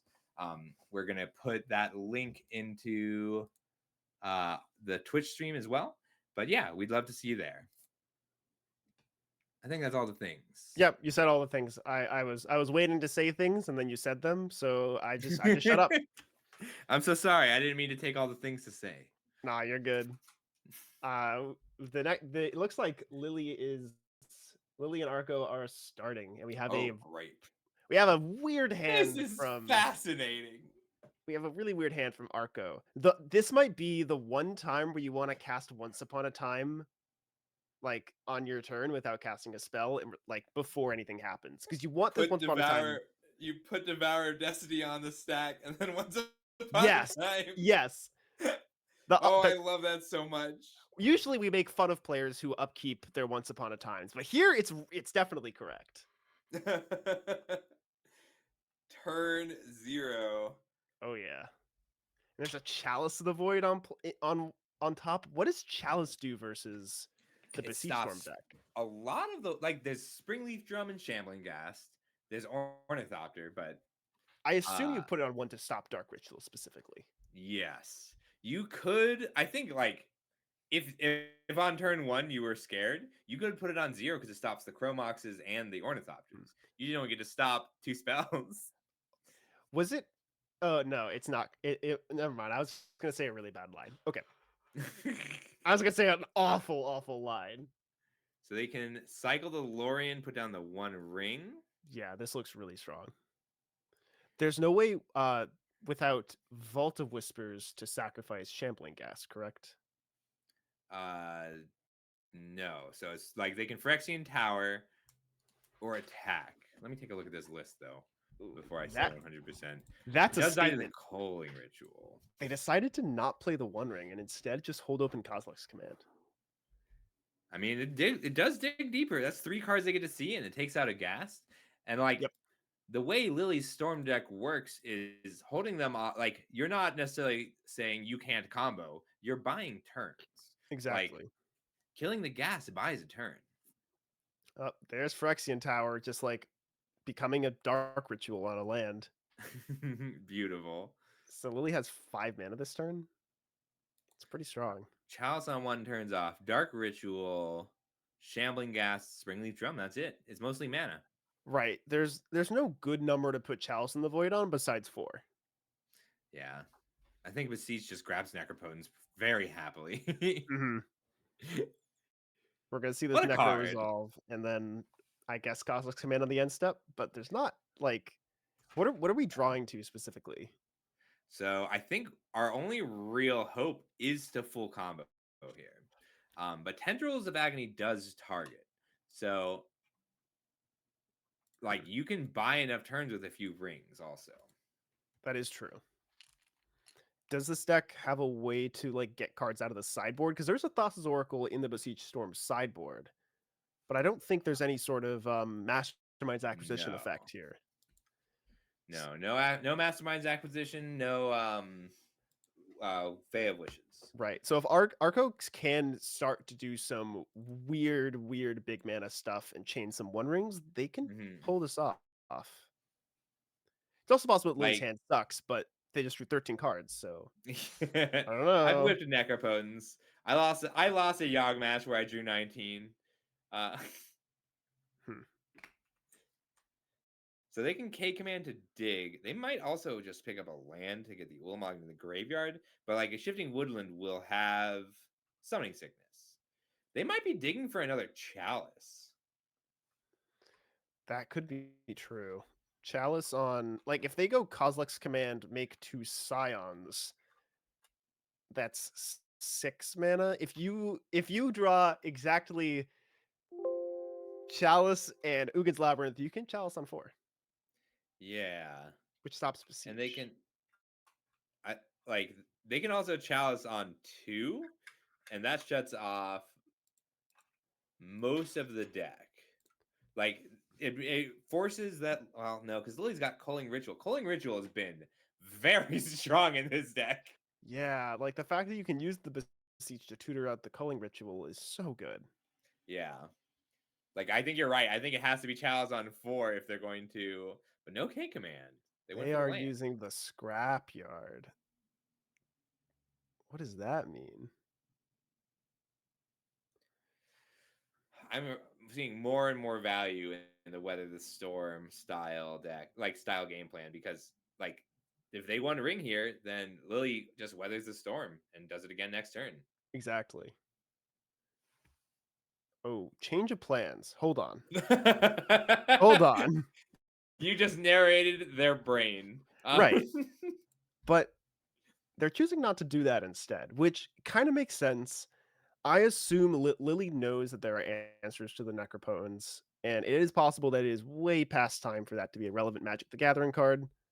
Yeah, I mean, once it draws you 14, it can die from there. Right. The One Ring is essentially Ancestral Recall on this board. You're going to be able to untap on the next turn. You're probably just supposed to try to draw into your combo kill. Well, Yeah. does the Show and Tell deck combo kill, or does it just combo and then lock the board? I don't think there's a real kill here. I think you just lock the board. Well, no, you're able to like chain Atraxas and Godfarer's Gift and put an Ulamog into play off the gift, so it's probably a kill. I just don't want to think about it too hard. Yeah. I mean, it's just they get to gain a lot of life here. Mhm. Wow, a lot of my friends are in this chat. I didn't realize because I haven't been watching the chat closely enough. Damn, that's what delays do to you. I know. It's okay though. It's important because this one isn't about us. This one is about The people. right, the people playing. I'm just enjoying myself talking about them and judging them, usually very positively because they are very good at this. Right. This Necro is doing some work. Was that a fair Beseech we just saw? I think it was. What do you think they grabbed? It's got to be something in preparation for the next turn. I It's something that they don't mind casting. I could see an Underworld Breach They went to or one. just another. It has to be Weather the what? Storm. It has to be Weather. If they went to one, Yeah. right? Unless they already had the Weather in hand, but yeah. But they've got a Weather underneath that, and then another one in the graveyard. How and They're down. They're out of Weathers. They've got 2 in the grave, 1 under the Mox. oh, So it has to be Underworld Breach. but why go to 1? I guess it doesn't matter, right? I think they're just really sure the opponent can't kill them this turn. Which it is open deck lists. We do know Yeah. that there's no way to grant haste without a God Pharaoh's Gift, which is So technically they possible. have to be very confident that they can either win the game or take the Necro off the board. And the only card that does that to me is Underworld Breach, making this Chalice the best top deck ever. Right. You can. That's just so strong. Like if they Chalice on 1, Lily has to respond with Weather the Storm to win. And they don't have it. They're out of Weather the Storms. Yeah, this game might be over. Yeah, Chalice on 2. Listen, I mean, we're they not. have other. Oh, They have another chalice. yeah. That's fine. I was When you gonna got say triple Chalice, you can do it. we're not the timeless experts, but like maybe they're seeing the future. Maybe we don't. They're seeing something we don't. All right, Chalice on 2. I mean, Lily might have also just gotten the calling ritual, which is a remarkable bit of prescience if she did. Right. And there's the chalice on 2. I'm gonna ask her after this match what she got off that beseech. I could definitely see that being correct. Like, if she knows that this chalice is coming, like, she has to resolve breach. That's the only way she has left to win. Immediately starts tapping mana. She knows what's oh, she knows what is up. That's Yeah? so good. You don't even have to crack the treasure. It doesn't matter. Yeah. It's the same amount of mana. So good. I don't Oops. think it's actually over. I don't think so. This Necropotence is still like doing stuff. Well, so if Lily tries to go off here with Underworld Breach and Arco responds with the Boseiju on it. Lily doesn't have a red ban at the moment because they decided does not to not. crack the treasure. They can still get it. You are It's not correct. super difficult, but like they also could just like, natty 10 Storm rolls. count.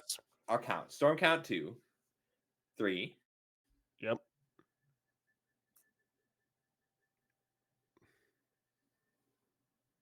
Calling Ritual has been ridiculous all day out of Lily's deck. Exactly. The card is so Kinda love it. strong. It kind of does everything. 4. It does. So that means Tendrils will currently deal 10.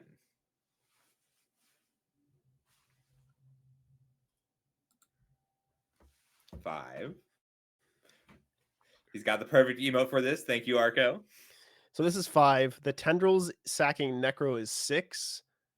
And then the Tendrils is 7, putting them exactly to 1, exactly dead to the 1-ring trigger.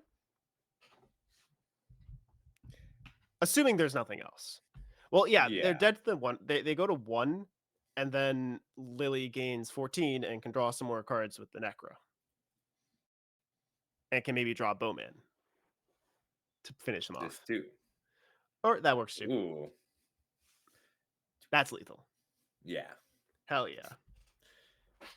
Well line. played, Lily. Lily can even beseech into Gotta get that storm count up. He could stop this with the Boseiju. Do it.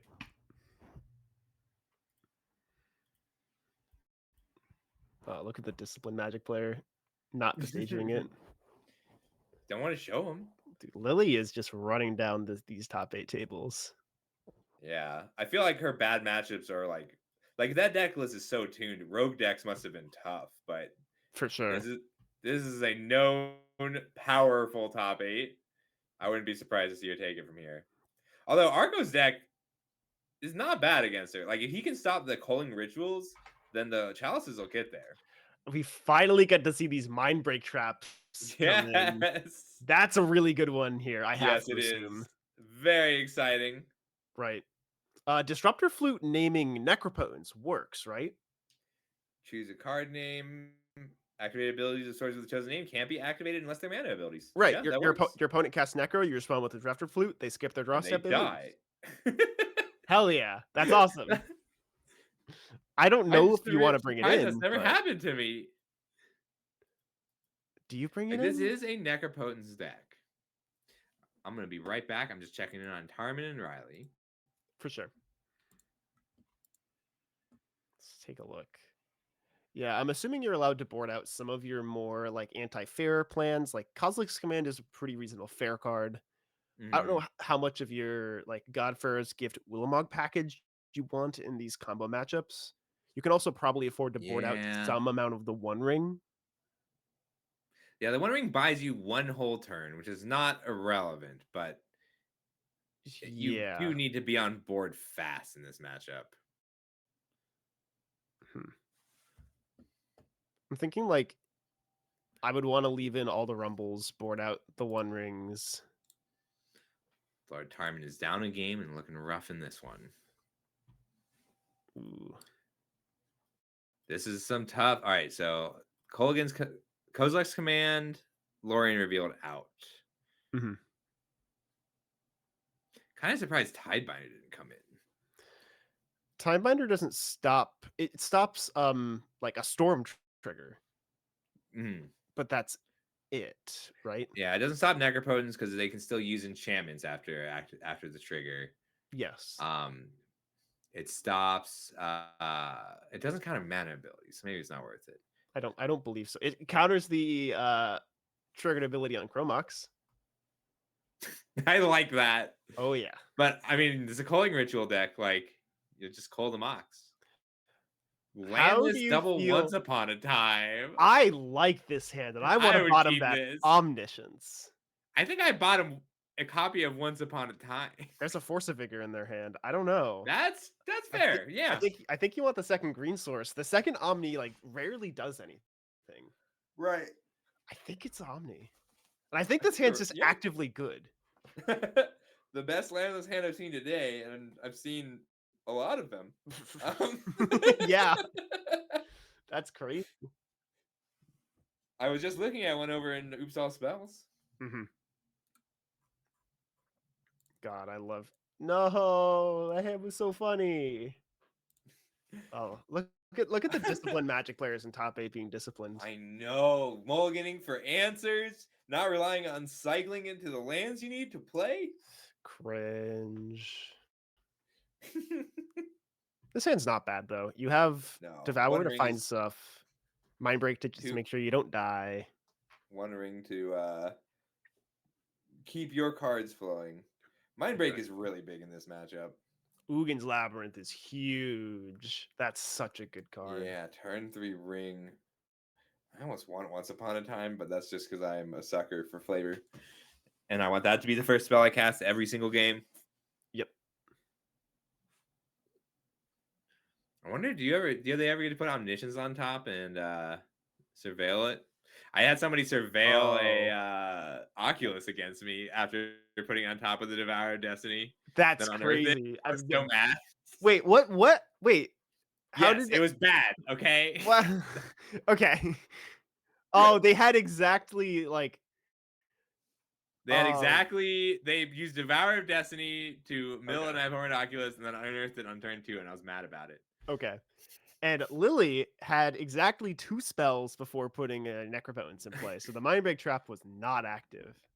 That's so sad. I know. She can't ritual she can't even Ornithopter Ritual Necro. 1, 2, 3, 4, 5, 6. So she only mulliganed 1 time.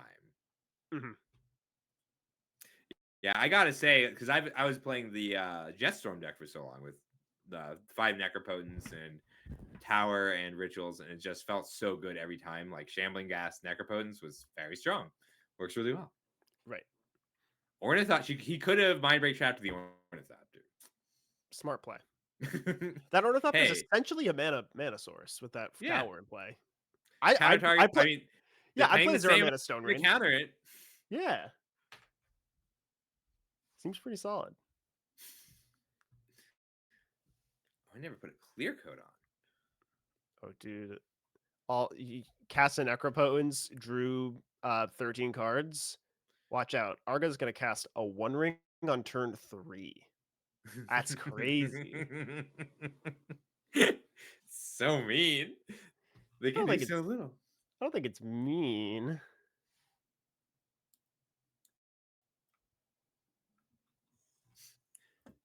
I just moved him and was like Tyrant disconnected him at the same time. Hell yeah. Yeah, and now we're at the stage in the waiting game where players are just figuring out what to discard. My favorite stage. I do like this. Like, I mean, they have to discard a lot to hand size. It's tough to discard just a few cards to hand size. Right. When you're looking at like 20 cards at the same time, it's hard to make like real decisions. Right. That's why Kozilek's Command is the hardest card to resolve in Modern. All right. How good would a spellbook? I believe that. I mean, like you can adjust it too. Like, do you play Mana Tithe in Modern still? Yeah, no. Tragic. I've always had a soft spot for Force Spike. Not allowed. All right, how good would Spellbook have to be for you to play it in that deck, in Lily's deck? 0 mana, Spellbook, draw a card. That'd be broken. Yeah. I play KCI. I've been making a Storm Cube, trying to make it so that there's no infinite wins in it. It's so difficult. Listen, All right, so the amount of text you need to put on a 0 mana artifact for it not to be broken is like very little. I put Storm on Spellbook in my Storm Cube. Sure. I write Storm on cards. Okay. It's been pretty fun. I'm working on it. Life finds a way. I get it. All right. All right. So that's Weatherstorm 12 life. You can Mindbreak Trap these, right? You can. I think he does. But like that's this. Oh, Ooh. that is ballsy. I don't know if that's a misstep or an intentional choice, because what is this Mindbreak Trap doing if not preventing like? So if he 12 all right, let's think about it. If he Mindbreak Traps here, Lily draws 6 cards, tries again, and then Arco needs to find another Mindbreak Trap now. Yeah. But Lily's deck resources are finite. Correct. The life total, I think, is what's important here. Yeah, and these are known Mindbreak Traps. Like Lily knows he brought them in, so she was probably playing this conservatively so that she can combo a second time. Exactly. We'll see if And that so, was like, if that- that was that's intentional some or a good- misstep. I'm excited. Yeah, I mean she's refilled her hand in a big way. Yep. All right. It looks like Riley won our other match, so we're gonna have Mardu Energy in the finals. We get to see some juggernauts. Oh yeah, that's the good shit.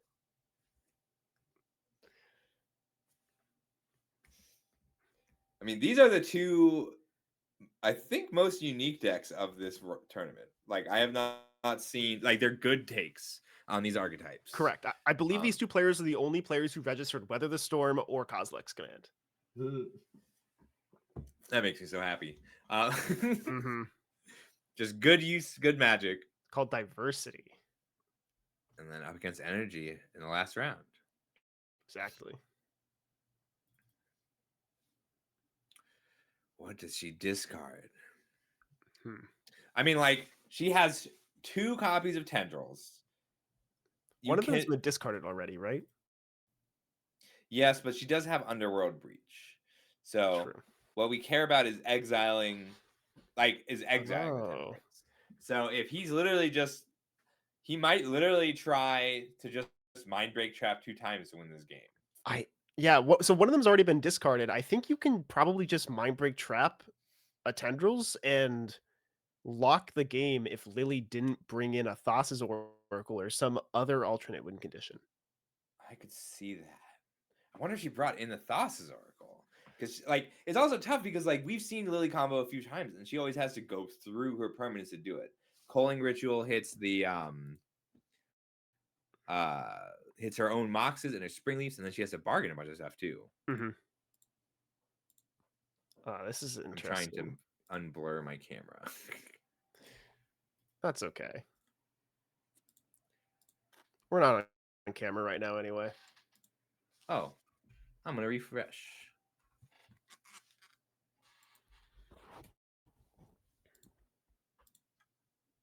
That worked. All right, so that One Ring picked up. Not a lot. It just drew a Laureate and a Boseiju, which the Boseiju is like pretty solid into this Necro if Lily decided to not keep a Necro. Mm-hmm. But like, I think the time for Necro might just be over at this point. Lily's drawn 20-something cards off that card. It might have been worth it to hit the tower or hold it for an Underworld Breach. I don't know. If you hit the Underworld Breach, that's half the Tendrils. Because they can't respond with the Tendrils.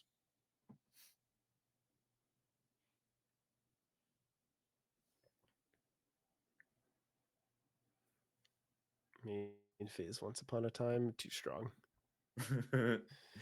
Dig 5 for 2 mana, so good. Right.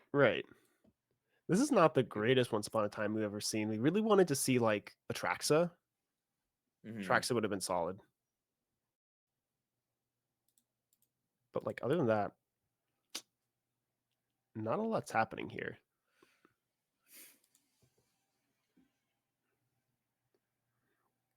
She can. I guess she's going for it. Right. This is One. This Two. could be.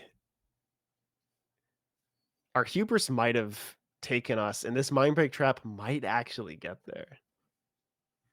Like, if she's holding Breach, she might be Mhm. able to win through the Mindbreak Trap too. Right. Legend Ruler for Phyrexian Tower. Awesome. Just casting some Lotus Petals. We should put Lotus Petal in Timeless. That seems fair. Honestly, it's probably fine. I don't Boy. know. That seems pretty risky. I mean, they put Chromox in. They can't really have both. And now Arco has some scary thoughts. Like, at what point do you fire off the Mindbreak Trap? If Lily brought in the Thoracle, you want to fire it off right now. And if they didn't bring in Thoracle, you want to fire it off on the Beseech and hopefully like steal a game out of nowhere. Can they pick up? They can't hide the Thoracle though. What do you mean hide the Thoracle? Like they can't. Sorry, you exile it face down, but then you cast it. They can hit the. Like they can Mindbreak trap just the Thoracle. Correct. Like, But I think this Underworld Breach lets her just make enough mana. Like this is why I wanted to save the Boseiju. so what do you mean make enough mana? So they have 2 Dark Rituals which they can cast multiple times. Right. So they can make enough mana to Tendrils, let it be countered by the Mindbreak Trap, and then cast the other Tendrils or a Beseech for the other Tendrils. The first Tendril is in the exile zone due to a Necropotence trigger. Oh Yeah. I The missed mana the constraint of this combo deck is not mana or cards. I think it's win conditions. that. I think you're right. That's what I was going Like for. that is the fewest things. Yeah, this is a big Luis Scott Vargas moment here. Like this when this Tendrils I is put on the cannot believe he stack, just good gamed her. that's crazy. You can't do that The to someone. mind games. Oh man. Real mind games with the trap here. So Mindbreak Trap exiles any number of target spells. So it hits every storm count as long as at least 3 spells have been cast. It is very specifically an anti-storm card. We got that from OTJ. I think they just misclicked. I think they didn't. Oh no, okay, they didn't miss. We got them all. Okay, I thought they clicked all of them besides the original one. All right, so now they have to draw through enough of their deck, but like to win a Thoracle. Even if there's even a Thoracle in there, Thoracle shouldn't be too hard. There's a Beseech in the graveyard. Yeah, but like they've got 20 cards in the library, so you have to get through 20 cards to make that work. But they can do that with Weather the Storm. True. Oh yes, that is true. So the storm count is high enough that Weather the Storm lets them Necropotence their deck, and then Thoracle if Thoracle is in the deck. Well, they just added blue mana, and I believe the only card with blue mana is Thassa's Oracle and Lavinia. But there's the Thassa's Oracle, but Thoracle on the stack. Thoracle on the stack. Cast Weather the Storm. Activate Necro until you deck. You need 2 cards in the grave in the library. How big is this Weather the Storm? Is it? Oh, it's big enough. Okay. Okay. All right. Oh, that was 39 life. That was such a good game. I was worried that Lily didn't bring in the Thoracle. They won through the Mindbreak Trap. Oh, that is a storm achievement. That was such a good game. I loved that. Yeah, I think Arco is. I'm sure Arco has already seen the line. Hit him with a good game. I'd hit him with the holy cow personally, but the good game works. Holy cow! There it is. That's so Love it. good. Oh, I love Magic the Gathering. He can't hear us. He's just on the same page as you. Oh yeah, no, I'm a man of my own stature understands. All right, so it seems like we're gonna have Dumb Combo Deck A versus Mardu. I'm excited. Like, looking forward to it. I feel like this is a tough matchup for her, but you know what she has main deck is Culling Ritual. You know what she has main deck? Leyline of Sanctity. All That right, card's yeah, crazy. Leyline of Sanctity into Culling Ritual is tough. Mm-hmm. This does take a minute, everybody. Sorry, we're talking over 30 Necropotence activations. Right, but it is lethal. You just got to gain some life first. Right. There it is. That was a sick game. Yeah, I love that. That was so much fun. All right. So who are we watching? Do you want to move over to Riley's stream to watch the finals? Yes, I do. Do we want to take any time to talk about anything before we watch the final match? Sure. We just want to say thanks to our sponsor this tournament, Nouns, Mhm. generously helping us pay out these amazing players who are playing. And if you want, No, go ahead. if you want to learn more about Nouns, just check out nouns.world. And lastly, we have 1 or 2 tournaments coming up. Free 1Ks. The $30 vintage one that you've heard a lot about is going to be played on Magic Online in 3 weeks. And then the next month in May, there's going to be another Timeless 1K, we believe. Is that correct? That is correct. We're doing $30 vintage and then another Timeless, and we may continue to focus on Timeless, but we really just like supporting some of these underserved formats, showing them off, showing you gameplay you haven't gotten to see 10,000 other places. And if you like this, you can check out our website, thegathering.gg. We have lots of articles there. I do most of the limited content. Sam does a lot of the modern pioneer content. And we have tier lists for every format that sees regular play, also Timeless. Hell yeah. We love Timeless. Listen, like I really like Timeless. I love I know I say the term fake format a lot. That's not me disparaging the format. That's just saying objective truth. That doesn't mean it's not like a fun format that you should like try. Listen. Like, see, I love Timeless because Timeless is like an expensive MTGA format. So my viewership tends to draft a lot and has all these extra wild cards. Timeless is a really good place to put them. Right. If you just like don't want to deal with rotation, don't standard, you can just put them in Timeless, and you can always play that format. There's going to be cards that are like eternally timeless, or just like whatever format Arena decides to put up next. They're always doing that. They are.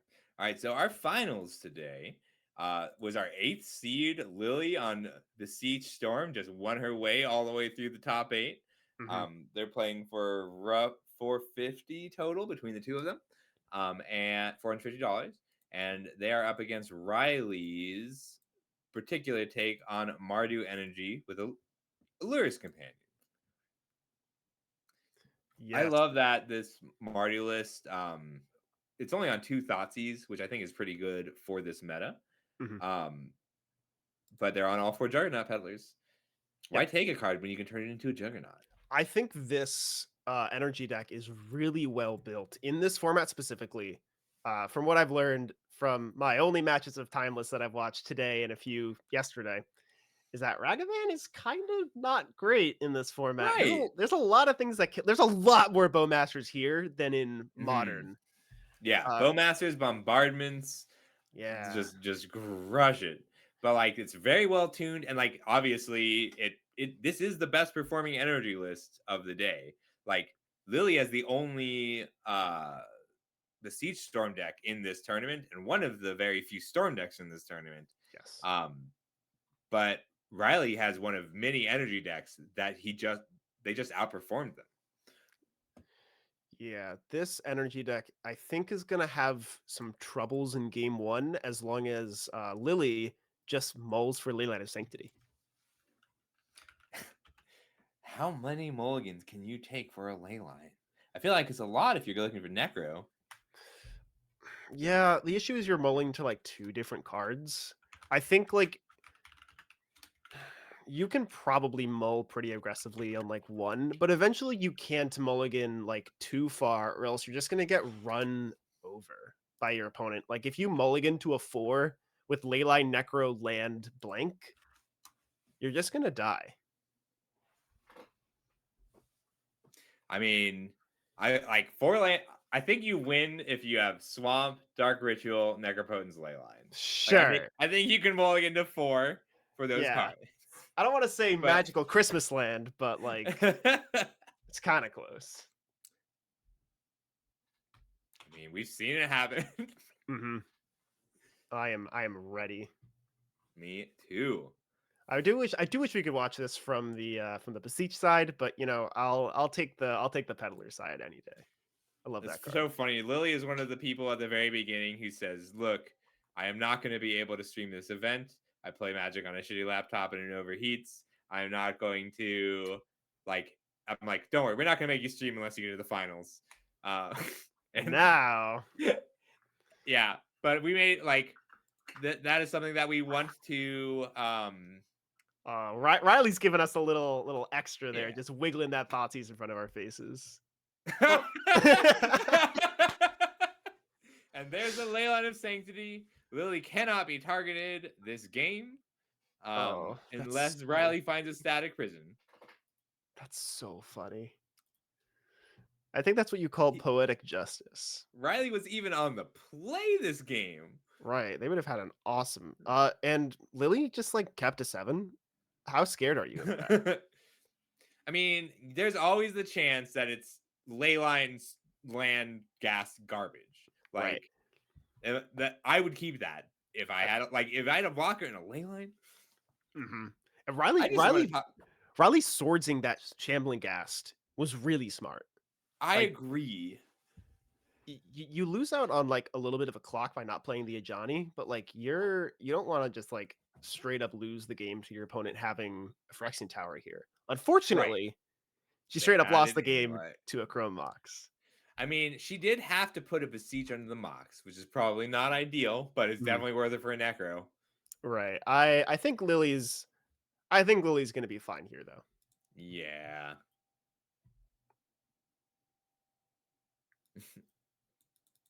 Ooh. What? Oh, is there no red white surveil land? Oh no. They don't have enough surveil. Only 1 surveil lands.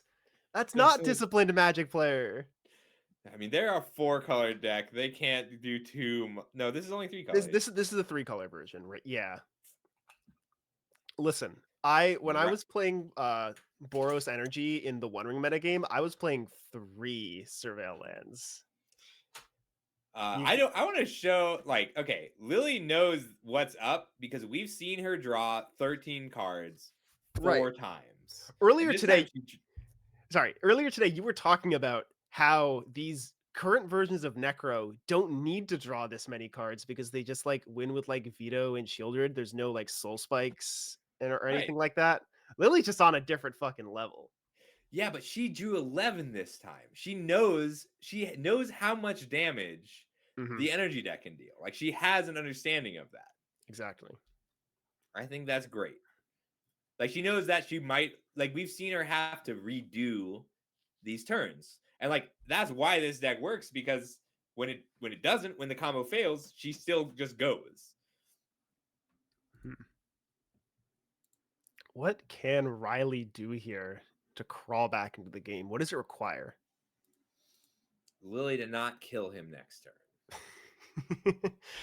So Static Prison and a land, both this turn. yeah, Static Prison is pretty important. Yeah, but static they can. So Static Prison taking out the Leyline allows for a Thoughtseize. Ooh, I have some. Yeah, there's only 2 Static Prison, which kind of sucks. Like Yeah, I mean, maybe we removal spell for the cat token can like increase the clock by spitting out cats, but that's still going to be like 3 turns at minimum. yeah. Like, and we've seen Static Prism be bad all day, so I don't think it's generally a bad idea to have fewer, but it hurts in this matchup. Like, Leyline of Sanctity is very good here. Like without copies of Galvanic Discharge in your deck, I'm not sure how many Static Prisons you can really afford to be playing. It can't be your main removal spell. It has to be Yeah. Swords. You know what we've been seeing way fewer of today than I expect is Fragment Reality. We definitely saw at least one of those in the early rounds, but yeah, there's not a lot of that card. Yeah, I kind of thought we'd be seeing a lot more of it because of Moxes. It's like, because now when you fragment if you fragment reality a Leyline of Sanctity and they put a Necropotence into play, it's pretty bad. Actually, it might only be creatures now.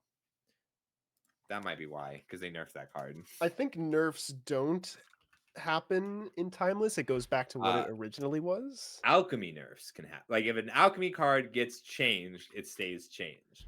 But if a real card gets nerfed, it reverts. So like that's why we have original Bowmasters, but like all the chorus cards were buffed. Yeah, I know. yeah. Fragment Reality does say artifact, creature, or enchantment still. So it exiles artifact, creature, enchantment, but it puts a creature into play. Oh, okay. It used to be able to put, like, when it was first printed, people would run ley lines with Fragment Reality their own permanence. Oh, I remember that, and they put Knights of St. Draft in play. Yep, or Yeah. Necropotence. This was before Necro. Oh, I think. Yeah. Good times. Oh, But yeah, I haven't seen a lot of Fragment Realities, which would be really good against this Leyline of Sanctity. I think it's probably just related to the uptick in creature decks in general, because letting your opponent put an Ajani into play hurts so bad. Yeah, I believe that for sure. How are we feeling? She has just finished putting the 11 into her hand. I don't know how I'm feeling about this. Is an end-step Dark Ritual? Oh, yeah. Okay, so we see a Bowman target their face, and now we have another mana? Yeah, because we have a drum. So she can Bowman. end step Weather the Storm. That's so good. Fuck. Disgusting. So, shoot. Sorry, I cursed. I'm trying my best over here, but it's hard. I know. It's so exciting to watch her gain. I just love Magic. I love Magic so much. Look, I don't get to watch someone Weather the Storm for 21 very often. Ooh, I remember Modern Horizons 1 release weekend. I played like a Weather the Storm Bolas's Citadel deck with the Mox and Lotus Bloom. And then I got Hogaaked and I felt bad. I mean, Chthonian Nightmare is really good here. It's a lot of value. If Riley doesn't die this turn, he's got a shot. And there's a good chance he doesn't die this turn because Lily couldn't draw all the cards she wanted to there. Listen, Lily's at 30. I don't know. I don't know what's. I'm not saying he's got a good chance. I'm just saying if he survives this turn, then he's not dead. Like, then he can possibly win this game. He can Static Prison the Leyline off the top and grind back in with Chthonian Nightmare. Okay. That's all I can think of. I can see that. Or Culling Ritual can wipe the board completely and make 7 mana. Thank God. All right. We got those Disruptor Flutes, so we are going all in on just naming like we have watched Riley lose game 1 and win the match 3 times today. Right. All right. Riley's prepared. They're just getting in and out. Getting in those Disruptor Flutes and those Deafening Silences. They know they're bad matchups. Oh yeah. What else are you taking out here? It's probably just like a bunch of swords, right? Swords, yeah. Every other card is relevant. You want the prison and the portable holes. Like usually, like Swords of Plowshares only has Shambling Gas, Thoracle out of the board, I guess, Ornithopter, and Bowmasters as targets. Yeah, I agree with this boarding exactly. Portable Hole is the worst card in your deck. but like you Yeah. don't have enough cards to board out, so you got to leave Right. in 3. Yeah, I mean, like it does hit a Mox. Taking out a Shambling Gas is relevant. Mhm.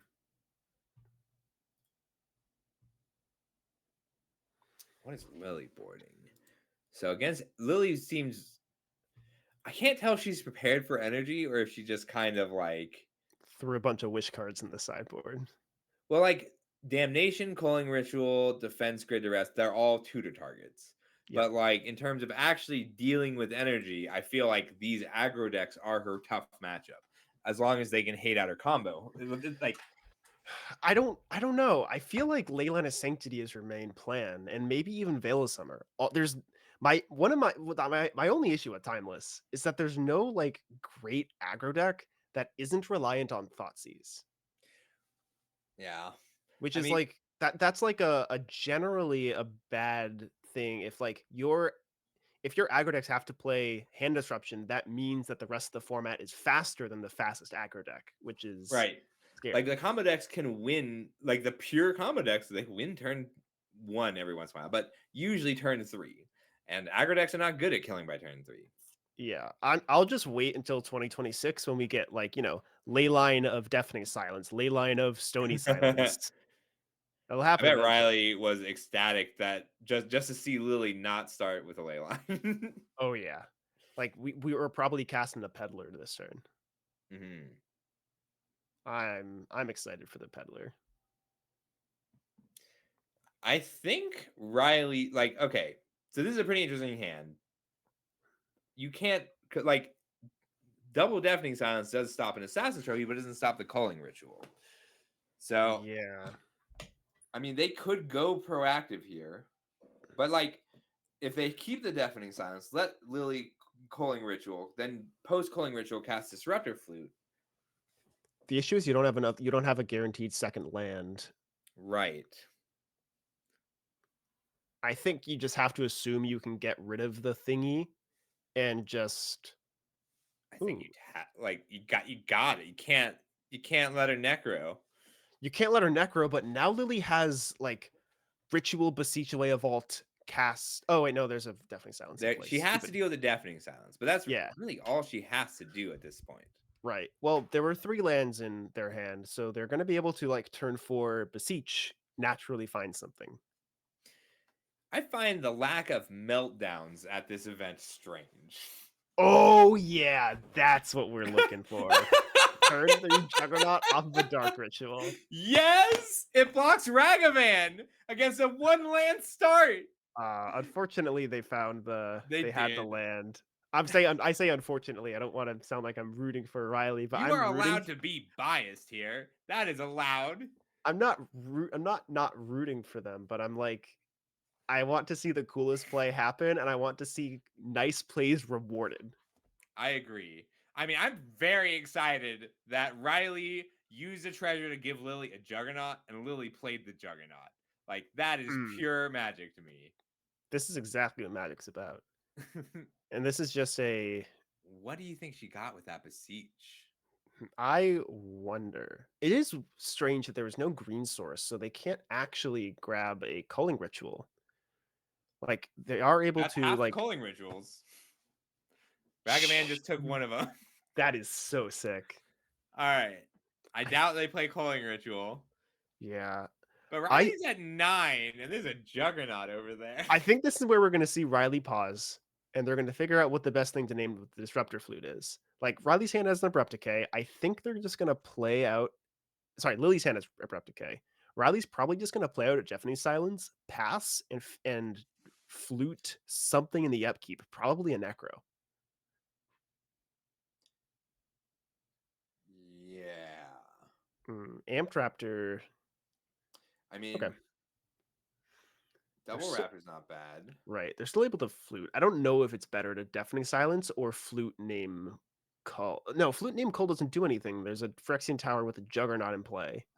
Well, Double Raptor is very good here because it forces her to crack the Juggernaut. Yeah. Because first strike is pretty good. Although she could attack with the Juggernaut and keep it alive with a Bowmaster. Right. Yeah, now you just get to Oh, is the game's not over. The game's not No. over. I say the game's not over because Lily has a prep decay for her own Necro. She does need a green source. That is true. The game might have ended though. Yeah. Hell yeah. I love Magic. Disruptor Flute is a good answer for Necro. Yes. I find it so funny that he can't actually kill his own Juggernauts that he Yeah. gives her. I am reevaluating how I sideboard here. I might want one of the 1-mana removal spells over the Portable Hold just because of Juggernaut. Yeah. Portable Hole hits what? Chromox, Bowmaster, but so does Discharge. It's everything but the Chromox. Like, I think if Lily's playing correctly, like, you're not going to play out the Chromox until you are casting a Necro. Like, the only thing you're going to hit naturally is, like, if you play a turn 1 Shambling Ghast or a turn 1 Ornithopter Drum. Which, okay, maybe that's still better than the corner case scenario of losing to Juggernaut. I'm probably just being content creator brained right now. I was pretty excited that Juggernaut might get there, but Right. Have we seen Juggernaut get there today? It's I- been close. I haven't seen Juggernaut get the win yet. But I've Hmm. seen it matter. Like, we had that match earlier where they had to double block 2 different Juggernauts. Like, Juggernaut Yes. ate 4 creatures. Right. It almost, like, did cool things. Yeah.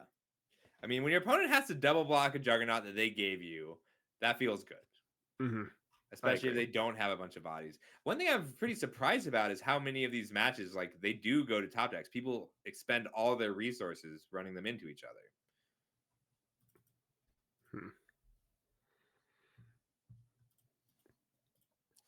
All right.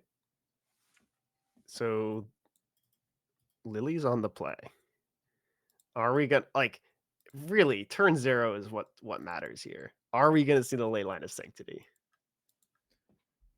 I vote yes. Lily's won every game they've put a Leyline in play. Yeah, hasn't even been close. Right. I mean, can he keep this, or does I he don't- mulligan for an answer to Leyline? I don't think you're allowed to keep this. It has double Guide of Souls, which is always really great. But, like, what are you gonna do? Yeah, double guide is very good. Yeah, you need, like, more efficient answers. Mm. Okay, this hand's a lot better. Very, very Yeah, it happy here. is. I think you lead on Ragavan still, right? No Leyline. Yeah, you probably lead on. Yeah, you probably still lead on Rag. There's like 8. I don't think you leave in the Bowmasters, so it's probably just like 8 cards. Oh, Is it here on the play? they're beseeching into it off of the Chrome Mox. It's still pretty solid. I love that. Yeah. Get I mean- Timeless. That was 4 cards. So Ritual, Chrome Mox, Imprint with the All right. Beseech. I think Lily's gonna Alright. go to. I think Lily's gonna go to 8 life. I think 8 life. 12 cards plus the 2 in their hand already. Yeah, because they know that they might not get to Necro anymore, even if they storm off. Right. Well, it's not this turn that's the issue. It's the following turn. Yeah, I just like there is no way for Flute to come down this turn. They don't run any ways for Flute to come down this turn. Correct. You're right. Cool.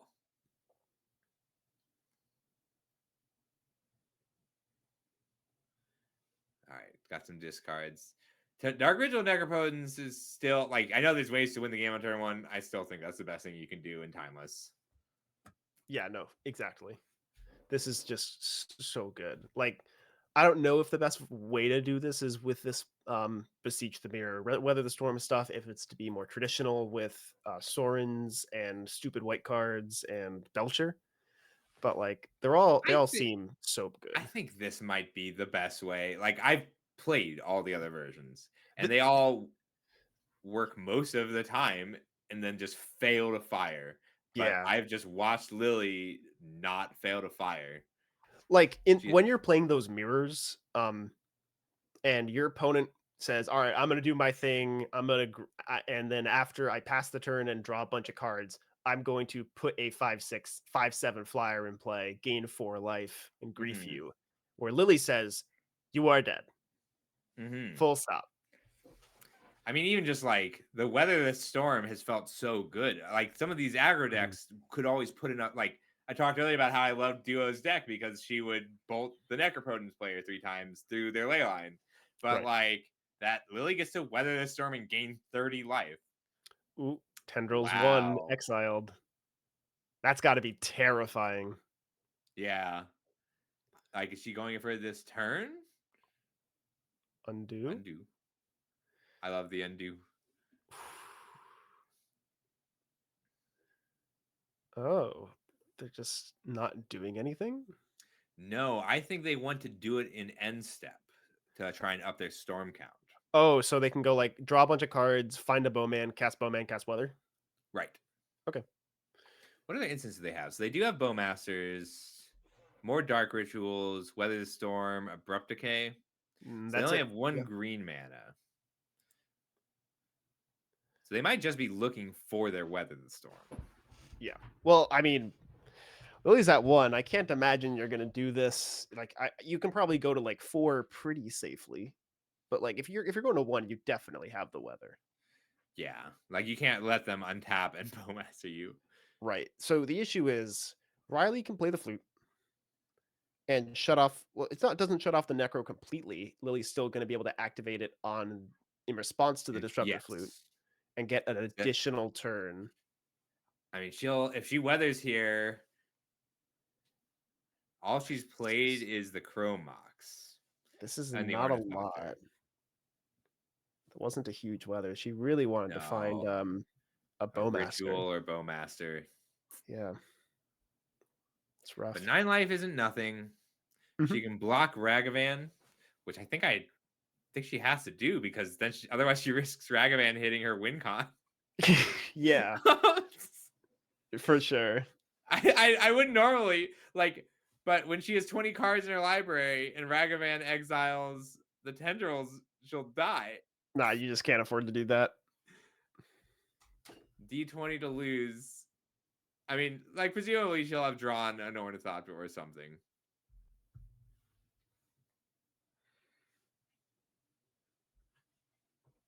What are we gonna see? I assume that Riley is like pretty forced to play flute and there's no other good cards. They could pedal. Like pedaling would be the high roll because they're trying to hit the other Tendrils. Yeah. But like if you miss the other Tendrils, you just want the flute. Yes, that is true. I don't know. I feel like it's a little too risky to play Peddler when there's a Necro in play. You just want to like shut Lily off from like finding another Weather the Storm. Because like Lily only had 1 green mana. If like Lily was constrained on instant speed spells that turn, like the likelihood that they have a Weather the Storm in their hand does go up. Well, they went with the Peddler. Sure, we'll see if there's a Tendrils. No Tendrils. There is a Weather the Storm, right, and a Culling Ritual. I think you take Weather. Take here. I think it's Weather. Ritual. So the issue with Ritual is that there's a lot of mana here. Yeah, you're right. And they have the Ghast and the Ritual. Yeah, like if you just like Culling Ritual here for no like real things, you're gonna lose the game to like Thoughtseize Disruptor Flute. Like Thoughtseize the trophy named Flute. So trophy can come down on Necro. Right. But then the risk is that she's down 2 Weather the Storms, 2 Beseech the Mirrors. She still has another Beseech, a Demonic Tutor. I think Lily is going to play out this Culling Ritual, make a bunch of mana, cast a Juggernaut, and then just like dig again like 9 cards for Weather the Storm. I like it. I like it as well. Because I mean, worst case scenario, digging 9 cards is not a bad idea, and holding up mana for the trophy is also solid. Yeah, especially if she's expecting the flute. Like she can draw 9 and whiff and die to flute, but she'll have a Juggernaut. Right. The issue is how much life will I think Lily's probably supposed to go to 2 here. I don't know what the correct amount is. You don't want to like randomly die to Bowmaster, even though I think we know Riley did I not board them out. Sorry, did board he, them out, Riley boarded them out, but Lily doesn't know that. I think you're right that she goes to 2. and she does. Okay, Yeah. Like, because that also plays around Goblin Bombardment plus 1 drop. true. Yeah.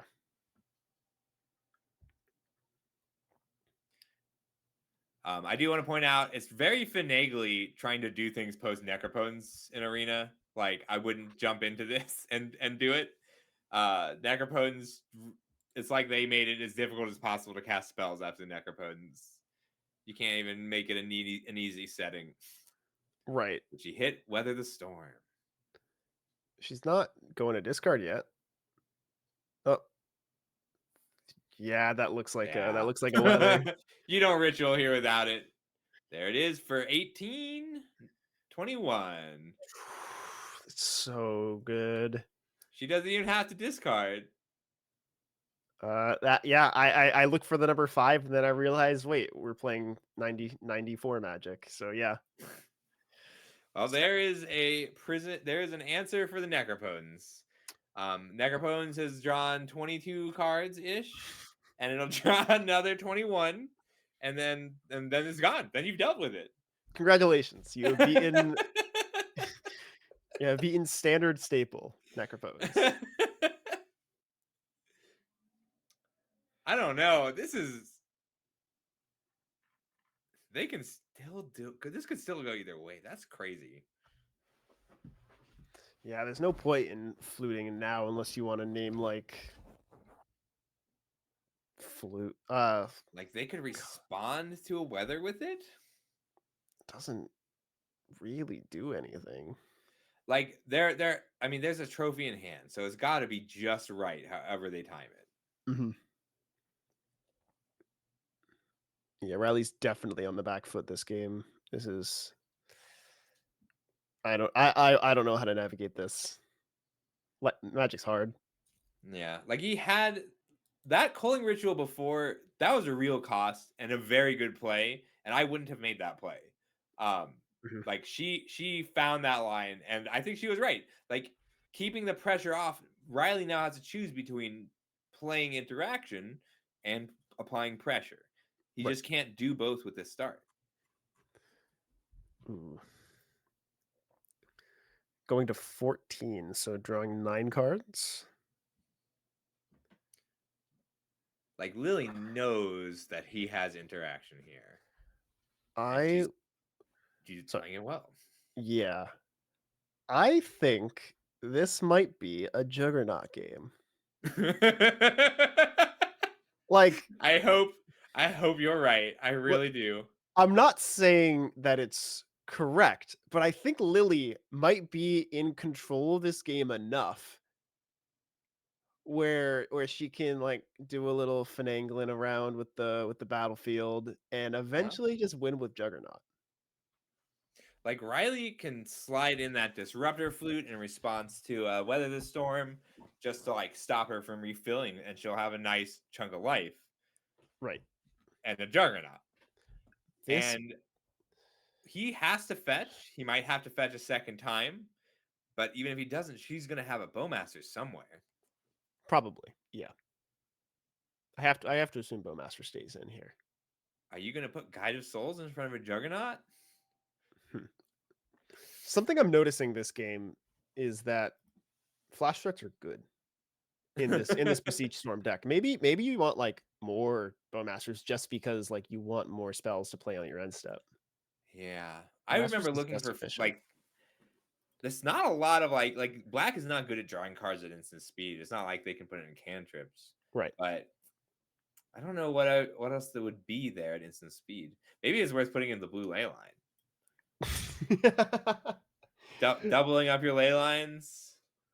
That is definitely a Magic the Gathering card. Yeah, I mean, look, like if with blue ley line, she wins on end step every time Necropotence happens. Right. How does Riley win this game? I think Riley wins this game with Lurrus of the Dream Den. I think you just have to put it in your hand and play a fetch. Maybe you you can play. hold for Disruptor Flute. But I don't know that I think you're right. I don't Like- know that does it. Disruptor Flute isn't enough. You need to put a Lurrus in play and start gaining some energy and flying up your Gytosouls, I think. I don't know. You're gaining some life just to make the storm more difficult. Right. Oh, yes. Yes. I All am. right. in. He gave her the Juggernaut and he took the Juggernaut back. Yeah, we can officially say that Juggernaut did something. Juggernaut It- did 10 damage, killed a Juggernaut creature, ate a card. and ate a card. I love Oh my Magic god, the that makes me so Gathering. happy.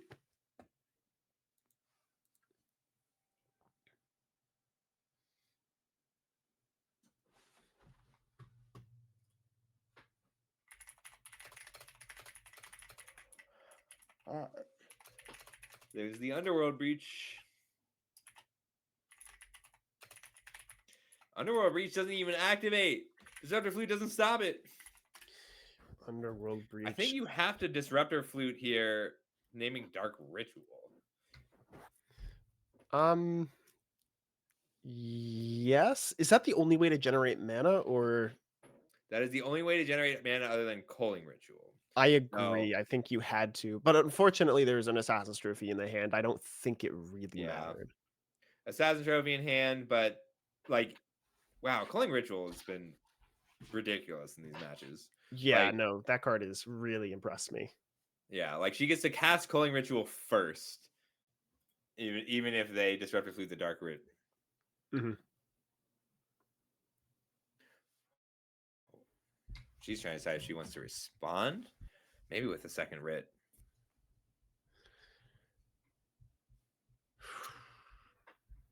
Yeah, I do wonder if Riley has realized that they were supposed to name Rit.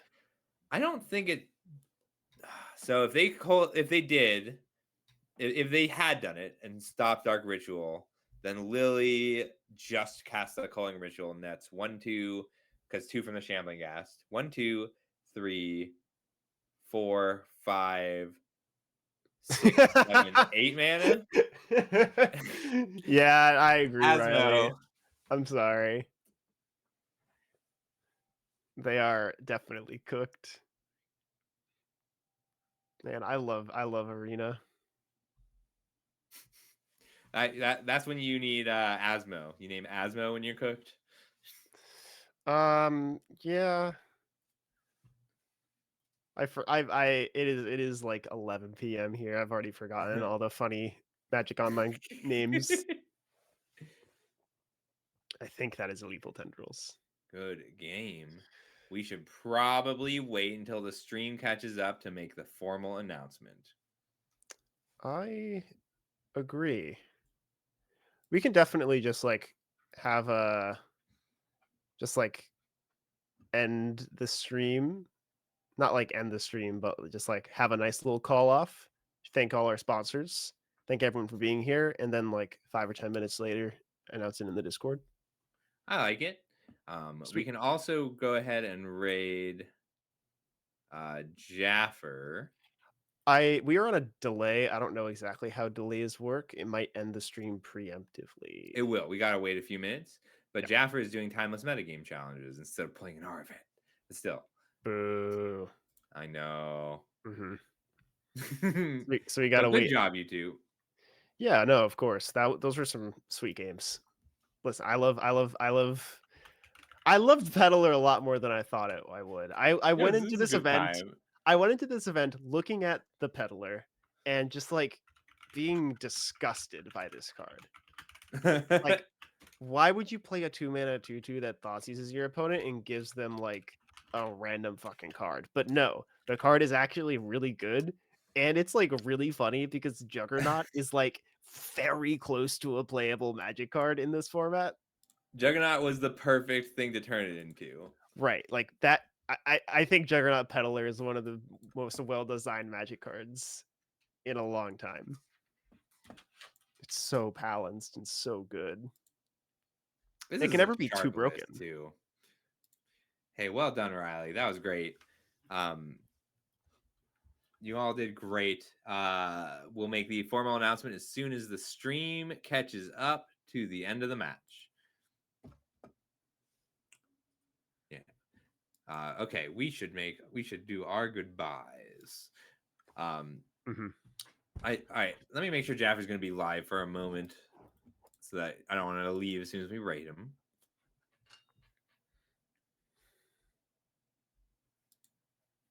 Yeah. All right. He's doing timeless, so we can rate Jaffer. Awesome. Yeah. But okay, so everybody, thank you so much for coming out tonight. That was a ton of fun. We're going to be doing these monthly. Next month is going on the 19th. We are going to be doing $30 vintage. The month after that, we'll be doing timeless again. We have been your commentators. I'm Scuffle. This is Sam. I like And- timeless a little bit. This format's pretty cool. That's pretty good. That's pretty good. That's Cool. better than I was expecting from you. Me too. Yeah. Earlier we had Servo and Anthony, right? Doing the Yes. commentary. They did great. You can find us at thegathering.gg. We do lots of work there. You can also find our announcements for events like this, and you can find them in our Discord. So if you want to join our Discord, let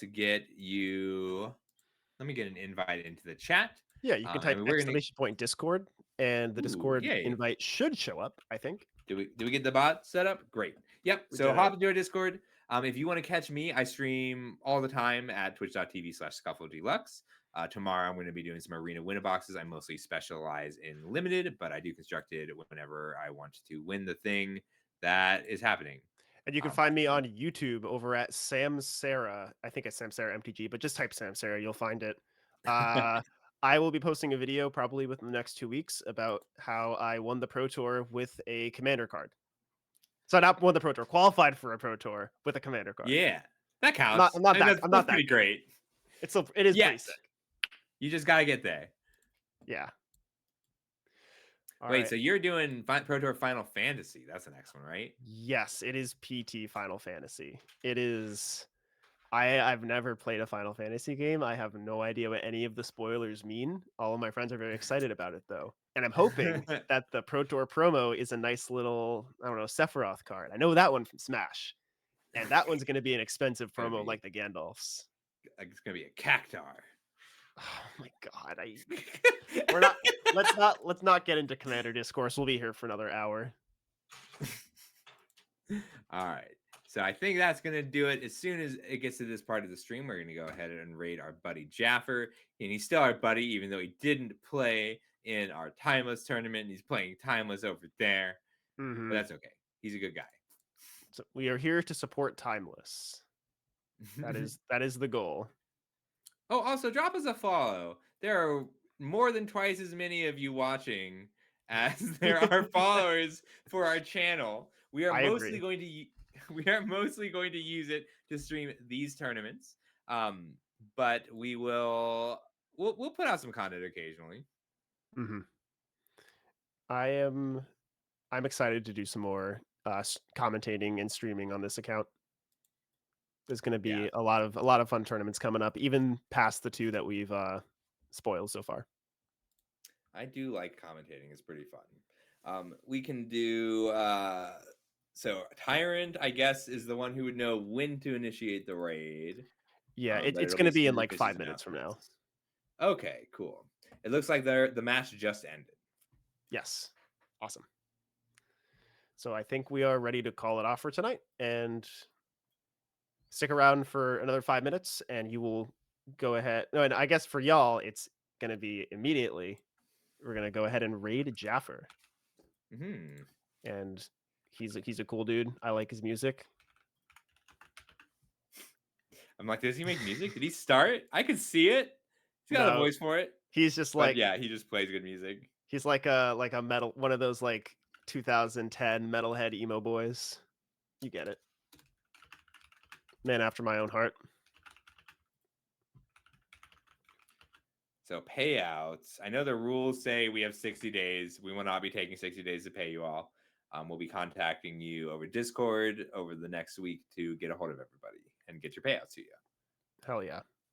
I love quick payouts. Yeah. When SCG takes like 3 months to give me my check, I never want to play another SCG, and then I do. but- that stupid 20K that took like almost a year to get to me. They gave me Yeah. the trophy on the day though, so that was good. Yeah, I've lost in like 2 finals of SCGs. I've never got a trophy. I'm so sad. Yeah, I mean I've never made the Pro Tour, so I think you'll live. I'm trying. My dream was to do it before Universes Beyond started. Unfortunate. Too slow. I qualified thrice, but I've never gotten to play. Listen, the next RC does not qualify for PT Spider-Man, even though the PT is the release weekend of Spider-Man. It qualifies for PT Edge, I care about that. a Magic IP Pro Tour. So okay, that's on me because I've been telling people like they're all doing only Universes Beyond Pro Tours for a while, but the Pro Mhm. Tour Spider-Man, I just assumed because it was on the same weekend. So that's Right. on me.